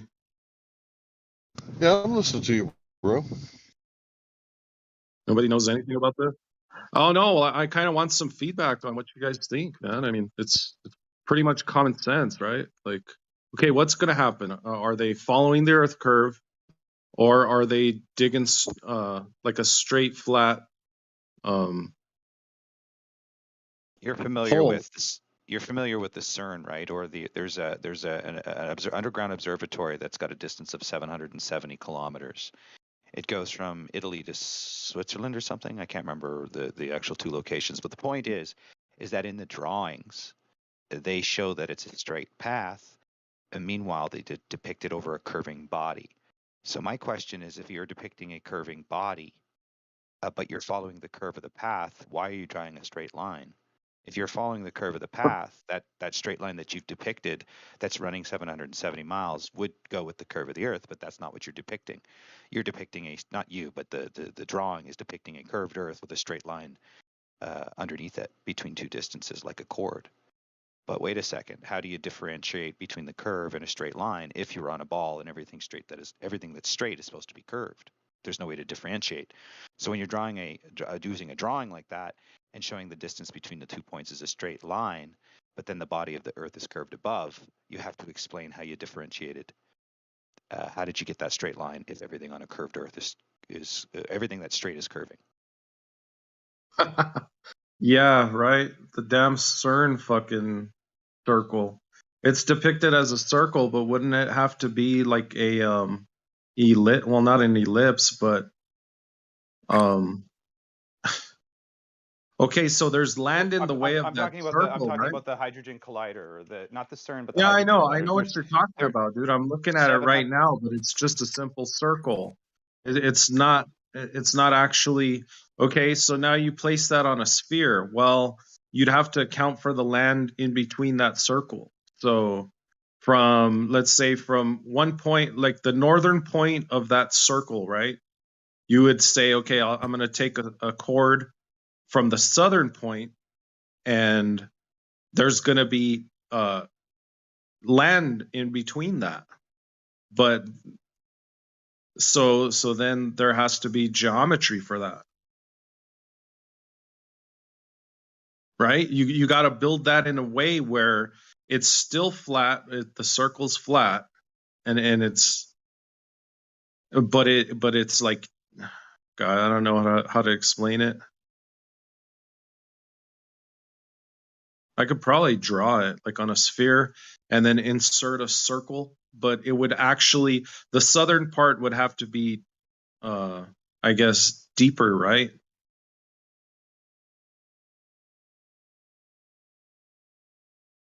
From north to south, if you draw like, if you measure the diameter, okay, you got the diameter, but the elevation change is going to be different from the northern point to the southern point because there's a curve,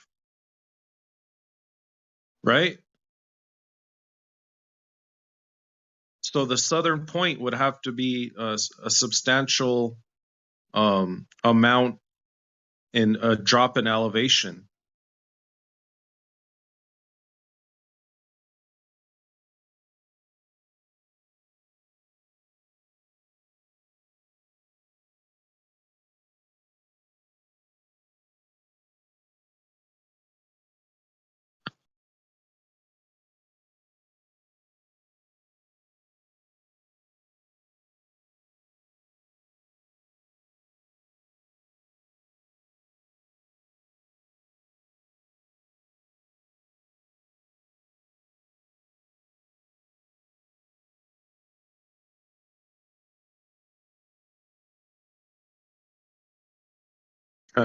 Yeah, everything I look at with this stupid CERN collider, they just draw circles over a map. It's fucking ridiculous.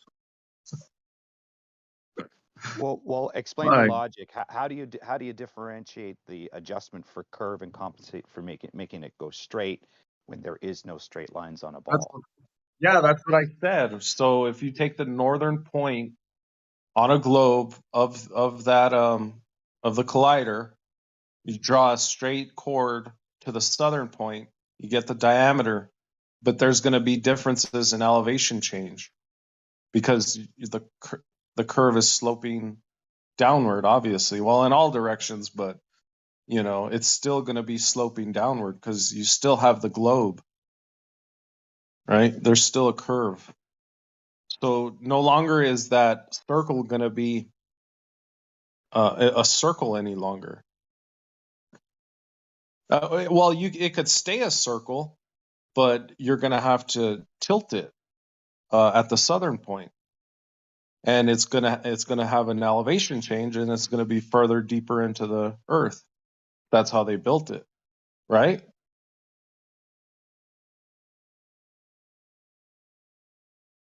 Do you get what I'm saying there, Data? Hey, man.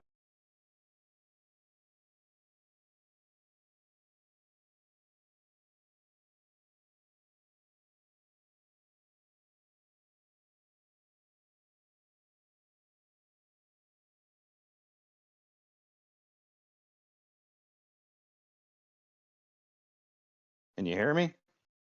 Yeah, I got you, man. Go ahead.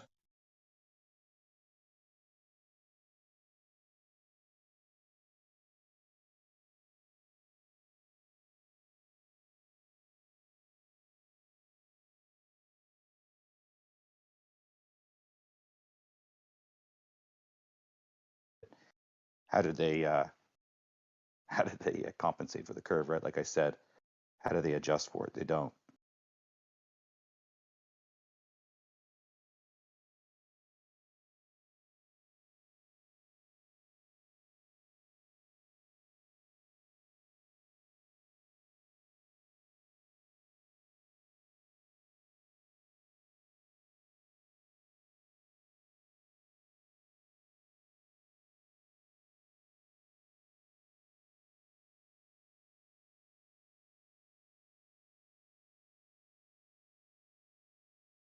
Hey, Highlander's here. Highlander, how did they adjust for the curve of the Earth for CERN? Highlander? I don't know. I didn't build it. Of course you don't. Is this not a better question to ask the people that actually built the thing? Would that not be So the best people to ask? pass the blame, right? Pass the I don't know, buck. passing the blame. I've never built a building in my life, right? So you come to me and ask me how they built LIGO, yeah? And my response to You're you a globe is, defender. why don't you ask the people that built it? And you're like, well, no, that's you just passing the blame or passing the buck, yeah? So if I ask you, right, well, how did they build a fucking tractor or how did they build a Lamborghini? And you're like, well, I don't know, I've never built a car before. And then I say to you, well, that's not good, that's just passing the buck. And you're like, well, why don't you ask Lamborghini how to build a tractor or how to build a Well, car? we don't need to ask anybody. We could just look at what they show us, right? They show Did us you build the circles. globe? Did you build the globe, or any of the priests that you follow? Did they build the globe? How do they know it's a globe if they didn't build it? I don't follow any priests, I'm not religious.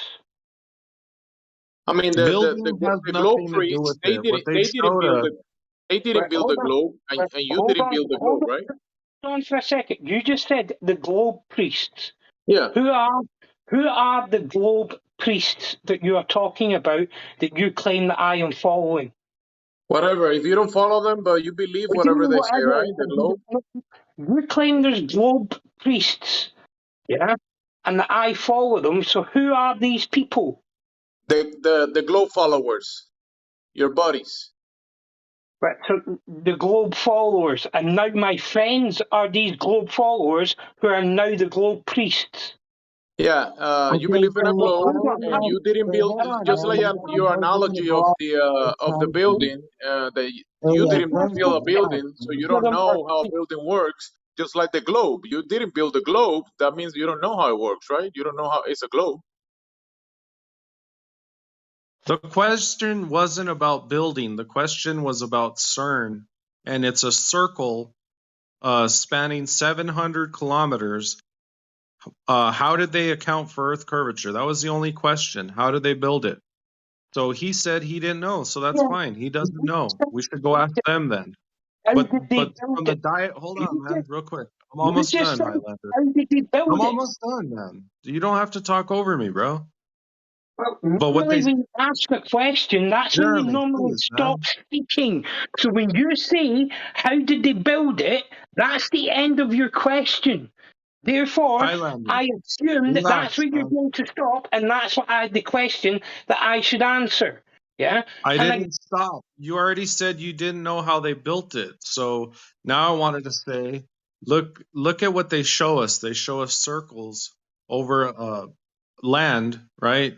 Everything you see is just a circle. But that's impossible because they're not accounting for the curve of the Earth. You can Google CERN right now if you'd like, and you see the circles. They're just circles, man. So they're depicting a flat Earth. They're not depicting a curved Earth with a circle over it with different elevations. You can't have equal elevation from north to south. There's a curve.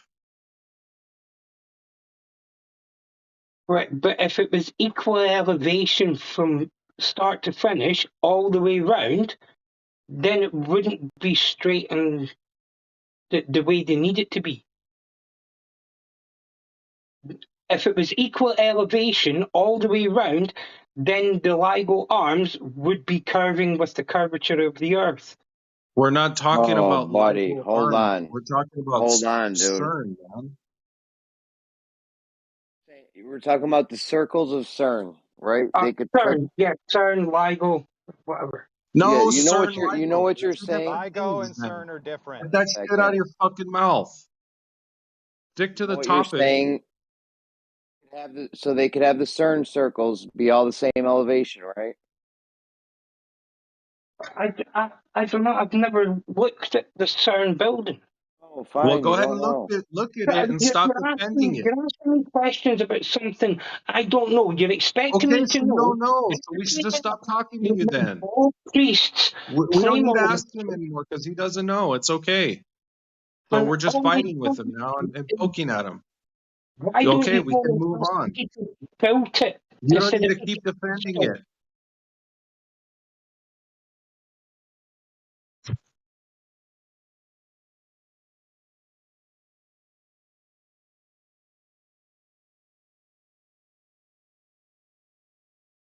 I mean, if I wanted to build a tractor, I wouldn't ask people on Discord. I'd go straight to somebody like Lamborghini.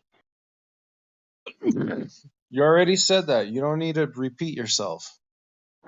Why are you just having a go at me because I don't know anything about CERN? Okay, that's enough. Then we don't need to talk about CERN anymore since you don't know how it was built. Enough said, dude.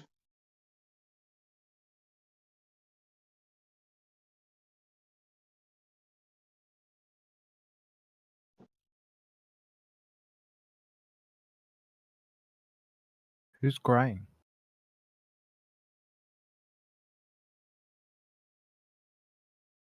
They're so ready to start fighting. Let's all relax.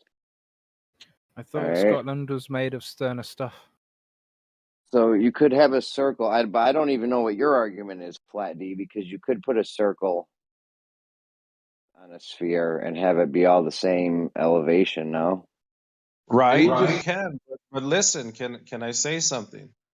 If from the relativeness of north to south, the northern point of the circle to the southern point of the circle, there's going to be a curve, right? So if you still want a equal elevation, Hold okay, on. I was Not if they didn't. talking, bro. I I know, was but just let me. literally talking. Can I finish my point? The first part is wrong, but okay, go ahead. I don't care. Just That's let fine. me Go ahead. finish I'll what I'm address it going to after. say. Fine. I'll address it after. Go ahead. Yeah, so stop talking while I talk. Now then, the northern point to the southern point, you can take a straight line, right? And then they're going to say, well, that straight line is level, which is curved. But if you want to try and do geometry, you need a straight line from that top of that circle to the bottom of that circle. You'd get the diameter. Now, if you want a perfect equal elevation circle, you can do that. But it doesn't mean that on the earth, it's going to be equal elevation as well. The southern point of that circle is going to be deeper below the earth than the northern point of that. You see what I'm saying? Yeah, I forgot what I was going to address now. It's lost. But you're not even listening to what I'm saying. I So was you're trying just to. I was waiting trying till to I remember finish. the wrong thing you said, and I forgot. That's why I tried to Just to interject. prove me wrong or not listen to what I'm saying and maybe The first thing you said wrong was on a ball, you've got the northernmost point to the southernmost point. But on a ball, there is no north and south. They're just concepts that we apply so that we can orientate it a certain way. that's why I said that. You take the North Pole, you take the South Pole, then you take the CERN circle from its northern point to its southern point, find the diameter, and then you can place that circle in the earth, no problem. If you want it a perfect circle, because it What's the has to be problem with equal CERN, elevation. bro? What's the problem with CERN? Well, the problem with CERN is how are you going to get a perfect circle for particles to smash each other if that fucking circle is curving, dude? That's the whole problem here. The circle's not curving. You can put a circle on a sphere. Okay, but like I said, the northern point to the southern point, there's going to be different elevations in the earth. It's going to be deeper below in the earth. No, that's not. Also not true. Also not true. Doesn't have to be. It could be. So you're going to It doesn't say have to be. it's going to be an equal depth at all points on the Earth. You're Saying that. fucking I'm not lying, dude. saying that. Make, Well, make, that's a Explain to me straw how man. I'm not that saying that. happens. I'm the saying that. thing That's is, a straw man. if sounds a I'm not saying. circle, Hold on a second. Did you hear him just straw man me, or are we just going to breeze by that? okay. I didn't say it has to be. Depending on how they built it, they either could have it at equal elevation, or they could have it at different elevation, depending on how the terrain. Sorry, it would still all be at the same elevation if it's a straight line level, and they made it level from the center. If it's a circle, level from the center, horizontal at the center, you could put it on a sphere. Now, depending on what the terrain does, that might be a different depth underground. One spot could be underground, one spot could be above ground. I don't understand. What is your specific problem with it? The circle has to be all equal elevations for a particle to go in a circle and smash each other. If they're bendy, if it's a bendy circle, that particle is going to crash into one of the sides of that tube, since it's not a perfect circle. Do you get that? Okay, so the circle has to be at equal elevations for CERN to work. All right, what is the elevation of the circle? Okay. I don't know. What do you mean, right? I thought you were saying that. I don't know if that's the case. Okay, so look, it's doing us an injustice to try and describe what we mean without, say, an image or a picture. That way we could point to. So in the chat, now it'd probably do me even better if I had, like, say, I could screen share and point to things and you can say, ah, you mean that. Okay, yes, that point to that point. Okay, and that circle has to, it's very hard to describe things in words and convey it to somebody. It seems to be Elevation like of the the north roadblock side. and all these. Hold on, man, I'm not finished. It seems to be the roadblock, and now you decide to jump in. God, you guys are fucking rude, dude. You guys have. I'm trying to say Remember, something that Jeremy might talks about this all the that might time. add some. Have some. Let him finish. You're next, Highlander. I'll stay out of it. You're next, Highlander.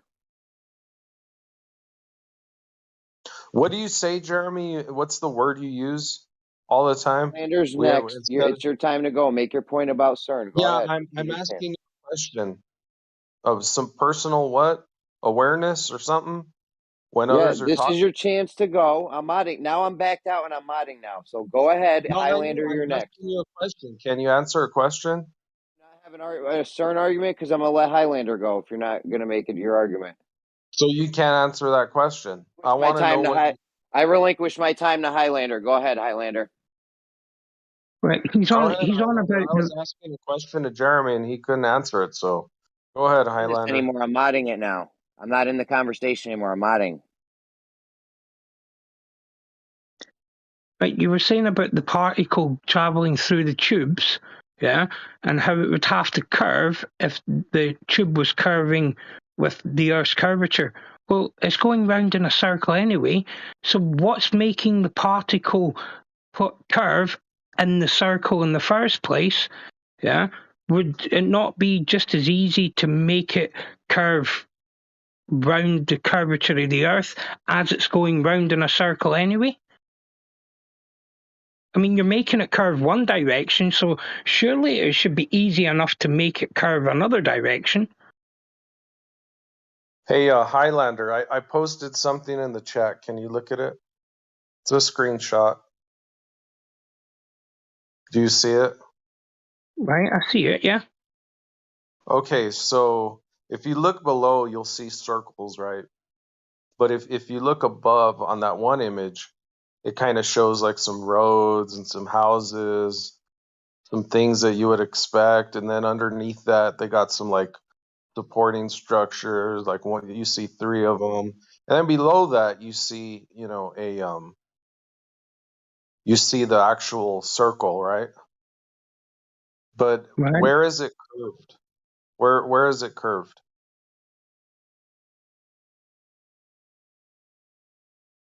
This is underground, yeah?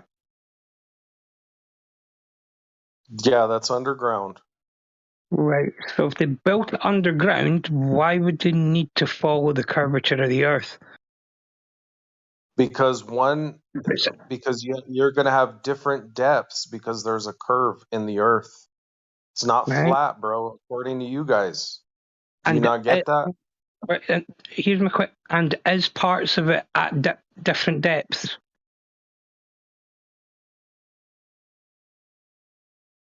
Yes, no, maybe. You broke up, bro. I was asking, is part of it at different depths? That I don't know. I'll be honest, I don't know if it's at different depths. But what it shows here is it just shows a perfect circle. Right. I don't know if parts of it are all at different depths, right? I can't answer that because I don't know, right? But what I'm saying is does it matter if it is or not? Because they're sending a particle round a curve anyway. So if they're sending it round a curve in one direction, surely they can make that particle follow that tube, no matter if the tube is spiral shaped. Right, but when you're underground, you're going to have different depth elevations, if you understand that, right? Because there's a curve in the earth. You can't just have a circle underneath the ground, if you understand what I mean. Well, how can you not? Because you got the curve above. I mean, if you put if they built this above ground, right, and it's all perfectly circular, and then they dug the hole for it and put the structure in there, then it doesn't matter what the surface is doing. Okay. It's in the ground. Listen. So the shape of the surface makes no difference. You could have mountains above it. It makes no difference. I got one man? perfect example. Look, the Earth Hold on, is not a I globe. got one Just perfect example. when you figure that out, Say your you're life will be building. much Hold on, more please, peaceful. real quick, please. Say you're building a sphere puzzle, right? And you have all the puzzles, but you got one missing piece. That's that CERN circle there. Now you place that circle on that missing piece. Now, is that missing piece going to be curved, or is it going to be a perfect circle? Are you talking about the land above the structure, or are you talking about the structure itself? No, the land above it's going to be curved, right?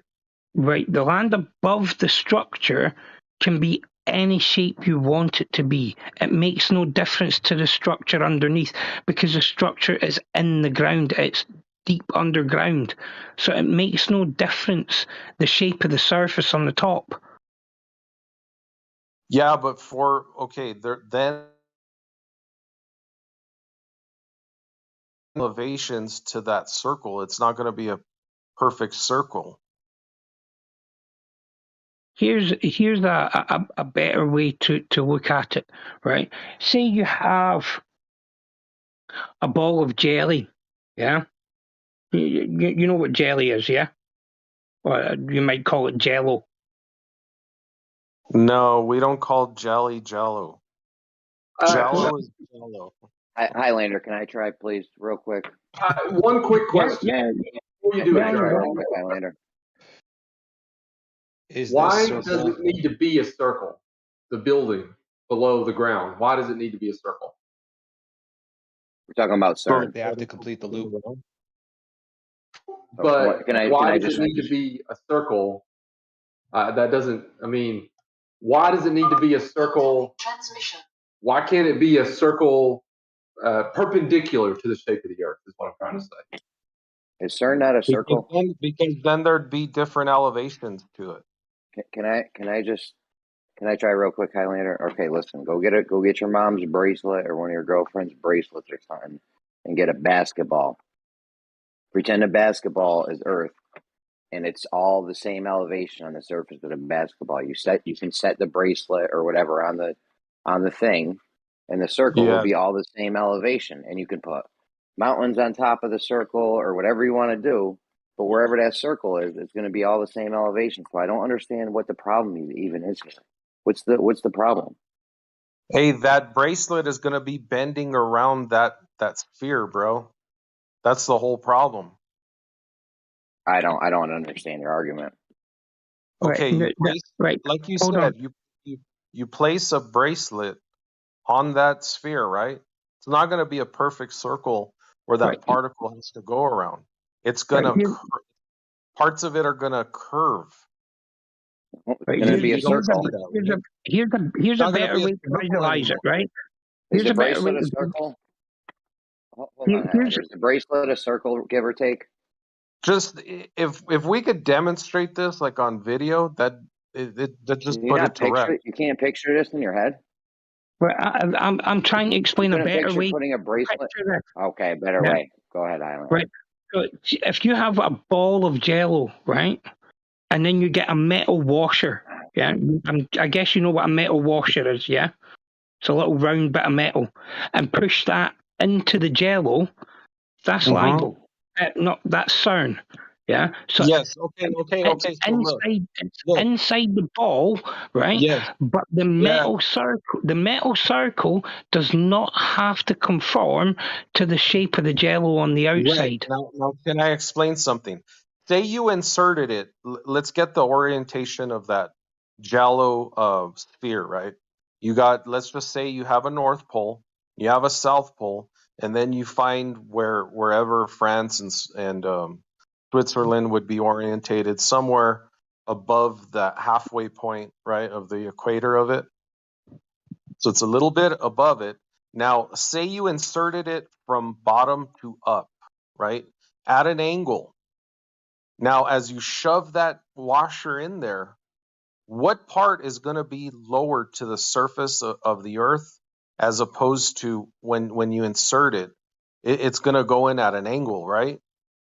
So technically, depending on which way you insert it first is going to be the higher point because you have to go in at an angle.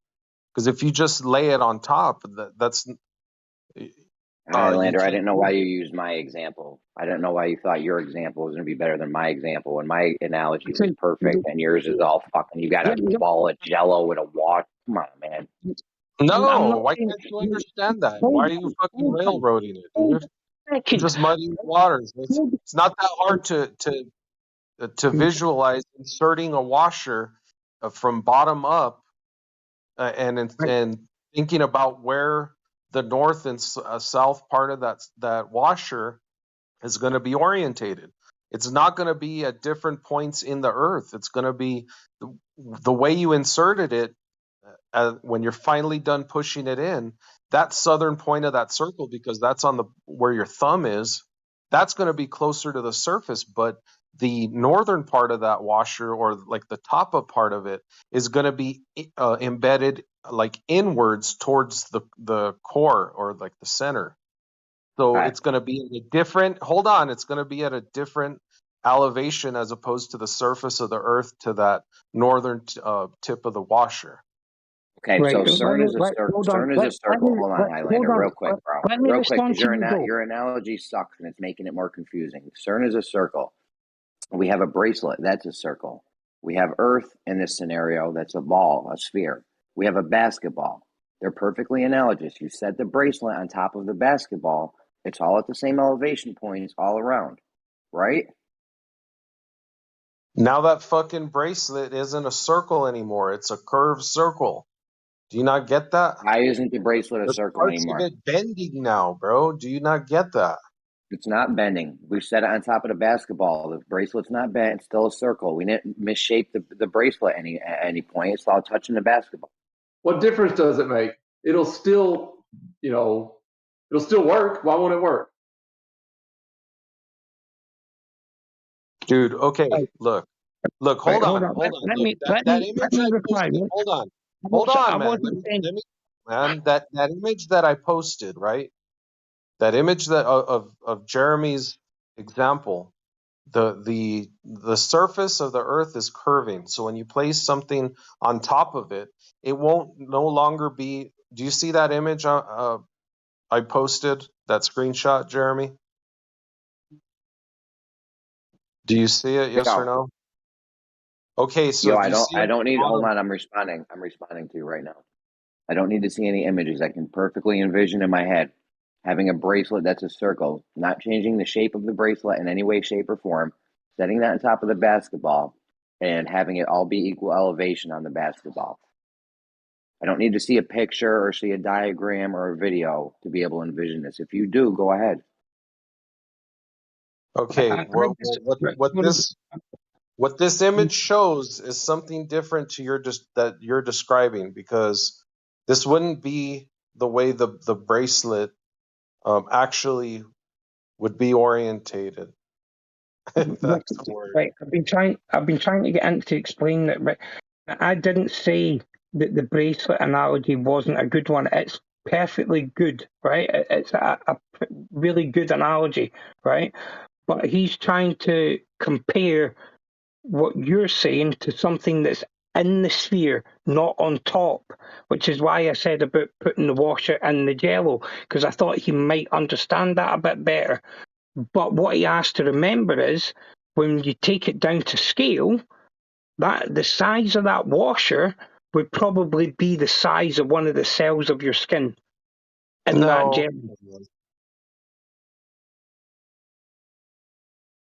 You can still use the basketball analogy and just put terrain in various places over the bracelet, and now you still have the bracelet at the same elevation, but there's terrain over it. You can put a mountain on one side and a tiny hill on the other side. Yeah, it's not going to be a bracelet anymore, Jeremy. It's going to be about the size of like a little ring, not even a ring. It's going to be smaller than a ring. Why are you saying a bracelet, dude? Bracelet would almost fit fucking from the North Pole to the equator. What are you talking about, man? On a basketball? Dude, unless you got some little bitch wrists or something, but come on, man. It'd be more never dated a chick that had a bracelet. You never dated a chick that on one of them stiff metal bracelets. This is where Jeremy's sophistry is top notch, because he's talking about begging the question ball, putting a bracelet on it, and go look, see, it works. Meanwhile, he's negating the fact that you do not have straight lines on your ball Earth. So how do you differentiate from a curving horizontal line in your spherical Earth to a horizontal line on paper that shows it's straight compared to the curve? In other words, how are you differentiating the rate of curve, considering horizontal, each point's position is curving according to you? Because you said water at different points would be at different pitches. But no, that's not true, because they're all curving in one thing, therefore they're all straight. If you can show me how they differentiate between the two, that'd be great, Jeremy, because your sophistry is top notch today. Well, if you paint a red dot at the top of the basketball and a purple I don't need dot to at the respond bottom, to that. That's fine. yeah, and draw a straight line from the top to the bottom, is that not a straight line? So again, would you like me to Can I ask respond the question? Can I respond to the first thing you said, Data? Which is so it there's that no, your there's sophistry no, is top notch, or yeah, there's no, you know how to differentiate a curving body and therefore create a straight horizontal path? yeah, there's no sophistry here. I don't know what kind of argument he's making against You this. and Like, he's Kosho trying to have are a on the circle. same team. All right, I don't need to same finish. team, right, bro? I don't need to Yeah, finish. It's Jeremy's fine. the fucking shill, bro. He's been doing this lately. You can see he was the other day. He was arguing against flat Earth, dude. It's All right. ridiculous. I don't need to finish. It's fine. Go ahead, guys. Talk amongst yourselves. Here's what you have to realize: there is no more argument, and there's not really any new people showing up.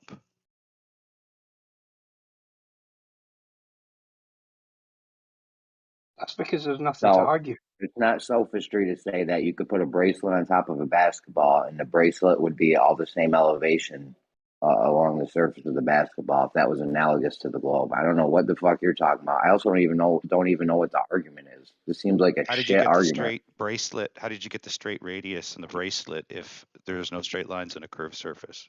I got the bracelet out my wife's the curve and make it straight. I got the bracelet out my wife's jewelry drawer. I got the basketball from the shed.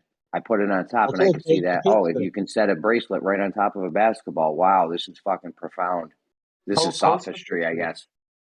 Let's see your picture. That's what sophistry sounds like to you, Data. Again, Jeremy, according to you, that the water horizontal is all parallel to each other, but that's not what actually is observed in a curved surface. It's just what's inferred theoretically, right?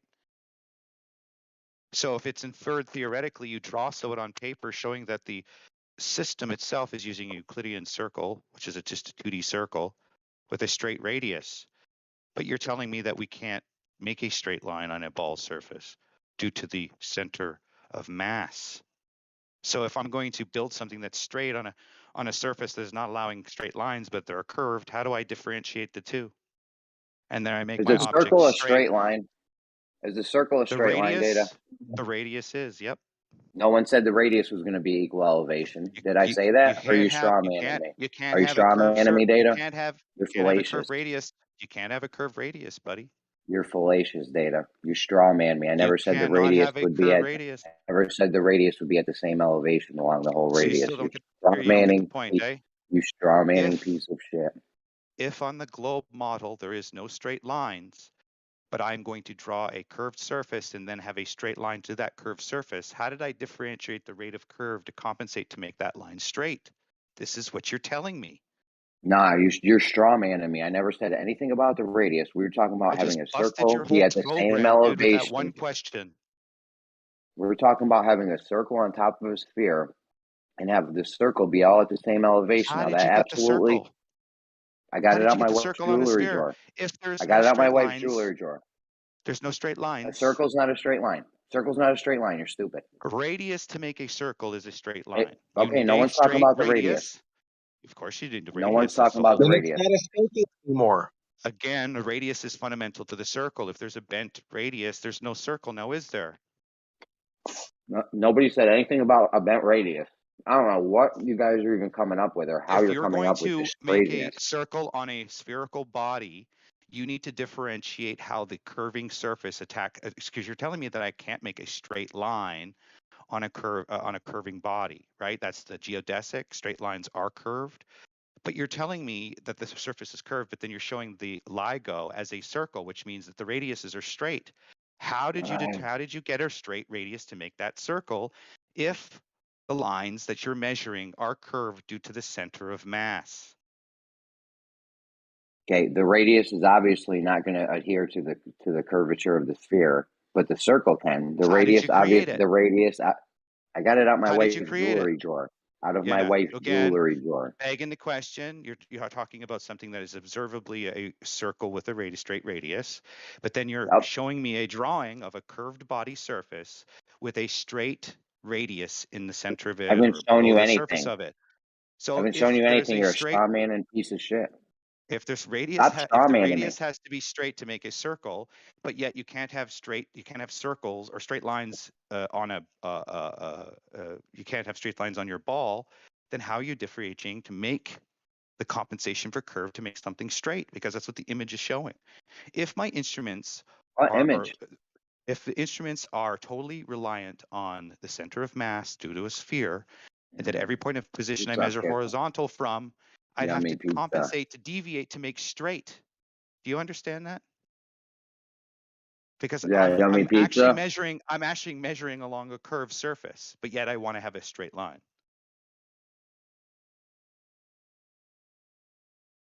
They'll just claim it's a spherical. You just straw man me like 3 times in the past 5 minutes. No, I just exposed your sophistry. He's about to change his definition of a circle as a spherical circle. Are you trying to say that when he puts the bracelet on the basketball, then the radius of that bracelet then has to follow the curvature of the basketball? Is that what you're trying to tell me? Again, you're not listening. To make a measurement on your ball Earth, it's dependent due to the gravity and the center of mass. This is what you're claiming is happening, which means there's a rate of drop that you're trying to measure from horizontal, which means if there's curve, you first of all have to create a horizontal line to detect it. So if you're telling me that you're detecting a curve, how are you getting the straight line? If on a curved surface, you cannot have straight lines. What are you doing that's magical here?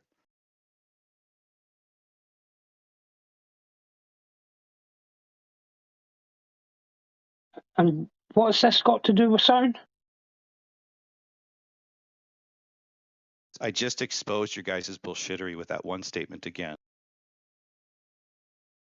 Dude, you exposed yourself, bro. I don't know what the fuck you're talking about. We're talking about CERN being a circle on a sphere, okay? And CERN you could obviously put a circle on top of a sphere and have it all be the same elevation. I've just demonstrated that with a bracelet on top of a basketball. Sure, you've taken a physical object that has a straight radius that is independent of the shape of the Earth right now because it's just made in a jewelry shop. We're talking about a physical measurement that you claim is responsible due to the center of mass. Do you understand that? No, no one's talking about the radius. We're just talking about if the circle of CERN can be at the same elevation on Earth. See, if the reason Earth why it is a works on globe. flat Earth is because we're taking a measurement from water. It works on a globe. Your inference that it It is works water, on a globe, dude. Your inference that water is curving to cause this equal parallel horizontal parallel to the plane. This is what you're claiming, right? Yeah, well, they're both our co-show. This is why they're going to love the book, because at the end of the day, to destabilize the world in such that this is the manner in such which is happening, there has to be sections and groups to do it. So these are the guys that are doing it.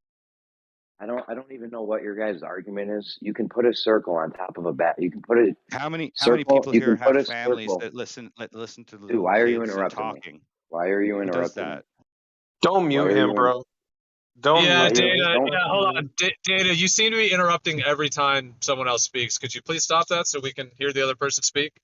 Yeah, you can obviously put a circle on top of a sphere. You go get one of your girlfriends or wife's or mom's bracelet, one of the hard metal ones. Was that Get a bracelet basketball. measured due to the radius of the Earth? A circle Your doesn't have measurement, nothing to do with the radius of the Earth. A circle has nothing to a do with the bracelet radius of the doesn't. Earth. You're right.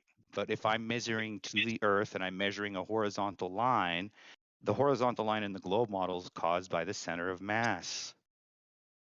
It's not caused by water. What? It's caused by the What center.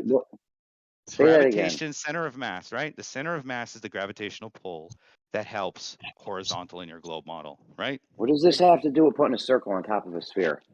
So again, this is where your sophistry is magical and Agent Shilliness comes out. So I'm just going to repeat myself clearly again. The measurement on Earth is dependent on the center of mass in your model. The measure of flat Earth is dependent on the horizontal of water. What you claim caused the horizontal is the center of mass. This is why you make the joke that pilots flying with a cup of water, hardy har har, but in reality, all those cups of water in those 10 different airplanes 100 miles apart will all be parallel to the plane. That's what the radar would show. The planes wouldn't be pitching due to Earth curve, that's for certain.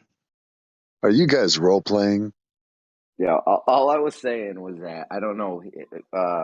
I'm so fucking Flat D confused had- right now, Jeremy.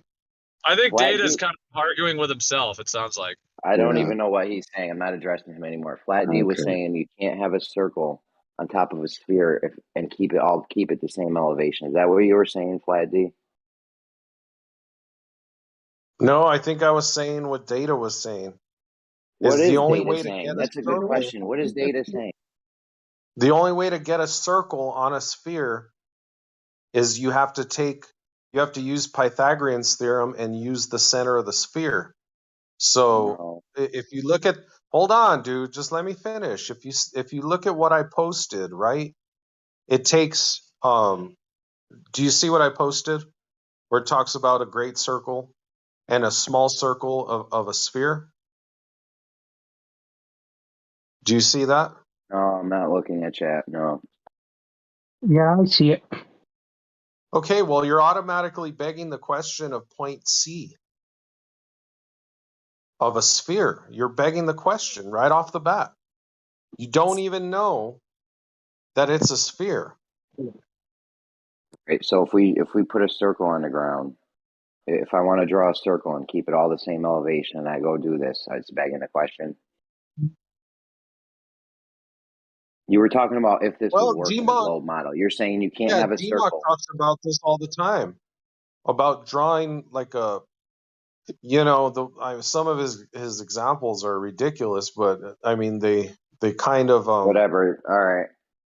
Yeah, drawing go. a chalk line on a sidewalk around the Earth, and if there's more Earth, then if there's more Earth, then that the line that you're drawing isn't curving.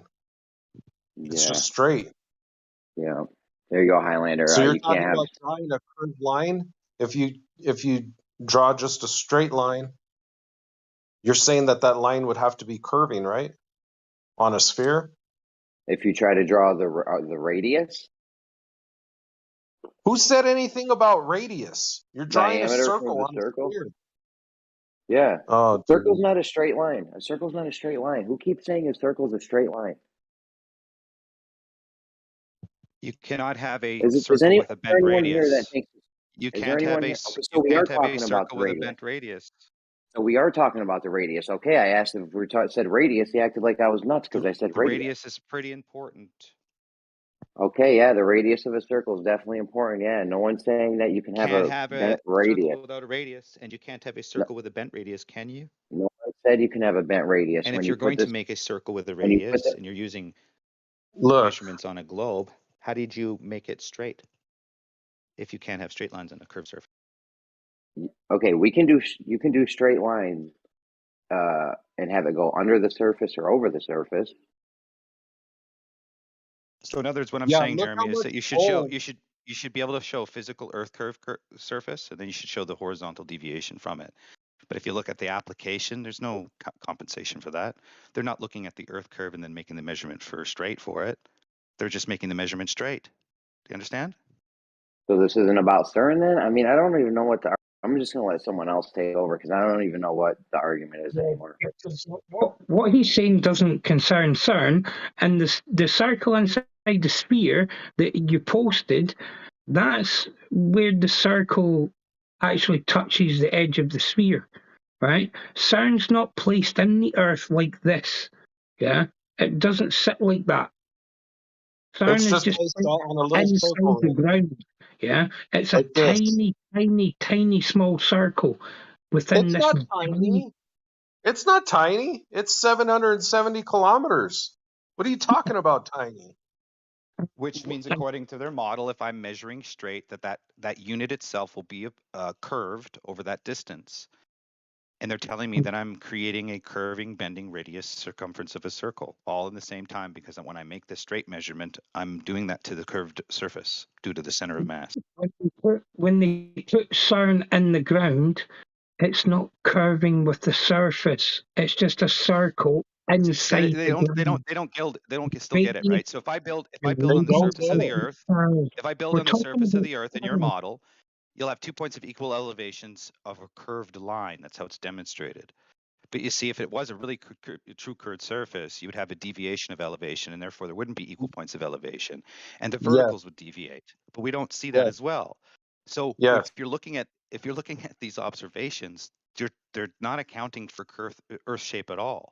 No, they just need to make this it's straight as possible and as accurate as possible, because any deviation from that, it's even more hard to calculate.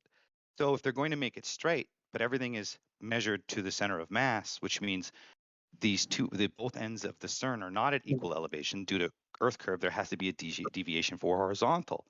Well, how did they calculate that deviation from horizontal if you can't have straight lines on a curved surface?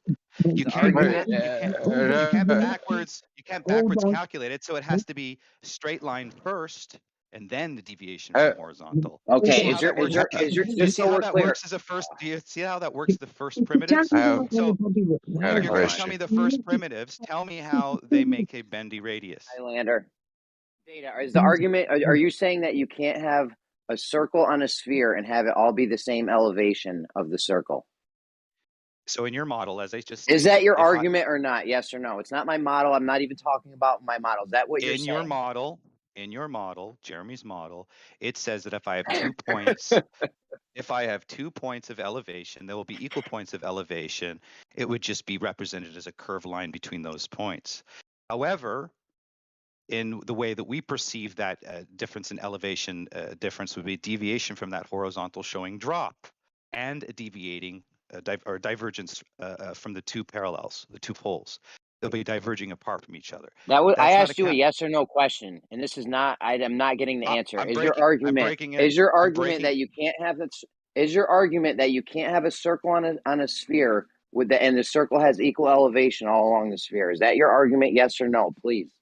If you are trying to tell me that there is no straight lines on a geodesic sphere that we live on, then there must be a calculation for that first as a first primitive, and then showing the deviation, which is going horizontal. So in other words, what you're doing is you're calculating for the correction of horizontal and not a curved line. But what in reality is we make horizontal and we correct for deviation. So it's the opposite of it. So He wasn't trying to tell you anything as you keep monologuing. He was asking you a question. I got It's a weird. yes or no question. Is your argument that you can't have a circle the same elevation if you put that circle on a sphere? Is that your argument? Yes or no? Jesus. I've already stated my argument. My argument is how do you have a straight line on a curved body? If of all bodies are curving lines, he's not going to answer. A circle's not a straight. A circle's not a straight answered. line. I'm trying to tell you the answer. You're creating your own argument. I'm telling you what my argument is and what the contention is, but you still don't want to hear it, do you? Again, okay, but I don't want to hear your voice anymore if you're not going to answer the question directly. If Earth is curving, that means you're going to correct to straight, not having straight to correct for curve, right? This is the whole point of my contention. In your drawings for the CERN, at that distance of 770 miles, or 770 kilometers, whatever the distance is, I'm saying in your model, as you measure from point A to point B, you're measuring to the center of mass, which means you have to have a bent radius to do that because it's following the shape of the Earth due to the center. Hold on. And Hold on. Yeah, Let we me respond heard to you. that. We heard you again. Hold on. Let me respond to that, right? Even if I create... I got 1,000 said to interrupt you. Sorry. Right. If I create something and it's a circle and I'm going to... Jesus Christ. For the globe side. One at a time, guys. Yo, Highlander and then whoever that was, Flat D or something. Go ahead. Right. If I create a circle, right, and I put it inside something, right, because CERN is inside the Earth. It's not on the surface, it's inside, right? So if I create a circle and I put it in something, the actual shape of that object makes no difference to the object that I've made. Yeah, that object will still be that perfect circle that I have made. It's just inside the object. The actual surface itself, it could be a sphere, it could be a cube, it could be a fucking dodecahedron. It makes no fucking difference what the surface is when it's inside. And when it's inside, you don't need to measure to the center of the Earth. So all horizontals, according to your globe model, comes from the center of mass. Okay, doesn't matter if you're above this. Doesn't matter if you're above the surface or below the surface. If I'm going to make a straight line, Highlander, hold on. If I'm going to make a straight line on a curving body, that apparently the mathematics say that you can't have straight lines, or there's no straight lines on a curving body. And in fact, the interpretation is that these curving lines are straight on a curved body. That's the implications of it, right?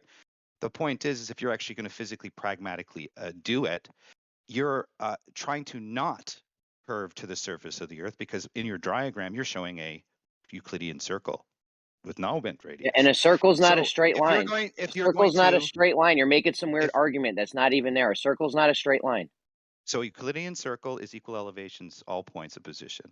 Doesn't matter what side you're on, it's all going to be equal elevation. So if that's going to be true and you need to exercise that on a curved surface, or a center of mass object, you're going to have to compensate for the fact that everything is being drawn to the center of mass. So that means you have to reverse calculate the effect of curvature and then make it horizontal. Do you follow me yet, guys? Yes. Yo, a circle's 100%. Not a straight. A circle's not a straight line. A circle's also not a horizontal line.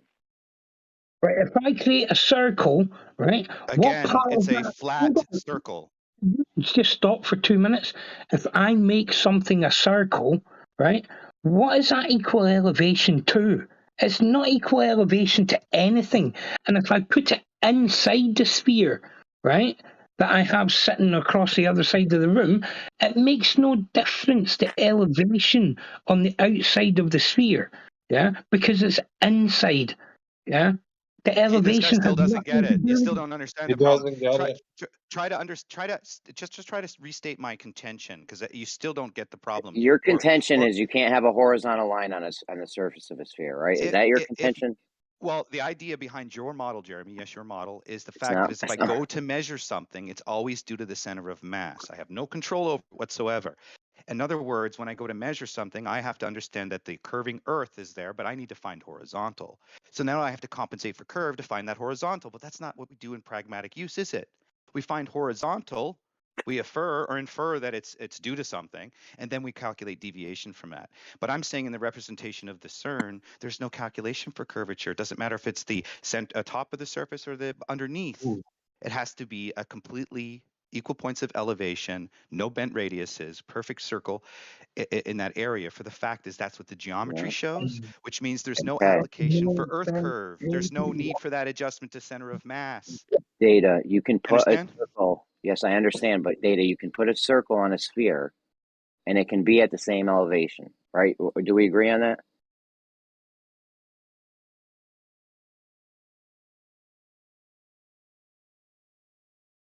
Data. With chord, so you don't need the central mass. You can just do it with chord lines. Hold on, Data. Do we agree you can put a circle on the surface of the sphere and it's all the same elevation, right?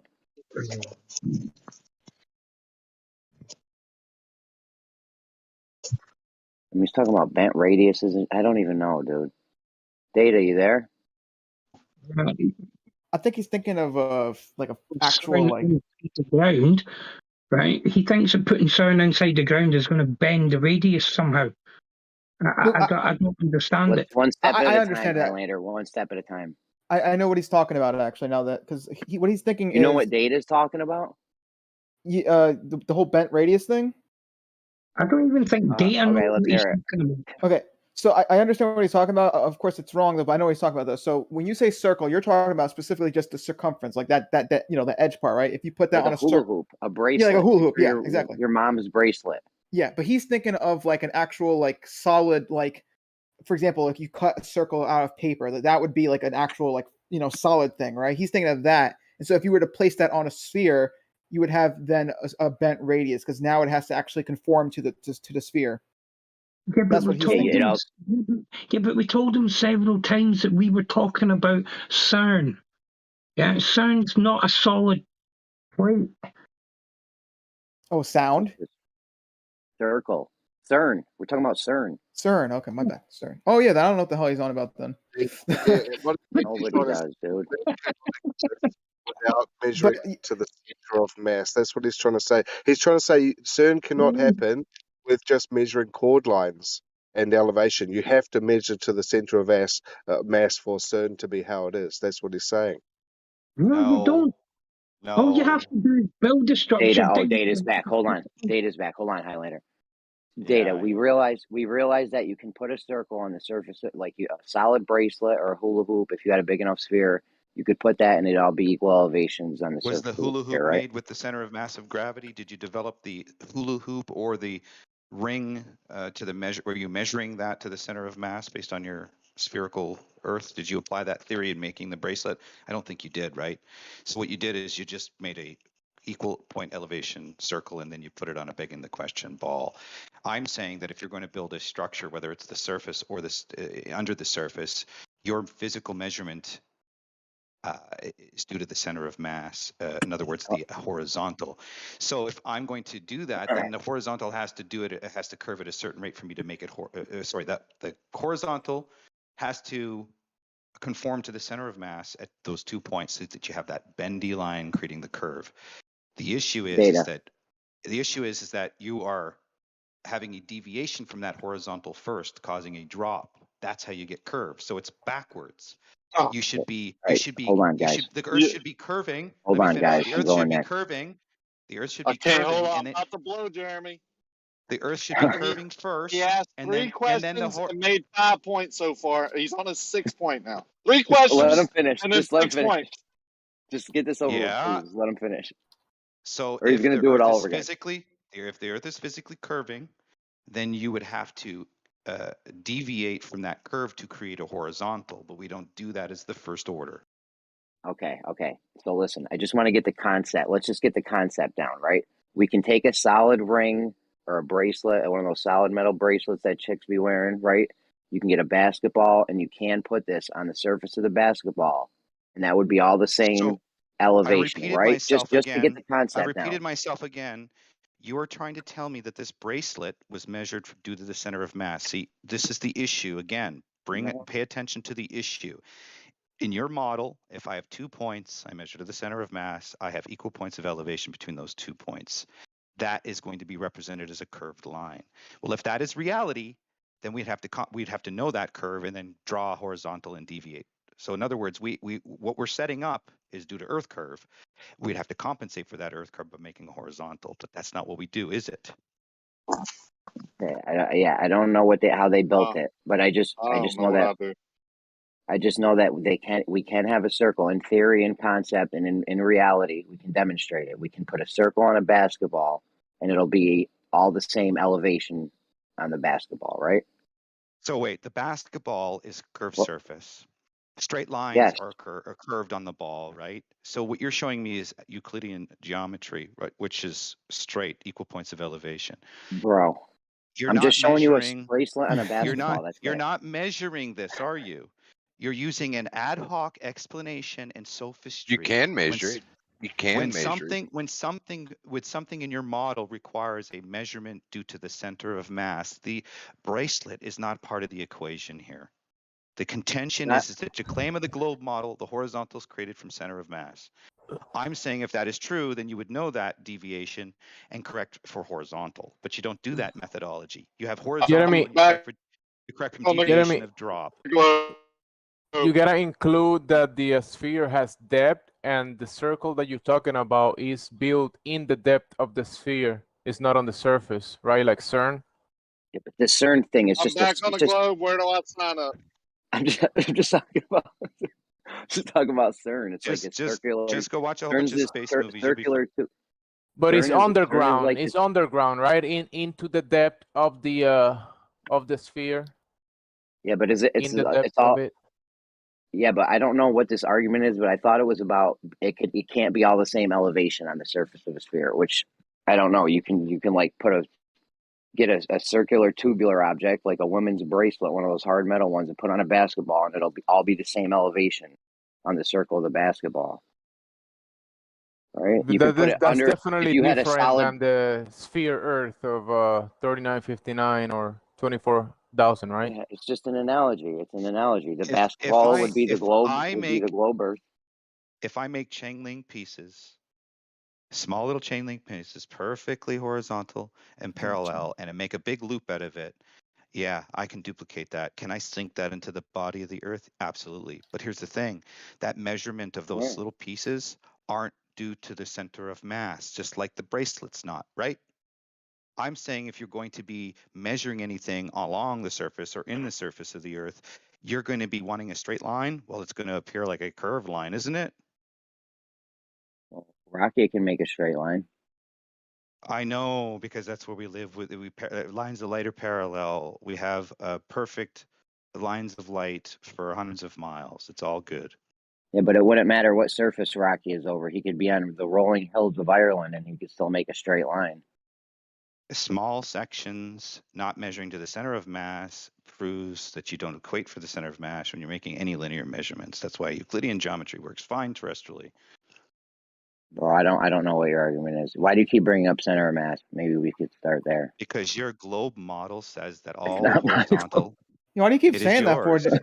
Why do you keep saying that for, man? He sleeps with it. He reads about it. He talks about it every day.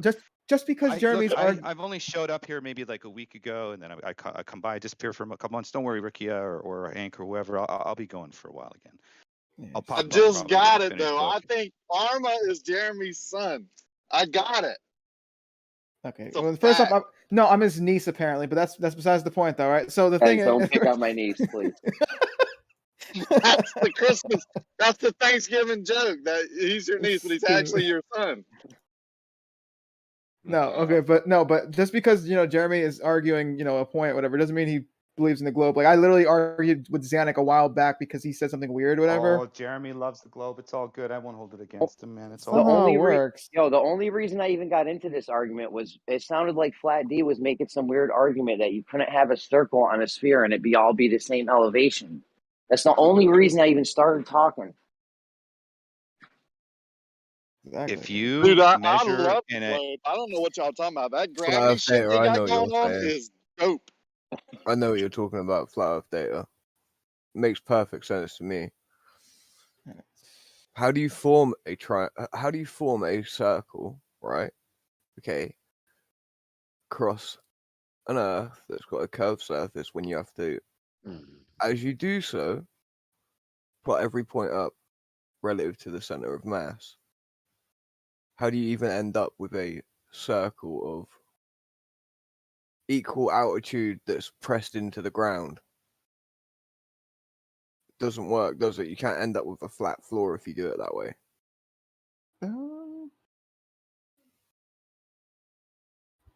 Because all the edges I will think be you guys are thinking about this turned really into weirdly. the inside.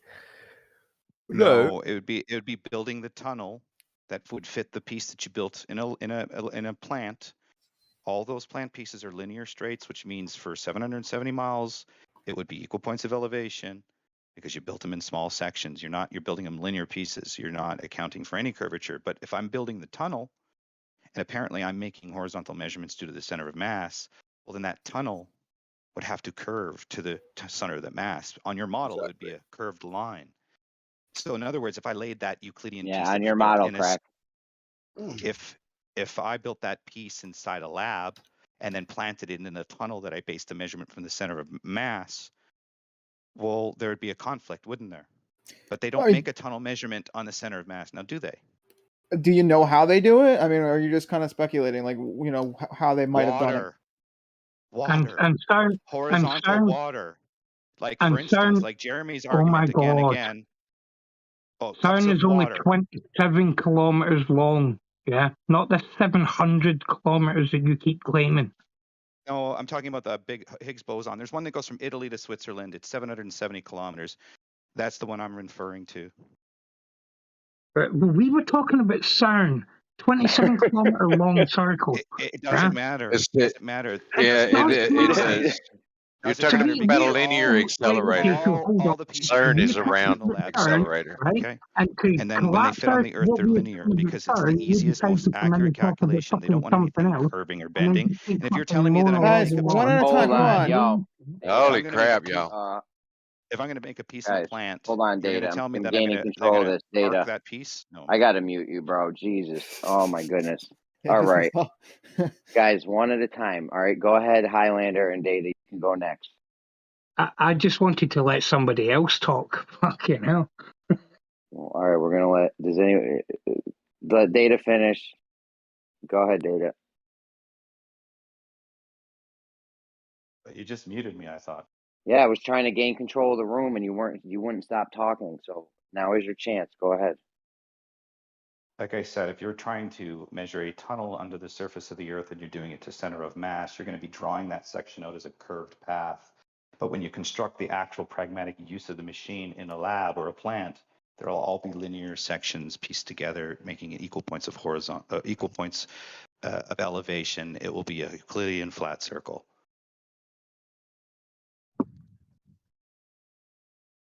Yes, flat circle. So you do agree we could potentially, it would be possible if Earth was a sphere to put a circle, Jeremy, ring, a circular ring on top of that, somewhere on that, and have it all be the same elevation, right? Yeah, let's clear. They have pipelines. They have pipelines on the surface of the Earth here. Each section are linear pieces. The flow rate has no rate of drop due to curve. There is no energy output or energy input to any rate of drop, because if we have so you're not going to answer his question. Let me finish. If we have any downhill slope that's doing the rate of drop or curve of the side of the Earth, then you're telling me that all the oil pipelines are going to account for all that, or just magically buffered out? Like that's nothing to do with what Jeremy asked you. Going up the side of the. He's been doing this all day. It's this Glober obfuscation technique he's been practicing. What do you mean, exposing your sophistry? What sophistry? Brother, you listen, man. You're the one who's got like 1,000,001 experiment that won't do one of them, right? You're the guy who's talking about we need something to do, but you never do anything about it, man. Well, I'm trying to make shit happen, bro. What do you want to do? We're not your kids, man. Well, I got to treat you like my kids. I just had to put you in a corner and time out and tell you to be quiet like one of the kids. I think you might want to look in the mirror, bro. Because you're talking. Who are you talking to, man? What is he on about? So in conclusion, you could put a circle on top of a sphere and have it all be the same elevation. Yeah, how about this? Yeah, The sphere all the same elevation, or the circle that you place on the sphere? The circle, all the same elevation. Wait a second. The circle would already be the circle itself would already be equal elevation. So what are you talking about? You're not talking about the surface of the Earth now. You're just talking about a device that it's already equal with elevation points. It's already there for you. So you don't even have to lay it on a body of anything. You're having a device that is equal points of elevation. Right? Good. The point is so we agree. You can have it. Hold on. So we agree. You can have a circle on top of a sphere, or inside the sphere somehow, and have it be underground and have it be all the same elevation. Right? That was the whole reason I got into this. I thought there was some kind of argument Flat D was making about this won't work on the globe because the circle's all the same elevation. So the contention would be that if I built if I built a tunnel underground, I would be making a measurement due to the center of mass, which means if I was to draw it out, that curve would be a curved line from point A to point B. The idea is now as I take all those linear pieces and I put it along that section underground. Well, if the linear pieces I make have no adjustment for curve, and I put it under that tunnel and it matches, maybe I just have a theory that I'm measuring horizontal due to center of mass, but it's not actual reality. Maybe you should think about that. I'm gonna think about that. That's good. I'm gonna think about that for a long time. Bake we it, should all put it in the oven, think about make that. a sandwich, chew it. Listen, dude, if you want to have an argument because we're little tiny fucks with limited ability to verify and mock general population for it, fine enough. You're gonna really like the book, dude. It's full of comedy, man.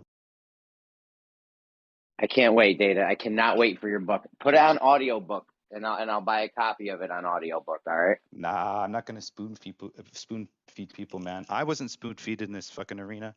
I had to earn the knowledge.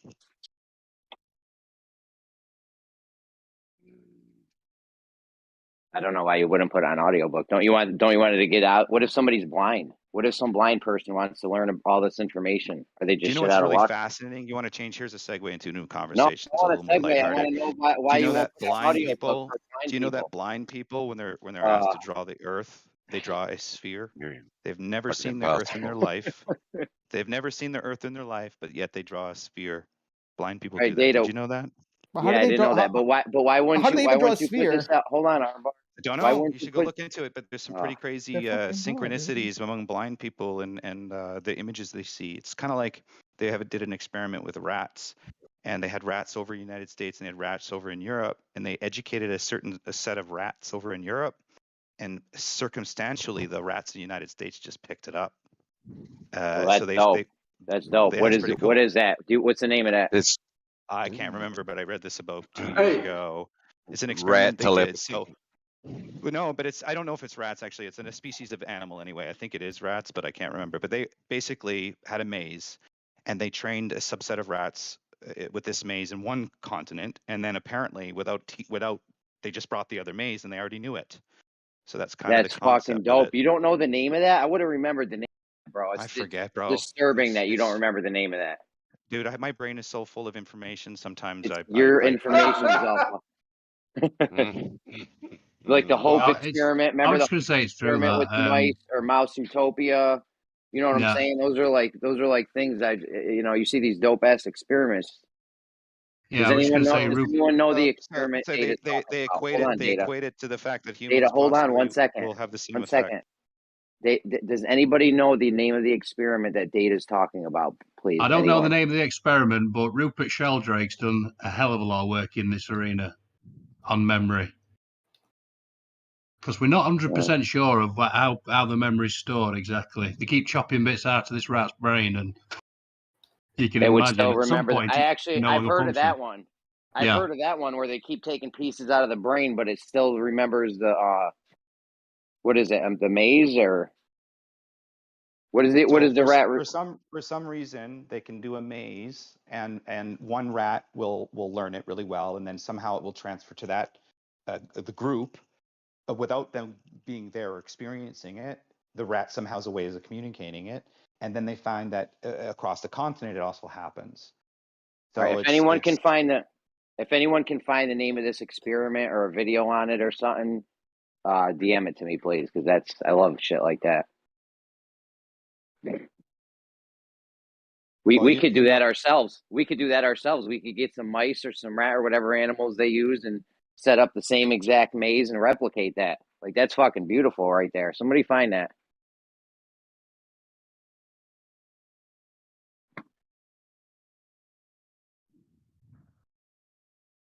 How fast does memory travel? What does memory for the segue? Does memory travel at light speed? I don't know. Like how would they instantaneously would the other mice instantaneously know this, or I think from what I recollect, that's what they're alluding to. It's almost like instant transfer of knowledge through the air. We got to find out the speed of memory. When does this happen? When does this happen? When the other group of rats are introduced to the maze? Yeah, so basically one or two rats. Okay, I it's think all it's based one on rat. They get the smell. knowledge of it, and then all of a sudden, all these rats know it from that one rat, and it's just the one rat that did it. So the same way when I take ferrets out to hunt rabbits, and they've never been in the hole before, but somehow they know their fucking way around that maze, right? Every time, and they do fully. It's to do with smell, I believe. No, Yeah, because but I if you- mentioned this if you before bring the a other day. The fact is that the same phenomenon happened with birds in this country as well, correct, Bill? And I don't know how old you are, but I can actually remember this. And we used to get milk delivered. I don't know if you remember this, but with the foil tops glass bottle, yeah, and all the sparrows were sort of pecking at the cream, and it were a countrywide phenomenon, you know. Right.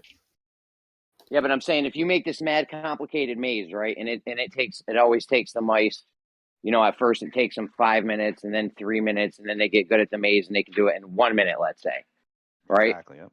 If you teach the mice in one country this complicated maze, and you know they go through 5 minutes, 4 minutes, 3 minutes, and they end up at doing it instantly at 1 minute every time, and then you have the same exact maze and you bring it, you know, you have it in this other country. You know, you just have it built in the other country, 2 mazes. The other country, if the rats can do it in a minute, right off the rip every time, that says something. Yeah, if it's a newly printed map. If it's a newly printed map that no rat has ever walked on before, then I'd be amazed by it. Yeah. No, the two mazes. They got 2 mazes, two of the same mazes. Yeah, but it'd be new to those rats. It'd be new to those rats. Would never have seen this maze. Yes. Neither of the rats have seen the maze. That would be something. That's the idea. They show it to blind mice, and for some reason they get it a lot quicker, and they've never seen the other mice or done the track before. But somehow the information is relayed itself to another continent. Is it 3 mice? 3 blind mice potentially. Mole cheese. Data, find me some information on this, bro, because I need to get into this. This is dope. We need to know this. Listen, this is we well know beyond this. science, Jeremy. Well, No. I mean, this is like the internet and the sky. You know what I mean? No, this is right up. This is right up our So alley. I have to ask: would this be a falsifiable proof then? In other words, if I'm going to tunnel under the surface of the Earth, according to your globe model, and I was to draw this out, eventually that tunnel would be a curved line between 2 points. At least it would appear so on paper. And then I made the pieces in a lab or in a plant, and then I set them out. Wouldn't that be a falsifiable proof to show that those pieces, if they were just linear and had equal points of elevation and had a radius of, you know, a good size radius, it wouldn't conform to the tunnel, would it? According to I don't know. Because the principles are different. If you're measuring a tunnel and its length between 2 points, you're doing that to a center of mass. But when you're printing linear pieces in a lab, you're not measuring to the center of mass, are you?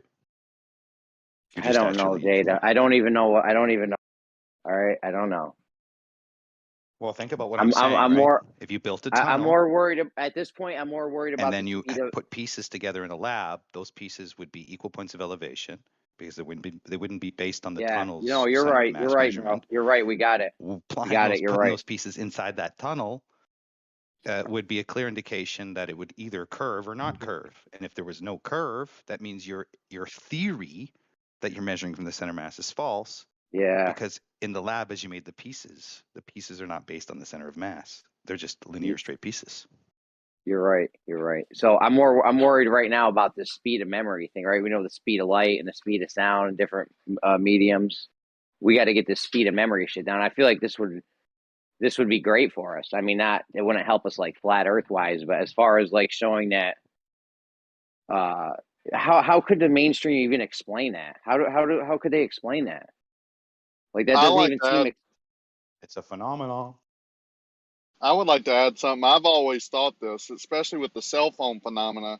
When I press the send button on a picture and send it to wherever, Hawaii, Japan, Fiji, it has to travel basically from my instrument to the nearest tower, to the nearest server, through whatever wire, blah, blah.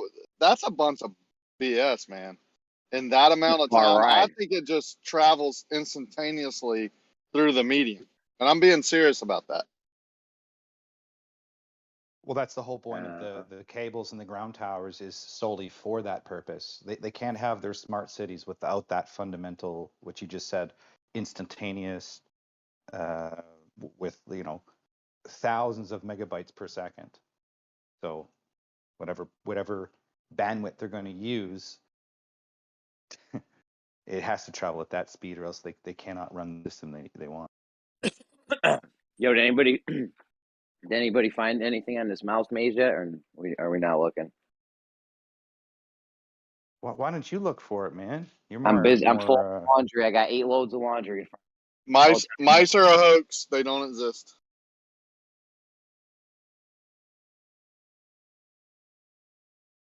Did you hear the mainstream? There's got to be like a rebuttal for that, or some kind of explanation, or nothing, or something, right? I can't remember it, brother. It was years ago. I just thought you find it interesting. I don't know. How do we get on that? How do we get on that topic anyway? You obfuscated away from the other point. Yeah, but there was a reason why I gave you a segue. That's how it happened.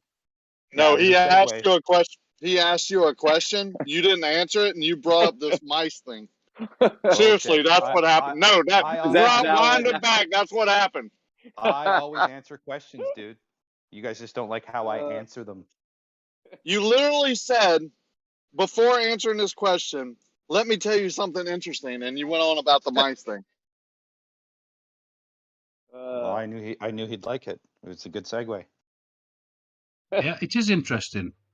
Do you remember his question? I don't even remember it. Exactly. Do you remember it? I remember that he asked the question because I was laughing my ass off. I was walking out of the grocery store. I bought 16 items. And while you were not answering that question and going right into the mouse thing, which we're still talking about. So yeah, you definitely didn't. The question was, can you know exactly how many items? A circle on a sphere. That's his question. And I said, well, why are you asking that if the circle that you're already using is equal points of elevation? And that ended that conversation. And then I went into a segue. That was not the question he asked. I'll bet you any amount of money that when you went into the mouse thing, he had asked you a question, and instead of answering the very simple question, which wasn't really even relevant to the Earth, I don't think. It was just some random question he asked you. You went into this mouse thing, which is cool. Like, we're all interested in that. Dope. If this is the real thing, I got to get into this right here. We need to find out the speed of memory. That shit could break GR. Well, they're saying that it has something to do with the awakening, and potentially this is how people do awake, is under the same underlying principles as this experiment, because it's observed in nature but not explained or quantified. Like this is a thing, because they say like when inventions come out, like there's multiple people doing it, and like the radio would have came out if Marconi had dropped dead or not. They were on their, you know what I mean? Like we would have got the radio down, even if Marconi wasn't, died or something, because there was multiple people working on it. So like we're kind of like the rats, like it's out in the ether. I mean, this could be ether shit. I don't know. I feel like we should dive right into this mouse maze thing, if this is a real thing or not. I don't know how good data is at relaying information, but I don't know how far you can go with that, dude. I mean, there seems to be a common memory between species. It seems being the appropriate word, and I don't know how far you can go with that, really, to be honest. I mean, the mainstream can't explain that. What can they say? Where's the memory travel? Oh, this is months. Jeremy can string this out for months on this channel. We'll be freaking way past the beginning of the year talking about this. Yeah. This sounds fucking good right here. We could dive right into this mouse thing. I love the mouse shit. Look at the Hope experiment. That shit is fire right there. That shit just tells you that the Hope experiment, the mouse utopia one was dope. These things they do with mice, because you can do whatever you want with a mouse. There's like no rules. Hold on. I think I found what you're talking about. I posted All the right, link in the here chat. we go, Highlander. Let's go. It's the only thing I could find on it. That was the only thing on the whole internet. All right.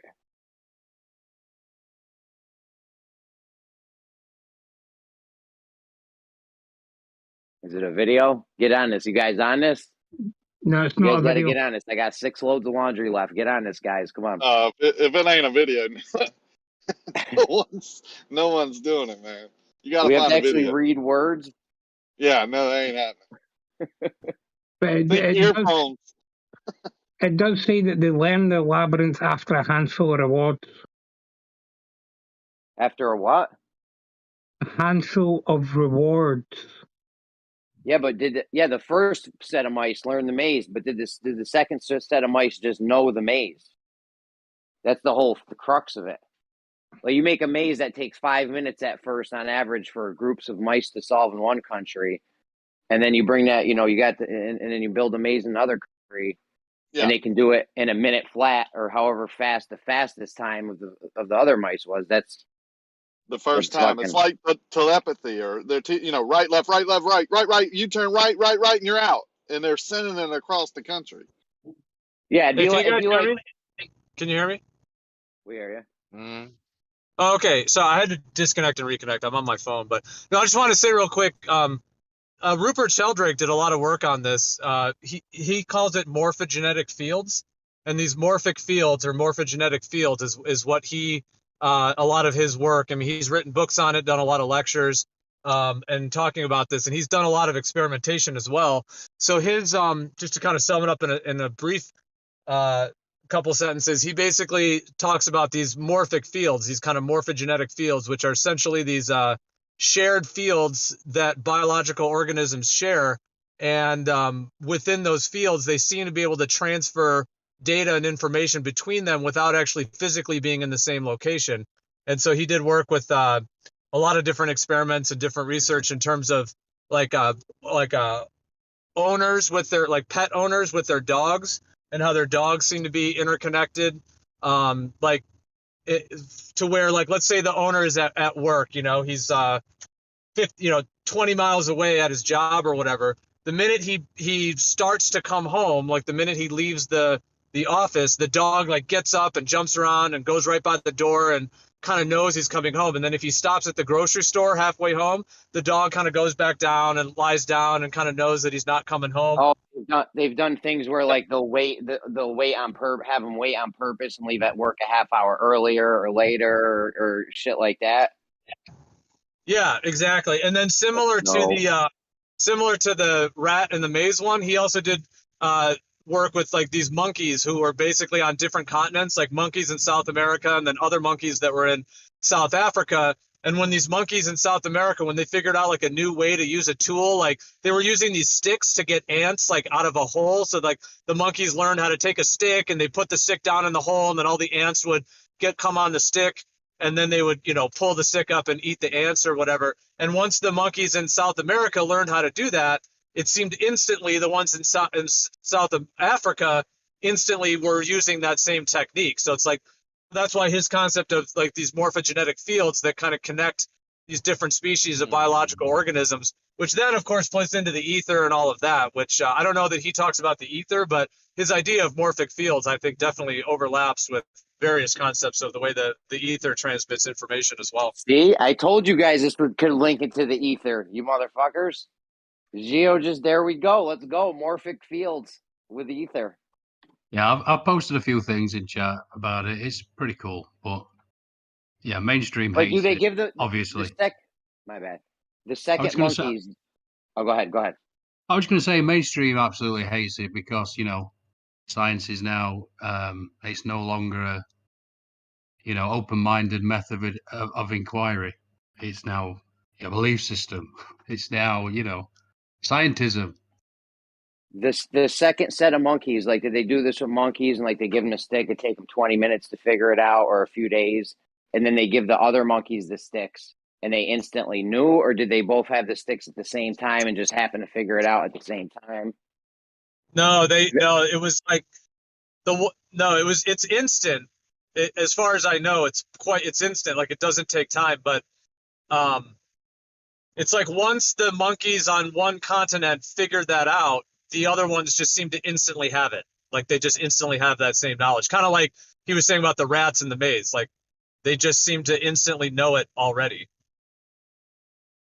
Which is pretty interesting when you think about, like, the idea of I think Data or someone had said with, like, truth spreading or, like, an awakening on that level. Like, I know it seems like we're just in here, there's 40, 50 people total when you count the people in the Discord plus the YouTube. But I mean, the information we're talking about, is there a similar way that this is happening? So, like, could truth spread this quickly? Could an awakening process happen on this level? It's pretty interesting to think about, which means it could transcend it out there. Yeah, just the idea of people listening to us or whatever, like, but could it be actually happening on another level to where they don't even have to be listening, to where there could be information being transferred? I've ultimately concluded that somebody in YouTube have had to have planned this, bro. Because I remember the Flat Earth being like promoted to me like heavily. Like I didn't really want to look into it. It was just one of those things that I just did it because I just ran out of conspiracies, bro. So you know what I'm saying? Like somebody, that was an algorithm. Like look how easy they could just decide to cancel anyone and program the algorithms to completely like ban the person, right? So to be promoted so heavily, somebody had to have planned it in the YouTube fucking corporation. Somebody decided, like, you know what, this is gonna spread, bro, and they decided to promote it because it had to be written in the algorithm. Do you know what's funny about that? Do you want to? I had an interaction. Hold on. Rakia was going to agree with that. Hold on. We should try to go in order to some degree. I think Rakia was trying to say something as well in response. Nah, man, wasn't me. Or if it was, I'm done. Okay. Well, I was going to say my experience, because I'm a skeptic and a Columbo style detective. I used the name Flat Earth Data, right? So I had two channels that accumulated 700 subscribers between the both of them, but I deleted both of them. Well, my second channel got deleted on me. First channel I deleted. When I started a third channel, I was interacting with this guy who had created multiple channels prior. And what happened was when you first remembered all these videos being thrown upon you, the people that picked up on the trend, let's say, like Daryl Marble, let's say, as an example, but he was one of the first inspirations with the spirit level and so forth. But the point is, you had all these channels skyrocket in subscribers and views, and you could actually become monetized and make money at the time. But when I was interacting with these people under the Flat Earth Data, I'd have one engagement with one fella said, well, we're not going to let your channel get big. We're not going to let it happen, so to speak. Loosely paraphrasing what he wrote to me.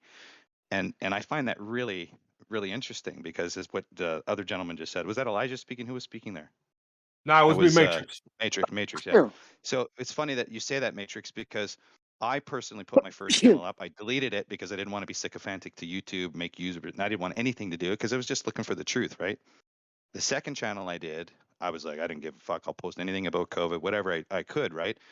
And of course, that channel got deleted. But of course, the 40 that remained, that what I have now is 40 subscribers, give or take. Within that 40 is the group that remained when I first started. And the interaction between those people were, of course, how I delegated the information of Flat Earth. I just didn't play along, to the point where even Cleary said to me that I'm pissing them off. So it was quite interesting. I have how I documented all that stuff and wrote about it. But definitely, Bob Nodell is one of the main guys. Is it crazy, right? Is it crazy to think that hypothetically, flat Earth could be actually helping the New World Order, getting everybody to believe in God, and they just decide what God that is. I don't think so. I don't think that. Destabilization is their main goal. So if you have, let's say this is the hypothesis that the Nazis won World War II and they needed to subvert Christianity, the way to do that would be moon landing, space, etc., remove the void, or create the void, remove God's throne and creation, and make it a sphere in the maximum, traveling through infinite space. That's kind of the concept I see as a hypothesis to what they wanted to invert and present a reality of their own, which now we have that reality. And the subversion Christianity is really what the WEF is all about, because it's not whether it's a religion, it's a way of life, Christianity in itself, in the essence that God is the creator, and God gives you the ability to create. Therefore, you are not just a random blob of poop. You're an individual genetic code that is independent and unique to your own, and that is not. To me, Flat Earth represents that as an antithesis to the WEF. But as far as the destabilization, if you were Nazis and created that system, you'd have the truth, which means you'd pump full of Flat Earth videos out to create the destabilization, tear down what you built, and control it. That's what I'm saying, man. That's the crazy part about Flat Earth. There's the good, freeing part about it, right? The liberating part. Like, it kind of feeds that part of you that always felt like something was wrong. It feeds that part. It satisfies that part. But then there's another side of Flat Earth. There's the holy shit part. We don't know what the fuck is going on. We don't know nothing. We don't know what time. We don't know when we are. We don't know who we are. We don't know what we are. We don't know where we are. Right? That's the fucking part of it. So was it intentional to us to get to that place that we were so curious that we were like, holy shit, what is this place? What's going on? Or just that we lived on, like, the Flat Earth just seemed kind of like the surface of whatever the shit was. It's just about destabilizing your mind, right? And now people, if you have a malleable mind and you can entertain ideas and not get nuts, well, then you're not going to be polarized, as the information can be polarizing, and the intention behind the information. Because when you're trying to destabilize, you need to put doubt in institutions. And fundamentally, if you're applying a lot of theoretics in the minds of the masses, it's quite easy to show the flaw, because a lot of people don't even understand the basic mathematics or physics of anything. So you look at a small handful, we're like, how much are we a part of the population? Extremely a little amount. So the point is that it would be hard and easy at the same time. We are supposed to be the ones to help destabilize. We're going to be considered the willful idiots, right? Shit, listen, we might be doing that, bro. Cause listen, Flat Earth is common as fuck, bro. Like, you can find people talking about it in the street nowadays. It isn't that uncommon, bro. Like, and we might be a part of that. We are the willful idiots.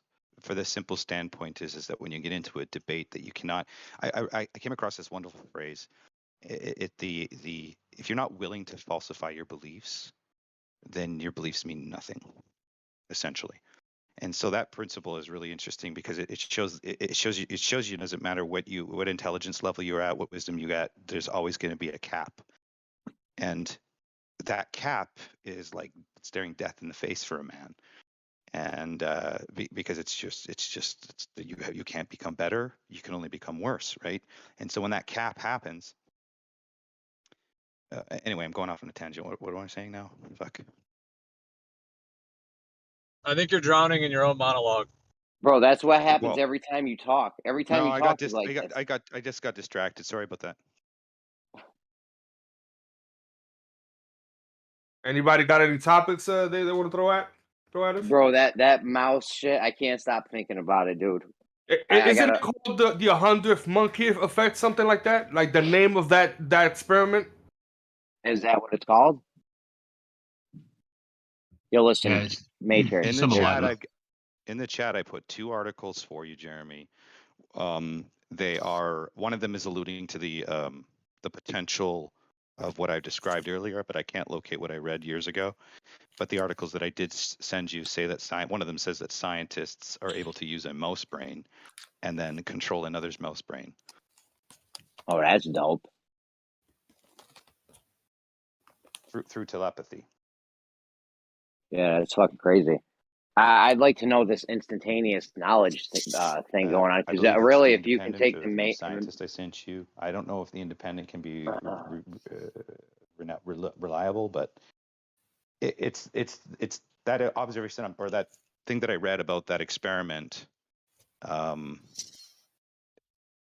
I said, they were saying that, like even Gio mentioned, it has to be the way that we because if everybody's getting information, they're going to have a certain vibe. Like I read the paper today, they're claiming that the unjuiced are more grumpy and upset, and that the people that are juiced are happy. I kind of laughed at that. So saying the the overall shit's field of that legit as energy of those long as they're. people. All right. Just saying the overall Go energy ahead. of the field that they're producing. The energy field, as we understand it, they could be producing, if we get enough numbers to produce that field, the field grows, and therefore it becomes almost like attractive, if you will. That whole instantaneous animal knowledge thing would be dope as long as they're doing the shit right, like if they're using the sticks at the same time, like they need to give one group of monkeys the stick, and then and then let them figure it out, and then give the other monkeys the stick, and other monkeys just know. Like if they give them to them at the same time, and they just both happen to figure it out at the same time, like that's not really that impressive. You know what I'm saying? Yeah. Like the same thing with the mice. If the mice are just figuring it out at the same time, that's neat. But if the one set of mice never see the maze and they figure it out at the fastest time, the first try, then that's fucking something right there. The interesting part about it is thinking about the implications if you were to accept this hypothesis. That's what I mean. The implications of that are crazy. Like,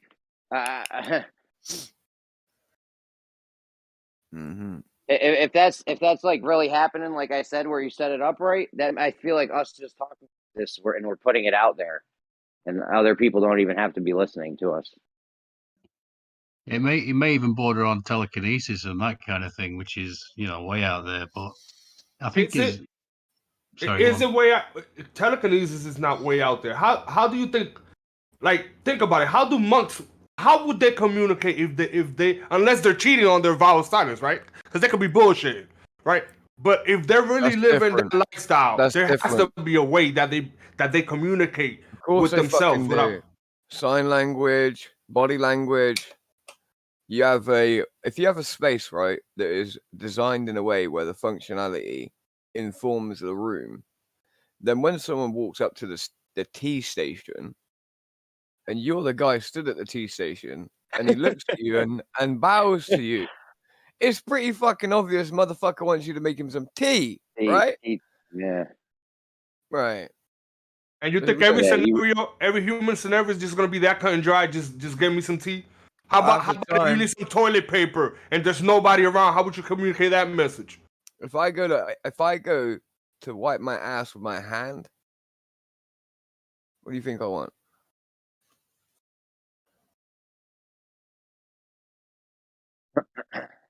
Think about it. Do you know they use like bidets, right? They don't use toilet paper anyway. Like, they probably don't. They've got like statutes where they don't confer with other men probably about things like their dicks and assholes. You know that, right? I think you're attempting to like downplay like a quality that hold on most because okay, so fine, so I'll give you that monks wouldn't do that, even though I highly disagree with you, right? How about animals?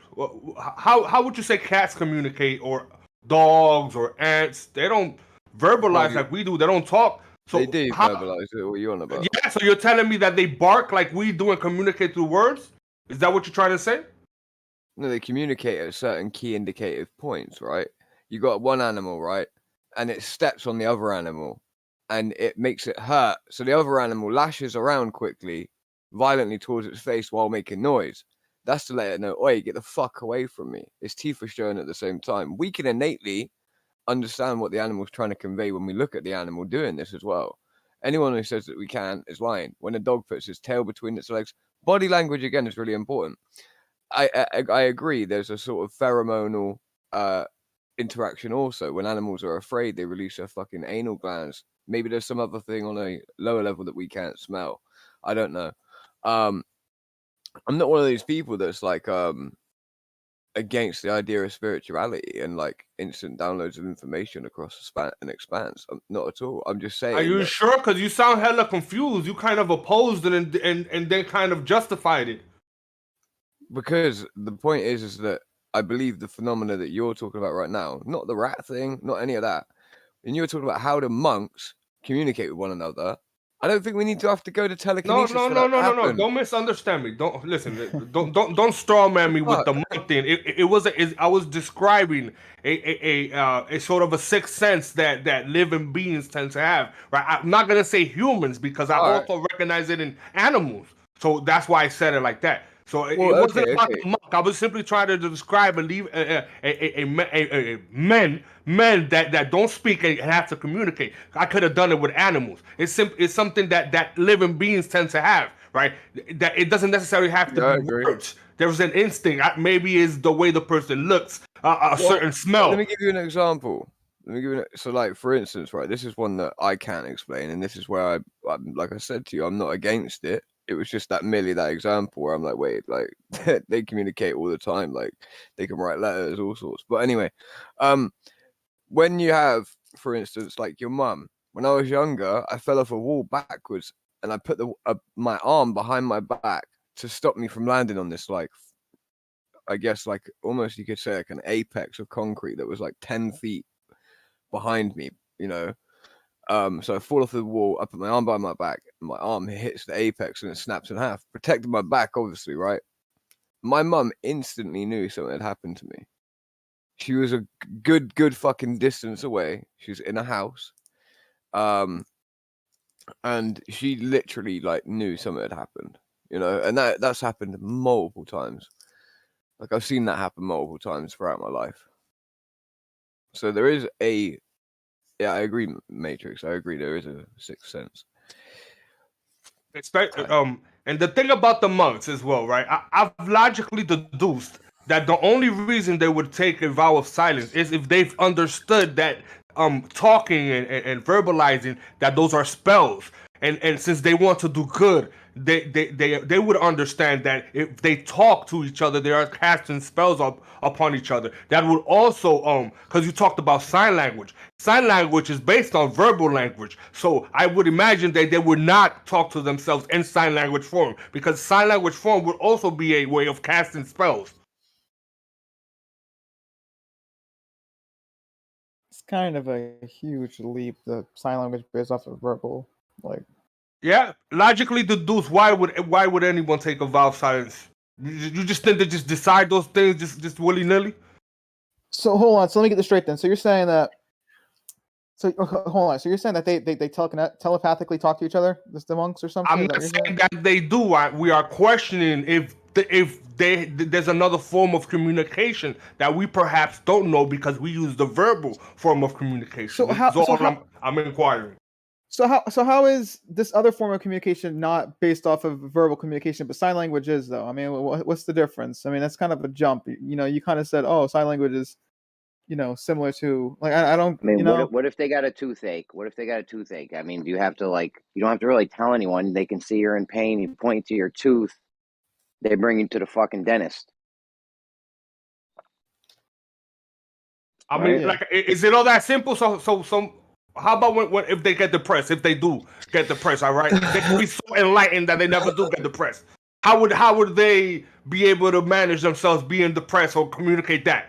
To you know what I'm saying? Like it isn't that simple. Like toilet paper, tea, fucking coffee.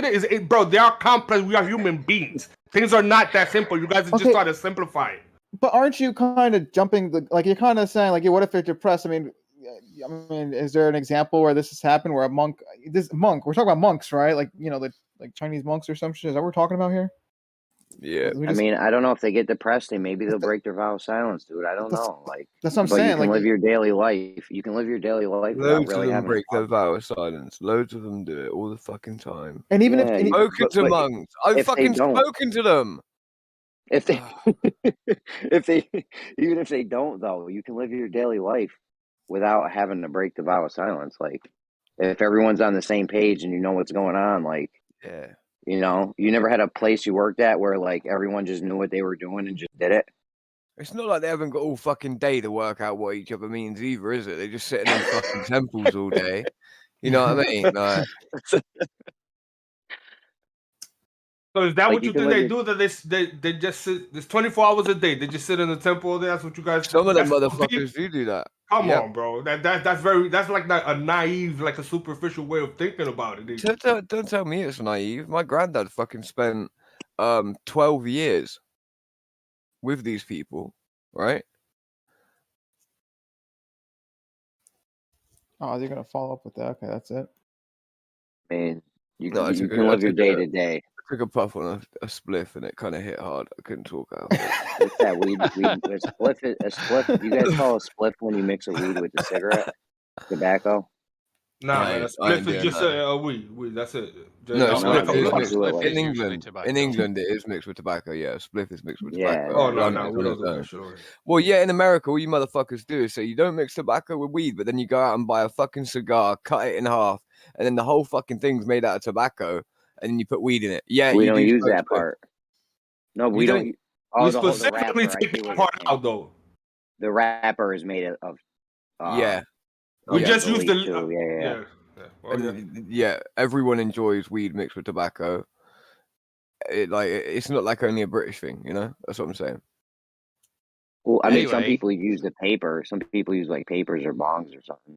You guys don't mix it with tobacco when you smoke like a bong or something, do you? Sometimes, yeah. Make a mix. Makes it Yeah, I use Bob Marley's organic, so I don't even know what. I don't think that's made out of tobacco. Speaking of, I'm about to roll up right now. The blunt thing was just so you could put a lot in it. Like people are rolling up like fucking eighth. Yeah, it's kind of a waste putting an eighth in a fucking joint. Oh, dude, I smoke out of this little tiny one hitter. I put a little crumb in there and get ripped. Nigga, you are wildin', bro. I'm about to smoke. I'm about to roll 4 blunts right now, bro. You talking about my hit, get bro? Up? Remember when I took a picture of that get up? It was all like resonated and shit. Don't even look like a fake cigarette anymore. Bro, you are wildin', bro. You wildin'. Oh, I save so much money though. How much you smoke a day? Like an eighth? No, bro. I smoke I can make an eighth last like a fucking 3 weeks, a month maybe. I smoke like a crumb out of a little teeny tiny fake cigarette one hitter. God damn, bro. That's amazing. I wish. I get lit, bro, off that one hit. You don't waste nothing. There's no waste. At least half a O every week, bro. At least. I used to do that, you know. Bro, listen, I work 60 hours a day, bro. I work 60 hours a day, bro. I'm a mechanic, bro. So that shit helps to alleviate the body, the stress of the fucking day of dealing with. I'm not hating. I'm not hating, bro. Do your thing, bro. That I ain't got the money like that anymore. I would do that too. I was just going to say, I agree with Matrix, actually. I always talk with, Loggy. I always talk with him about this left brain prison thing. And I can't feel that this language of ours, especially this mutt language of English, definitely plays its part of taking us into this left brain prison. Hold on, that guy that just talked. That guy talking right now, what's your name? Andy, that's right. My bad, I forgot it again. Andy, you were the one. You literally ask me that every time, Jeremy. I know. I'm so sorry. I'm terrible with names, bro. It's all good, terrible. Dude. It's all good. It took me years to remember these guys. You were the one talking about when they kept removing a piece of the brain, a rat brain, but they still remembered the maze. Yeah. Was that Rupert guy Gio was talking about? I was just about to say another thing about you, Rupert Sheldrake's work that I find interesting a lot. What he talks about, if somebody's stood behind you and they're looking at you, you can just feel that they're looking at you. And so, Andy, I thought about languages, right? Why would anyone develop new languages, right? Let's say one language. It works. Everybody knows it. We all communicate. Why? Why would anyone bother to just construct a new language? There would only be one intent for it. Because more things come into existence, so thus things become more complicated. You have to create new words, and as you do so, no, I'm not talking about new words. I'm not talking about new words. I am talking about new languages, and it will only make sense if if you're gonna make another matrix, right? If you're gonna make another form of a matrix that people are gonna fall under, you have to make a new language, because whoever created the past language, those people belong to them. So it's kind of like when you make new slaves, you have to make new languages, so you could teach the languages, the new slaves the language. Gemsy, bro. Yeah, It's to avoid taxes, actually. To avoid taxes. That's why would you make a new language? No, the reason I was saying I find it interesting is because if you look at all these old, especially the Bible, and I think there's correlation there. People will probably disagree with me, but have you noticed how many times it says the right side? And I'm sure they're talking about the brain, but I could be wrong. Yeah. I know what you're on about. So I don't know. I just feel like there's definitely something to it. Well, I personally believe all language originated from one language, right? But and I believe phonetically we can even like prove it. I'm just not eloquent enough to prove it yet with my own words, or to, should I say, be apologetic for the position. But yeah, I definitely feel like language over the years has gone towards this left-brained thing, like you're talking about. Like the English language, you know how fucking hard it is if you're English to learn German, French, Italian, Spanish, Hebrew. Like it's nearly it's like nearly impossible to learn another language if you're an adult and you speak English. I hear some people call English language dog Latin, something like that. Like if like some sort of bastardized language. Pig's Latin. But that's kind of referring to like law as well, and the way that they bastardized Latin. So you think that they give new slaves, like they just develop a language for their slaves? Well, I don't think it's that easy. I think it's to do with conquestatorian pursuits. That's why we have a mix of language now. We have two different cultures that speak two different languages. They end up implicated with one another through a war. Then the merging of two languages creating a language that's very similar. Like when we have the Romans, apparently on the Germanic tribes, or along the Germanic borderland, we have the Romans and the Germanic tribes fighting for 300 years, and you end up with this Montague and Capulet effect, right? Where people start to think that the name Augustus is a German name. Well, actually, it's not. It's a Roman name, but it would make sense that those names would bleed through. People would have a vested interest across the battle line, because they would have, mixed with the people from across the line, and they would have eventually ended up like the Montague and Capulets, where two people would fall in love, and maybe the families fucking hate each other because they're from two different nations, but they end up speaking, at different points, and civilian life continues regardless of war. And before you know it, we have a mixture of two languages. We have people using bits of both, and before you know it, there's a whole new language created. Maybe as these people become big enough to be a nation of their own, and they strike out on their own, and they elect chieftains of the clan, and the clan's chieftains eventually become kings. I don't know. Jumping the gun though, you started with two different languages. It logically makes sense that everything started from one central language. I believe right? so. Yeah. Again, why? If we're all talking the same language, we can all communicate, and it works perfectly. Why would anyone even think of creating something new? It was done to confound, so that people were not able to communicate with one another fluently. Exactly. That would be the only. That's what the Bible says. That's what the Bible says. But that's what we're talking about. That language, and that's why I made the reference to the monks. They most likely, because I've logically deduced it. I imagine with their enlightened knowledge, they also figured out that every language, whatever they use, is going to be some sort of spell, which could be misinterpreted as some sort of evil. Sign language is based on the on linguistics, so it would also be casting spells. So they would not use sign language, as you say. You know what I'm saying? So they would have to have some sort of intuitive way of communicating with each other. Language pointing towards shit is more what I meant when I said that. You point towards something else that lent to Jeremy. Jeremy's going to love this. Lent to this same sort of shared memory between species.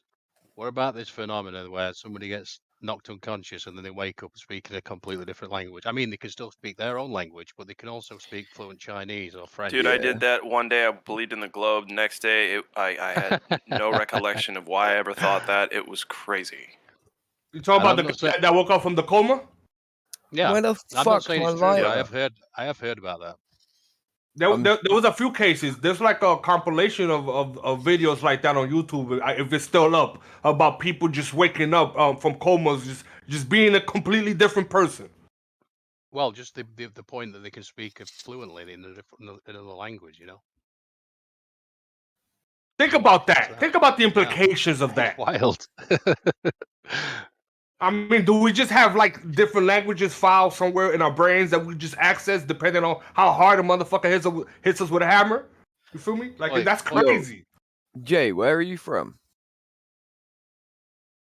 I'm from New York, baby. I knew you were. I fucking knew it. What race are you? You Dominican? Yep. I fucking knew it. Whereabouts you live? You live in the Bronx? You live in... Well, I'm not gonna dox myself.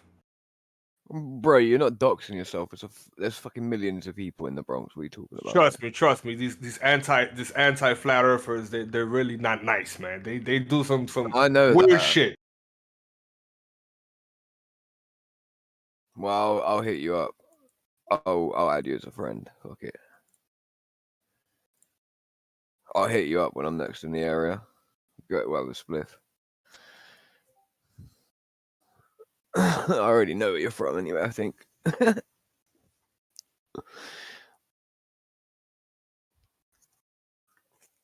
I can't find my fucking lighter. Jeremy, we need to get some people on this, bro. Come on. I like that about Jeremy. He's like a family man. Doesn't let his own habits affect his family. He's there like with his little one-hitter, putting like one galaxy of weed in the top, like, boom, not wasting nothing. Fucking big ups, bro. Efficiency, yeah. I like it. Got bills and shit. I'm one of those people too. I don't even like... I don't like the idea of smoking a joint because I feel like it's very, very wasteful. Every once in a while, I'll treat myself, right, and smoke a little blunt, and I'll end up smoking it 3-4 times. So. Yeah, man. Jeremy, what the hell happened with the crypto thing? I thought you stopped working because it was going so good. What happened? Oh, I did. I was off for like almost a whole year, and it just, you've seen what happened to the crypto price. So I was doing good. I was making like 2 G's a month. Hey, is the Earth flat, Jeremy? What's up? Is the Earth flat? Here we go. Earth is flat, yes. You're ballsy cunt, you know that? You know how I know? You know how I know that? It's flat. There's no measured curvature, no spherical excess. Oh, you don't know that, though. Well, I know there's no spherical excess measurements. It's a belief. Just like, Thanks, I said it myself. I said it's a belief for me. I don't know how you guys can say it, for sure. You guys are silly. I mean, do you have any measurements of curvature? This is a big claim, this curvature thing. Not for sure. Wait a minute. So do you know for sure that we live on a globe, Armageddon? That's why Armageddon. No, that's why I said, yeah, for me it's a belief. But I mean, like, if I was a flat earther, it would also be a belief, though. I mean, I couldn't possibly prove I can't tell you 100%.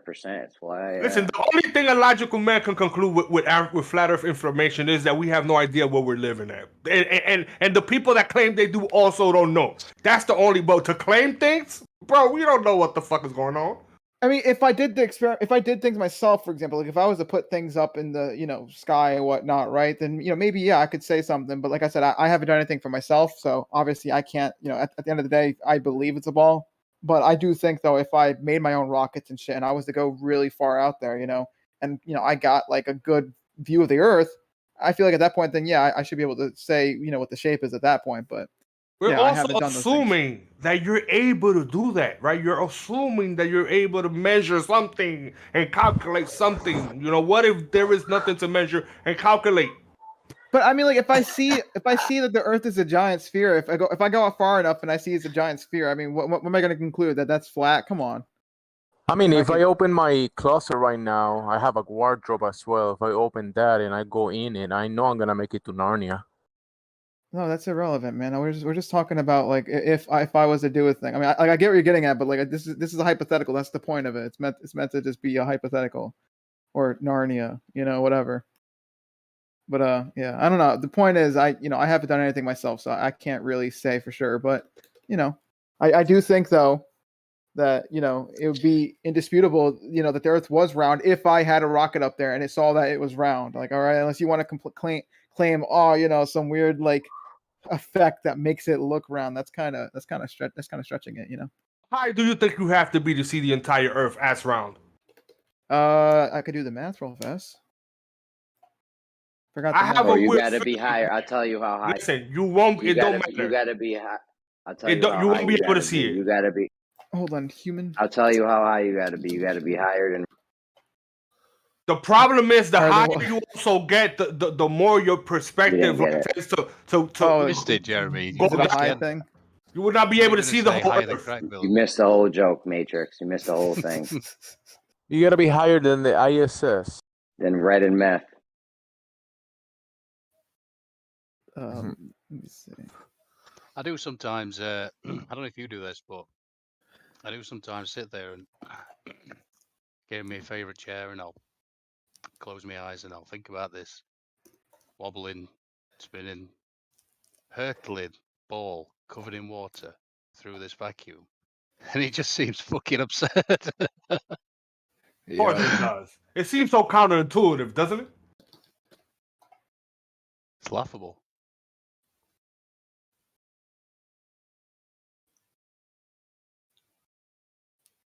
But I also agree with you, Jay, that anybody that says they know what it is, yeah, I'm like, do you? Paul, tell me, please. I have no fucking clue. So you haven't thought of what this? If you don't know what it is, right? Yeah, of course. Have you thought of what it might be? I thought it might be a people farm. Oh, like purgatory kind of thing? Oh no. Just like entities feeding, everything feeding on everything. But that is that. But yeah. Wouldn't that be a form of hell if the only way to live is have to feed off something that's already lived? Well, this place can be heaven or hell.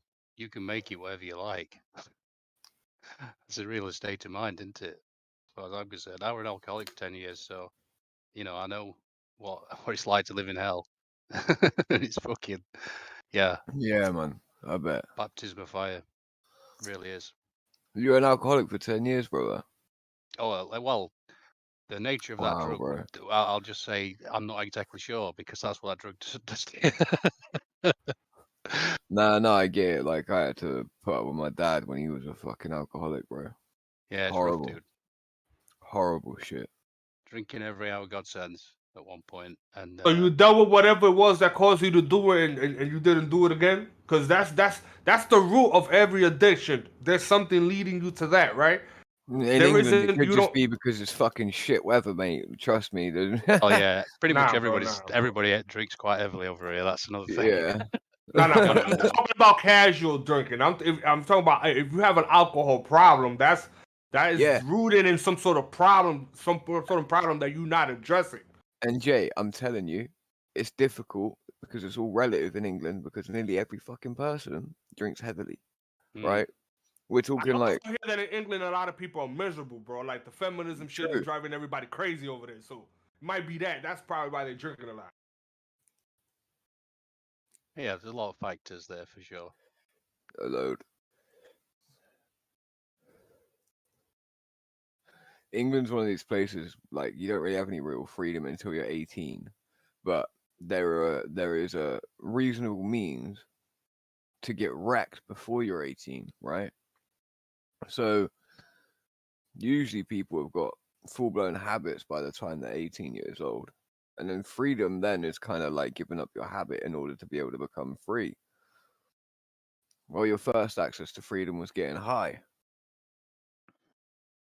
Yeah, I used to live on weed as well, by the way. And now I can't touch it.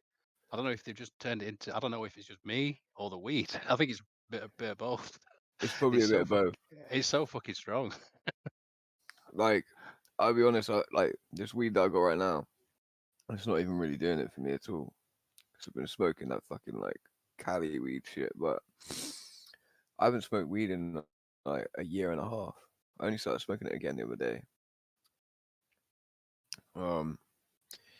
Just struggling to sleep in that at the minute for some reason. So Yeah, my brother's a connoisseur. He's obsessed. He's obsessed with that, and you know, the what is it, MMA or something? But yeah, those two things he's obsessed with. But he made that's some. that's a weird mix. He made some part. He makes his own guitars as well, so that I'd say as well. Oh, cool, man.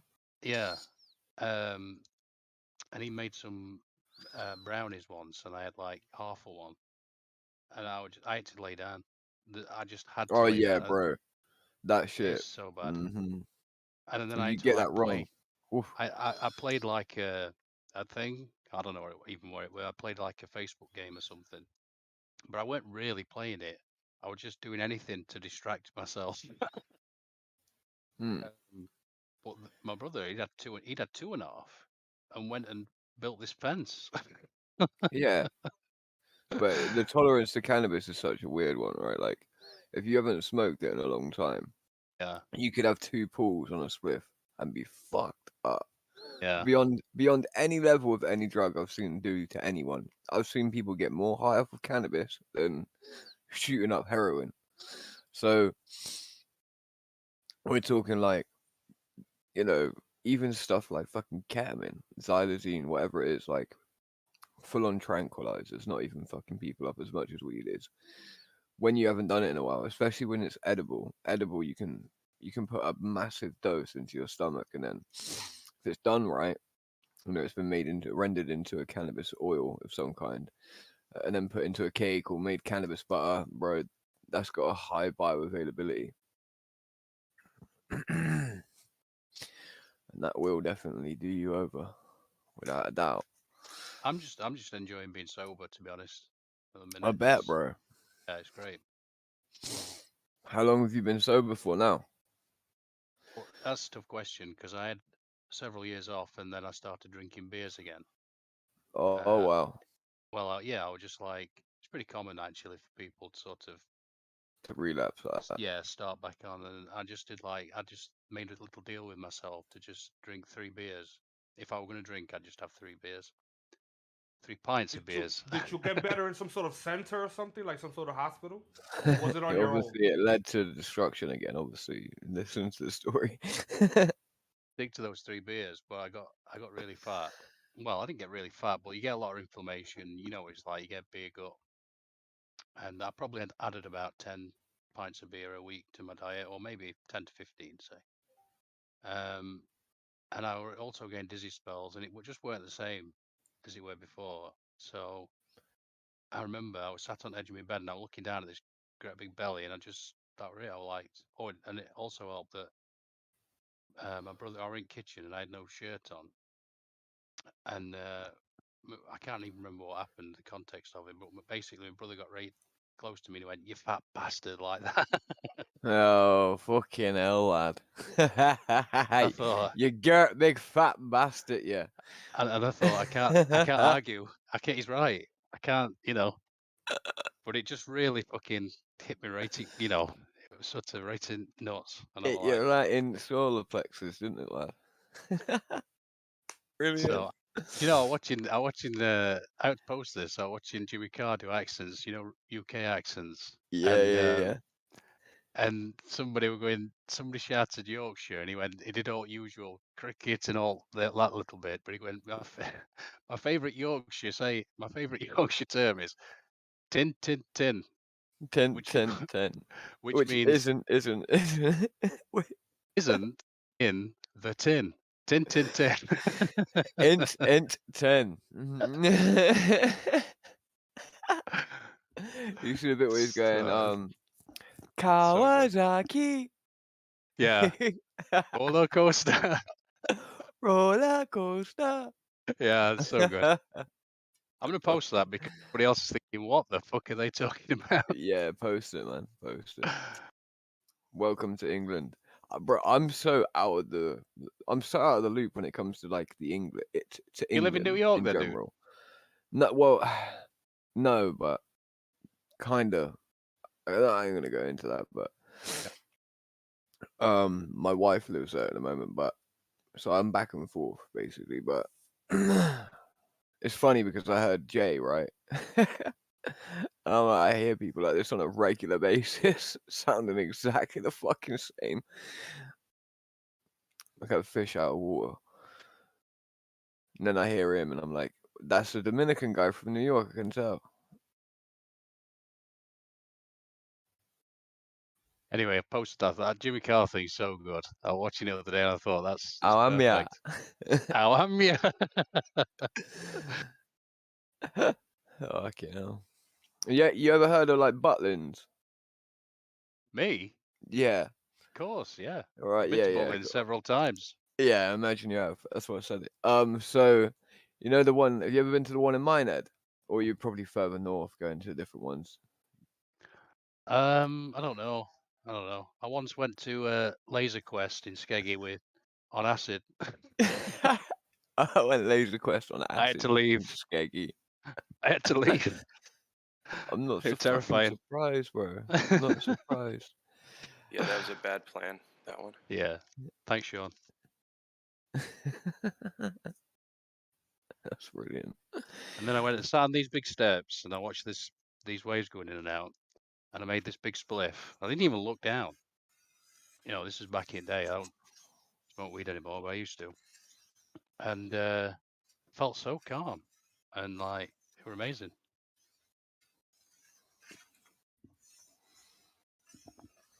I remember watching my brother once, right?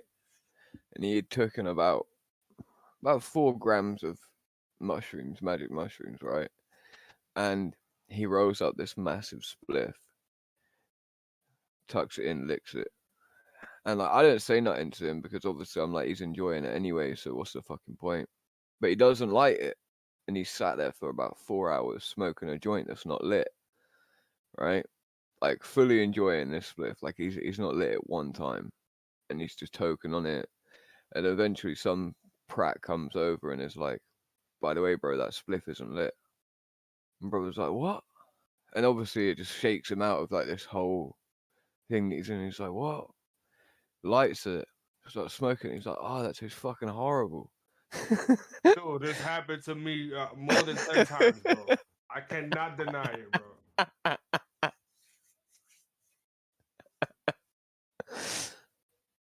And like he was so angry that someone had told him to light it. He's just like, what? He's like, that was lasting You know what forever. it is, bro? Because you could tell when you're sucking on it, and because it tastes nasty when you're pulling on it, and you could tell, and it tells you like, bro, something is wrong. But you're so like, if you messing around with your phone, you're so like in tune with your phone that you don't register it until you like after like, bro, I've done like 10 pulls, just 10 pulls of a fucking blunt being off. Just in my mind, I'm thinking I'm smoking. I'm like doing the motions of blowing out the smoke and shit.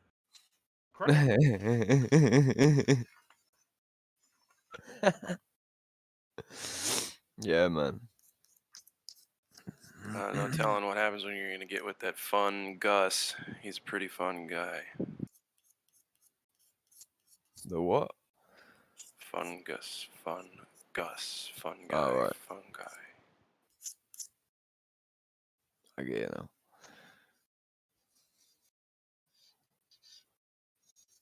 John, you should have all bloody good stories if you were in a band and all that stuff. Yes, I do. But not for a live stream. I mean, I'll tell some, sure.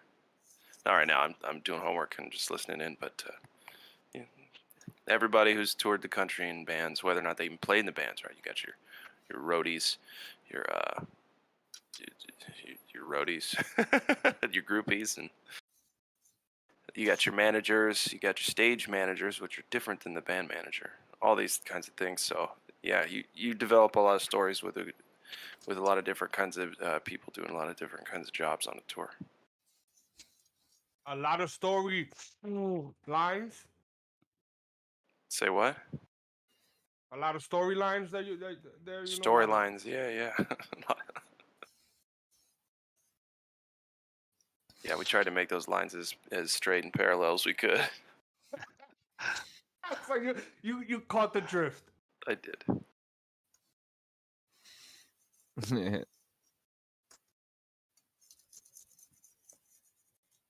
Yeah, I never liked cocaine. I don't know. I talk enough, you know. I talk enough as it is. I don't need to, you know. I remember the first time I took it, I was just sat across from someone, and I suddenly became aware that I'd just been, literally just going blah blah blah blah blah, Yeah, man. talking at this person. A look on her face. What the fuck? You're one of them, really? Fuck. I would just, yeah, you gotta yeah, hold back. You gotta try and hold that back. Been rattling on for fucking God knows how long. Oh bloody hell! Still, if you want to tidy your house up. People always like, you on crack? You're crack villain, isn't it? I'm like, I wonder what made him bring up that. And I'm like, it's probably because of my name. That's why I laughed.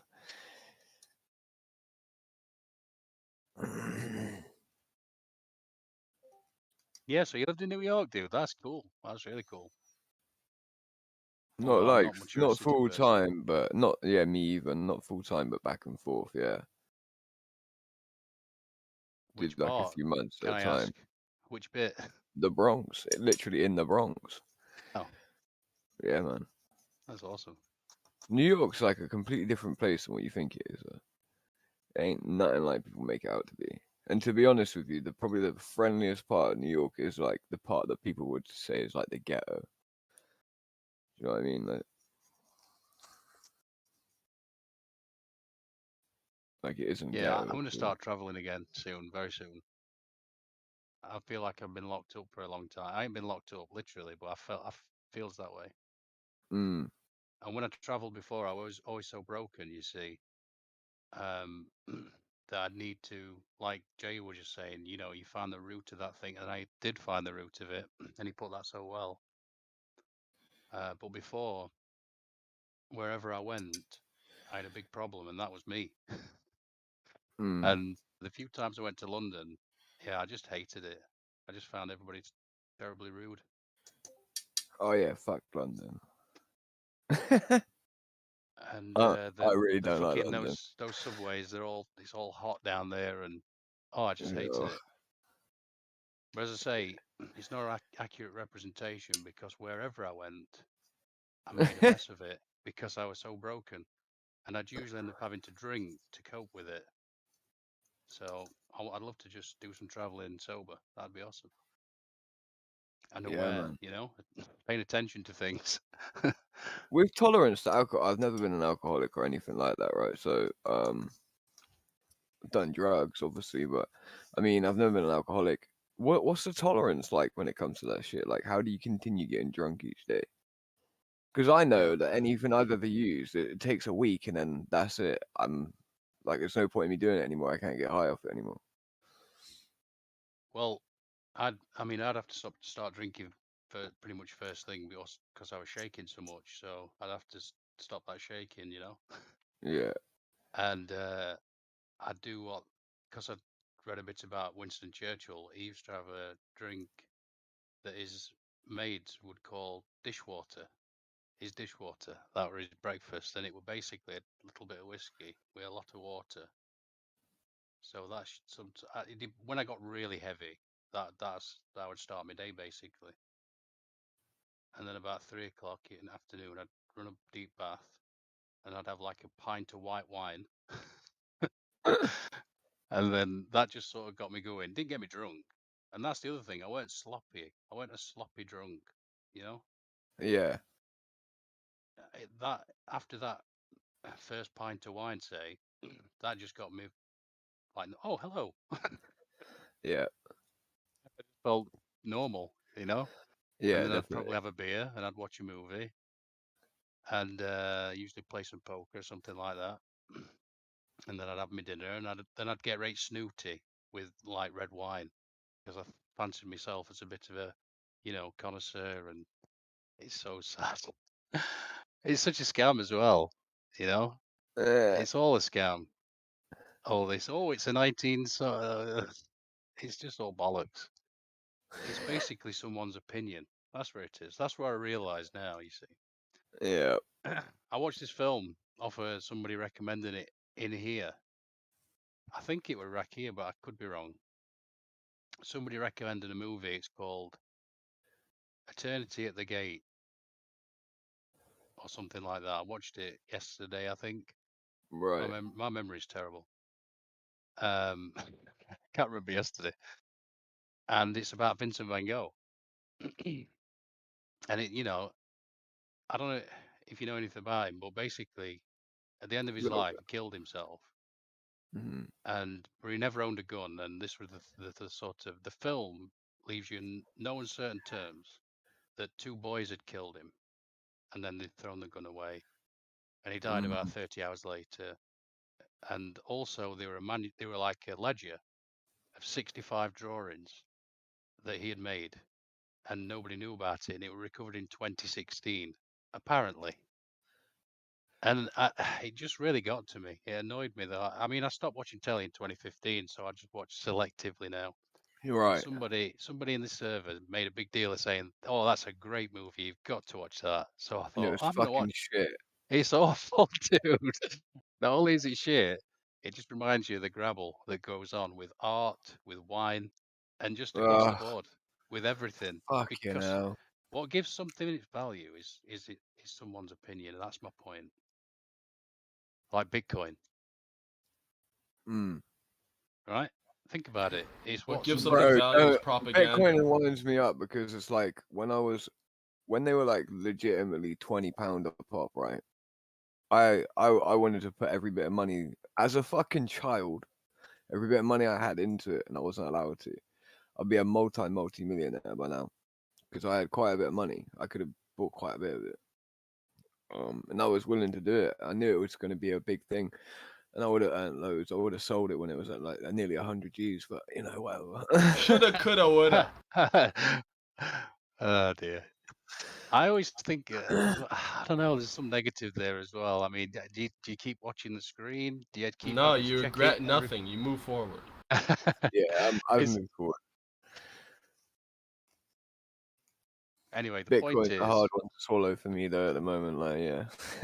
I talked crypto a bit about that, and I do find it very interesting.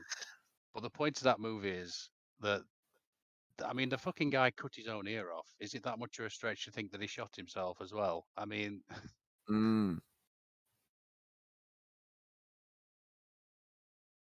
Yeah, it's not that big of a stretch.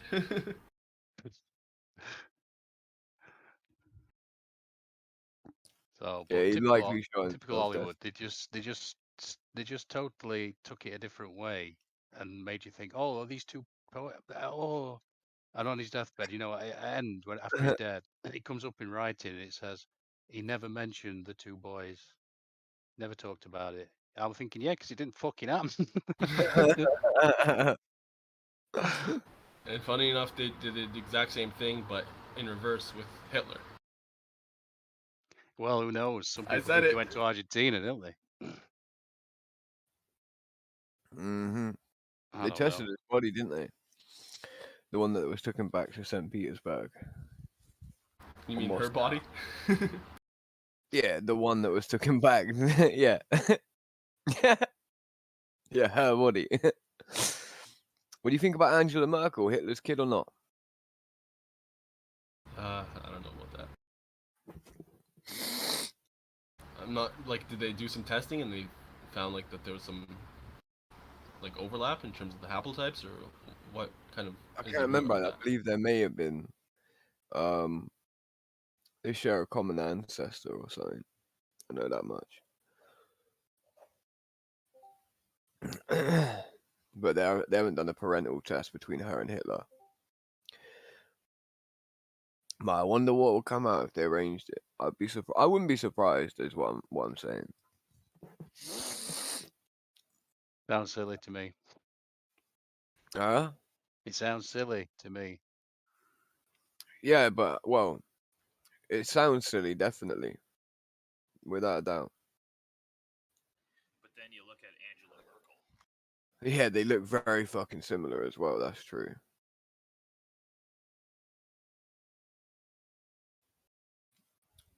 Do we have a lock of? Oh, Fizzle, dude, you're way down.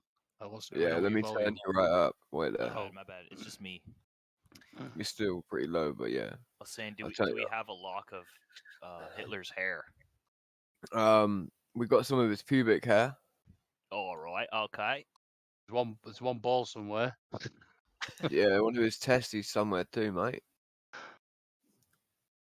Oh, okay, we can test it against that then, yeah.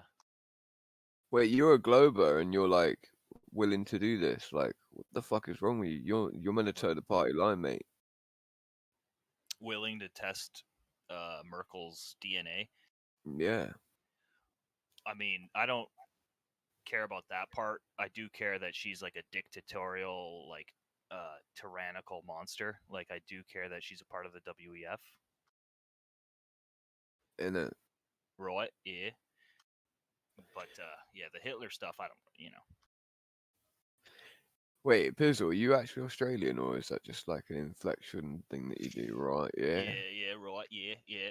No, I'm just Canadian. All right. Okay. So I noticed Americans.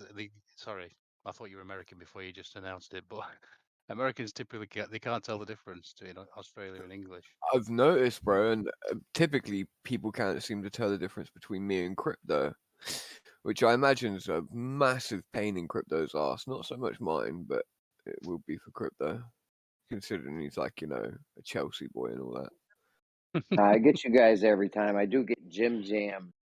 I think Jim Jam and Crypto I get mixed up a lot. You and Crypto though, I can. Yeah. You can tell the difference, right, Jeremy? You're more gritty. You sound like you're from the streets and shit. That's more why than Crypto. It must be annoying for Crypto to constantly be called by my name, like I stated. Yep. If you knew where he was from, he's from Chelsea, which is like one of the richest places in the world. Oh, yeah, Crypto, that's what I'm saying. shit, dude. Crypto sounds like he's more. I don't know. I just want to say that you sound like you're from the streets more than Crypto. We're talking about Crypto. Did he go to a fancy school? Did he go to Eton? I don't know. I ain't got a clue. I haven't even asked him. Like, oh, really? He said his parents have a real good marriage. Crypto, you sound like a crack villain.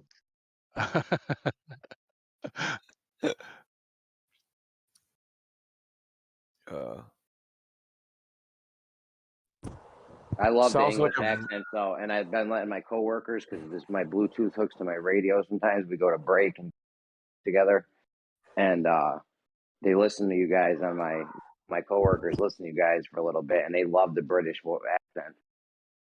yeah, what the females do. The female, yeah. Yeah, I know, man. I've got to say, I do love the deep south, the you know, the Southern American accent. Oh my god, it's just like. I love the way Latina women sound in America. I can't handle it. It's too much for me. I'd love to go and just hang in Well, a I bar and married one. just listen, but the weather, I couldn't be doing with the weather. What in too hot. You think?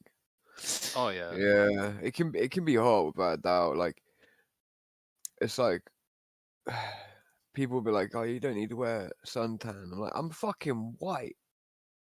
Like, I get it. Suntan lotion is bad. I understand it.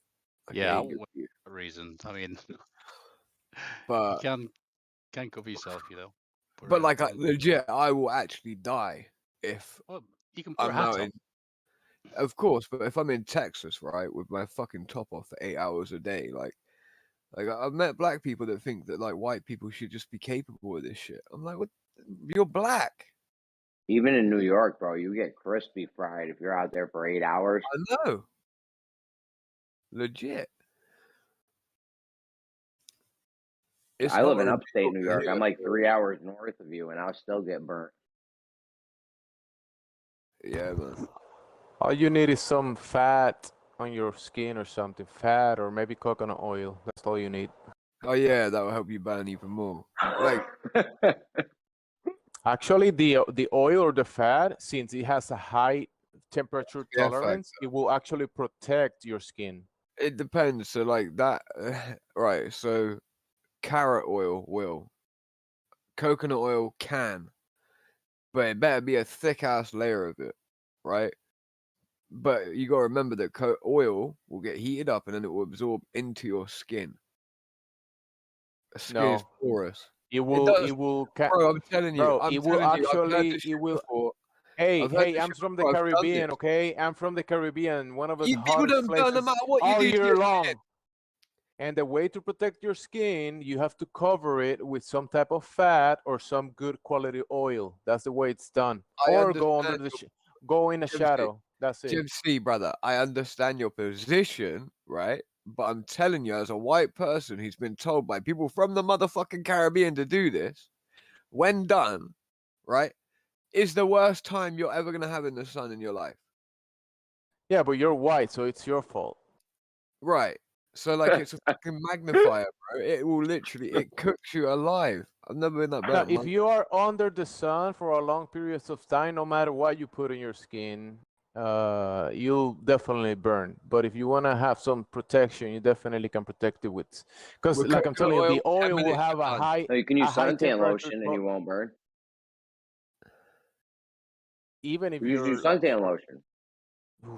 yeah, sunscreen, whatever. But then you're protecting yourself from whatever getting burned, and you're giving yourself some type of liver disease or something. Yeah, from that yeah, shit. you're not. Who knows what's in that shit? I hear you, but you're not getting burned though. Sunblock, yeah. 100 proof. Yo, me and my boys went to the Aruba. One of my see-through white. My man was putting on 100 SPF with a layer of 70 SPF over it. He's using like 2 different fucking sunscreens. Who you doing that for? How's his skin? He's good. He was just see-through white, like he had to protect himself. I forgot to put suntan lotion on my feet one day, and I got burnt through the little holes in like my foot. I had these flip-floppy things on, and I had this weird burn on my foot for the whole rest of the trip. If you want to tan, you can also put some of the oil, but you need to be on the sun for maybe 30 minutes and then get in the shadow or get in the water, get cooled down in the water, then go into the under the shadow.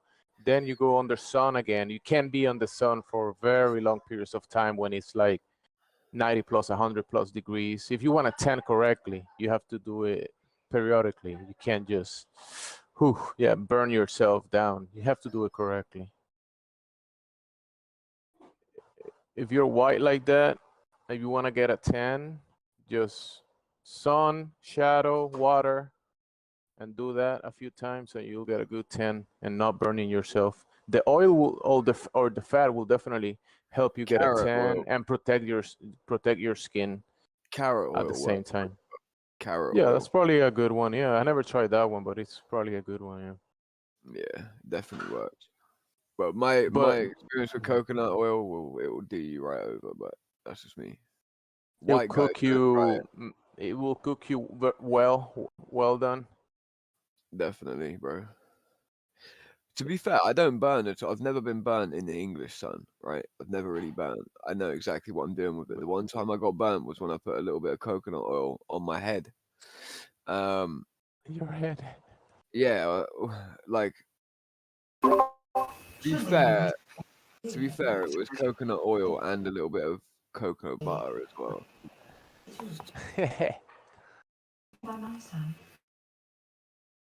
With coconut oil, you could get a really good tan. That's actually, you could get a good tan, and you won't burn that bad. But obviously, like I'm saying, don't be under the sun for long periods of time because you're still gonna burn.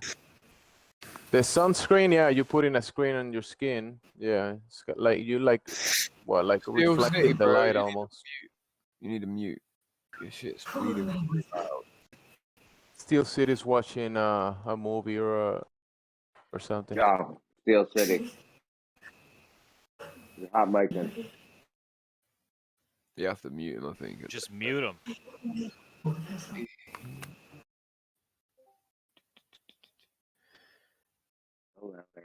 Oh, down, we got it. Yo, Jeremy, you still doing laundry?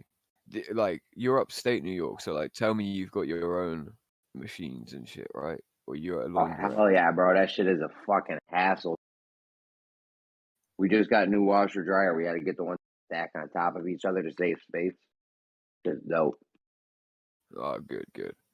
I was about to say you're not at the laundromat, are you? I'm like, bro. I don't know. But bro, we do so much laundry. I feel like one to two loads a day. Yeah, Fucking man. absurd. How many kids have you got? Well, there's 4 kids in the house right now, and then me and my. Oh wow. Do they go back all day long or just during the day? I don't know how they're doing so much laundry because I only wearing the same jeans like 3 days in a row and shit. Yeah, innit? Just for that reason, like fuck, I'm gonna go to work and get filthy anyways, which is different. You know what I'm saying? What sort of work are you doing? I'm a janitor. I don't even really get that dirty, honestly. Like if something happens, yes, I'll fucking change the pants. But like if I go to work and nothing really happens, too messy or anything, I'll just wear them again. A few days in a row. Damn right. Wait, you're doing that like a school or like at a school? Oh man, I bet that's a bit. Oh, so you work for the government, Jeremy? High school, yeah, high school. Listen, you're a government agent. Yeah. Pete Shea called it. I'm an agent. But yo, I work in the social studies / math department, and the teachers will still be there sometimes while I'm debating. Like school ends, I go in, start cleaning, but the teachers will still be there. Some of the math teachers have honestly helped me beat overs. They don't know what I'm doing. They don't know what I'm doing, or but they can hear the words I'm. And they'll come up to me and be like, "Hey, you're right. You can't put a whatever on a basketball. I don't know, whatever I was talking about." So that's neat. That's pretty funny. Then the earth science teacher, one day I was cleaning science, and I go in the earth science room, fucking globes and NASA stickers everywhere, right? I'm like, this fucking guy. So I'm like, all right, let's see what he's making. So I'm like, the Coriolis effect, right? To the teacher. I was just going to have a little conversation with him. He didn't look like he was busy. He's like, yeah, the Coriolis effect. I teach it every year. I was like, all right, so you got this inertial and non-inertial reference frame, right? And he's like, wait, hold on, what's that? And he didn't know what that was, so he wrote it down. He take notes. He's like, all right, I'm gonna look into this. I was like, oh, all right. I had the teacher taking notes. I took him to school. It's because of the way they teach it to kids now, right? Like, it's just the effect, apparently, with a toilet basin.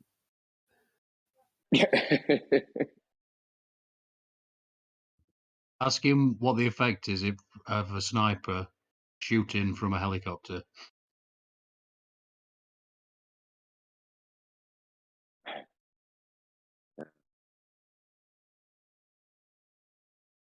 That must be college level where they get into the inertial reference frames. I don't know.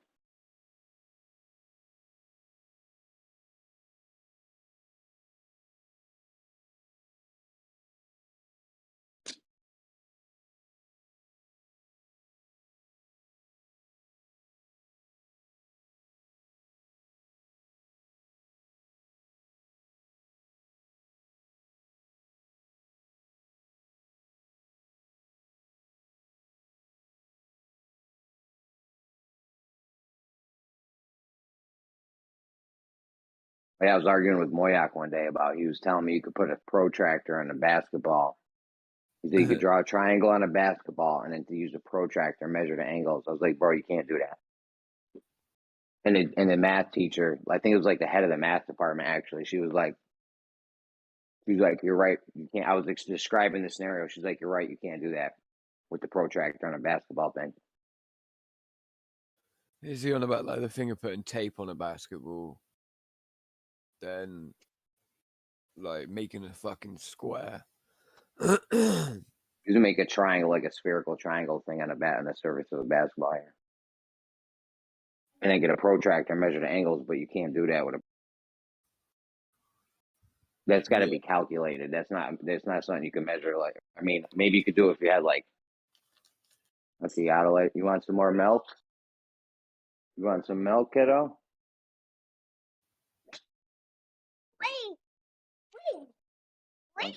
Wait for what? Just wait, bro. Got a You saying question. sweet? I don't even know what you're saying. What kind of question? We might have an answer here.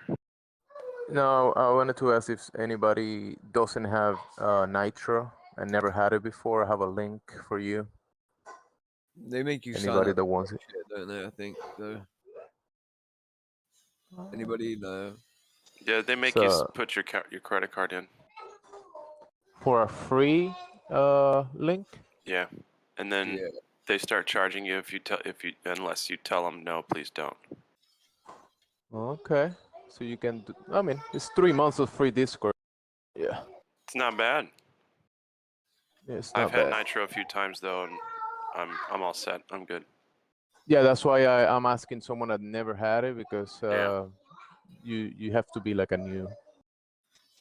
newbie for Nitro. They Well, made it now where just checking. If you got Nitro, you can upload 500 megabytes. No, they changed it from 100 to 500 the other day. I'm like, well, fucking finally. You can send movies to each other now. DVD DVD quality, yeah. quality. Great. Put that on a 4K TV. Upscale it.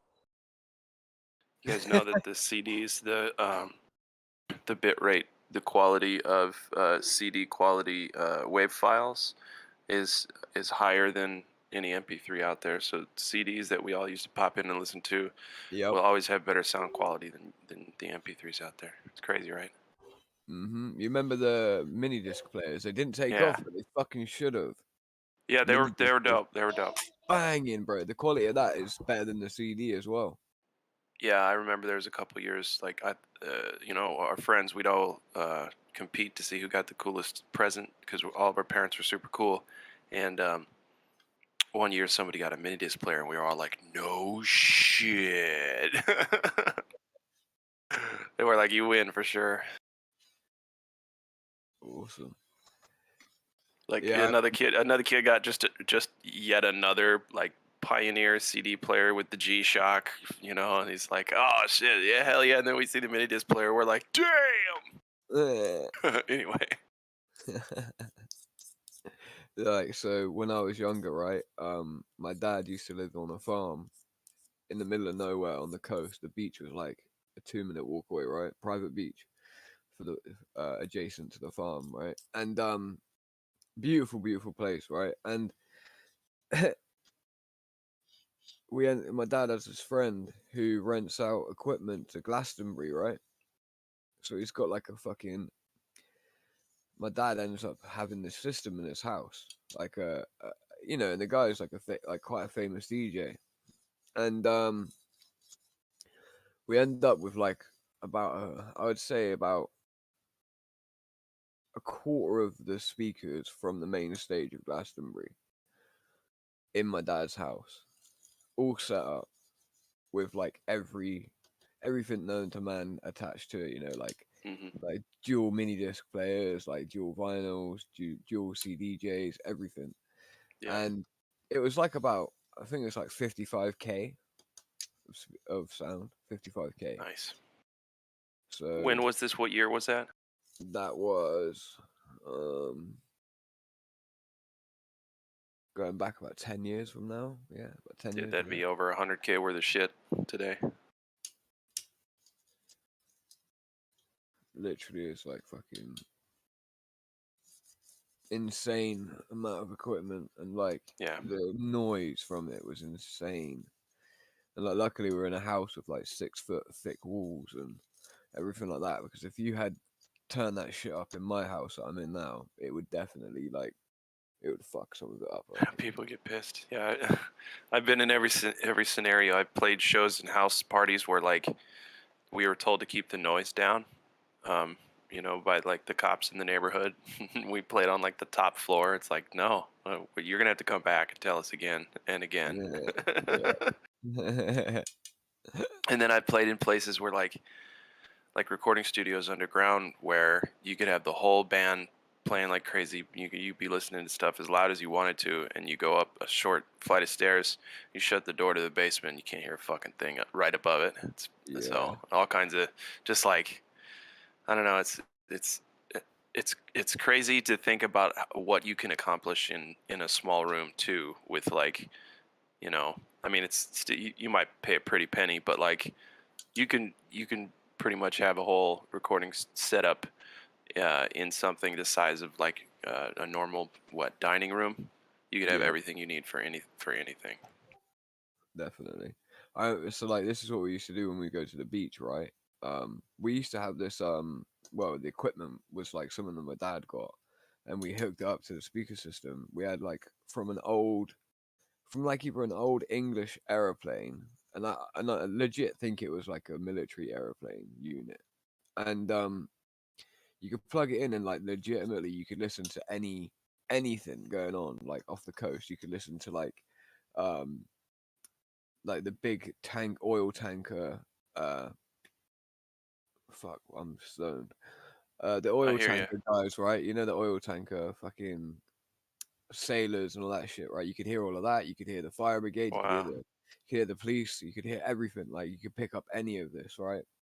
And it could touch out to quite far away, not just like your local police station. You know, like you could go to the nearest city, and you could like listen. What is that, to Globers? Is that aural audio refraction? Is that how we're hearing all that? Well, anyway, I digress. And then but anyway, we would take like 2 of these big fucking speakers, right, from in the house and put them in the back garden, and then put one of them in the kitchen window, and like the windows like open up like double doors almost, right?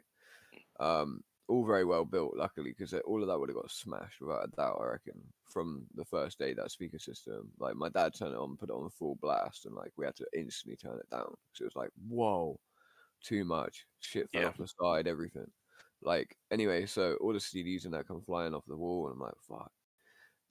But yeah, we used to take those 2 big speakers out, and like I said, there's a private beach, right? You go down this like country lane as you come out of the farm, and you end up at the coast, and into the side of the coastal like cliff, there's like a metal bar that's been welded onto like posts that have been buried there, and then there's stepping stones like carved into the rocks to get down to the beach. It's only like about 100 meters down, right? Like going down these steps and at a 45-degree angle, 100 meters long. So it's only 50 meters high, maybe. But those speakers that we would take out the back of the house, the 2 big speakers, like there was like a load more than that, obviously, but just take 2 of them out, unplug everything else, and these were like, I guess like what you would call 7-in-1 speakers, right? It's got every form of sound in it. It's got a subwoofer in it, and it's also got all the other stuff you needed for everything Your else. mids and your tweeters and all that, yeah. Exactly. So, but at the beach, bro, just these 2 speakers alone were like a few thousand watts each, you know? Yeah, and I'm looking at 2 right now. We used to have to carry around to play shows. Anyway. And these aren't as bro, nice, like though. you could hear that shit on the beach. Yeah? Yeah, like loud. Like we're talking like, I love that stuff. Really loud. It's funny how like you're like a mile and away a half from the house, and you can still hear it. Like you can still hear it. Yeah, it's crazy how sound travels that way. And what's even crazier to me is like if I'm listening far away to something I know I've heard before, I'm hearing artifacts that I've never heard about that sound wave before, because it's doing its own thing before it gets to me, as opposed to when I was closer to it, I'd hear totally different things about it. Without a doubt, yeah. So you have a similar phenomena with, so like there's a festival in England called Boomtown, right? And this one year, it started off as a small one and it's got a little bit bigger now. It's nowhere near the size of Glastonbury, but it's more original, right? And basically they did, I can't remember the name for it. If it was quadraphonic something else. Basically what it was is they had a Terminator line on the ground, right? And you could stand on that Terminator line with like your legs one side of each, right, of the line, listen, and you could hear the music from this place playing and the music from that place playing. You Yeah. go over that line and you can't hear the other side anymore. We're talking a couple of inches of movement, Yeah. and you can no longer hear the other side. So they were bouncing the sound waves off of each other, the exact same frequency, same volume level, you know, everything. And it was like designed that way, and it was so cool. And there was like a section where it was like the line split open into like a diamond, you know, because they move away from each other where the intersection is. It's a bit wider, and you could dance in that part and hear both parts of the music. Move forward, you could hear one. Move back through it, you hear the other one. It was so fucking cool. That's and pretty that was great. like, Yeah. Painted on the dance floor, bro. You know, It's cool when they do that too, because that means that they have somebody who's really keen on the acoustic dynamics and such, not just with sound, but like they know a lot about light. They know a lot about different things. Yes, definitely. The guy who programmed it, I'll have to send you a couple of videos. You'll be like, whoa, that's pretty cool. Yeah, do it. Like we had people, like this thing that's like 3 cranes broken apart and turned into like a spider. So the DJs are like, imagine the spider's legs are like out like that, right? And then you've got like these lamps all around the spider's legs, and then the DJs are housed up on the belly of the spider, like on the undercarriage. So they're not even on the ground, and you can dance underneath where they are, and it's got like a glass floor and you can look up. And that's a show right there. Yeah. I'll put a clip in right there. I'll show you exactly. It's a very, very famous stage as well. Like, you said Glastonbury is the stage? No. This is a Boomtown. I've heard of Glastonbury. I was saying it's not as big as that. Oh, okay, yeah. But it's more original. I'll try and find you, like, I could guess I could find one from the year that I went.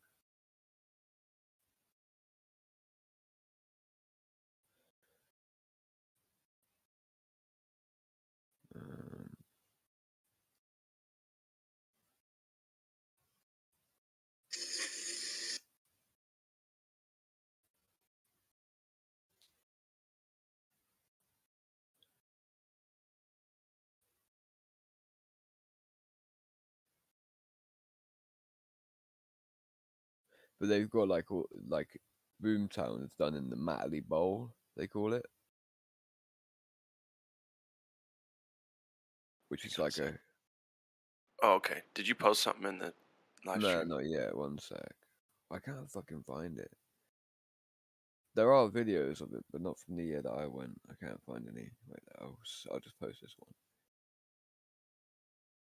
I was a professional DJ for 10 years, by the way. Nice, brother. You were? Nice. Hmm? Oh, That's how cool. I paid for my poker habit. I mean, that makes sense. I don't think it's as cool as what Craig Villain's talking about, though. Hey, man, that's okay. Cool's in the eye of the beholder, you feel me? Well, it took me a long time to wash all that bloody pop music out of myself. It was just awful. Yeah, looking back sober, you're like, no fucking way. What? Oh yeah, that was the start of my drinking habit for sure. Because I do a bar on Friday night, and then I do like a wedding or a party on a Saturday night, and that was basically it for a week. So the rest of the week I just played poker.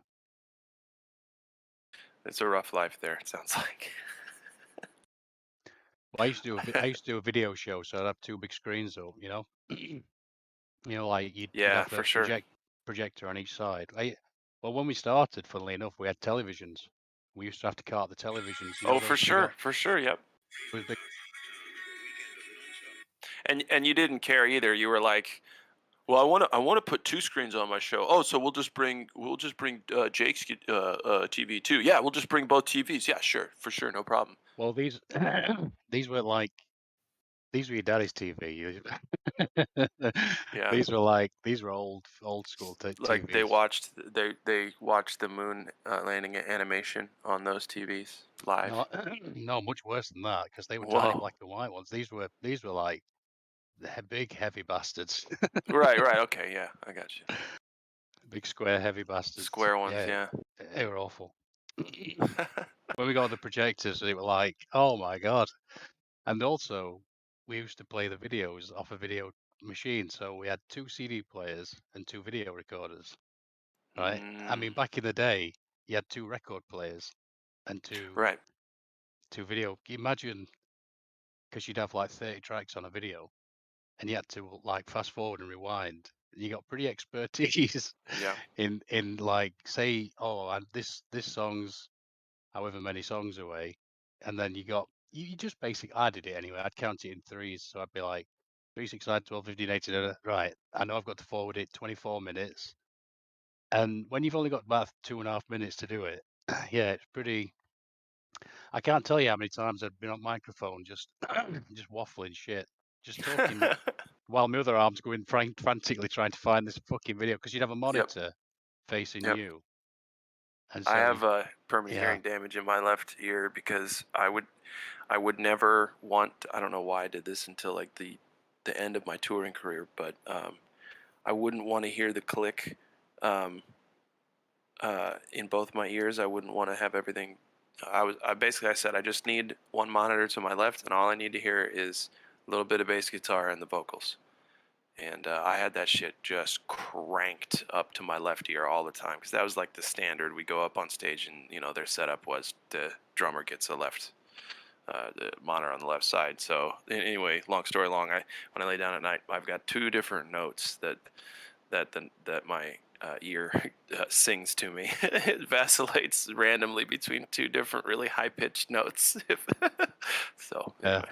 Your ears are precious, dude. I always tell that to people. Anybody I see they've got their headphones in or whatever, I always tell them that you realize that I'm not supposed to be able to hear it. You gotta sound like such an old bastard, but no, I mean, it's true. It's true. And I was reckless, and I might just have good ears because I know I did things to my ears where I should have real bad damage, but maybe they're just okay because they're just. But yeah, I mean, because I was reckless at all, I now have things that are getting worse and worse as time goes.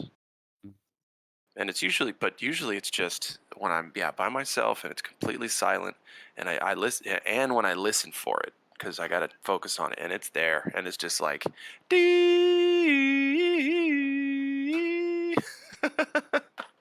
yeah, that's not good, dude. It's fine. I'll be fine. But yeah. Oh, that's crazy, Craig Villain. Look at that shit. I posted 2 of them, yeah. Holy shit. That's cool. I'm going to watch that. The first one's like a couple of minutes, and the next one's a bit longer if you want to see something longer. The first one gives you an idea of what it does. The other one's like a full show of it. So watch the first one, and yeah. If you want to watch the other one, then you can. Nice. I got to take care of a couple things, but this is loaded up on my YouTube for next viewed right now on the left part of my screen. So, fuck yeah, Crack. Thanks for letting me see that and talking to you. It's always good to talk to you. Yeah, and you too, Andy. Right, dude. Right, dude. Talk to you guys in a bit. So, Andy, do you not think you should change your name from Andy Hold My Beer to something more provocative? Why what? Later, whoever that guy was. See, I didn't know his name either. Andy, it's okay. Glat. That was Glat. Who? Glat Flobe, like flat globe. Glat Flobe? Alright. Yeah. What's my name, Jeremy? Correct. You're correct. How the fuck does everyone... Me and you haven't even spoken that much, but you still know my name. I don't get it. It's a very distinct thing. Like you and Crypto have the same type of accent, but it's very distinctly not the same. Like Jim Jam sounds like Crypto. I'd be getting them two mixed up, but yours is very just. I could just hear the streets in it. What's my name, Jeremy? What's my name? Gemsy, you're Gemsy. Oh damn. You sound like Silent Zero, though. I'm not gonna front. I almost thought you were silent just now. Good, you know me. I'm a little bit weird because people say that I can sound lots of different ways, basically. Well, you do that Irish accent when you're fucking with Pete Shea, and that sounds like a whole nother person. Wait, when I'm talking to him like this, you know. What's the problem is with you wee fuckers? Get out the car now. I love You're that. talking to me about the IRE. Not the IRA, but the IR fucking E. I feel like you should be telling us about the dodo bird or Aristarchus when you're talking like that.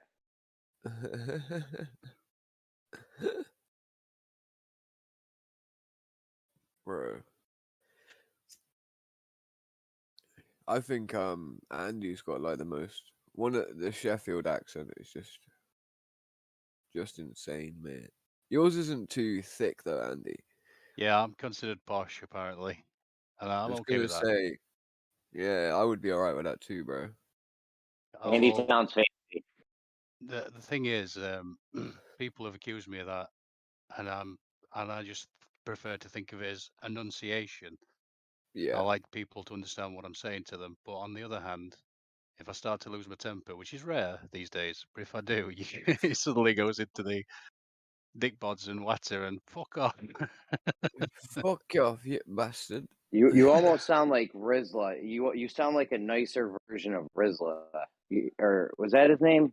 Some guy over at Gems. Andy and him have the same accent, but Andy's is a little bit more. Oh, you're on sounds about a little less. Oh, what's his fucking name? Yeah, he's got a much deeper northern accent, and he's a. It sounds more street. It's like you and Crypto. Andy and Red Rizla guy is like you and Definitely. Crypto. You're 100% on it, without a doubt. Yeah. I can make myself sound like Crypto more. Like I can pretend to be him pretty well, but I don't know how to do that. You know what I mean? I'll do it if he's here, but I wouldn't do it when he's not here.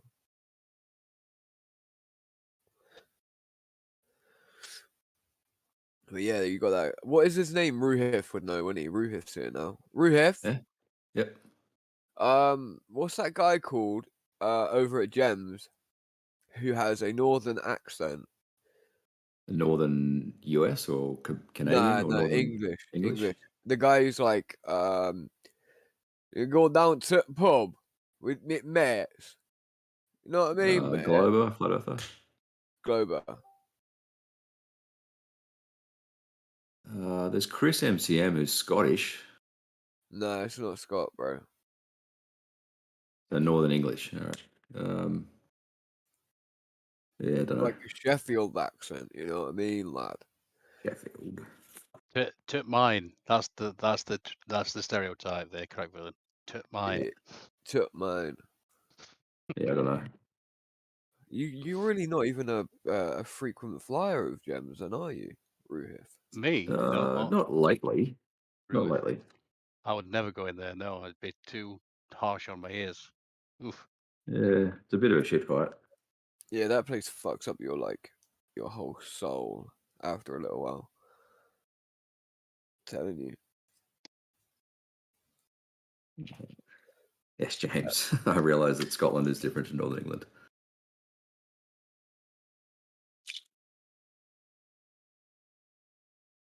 Yeah, ask him that. Yeah.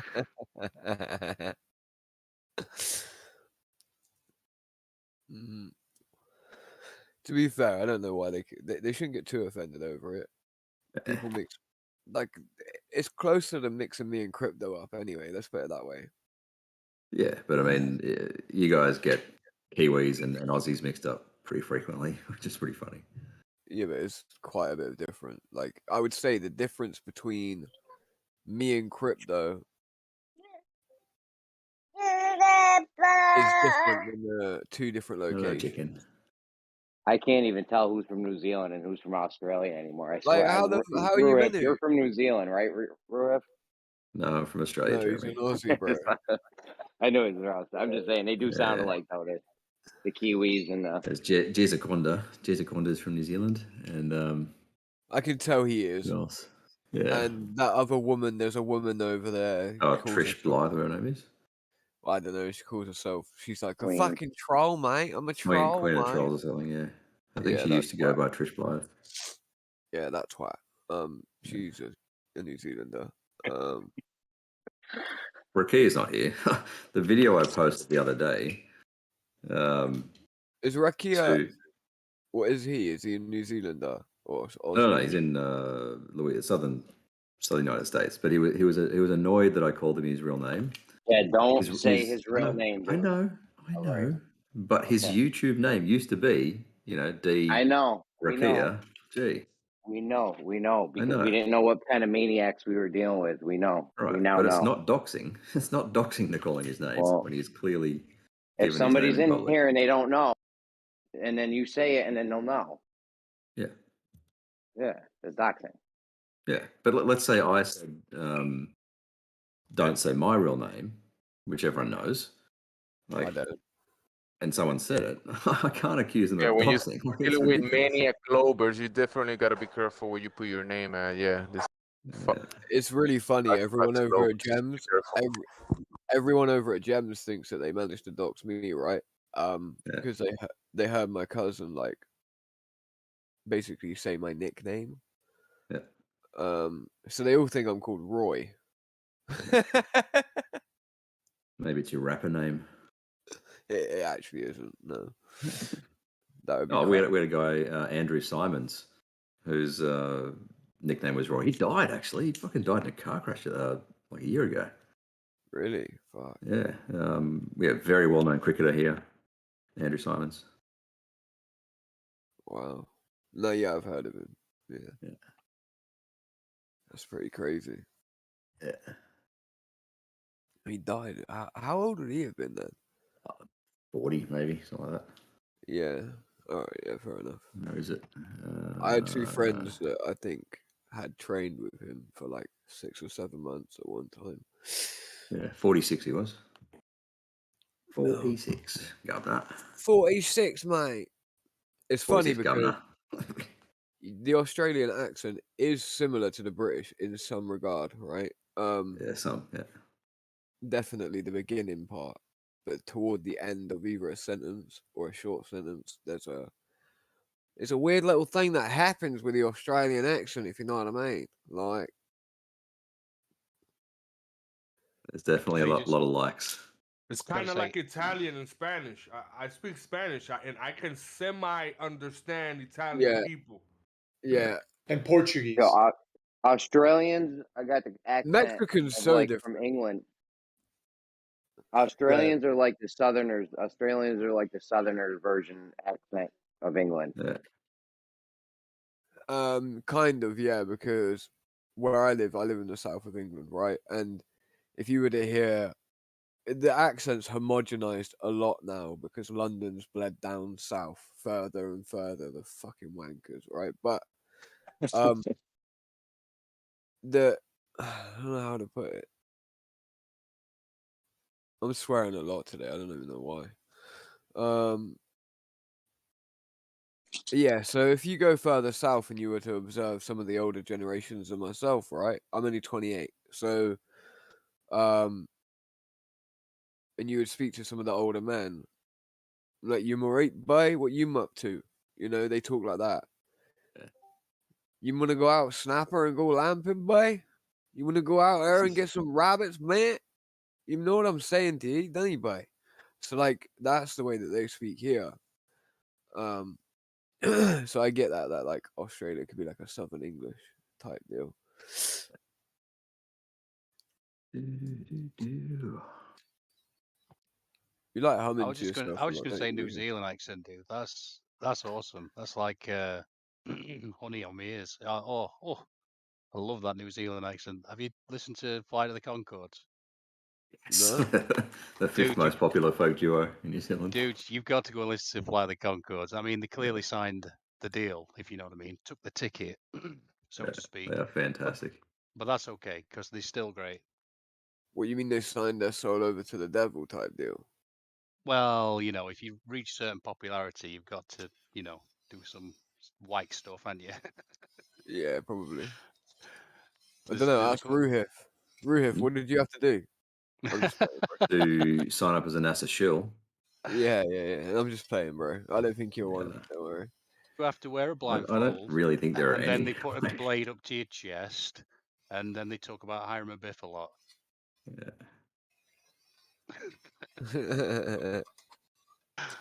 You don't think there are any people involved in that Actual type of thing shills. at all? Or you mean within the globe flat Earth debate?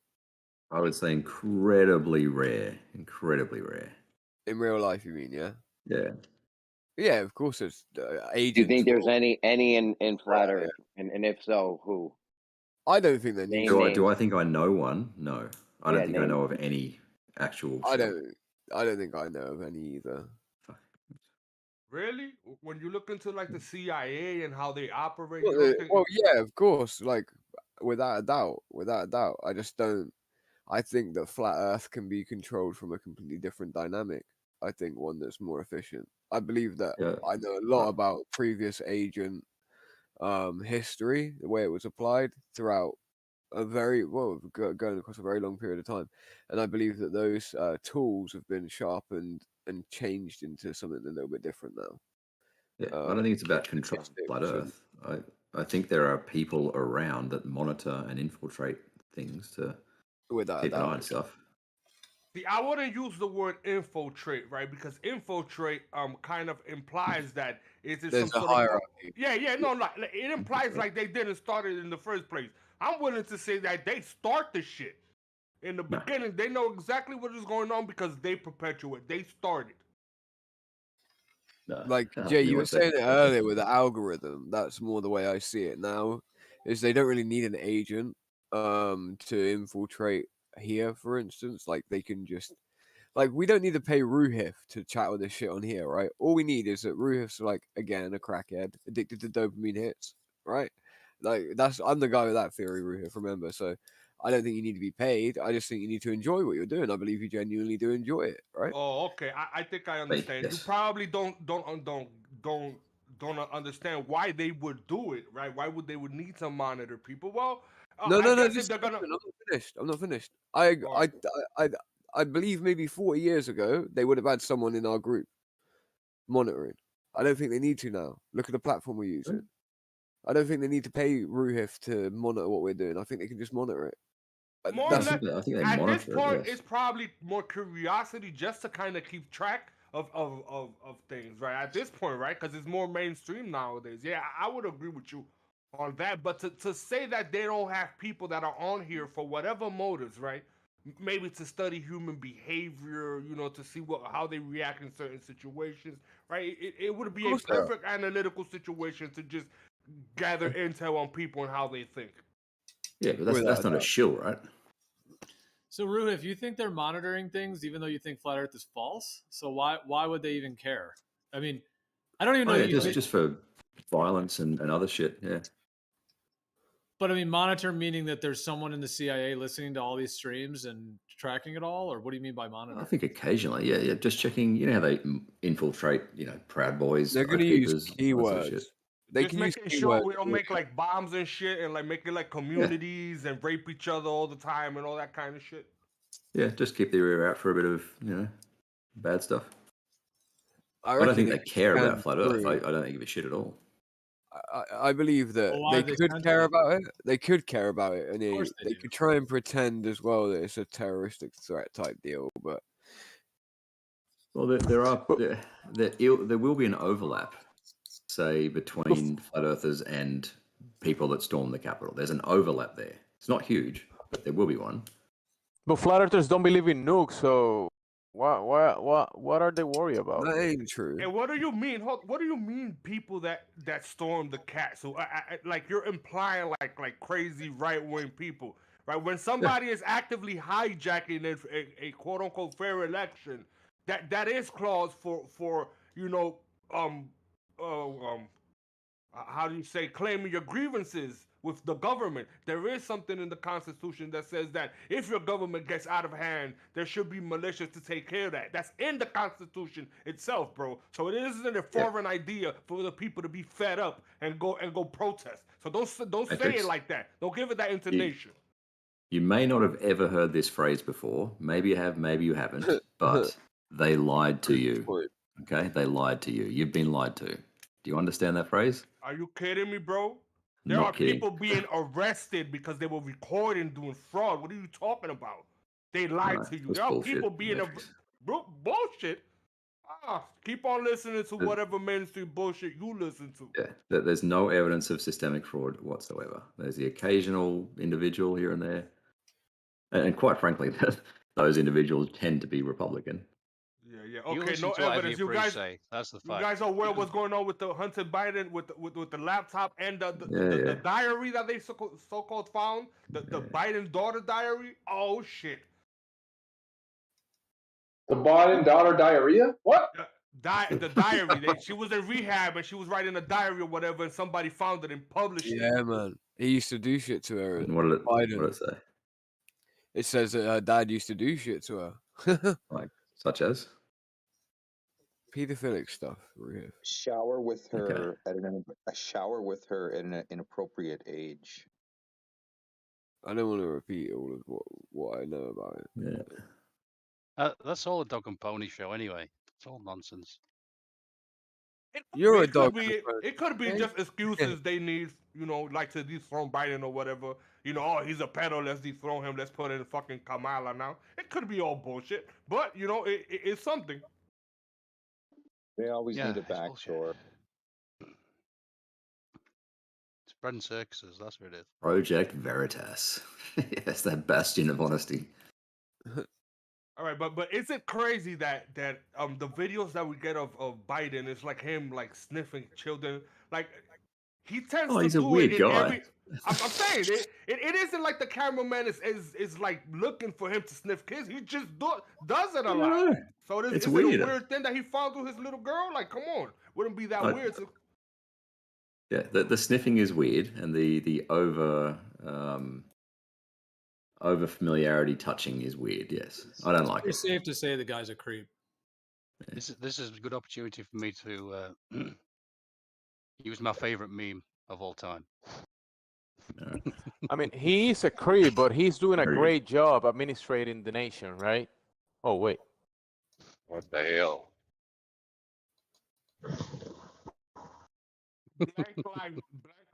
He's doing a great job as the leader of the free world of the globe, right? He's like the leader of the globe. Yeah, he's doing a great job. Is he your globe daddy, Ruhif? My globe daddy. Oh yeah. He's not my first choice president. You gotta have to believe in the globe. There's a lot of daddies you gotta look up to. You can't just be like an independent thinker, globe believer. There's a lot under that you gotta. Well, he raised the budget for NASA and the space exploration, right, Ruhif? So he's doing a good job about that. Hold on. Yeah, I think he's a good Who is president. your globe daddy? Is it Big Blue? Is he your globe daddy? I would choose Buttigieg as a president, but I don't think he'll be accepted because he's gay.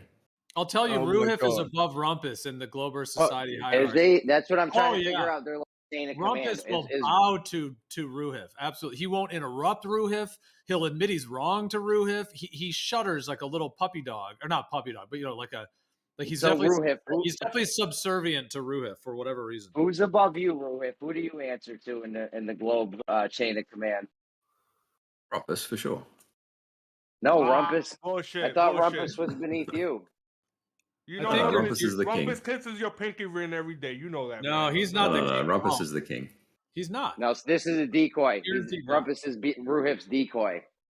Right? In case somebody tries to take out Ruhif, Ruhif says Rumpus is the king. That way they try to take him Science out. it out. Science it out is secretly running the whole enterprise from the back. You guys wish there was an enterprise. That's so clever. I was just thinking of the priest pushing the king forward, Let me take 1 second. There's no enterprise other than just repeating the mainstream thing that you can't verify. There's Extremesis. Extremesis. Extremesis. Listen, in our arena, who's head? Is it Big Blue? Who is it? Science it out. Who's the top dog? The king. Is it Bob the science guy? Who science it out? Who's that? It's Science it out. He's in the background. He's secretly what's the word? Puppet strings. He's the puppet master. I never even heard of this guy. Science it out. Yeah, he is the smartest guy here. Is there any opening? Is there any openings on the on the worksheet so I can get paid to be here? Go to nasa.gov/shill. You will need a referral for that, bro. You need a referral for that. Hey, can I have Can he use you? Ruhif, can he put you down as a referral? You can, a reference, yeah. Yeah, you need the personal reference. For all the talk of people saying that you guys are paid, it's like, in my viewpoint, virtually none of you are. I think there's one Flat Earth content creator that actually is part of the sort of CIA network or whatever, but... Who do you think that is? Yeah. You don't say. Don't say it, because then they're gonna tell him that his cover's blown and he's gonna switch. So don't even say it. Oh, I would guess Simon Dan. Is that who? Does anybody actually believe that Simon Dan? No, I was saying someone on the Flat Earth side. I wasn't talking about a global. Yeah, he was talking about Flat Earth. Oh, okay. Do you guys believe that Simon Dan and the professor guy? Do you guys believe that these people are intelligent people? I see Simon Dan get quite a few things wrong. Yeah, I'm not sub to Simon Dan. Isn't his name Straw Man Dan? Something like that. There is somebody on the Flat Earth side that I'm almost was paid to be here. They're not around anymore. I'm not going to say their name publicly. Same. Yeah, the person you're thinking of, though, I think is. Just say it, man. Just say it. The fuck? Who's paid? It's too close. We all know. We all want the Razor is a pay shield. Come on. QA is just an idiot. DM me.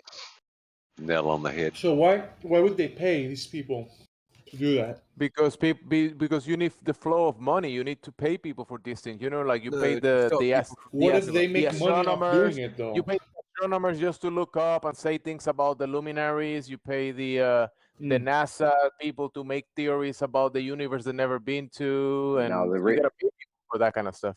The reason why they would pay someone on But hold on, here's my other take on this. Maybe some of these guys, they're just trying to monetize it and they just stick with it because they can make money off it. The reason why they would pay people on their side would be because you want to control. You know, if you want to control opposition, the best way to control it is lead it. You know. As far as the globe side, I don't know. I think they would need to pay people really to do that. You guys are all obnoxious and do crazy shit as it is. So, you know, if they wanted conversations ruined, if they wanted to conversations, they really want to have to pay anyone. I mean, Ruhif will come in or this will come. They are getting paid, dude. Clearly, they're getting paid from YouTube. I mean, look at writing on eggshells. He's traveling the world. He's traveling. He was an actor for Bollywood. He's traveling the world for a whole year. You know, like, I mean, he's not like he's paid chill or what? He's not like in a he has a different profession. He's not like in a 69 plus age to be retired and travel the world, is he? Actually, he's not that old. He's not that old. You think he's a shill? Who the fuck are you talking about? I want to know. Riding on eggshells. Riding on eggshells. Riding on eggshells isn't a shill. He's not a shill. I've known of riding on eggshells way before he ever came into 24/7. Bro, he's a Bollywood actor. Come on. Bro, you guys are being very paranoid right now. I know. His dad. Maybe he's not. Nobody's an agent, man. If anything, Kosho's an agent. He used to work in the military. I mean, we know intelligence. Everybody's boss. He speaks different languages. I'm telling you, Kosho. You guys are being very paranoid right now. Kosho's my #1 draft pick. Yeah, Kosho is very smart. Kosho, he's Jewish. His backstory doesn't make any sense. That somehow he didn't know the globe story, and then the globers like set him down and taught him and that all of a sudden. But he knows every fucking citation. Like did the globers also teach him how to have photographic memory too? What the fuck? Kocho sits in the computer and he 10. Google stuff and he just read it, and whatever the mainstream answer is, that's what truth is for him. Well, Kosho's he has in a my top 10. specific talent that he does when he finds himself cornered, right? He tends to agree with the person that won the argument and make it sound like he's disagreeing. It's actually brilliant how he does it. Now you have to practice that kind of shit. Yeah, you've got your whole life to do that. What I noticed with Kosho is he's very careful on what he says. Have you guys noticed that? Like before he speaks, he's constantly like, I don't know. He's very careful with his words. That's what an intelligence operative would do. It could just be that this is the way he speaks, but I feel like he's always like, I don't know, treading when people really say carefully. when people say word salad, I think Kosho. Really? I got him pinned for like the Mossad or some kind of Middle East intelligence agency. Yeah, it could be the American. When you say word salad, it could be the American intelligence agency. I'm not. Do you actually think that, Jeremy, or are you just? Come on. Do you actually I think? wouldn't give him so much credit. Yeah. I don't know, but he was in the military, speak different languages. He speaks. He does. Dude, a lot of people that come in here were in the military. Speaks Hebrew. Doesn't mean they're agents. Yeah, not seriously, but like if it was going to be anyone, show. I have to say Jesse Gordon is one of my favorites now as well. Actually, dude, that guy's voice don't even sound real. Yeah, it's a bit hot. I thought somebody was trolling us when I first heard his voice. Yeah, but his argument he put forward yesterday, that's one of my top 5 arguments now. That's amazing. I like it. What he put forward? What argument? He used a theodolite to track a boat. The boat was going in a straight line, so it was originally sort of like a straight line perpendicular to him. So the boat was far away, it got closer, and then it got far away again. And he just measured the angle to the top of the boat and did the basic sort of trig on it and showed that the height was, low, and then it got high when it got close to him, and then lower when it was away. That was brilliant. It got lower. Perspective. The boat was moving away, and it got lower. Yeah, but no, actual height. So it's not its angular height. He's already got the angle, but it's actual height. Was it under his level? Drop? What about the water going up and down in level? The water on the this was like the 10 sea meters kinda... difference. Was it under his horizontal line? Sometimes it was, but mostly above. But the good thing about the thing, it didn't matter what his observer height. It dropped with distance. No, the actual height. So the angular height is what he was measuring. Oh, do I have to draw this? Fuck. Hang on. I don't know how he got its actual position. How did he get its actual position? Actual height, as in... actual position. As in actual position? Was he leveled also? He's got a theodolite, yes. Well, how did he get his actual position? He knows the distance to the ship. Okay, so how does that give you the actual position? It's actual height. Which is the actual position. Actual height means actual, if you know that as the actual height of something, do you know its actual position? Hang on, I'll draw it. Don't draw it. You can use your words here. You know something's actual, you know its actual position. Can you hear me? Yes, I'm drawing. If you know something's actual height, do you know its actual position? If you know its actual height, its angular size, you can calculate its position, its distance. Hang on a sec. You're saying he knew its actual elevation, but in relation... No, he's just... I'll show you what he's doing. I'll draw what he's doing. It'll make more sense.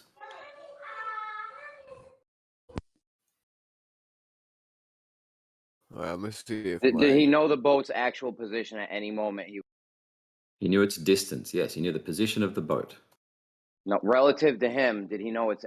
When he's looking at this boat over in long distance through the atmosphere, did he at any point have the boat's actual position? Yes. He knows the position. How did he get that?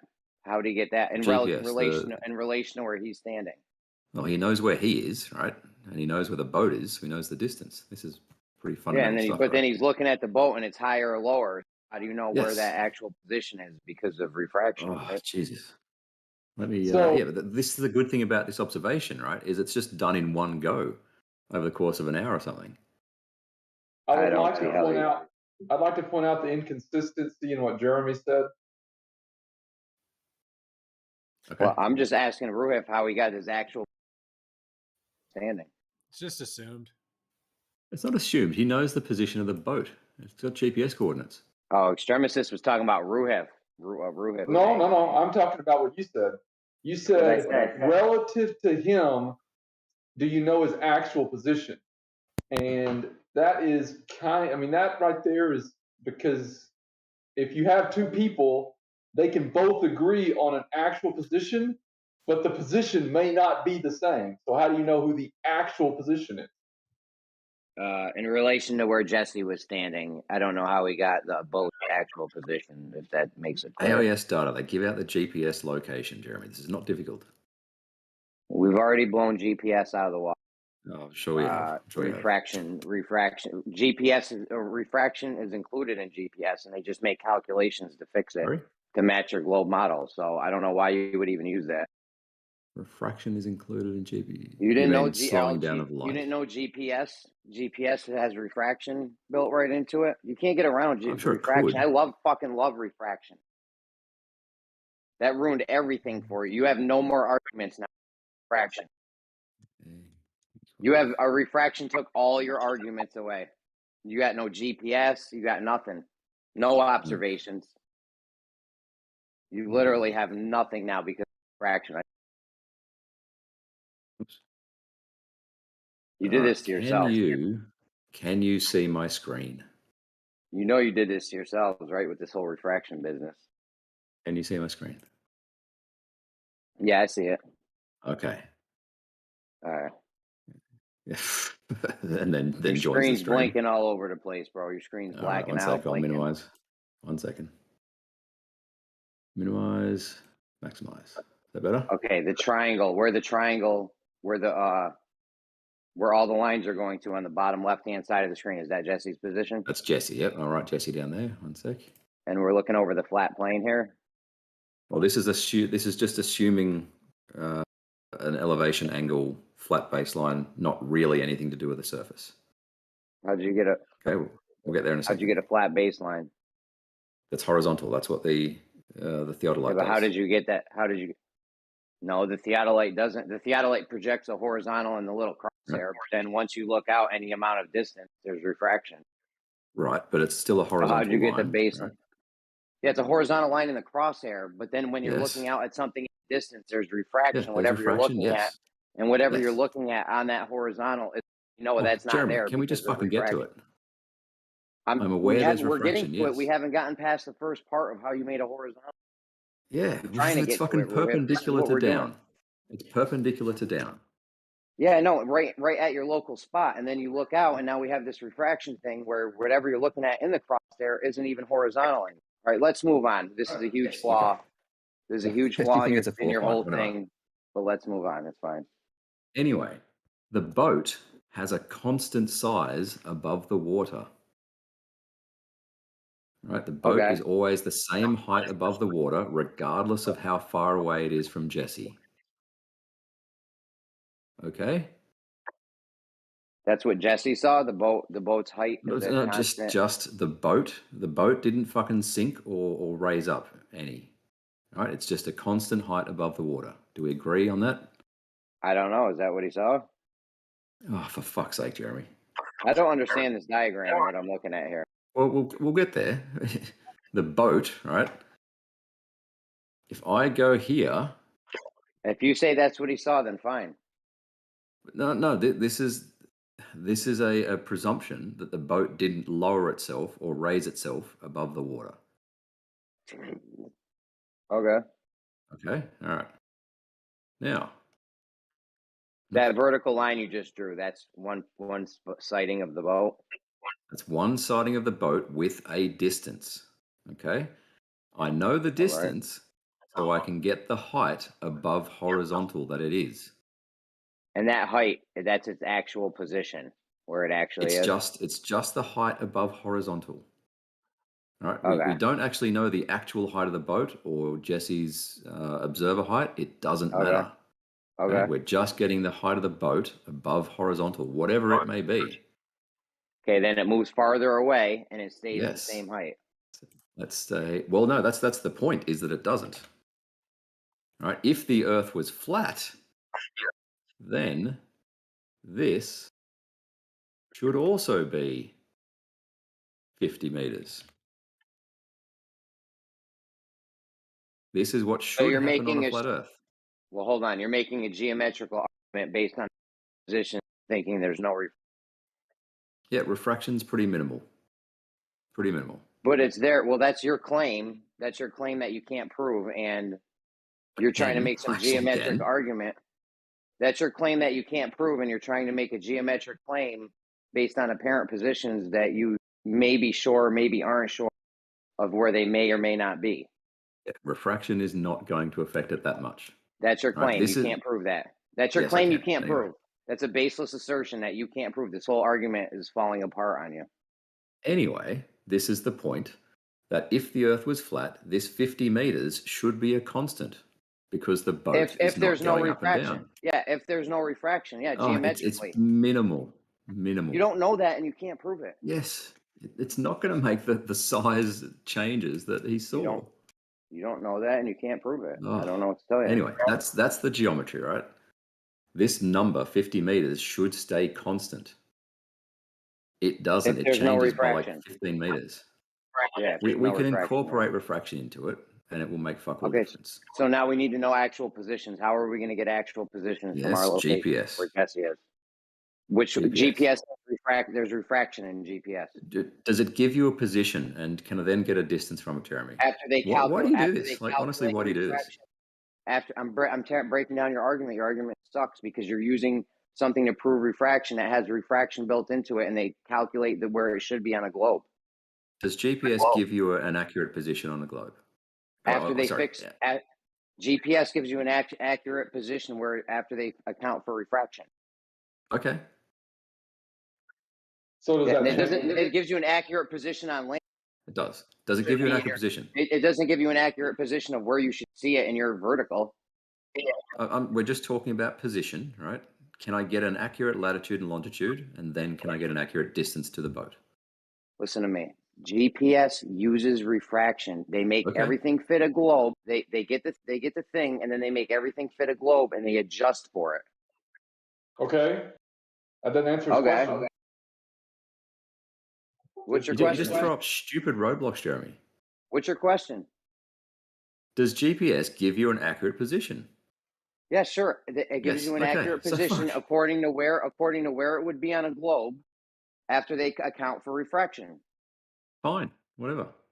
So does you can't use GPS. So you can't use GPS to prove where your actual position is because we don't know where it is because of refraction.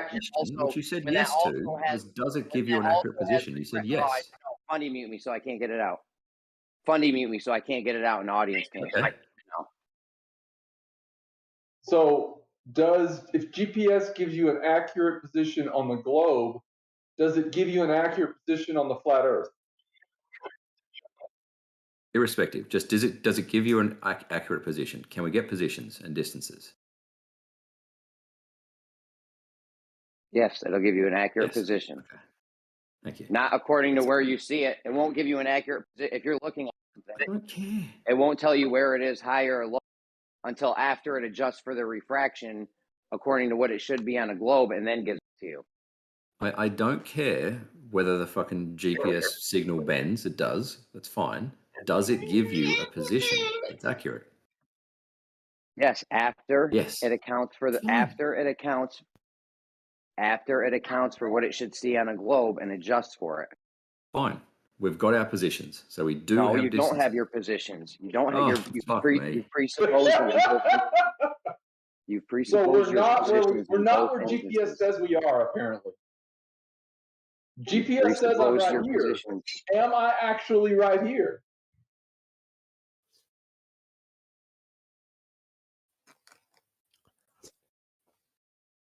That was actually a question. If GPS says I'm right here, am I actually right here? Oh no. That makes no sense. GPS doesn't tell you where you he are. just said it corrects for something. So if it's correcting for something, is it GPS is where GPS says I am, where I actually am, if where I am is being corrected for? Did that make sense? That was weird.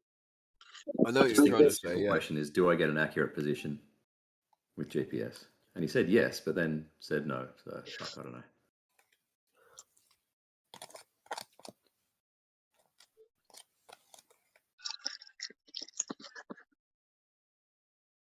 Anyway, that's Jesse Gordon. He's now one of my top 5 proofs. Proofsies, as they say.